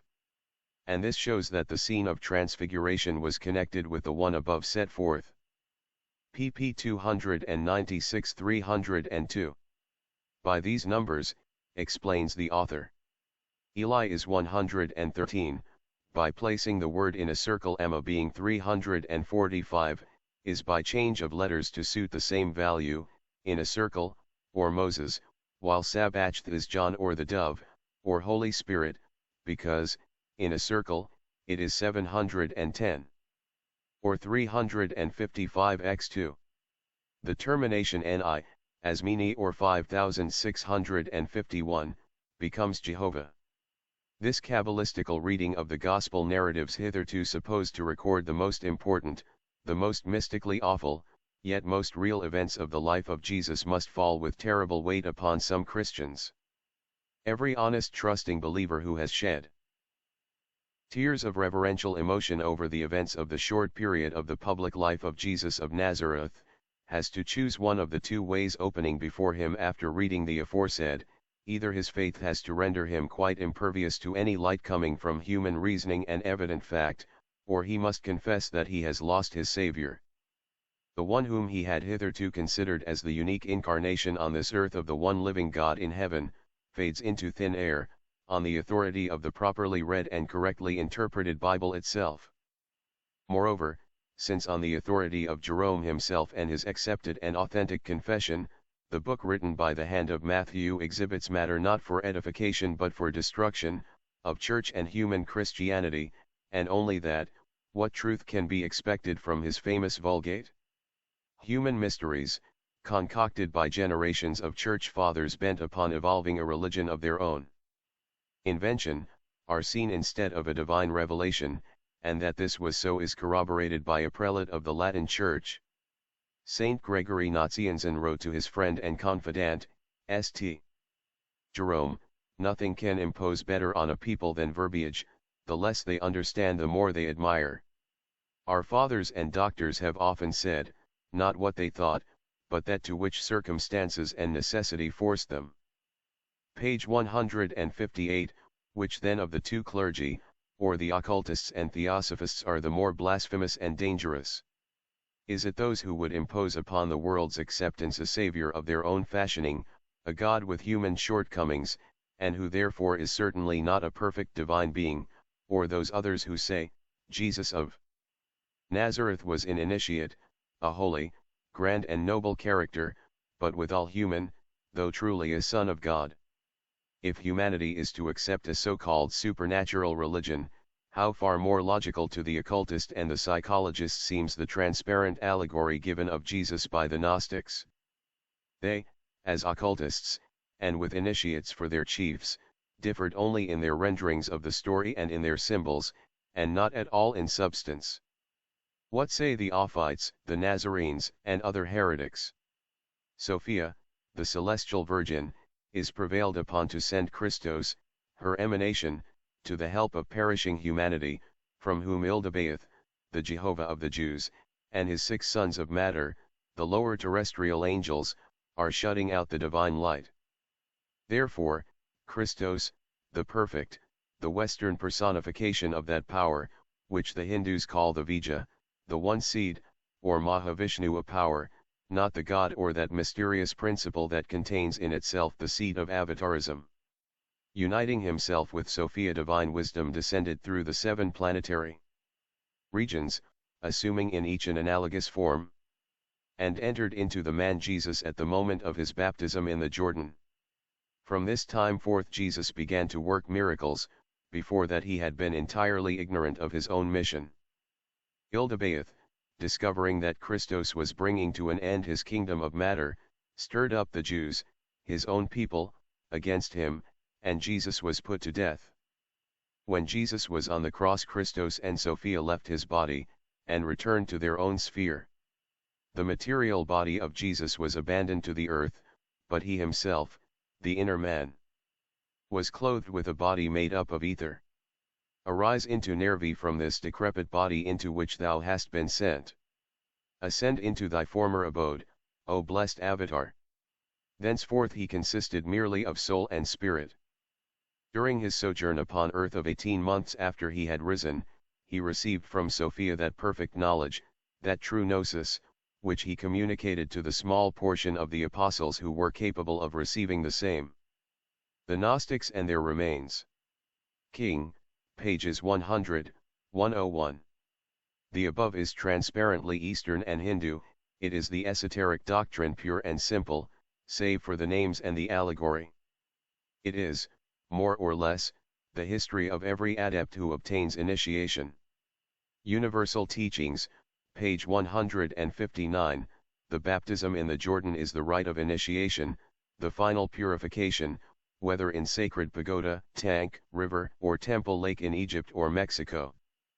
The perfect Christos and Sophia, divine wisdom and intelligence, enter the initiate at the moment of the mystic rite, by transference from guru to chela, and leave the physical body, at the moment of the death of the latter, to re-enter the nirmanakaya, or the astral ego of the adept. The spirit of Buddha collectively overshadows the bodhisattvas of his church, says the Buddhist ritual of Arya Sangha. Says the Gnostic teaching, when he, the spirit of Christos, shall have collected all the spiritual, all the light that exists in matter, out of Ildebaoth's empire, redemption is accomplished and the end of the world arrived. Loccit. Say the Buddhists, when Buddha, the spirit of the church, hears the hour strike, he will send Maitreya Buddha, after whom the old world will be destroyed.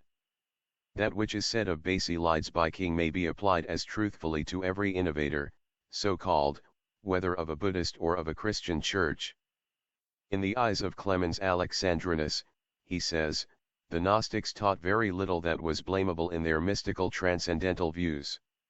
In his eyes the latter, Basilides, was not a heretic, that is an innovator upon the accepted doctrines of the Catholic Church, but only a theosophic speculator who sought to express old truths by new formulae.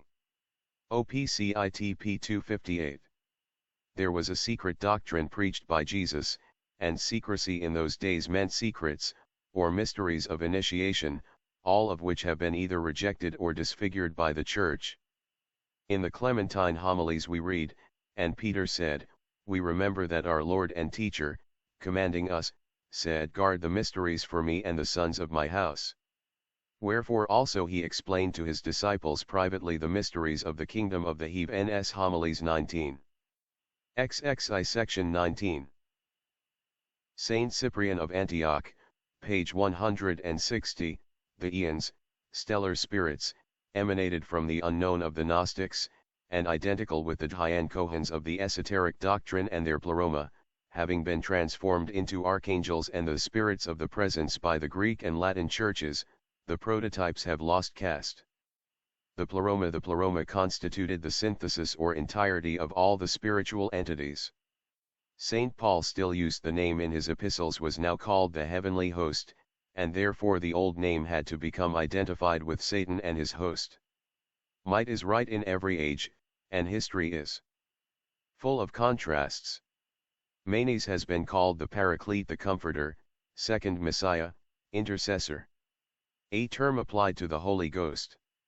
Manes was the disciple of Terebinthus, an Egyptian philosopher, who, according to the Christian Socrates, Li, cited by Tillemont, 4.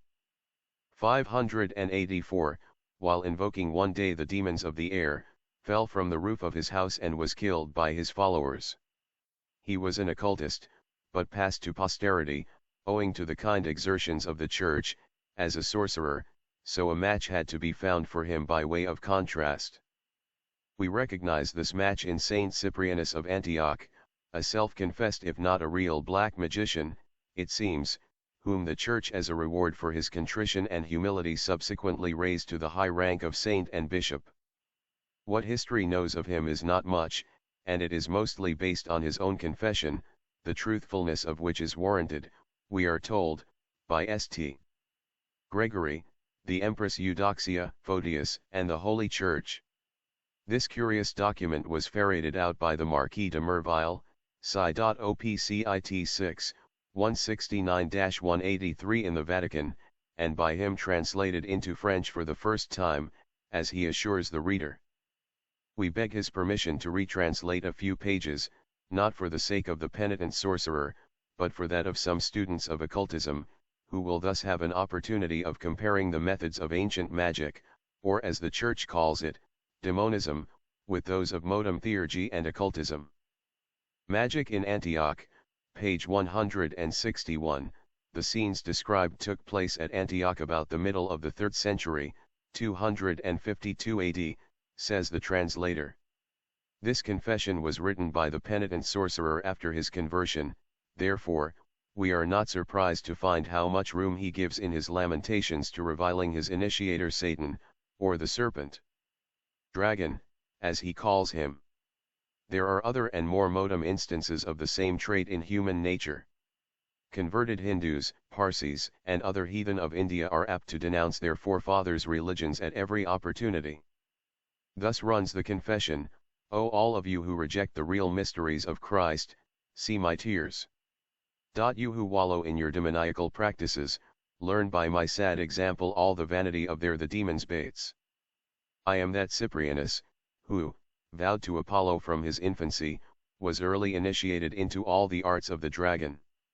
The great serpent placed to watch the temple, comments de Merville. How often have we repeated that it was no symbol, no personification but really a serpent occupied by a god, he exclaims, and we answer that at Cairo in a Mussulman, not a heathen temple, we have seen, as thousands of other visitors have also seen, a huge serpent that lived there for centuries, we were told, and was held in great respect. Was it also occupied by a god, or possessed, in other words? Even before the age of 7 I had already been introduced into the temple of Mithra. 3 years later, my parents taking me to Athens to be received as citizen, I was permitted likewise to penetrate the mysteries of Ceres, lamenting her daughter, the mysteries of Demeter, or the afflicted mother. And I also became the guardian of the dragon in the temple of Pallas. Ascending after that to the summit of Mount Olympus, the seat of the gods, as it is called, there too I was initiated into the sense, and the real meaning of the gods' speeches and their clamorous manifestations, strepituum. It is there that I was made to see in imagination, fantasia, or Maya, those trees and all those herbs that operate such prodigies with the help of demons. And I saw their dances, their warfares, their snares, illusions, and promiscuities. I heard their singing by the satyrs. I saw finally, for 40 consecutive days, the phalanx of the gods and goddesses, sending from Olympus, as though they were kings, spirits to represent them on earth and act in their name among all the nations. This looks rather suspicious and seems interpolated. De Merville tries to have what he says of Satan and his court sending their imps on earth to tempt humanity and masquerade at seances corroborated by the ex-sorcerer. At that time I lived entirely on fruit, eaten only after sunset, the virtues of which were explained to me by the 7 priests of the sacrifices. This does not look like sinful food. It is the diet of Chellis to this day. When I was 15, my parents desired that I should be made acquainted, not only with all the natural laws in connection with the generation and corruption of, page 162, bodies on earth, in the air and in the seas, but also with all the other forces grafted. Grafted is the correct expression.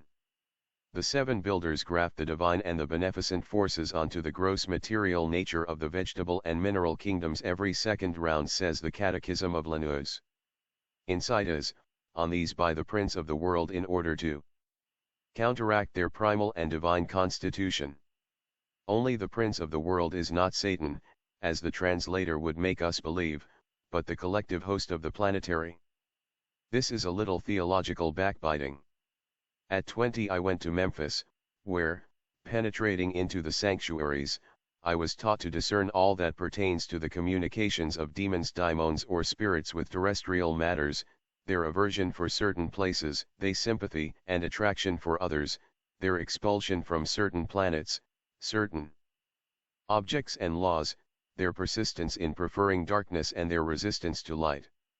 Here the elemental and elementary spirits are evidently meant. There I learned the number of the fallen princes. The reader has already learned the truth about them in the course of the present work, that which takes place in human souls and the bodies they enter into communication with. I learned the analogy that exists between earthquakes and the rains, between the motion of the earth. Pity the penitent saint had not imparted his knowledge of the rotation of the earth and heliocentric system earlier to his church. That might have saved more than one human life, that of Bruno for one. And the motion of the seas, I saw the spirits of the giants plunged in subterranean darkness and seemingly supporting the earth like a man carrying a burden on his shoulders. Chellis in their trials of initiation, also see in trances artificially generated for them, the vision of the earth supported by an elephant on the top of a tortoise standing on nothing, and this, to teach them to discern the true from the false. When 30 I traveled to Chaldea to study there the true power of the air, placed by some in the fire and by the more learned in light Akasha. I was taught to see that the planets were in their variety as dissimilar as the plants on earth, and the stars were like armies ranged in battle order. I knew the Chaldean division of ether into 365 parts, relating to the days of the year, also to 7x7 divisions of the earth's sublunary sphere, divided into 7 upper and 7 lower spheres with their respective planetary hosts or armies, and I perceived that every one of the demons who divided among themselves. Daimon is not demon, as translated by de Merville, but spirit. Was endowed with that material force that permitted him to execute the orders of the prince and guide all the movements therein in the ether. All this is to corroborate his dogmatic assertions that Pater Ether or Jupiter is Satan, and that pestilential diseases, cataclysms, and even thunderstorms that prove disastrous, come from the satanic host dwelling in ether, a good warning to the men of science. They the Chaldees explained to me how those princes had become participants in the council of darkness, ever in opposition to the council of light. I got acquainted with the mediators, surely not mediums, as de Merville explains.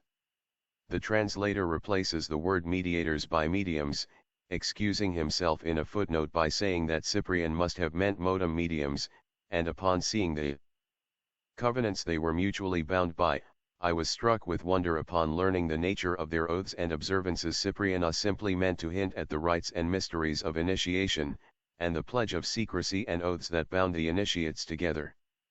His translator, however, has made a witch's Sabbath of it instead. Sorcerer becomes saint, page 163, believe me, I saw the devil, believe me I ha embraced him. 12 centuries later, in full Renaissance and Reform, the world saw Luther do the same, embrace the devil he means, according to his own confession and in the same conditions, explains de Merville in a footnote, showing thereby the brotherly love that binds Christians. Now Cyprianus meant by the devil, if the word is really in the original text, his initiator and hierophant. No saint, even a penitent sorcerer, would be so silly as to speak of his, the devil's, rising from his seat to see him to the door, were it otherwise. Like the witches at the Sabbath, when I was yet young, and he saluted me by the title of the new Jamrus, declaring me worthy of my ministry, initiation. He promised me continual help during life and a principality after death. Every adept has a principality after his death. Having become in great honor, an adept, under his tuition, he placed under my orders a phalanx of demons, and when I bid him goodbye, courage, good success, excellent Cyprian, he exclaimed, rising up from his seat to see me to the door, plunging thereby those present into a profound admiration. Which shows that it was the hierophant and his disciples. Cyprianus shows himself as grateful as most of the other converts, the modem included, to his teachers and instructors. Having bidden farewell to his Chaldean initiator, the future sorcerer and saint went to Antioch. His tale of iniquity and subsequent repentance is long, but we will make it short. He became an accomplished magician, surrounded by a host of disciples and candidates to the perilous and sacrilegious art. He shows himself distributing love philters and dealing in deathly charms to rid young wives of old husbands, and to min Christian virgins. Unfortunately, Cyprianus was not above love himself.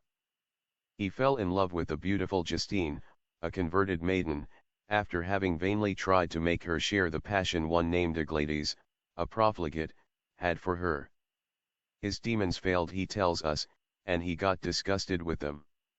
This disgust brings on a quarrel between him and his hierophant, whom he insists on identifying with the demon, and the dispute is followed by a tournament between the latter and some Christian converts, in which the evil one is, of course, worsted.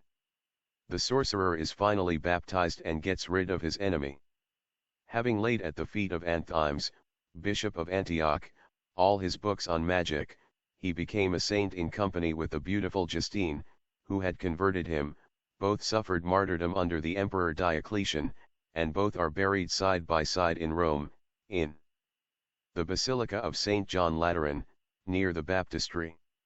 Section XX, the Eastern Gupta Vidya and the Kabbalah, page 164. We now return to the consideration of the essential identity between the Eastern Gupta Vidya and the Kabbalah as a system, while we must also show the dissimilarity in their philosophical interpretations since the Middle Ages. It must be confessed that the views of the Kabbalists, meaning by the word those students of occultism who study the Jewish Kabbalah and who know little, if anything, of any other esoteric literature or of its teachings, are as varied in their synthetic conclusions upon the nature of the mysteries taught even in the Zohar alone, and are as wide of the true mark, as are the dicta upon it of exact science itself. Like the medieval Rosicrucian and the alchemist, like the abbot Trithemius, John Reuchlin, Agrippa, Paracelsus, Robert Flood, Philolaethes, etc. By whom they swear, the continental occultists see in the Jewish Kabbalah alone the universal well of wisdom. They find in it the secret lore of nearly all the mysteries of nature, metaphysical and divine, some of them including herein, as did Reuchlin, those of the Christian Bible. For them the Zohar is an esoteric thesaurus of all the mysteries of the Christian gospel, and the Sefer Yetzirah is the light that shines in every darkness, and the container of the keys to open every secret in nature. Whether many of our modem followers of the medieval Kabbalists have an idea of the real meaning of the symbology of their chosen masters is another question.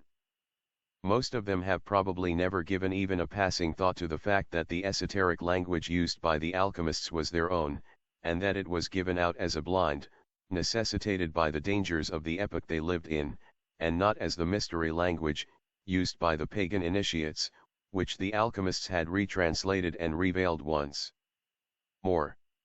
A mystery within a mystery, page 165, and now the situation stands thus: as the old alchemists have not left a key to their writings, the latter have become a mystery within an older mystery. The Kabbalah is interpreted and checked only by the light which medieval mystics have thrown upon it, and they, in their forced Christology, had to put a theological dogmatic mask on every ancient teaching, the result being that each mystic among our modern European and American Kabbalists interprets the old symbols in his own way, and each refers his opponent to the Rosicrucian and the alchemist of 300 and 400 years ago. Mystic Christian dogma is the central maelstrom that engulfs every old pagan symbol, and Christianity, anti-Gnostic Christianity, the modem retort that has replaced the alembic of the alchemists, has distilled out of all recognition the Kabbalah, i.e., the Hebrew Zohar and other rabbinical mystic works. And now it has come to this: the student interested in the secret sciences has to believe that the whole cycle of the symbolical Ancient of Days, every hair of the mighty beard of Macroprosopis, refers only to the history of the earthly career of Jesus of Nazareth. And we are told that the Kabbalah was first taught to a select company of angels by Jehovah himself, who, out of modesty, one must think, made himself only the third Sephiroth in it, and a female one into the bargain. So many Kabbalists, so many explanations. Some believe, perchance with more reason than the rest, that the substance of the Kabbalah is the basis upon which Masonry is built, since modern Masonry is undeniable the dim and hazy reflection of primeval occult Masonry, of the teaching of those divine Masons who established the mysteries of the prehistoric and prediluvian temples of initiation, raised by truly superhuman builders. Others declare that the tenets expounded in the Zohar relate merely to mysteries terrestrial and profane, having no more concern with metaphysical speculations such as the soul, or the post-mortem life of man than have the Mosaic books. Others, again, and these are the real, genuine Kabbalists, who had their instructions from initiated Jewish rabbis, affirm that if the two most learned Kabbalists of the medieval period, John Reuchlin and Paracelsus, differed in their religious professions, the former being the father of the Reformation and the latter a Roman Catholic, at least in appearance the Zohar cannot contain much of Christian dogma or tenet, one way or the other. In other words, they maintain that the numerical language of the Kabbalistic works teaches universal truths and not any one religion in particular. Those who make this, page 166, statement are perfectly right in saying that the mystery language used in the Zohar and in other Kabbalistic literature was once, in a time of unfathomable antiquity, the universal language of humanity. But they become entirely wrong if to this fact they add the untenable theory that this language was invented by, or was the original property of, the Hebrews, from whom all the other nations borrowed it. They are wrong, because, although the Zohar *NL *N15 JIE Book of Splendor of Rabbi Simeon ben Iok, did indeed originate with him his son, Rabbi Eliezer, helped by his secretary, Rabbi Abba, compiling the Kabbalistic teachings of his deceased father into a work called the Zohar. Those teachings were not Rabbi Simeon's, as the Gupta Vidya shows. They are as old as the Jewish nation itself, and far older. In short, the writings which pass at present under the title of the Zohar of Rabbi Simeon are about as original as were the Egyptian synchronistic tables after being handled by Eusebius, or as St. Paul's epistles after their revision and correction by the Holy Church. This is proved if we take but a single recorded instance. J. Picus de Mirandola, finding that there was more Christianity than Judaism in the Kabbalah, and discovering in it the doctrines of the Trinity, the Incarnation, the divinity of Jesus, etc., wound up his proofs of this with a challenge to the world at large from Rome. As Ginsburg shows, in 1486, when only 24 years old, he pious published 900 Kabbalistic theses, which were placarded in Rome, and undertook to defend them in the presence of all European scholars whom he invited to the Eternal City, promising to defray their traveling expenses.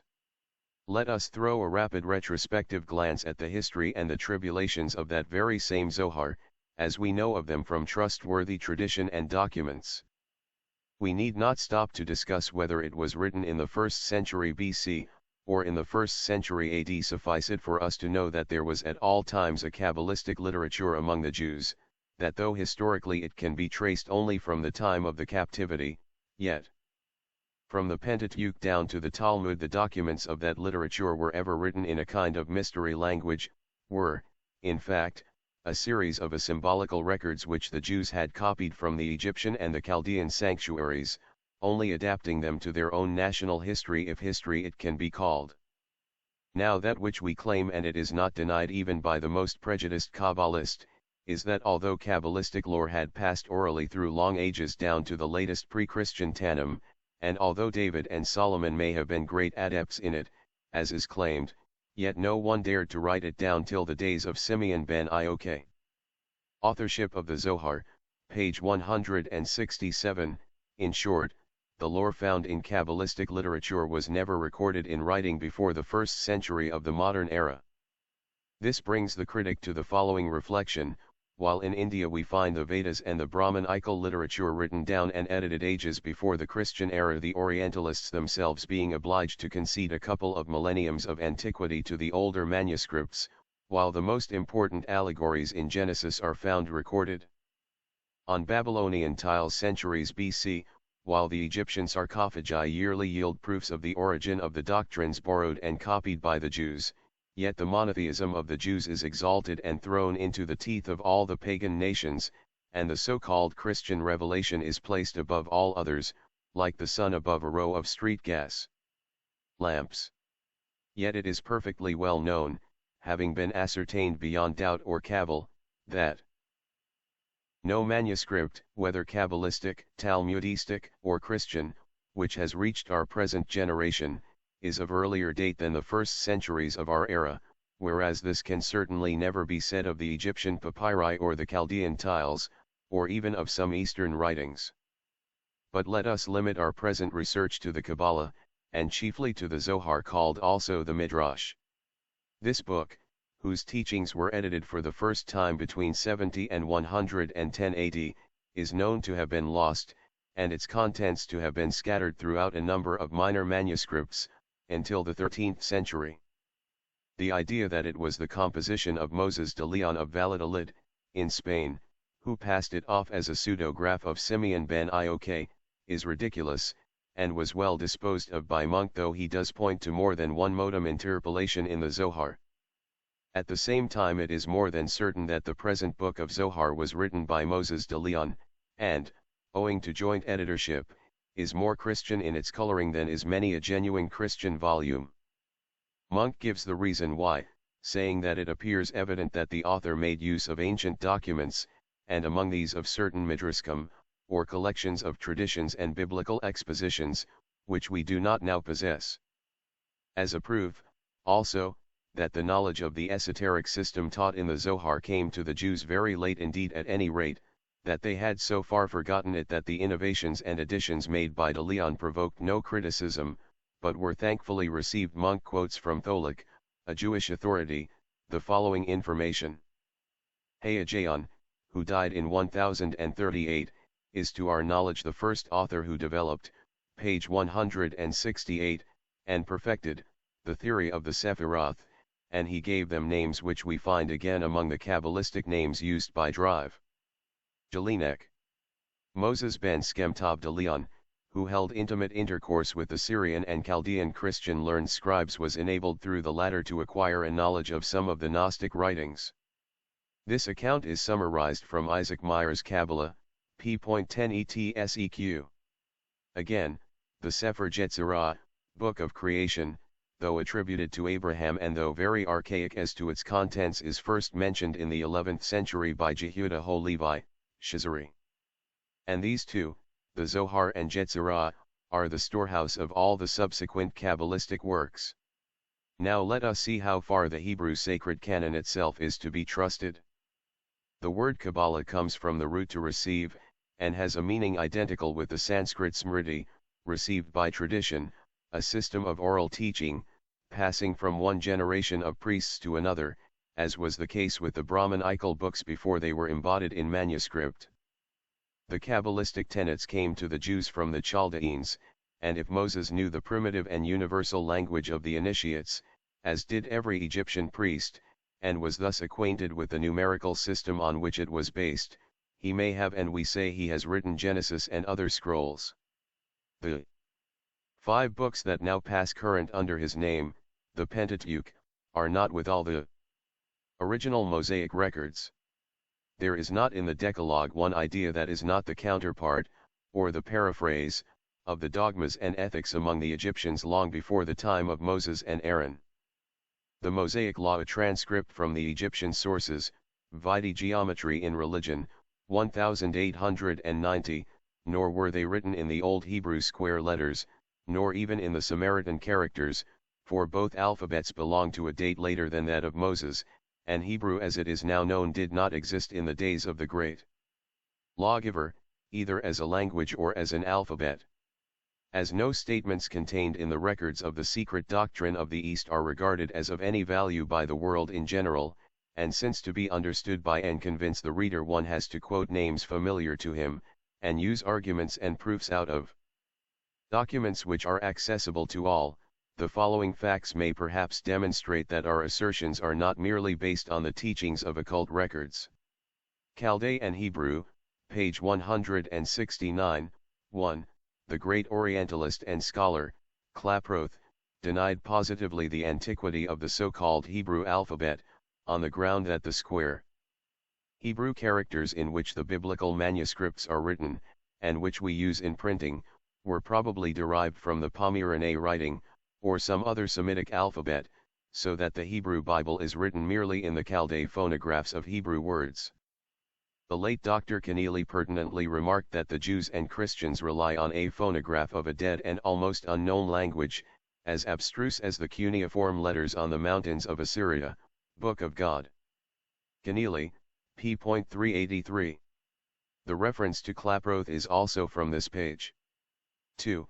The attempts made to carry back the square Hebrew character to the time of Esdras, BC 458, have all failed. 3. It is asserted that the Jews took their alphabet from the Babylonians during their captivity. But there are scholars who do not carry the now known Hebrew square letters beyond the late period of the 4th century, AD. See Asiat. Jour, NS 7, p.275, quoted by Keneally. The Hebrew Bible is precisely as if Homer were printed, not in Greek, but in English letters, or as if Shakespeare's works were phonographed in Burmese. Book of God, Loccit. 4. Those who maintain that the ancient Hebrew is the same as the Syriac or Chaldee have to see what is said in Jeremiah, wherein the Lord is made to threaten the house of Israel with bringing against it the mighty and ancient nation of the Chaldeans. A nation whose language thou knowest not, neither understandest what they say. OPCIT, v.15. This is quoted by Bishop Walton Prolegomena.3, 13, quoted by Keneally p.385 against the assumption of the identity of Chaldee and Hebrew, and ought to settle the question. 5. The real Hebrew of Moses was lost after the 70 years captivity, when the Israelites brought back Chaldee with them and grafted it on their own language, the fusion resulting in a dialectical variety of Chaldee, the Hebrew tincturing it very slightly and ceasing from that time to be a spoken language. See Book of God. p.385. Care should be taken, says Butler, quoted by Keneally p.489, to distinguish between the Pentateuch in the Hebrew language but in the letters of the Samaritan alphabet, and the version of the Pentateuch in the Samaritan language.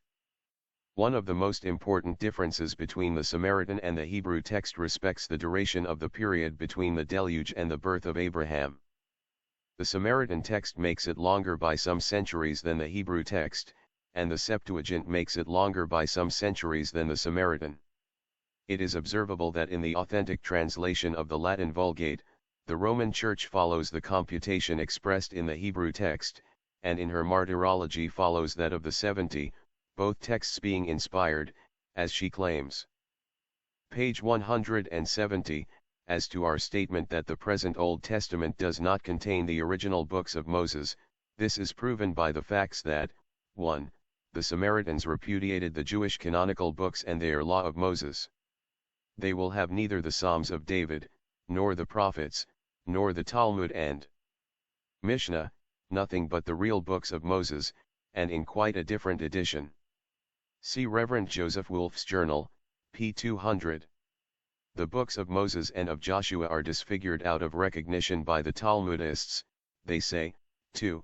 The black Jews of Cochin, southern India, who know nothing of the Babylonian captivity or of the 10 lost tribes, the latter a pure invention of the rabbis, proving that these Jews must have come to India before the year 600 BC. Have their books of Moses which they will show to no one. And these books of laws differ greatly from the present scrolls. Nor are they written in the square Hebrew characters, semi-Chaldee and semi-Pomeran, but in the archaic letters, as we were assured by one of them letters. Entirely unknown to all but themselves and a few Samaritans. 3. The Karaim Jews of the Crimea, who call themselves the descendants of the true children of Israel, i.e. of the Sadducees, reject the Torah and the Pentateuch of the synagogue, reject the Sabbath of the Jews, keeping Friday, will have neither the books of the prophets nor the Psalms, nothing but their own books of Moses and what they call his one and real law. This makes it plain that the Kabbalah of the Jews is but the distorted echo of the secret doctrine of the Chaldeans, and that the real Kabbalah is found only in the Chaldean Book of Numbers, now in the possession of some Persian Sufis. Every nation in antiquity had its traditions based on those of the Aryan secret doctrine, and each nation points to this day to a sage of its own race who had received the primordial revelation from, and had recorded it under the orders of, a more or less divine being. Thus it was with the Jews, as with all others. They had received their occult cosmogony and laws from their initiate, Moses, and they have now entirely mutilated them. Adi is the generic name in our doctrine of all the first men, i.e., the first speaking races, in each of the 7 zones, hence probably Adam. The first men, page 171, and such first men, in every nation, are credited with having been taught the divine mysteries of creation. Thus, the Sabaeans, according to a tradition preserved in the Sufi works, say that when the first man left the country adjacent to India for Babel, a tree is symbolically a book, as pillar is another synonym of the same, was given to him, then another and a third tree, whose leaves recorded the history of all the races. The first man meant one who belonged to the third root race, and yet the Sabaeans call him Adam. The Arabs of Upper Egypt, and the Mohammedans generally have recorded a tradition that the angel Azazel brings a message from the wisdom word of God to Adam whenever he is reborn. This the Sufis explain by adding that this book is given to every Saliala, the chosen one of God, for his wise men. The story narrated by the Kabbalists, namely, that the book given to Adam before his fall, a book full of mysteries and signs and events which either had been, were, or were to be, was taken away by the angel Raziel after Adam's fall, but again restored to him lest men might lose its wisdom and instruction, that this book was delivered by Adam to Seth, who passed it to Enoch, and the latter to Abraham, and so on in succession to the most wise of every generation, relates to all nations, and not to the Jews alone. For Beresus narrates in his turn that Xisuthros compiled a book, writing it at the command of his deity, which book was buried in Zipporah, the wife of Moses, one of the 7 daughters of a Midian priest, is called Zipporah. It was Jethro, the priest of Midian, who initiated Moses. Zipporah, one of the 7 daughters, being simply one of the 7 occult powers that the Hierophant was and is supposed to pass to the initiated novice or Sippara, the city of the sun, in Babel Anya, and was dug up long afterwards and deposited in the temple of Balos. It is from this book that Beresus took his history of the antediluvian dynasties of gods and heroes. Elian, in Nimrod, speaks of a hawk, emblem of the sun, who in the days of the beginnings brought to the Egyptians a book containing the wisdom of their religion. The Samsam of the Sabaeans is also a Kabbalah, as is the Arabic Zemzem, well of wisdom. See for these details the Book of God, pp. 244, 250. We are told by a very learned Kabbalist that Sepharth asserts that the Old Egyptian tongue was only Old Hebrew, or a Semitic dialect, and he proves this, our correspondent thinks, by sending him some 500 words in common in the two languages. This proves very little to our mind.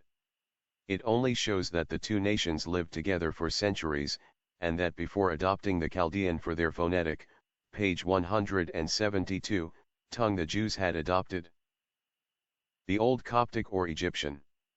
The Israelitish scriptures drew their hidden wisdom from the primeval wisdom religion that was the source of other scriptures, only it was sadly degraded by being applied to things and mysteries of this earth, instead of to those in the higher and ever-present, though invisible, spheres. Their national history, if they can claim any autonomy before their return from the Babylonian captivity, cannot be carried back one day earlier than the time of Moses. The language of Abraham if Zeruan, Saturn, the emblem of time the Sar, Saros, a cycle, can be said to have any language was not Hebrew, but Chaldee, perhaps Arabic, and still more likely some old Indian dialect. This is shown by numerous proofs, some of which we give here, and unless, indeed, to please the tenacious and stubborn believers in Bible chronology, we cripple the years of our globe to the Procrustean bed of 7,000 years, it becomes self-evident that the Hebrew cannot be called an old language, merely because Adam is supposed to have used it in the Garden of Eden. Bunsen says in Egypt's place in universal history that in the Chaldean tribe immediately connected with Abraham, we find reminiscences of dates disfigured and misunderstood as genealogies of single men, or figures of epochs. The Abrahamic recollections go back at least 3 millennia beyond the grandfather of Jacob OPCITV 85. The Bible of the Jews has ever been an esoteric book in its hidden meaning, but this meaning has not remained one and the same throughout since the days of Moses. It is useless, considering the limited space we can give to this subject, to attempt anything like the detailed history of the vicissitudes of the so-called Pentateuch, and besides, the history is too well known to need lengthy disquisitions. Whatever was, or was not, the Mosaic book of creation from Genesis down to the prophets, the Pentateuch of today is not the same. It is sufficient to read the criticisms of Erasmus, and even of Sir Isaac Newton, to see clearly that the Hebrew scriptures had been tampered with and remodeled, had been lost and rewritten, a dozen times before the days of Ezra. This Ezra himself may yet one day turn out to have been Azara, the Chaldean priest of the fire and sun god, a renegade who through his desire of becoming a ruler, and in order to create an ethnarchy, restored that old lost Jewish books in his own way.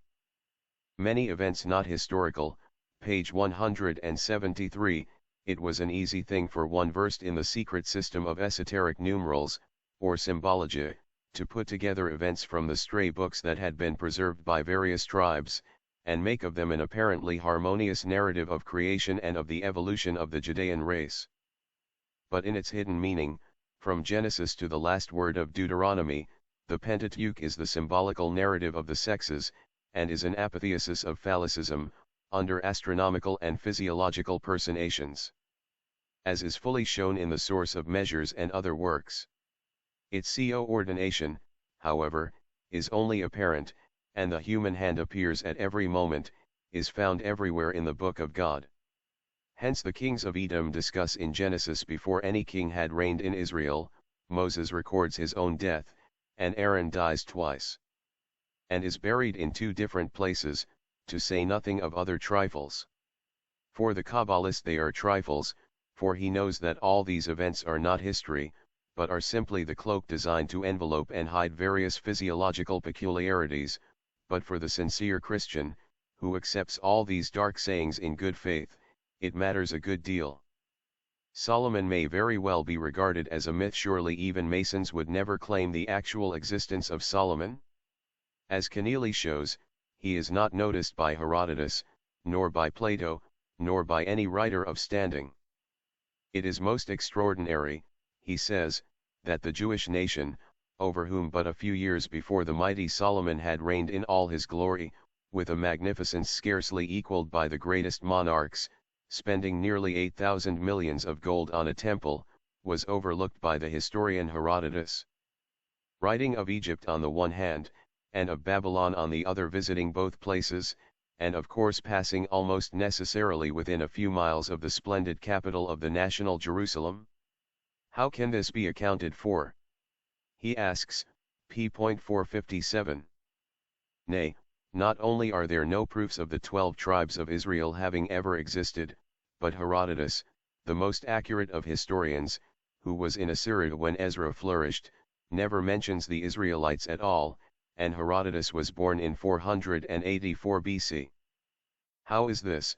By the Masons, as they lose nothing by it, for all their secrets are cabalistic and allegorical for those few, at any rate, who understand them. For the Christian, however, to give up Solomon, the son of David from whom Jesus is made to descend, involves a real loss.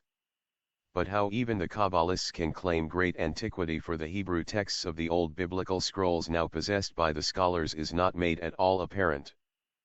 For it is certainly a fact of history, based on the confessions of the Jews themselves, and of Christians likewise, that, the scriptures having perished in the captivity of Nebuchadnezzar, Esdras, the Levite, the priest, in the times of Artaxerxes, king of the Persians, having become inspired, in the exercise of prophecy restored again the whole of the ancient scriptures. Clement, Stromates.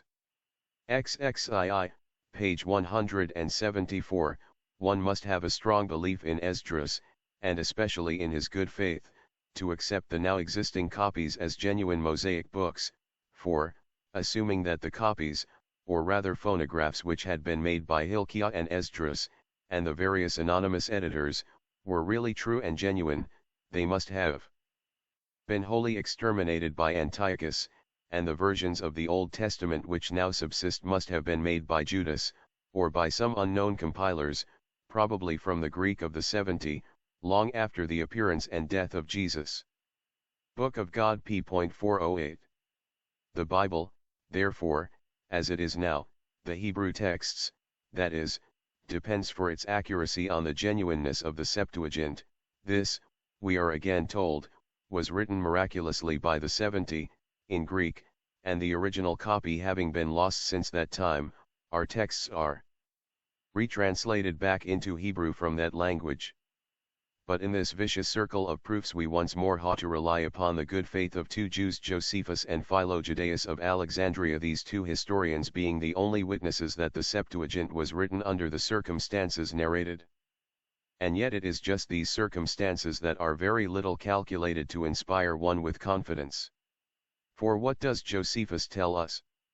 He says that Ptolemy Philadelphus, desiring to read the Hebrew law in Greek, wrote to Eleazar, the high priest of the Jews, begging him to send him 6 men from each of the 12 tribes, who should make a translation for him. Then follows a truly miraculous story, vouchsafed by Aristes, of these 72 men from the 12 tribes of Israel, who, shut up in an island, compiled their translation in exactly 72 days, etc. All this is very edifying, and one might have had very little reason to doubt the story, had not the 10 lost tribes been made to play their part in it. How could these tribes, lost between 700 and 900 BC, each send 6 men some centuries later, to satisfy the whim of Ptolemy, and to disappear once more immediately afterwards from the horizon? A miracle, verily. We are expected, nevertheless, to regard such documents as the Septuagint as containing direct divine revelation, documents originally written in a tongue about which nobody now knows anything, written by authors that are practically mythical, and at dates as to which no one is able even to make a defensible surmise, documents of the original copies, of which there does not now remain a shred. The real Hebrew characters lost, page 175, yet people will persist in talking of the ancient Hebrew, as if there were any man left in the world who knows one word of it. So little, indeed, was Hebrew known that both the Septuagint and the New Testament had to be written in a heathen language, the Greek, and no better reasons for it given than what Hutchinson says, namely, that the Holy Ghost chose to write the New Testament in Greek. The Hebrew language is considered to be very old, and yet there exists no trace of it anywhere on the old monuments, not even in Chaldea. Among the great number of inscriptions of various kinds found in the ruins of that country, one in the Hebrew Chaldee letter and language has never been found, nor has a single authentic metal or gem in this newfangled character been ever discovered, which could carry it even to the days of Jesus. Book of God p.453. The original Book of Daniel is written in a dialect which is a mixture of Hebrew and Aramaic. It is not even in Chaldee, with the exception of a few verses interpolated later on. According to Sir W. Jones and other Orientalists, the oldest discoverable languages of Persia are the Chaldee and Sanskrit, and there is no trace of the Hebrew in these.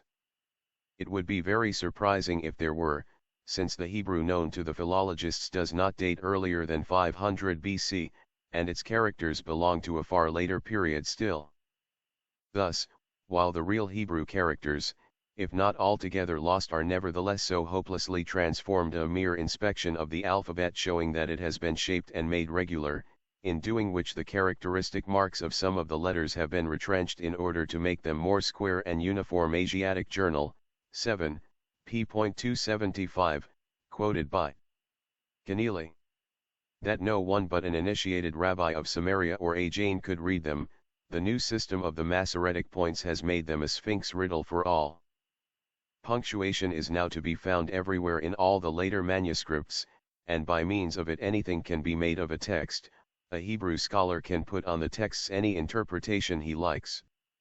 2 instances given by Keneally will suffice. In Genesis Lix 21, we read, Naphtali is a hind let loose, he giveth goodly words. By only a slight alternation of the points Bochet changes this into, Naphtali is a spreading tree, shooting forth beautiful branches. So again, in Psalms, XXIX.9, instead of page 176, the voice of the Lord maketh the hind to calve, and discovereth the forests. Bishop Loth gives, the voice of the Lord streaketh the oak, and discovereth the forests. The same word in Hebrew signifies God and nothing, etc. Book of God p.385. With regard to the claim made by some Kabbalists that there was in antiquity one knowledge and one language, this claim is also our own, and it is very just. Only it must be added, to make the thing clear, that this knowledge and language have both been esoteric ever since the submersion of the Atlanteans. The Tower of Babel myth relates to that enforced secrecy. Men falling into sin were regarded as no longer trustworthy for the reception of such knowledge, and, from being universal, it became limited to the few. Thus, the one lip or the mystery language being gradually denied to subsequent generations, all the nations became severally restricted to their own national tongue, and forgetting the primeval wisdom language, they stated that the Lord, one of the chief lords or hierophants of the mysteries of the Java Elim, had confounded the languages of all the earth, so that the sinners could understand one another's speech no longer. But initiates remained in every land and nation, and the Israelites, like all others, had their learned adepts. One of the keys to this universal knowledge is a pure geometrical and numerical system, the alphabet of every great nation having a numerical value for every letter. Speaking of the hidden meaning of the Sanskrit words, Mr. T. Subbaro, in his able article on the 12 signs of the zodiac, gives some advice as to the way in which one should proceed to find out the deep significance of ancient Sanskrit nomenclature in the old Aryan myths. 1. Find out the synonyms of the word used which have other meanings. 2. Find out the numerical value of the letters composing of the word according to the methods of the ancient Tantric works, Tantrika Shastra works on incantation and magic. 3. Examine the ancient myths or allegories, if there are any, which have any special connection with the word in question. 4. Permute the different syllables composing the word and examine the new combinations that will thus be formed and their meanings, etc. But he does not give the principal rule. And no doubt he is quite right. The Tantrika Shastras are as old as magic itself. Have they also borrowed their esotericism from the Hebrews, and, moreover, a system of permutation of syllables and synonyms which is carried to perfection in the Indian occult methods, and which the Hebrew certainly has not. This one system, containing the elements of geometry and numeration, was used by the Jews for the purpose of concealing their esoteric creed under the mask of a popular and national monotheistic religion. The last who knew the system to perfection were the learned and atheist-ical Sadducees, the greatest enemies of the pretensions of the Pharisees and of their confused notions brought from Babylon. Hebrew esotericism not primitive, page 177, yes, the Sadducees, the illusionists, who maintained that the soul, the angels, and all similar beings, were illusions because they were temporary, thus showing themselves at one with Eastern esotericism. And since they rejected every book and scripture, with the exception of the Law of Moses, it seems that the latter must have been very different from what it is now. Their founder, Zadok, was the pupil, through Antigonus Sacho, of Simon the Just. They had their own secret book of the law ever since the foundation of their sect, about 400 BC, and this volume was unknown to the masses. At the same time of the separation, the Samaritans recognized only the book of the law of Moses and the book of Joshua, and their Pentateuch is far older, and is different from the Septuagint. In 168 BC Jerusalem had its temple plundered, and its sacred books, namely, the Bible made up by Ezra and finished by Judas Maccabeus, were lost. See Buddha's Josephus, Vol. 2 pages 331 to 335, after which the Masorah completed the work of destruction, even of Ezra's once more adjusted Bible, begun by the change into square from homed letters. Therefore the later Pentateuch accepted by the Pharisees was rejected and laughed at by the Sadducees. They are generally called atheists, yet, since those learned men, who made no secret of their free thought, furnished from among their number the most eminent of the Jewish high priests, this seems impossible. How could the Pharisees and the other two believing and pious sects allow notorious atheists to be selected for such posts? The answer is difficult to find for bigotry and for believers in a personal, anthropomorphic God, but very easy for those who accept facts. The Sadducees were called atheists because they believed as the initiated Moses believed, thus differing very widely from the latter made-up Jewish legislator and hero of Mount Sinai. The whole of the foregoing is written with an eye to our Kabbalists. Great scholars as some of them undoubtedly are, they are nevertheless wrong to hang the harps of their faith on the willows of Talmudic growth on the Hebrew scrolls, whether in square or pointed characters, now in our public libraries, museums, or even in the collections of paleographers. There do not remain half a dozen copies from the true Mosaic Hebrew scrolls in the whole world. And those who are in possession of these, as we indicated a few pages back, would not part with them, or even allow them to be examined, on any consideration whatever. How then can any Kabbalist claim priority for Hebrew esotericism, and say, as does one of our correspondents, that the Hebrew has come down from a far remoter antiquity than any of them, whether Egyptian or even Sanskrit, and that it was the source, or nearer to the old original source, than any of them? The measurements of the Great Pyramid being those of the Temple of Solomon, of the Ark of the Covenant, etc., according to Piotr Smythe and the author of the Source of Measures, and the Pyramid of Gizeh being shown on astronomical calculations to have been built 4950 BC, and Moses having written his books for the sake of argument not even half that time before our era, how can this be? Surely if any one borrowed from the other, it is not the pharaohs from Moses. Even philology shows not only the Egyptian, but even the Mongolian, older than the Hebrew. As our correspondent says, it becomes more convincing to me every day that in a far past time there was a mighty civilization with, page 178, enormous learning, which had a common language over the earth, as to which its essence can be recovered from the fragments which now exist. There existed indeed a mighty civilization, and a still mightier secret learning and knowledge, the entire scope of which can never be discovered by geometry and the Kabbalah alone, for there are 7 keys to the large entrance door, and not one, nor even 2, keys can ever open it sufficiently to allow more than glimpses of what lies within. Every scholar must be aware that there are two distinct styles, two schools, so to speak, plainly traceable in the Hebrew scriptures, the Elohistic and the Jehovistic. The portions belonging to these respectively are so blended together, so completely mixed up by later hands, that often all external characteristics are lost. Yet it is also known that the two schools were antagonistic, that the one taught esoteric, the other exoteric, or theological doctrines, that the one, the Elohists, were seers, rock, whereas the other, the Jehovists, were prophets, Nabhi.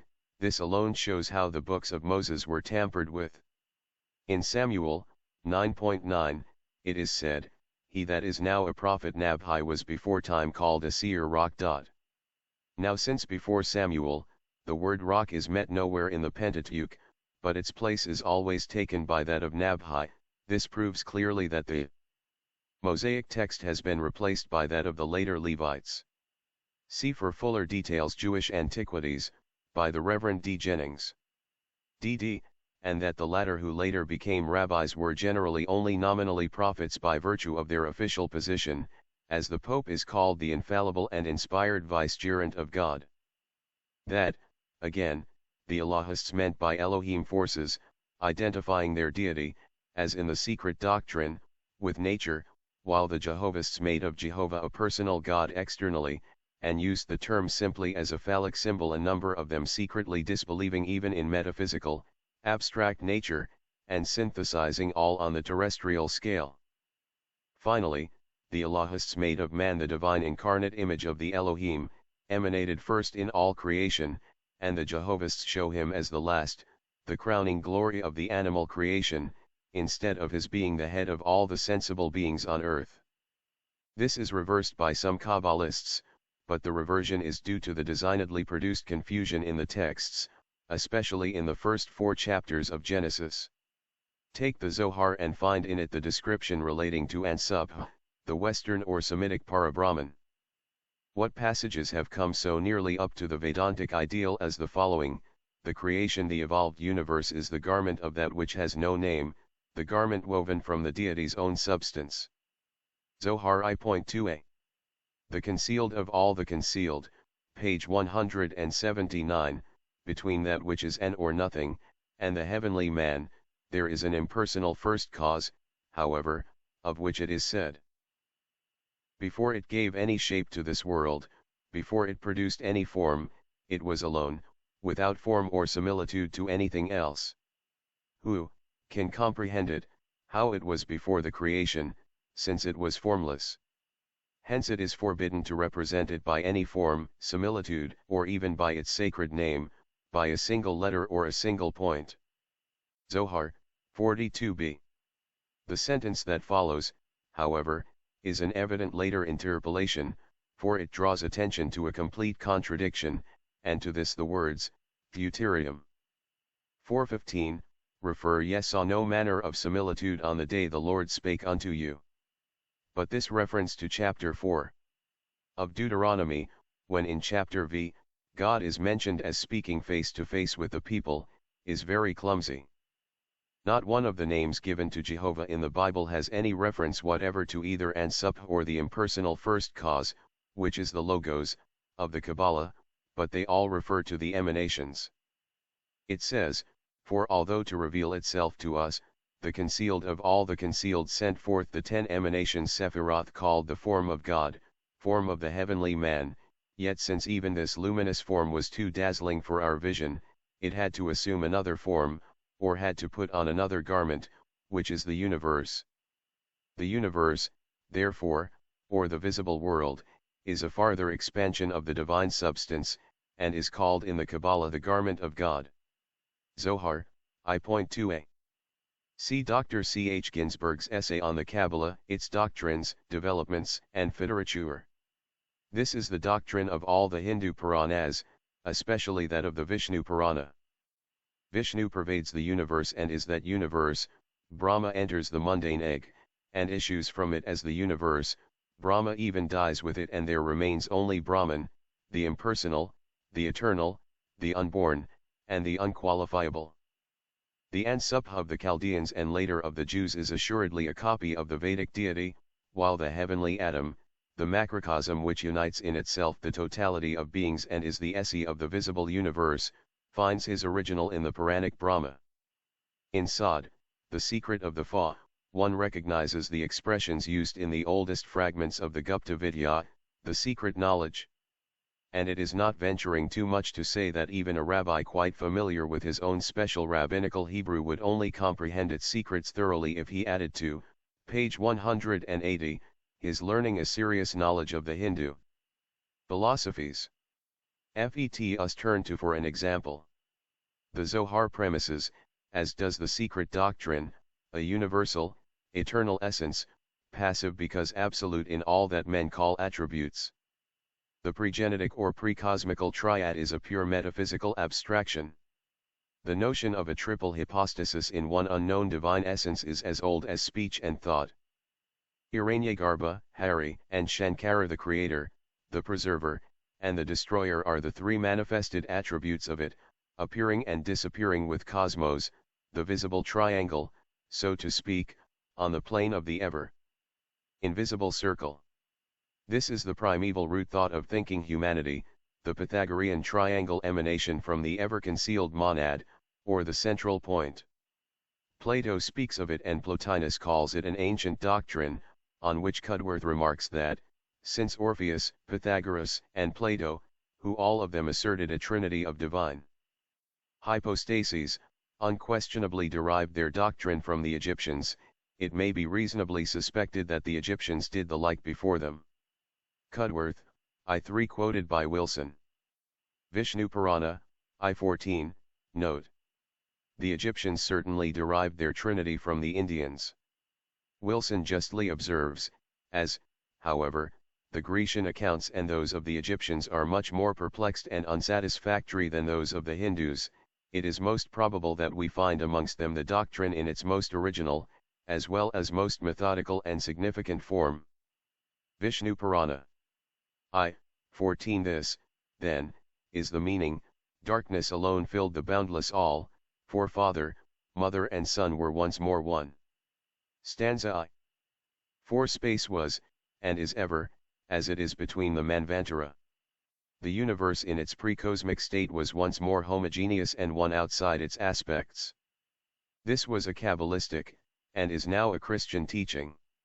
As is constantly shown in the Zohar, the infinite unity, or Ansubh, is ever placed outside human thought and appreciation, and in Sefer Yetzirah we see the Spirit of God, the Logos, not the deity itself. One is the Spirit of the living God, who liveth forever.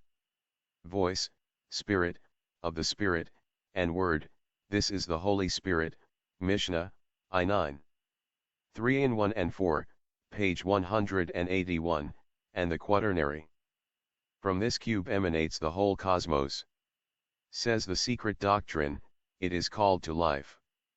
The mystic cube in which rests the creative idea, the manifesting mantra or articulate speech Vach and the holy Purusha, both radiations of prima material, exist in the eternity in the divine substance in their latent state. During Pralaya and in the Sefer Yetzirah, when the three in one are to be called into being by the manifestation of Shekinah, the first effulgency or radiation in the manifesting cosmos, the Spirit of God, or number 1, in its manifested state it becomes 10, the universe. In the Chaldean Kabbalah it is sexless. In the Jewish, Shekinah is female, and the early Christians and Gnostics regarded the Holy Ghost as a female potency. In the Book of Numbers, Shekinah is made to drop the final H that makes it a female potency. Narayana, the mover on the waters, is also sexless, but it is our firm belief that Shekinah and Devi Prakriti, the light of the Logos, are one and the same thing. Philosophically fructifies and awakens the dual potency, number 2, air, and number 3, water, in. These are darkness and emptiness, slime and dung, which is chaos, the tohu vabohu. The air and water emanate number 4, ether or fire, the sun. This is the Kabbalistic quaternary. This fourth number, which in the manifested cosmos is the One, or the creative God, is with the Hindus the ancient, Sanat, the Prajapati of the Vedas and the Brahma of the Brahmins the heavenly androgyne, as he becomes the male only after separating himself into two bodies, Vach and Viraj.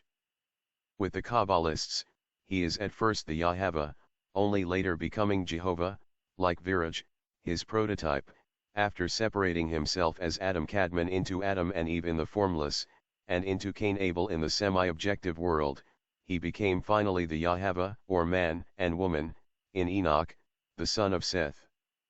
4. The true meaning of the compound name of Jehovah, of which, unvoweled, you can make almost anything, is, men and women, or humanity composed of its two sexes.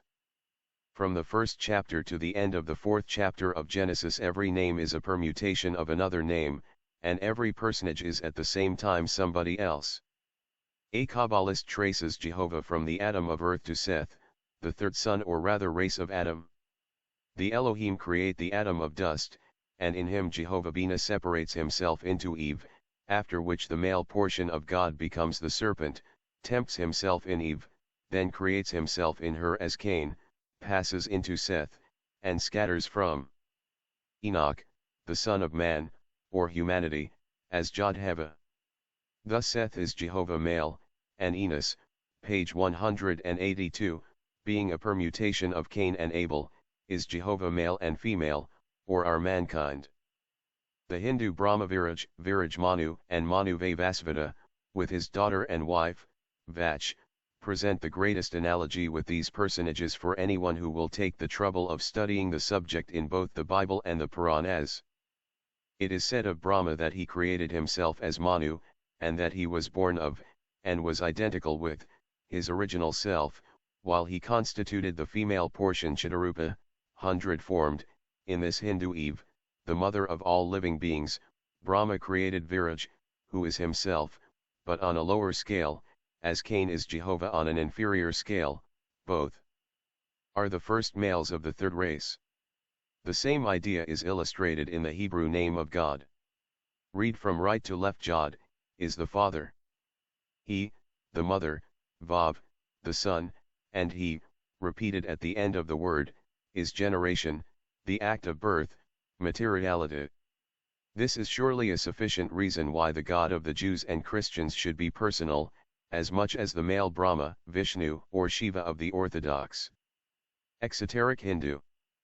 Thus the term of Jhvh alone, now accepted as the name of one living male God, will yield, if seriously studied, not only the whole mystery of being, in the biblical sense, but also that of the occult theogony, from the highest divine being, the third in order, down to man. As shown by the best Hebraists, SAWTMMMMM, the verbal ***1 or hea, or eye, means to be, to exist, while *1 or chaya or hye, means to live, as motion of existence the source of measures, p.5. Hence Eve stands as the evolution and the never-ceasing becoming of nature. Now if we take the almost untranslatable Sanskrit word sat, which means the quintessence of absolute immutable being, or beingness as it has been rendered by an able Hindu occultist, we shall find no equivalent for it in any language, but it may be regarded as most closely resembling an, or en-sup, boundless being. Then the term hea, to be, as passive, changeless, yet manifested existence may perhaps be rendered by the Sanskrit jivatma, universal life, or soul, in its secondary or cosmic meaning, while chaya, to live, as motion of existence, is simply prana, the ever-changing life in its objective sense. It is at the head of this third category that the occultist finds Jehovah the mother, Bina, and the father, Aralim. The Septenary Sephira, page 183, this is made plain in the Zohar, when the emanation and evolution of the Sephiroth are explained, first, Ansubh, then Shekinah, the garment or veil of infinite light, then Sephira, or the Kadmon, and, thus making the fourth, the spiritual substance sent forth from the infinite light. This Sephira is called the crown, Kether, and has besides, 6 other names in all 7. These names are, 1 Kether, 2 the aged, 3 the primordial point, 4 the white head, 5 the long face, 6 the inscrutable height, and 7. Ehej, I am Dot. This identifies Sephirah, the third potency, with Jehovah the Lord, who says to Moses out of the burning bush, "Here, I am." Exodus 3.4. At this time the Lord has not yet become Jehovah. It was not the one male God who spoke, but the Elohim manifested, or the Sephiroth in their manifested collectivity of 7, contained in the triple Sephirah. This septenary Sephirah is said to contain in itself the 9 Sephiroth. But before showing how she brought them forth, let us read an explanation about the Sephiroth in the Talmud, which gives it as an archaic tradition, or Kabbalah. There are 3 groups, or orders, of Sephiroth. 1. The Sephiroth called divine attributes, the triad in the Holy Quaternary. 2. The sidereal, personal, Sephiroth. 3. The metaphysical Sephiroth, or a periphrasis of Jehovah, who are the first 3 Sephiroth, Kether, Chokmah, and Bina, the rest of the 7 being the personal 7 spirits of the presence, also of the planets, therefore. Speaking of these, the angels are meant, though not because they are 7, but because they represent the 7 Sephiroth which contain in them the universality of the angels. This shows, a. that, when the first 4 Sephiroth are separated, as a triad quaternary Sephirah being its synthesis, there remain only 7 Sephiroth, as there are 7 rishis, these become 10 when the quaternary, or the first divine cube, is scattered into units. And, b. that while Jehovah might have been viewed as the deity, if he be included in the 3 divine groups or orders of the Sephiroth, the collective Elohim, or the quaternary indivisible Kether, once that he becomes a male god, he is not more than one of the builders of the lower group, a Jewish Brahma. The Brahmins were wise in their generation when they gradually, for no other reason than this, abandoned Brahma, and paid less attention to him individually than to any other deity. As an abstract synthesis they worshipped him collectively and in every god, each of which represents him.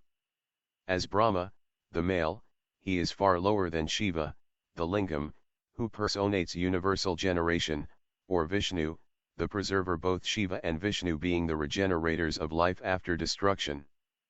The Christians might do worse than follow their example, and worship God in spirit, and not in the male creator. A demonstration is now attempted. The first Sephirah, containing the other 9, brought them forth in, page 184, this order, 2, Chokmah, Chokmah, or wisdom, a masculine active potency represented among the divine names as Yah, and, as a permutation or an evolution into lower forms, in this instance becoming the Ophanim, or the wheel's cosmic rotation of matter, among the army, or the angelic hosts. From this Chokmah emanated a feminine passive potency called, 3, intelligence, Bina, whose divine name is Jehovah, and whose angelic name, among the builders and hosts, is Erlim. A plural word, signifying a collective host generically, literally, the strong lion. It is from the union of these 2 potencies, male and female, or Chokmah and Bina, that emanated all the other Sephiroth, the 7 orders of the builders. Now if we call Jehovah by his divine name, then he becomes at best and forthwith a female passive potency in chaos. And if we view him as a male god, he is no more than one of many, an angel, Erlim. But straining the analysis to its highest point, and if his male name Yah, that of wisdom, be allowed to him, still he is not the highest and the one living God, for he is contained with many others within Sephirah, and Sephirah herself is a third potency in occultism, though regarded as the first. In the exoteric Kabbalah, and is one, moreover, of lesser importance than the Vedic Aditi, or the primordial water of space, which becomes after many a permutation of the astral light of the Kabbalist. Thus the Kabbalah, as we have it now, is shown to be of the greatest importance in explaining the allegories and dark sayings of the Bible. As an esoteric work upon the mysteries of creation, however, it is almost worthless as it is now disfigured, unless checked by the Chaldean Book of Numbers or by the tenets of the Easter secret science, or esoteric wisdom. The Western nations have neither the original Kabbalah, nor yet the Mosaic Bible. Finally, it is demonstrated by internal as well as by external evidence, on the testimony of the best European Hebraists, and the confessions of the learned Jewish rabbis themselves, that an ancient document forms the essential basis of the Bible, which received very considerable insertions and supplements, and that the Pentateuch arose out of the primitive or older document by means of a supplementary one.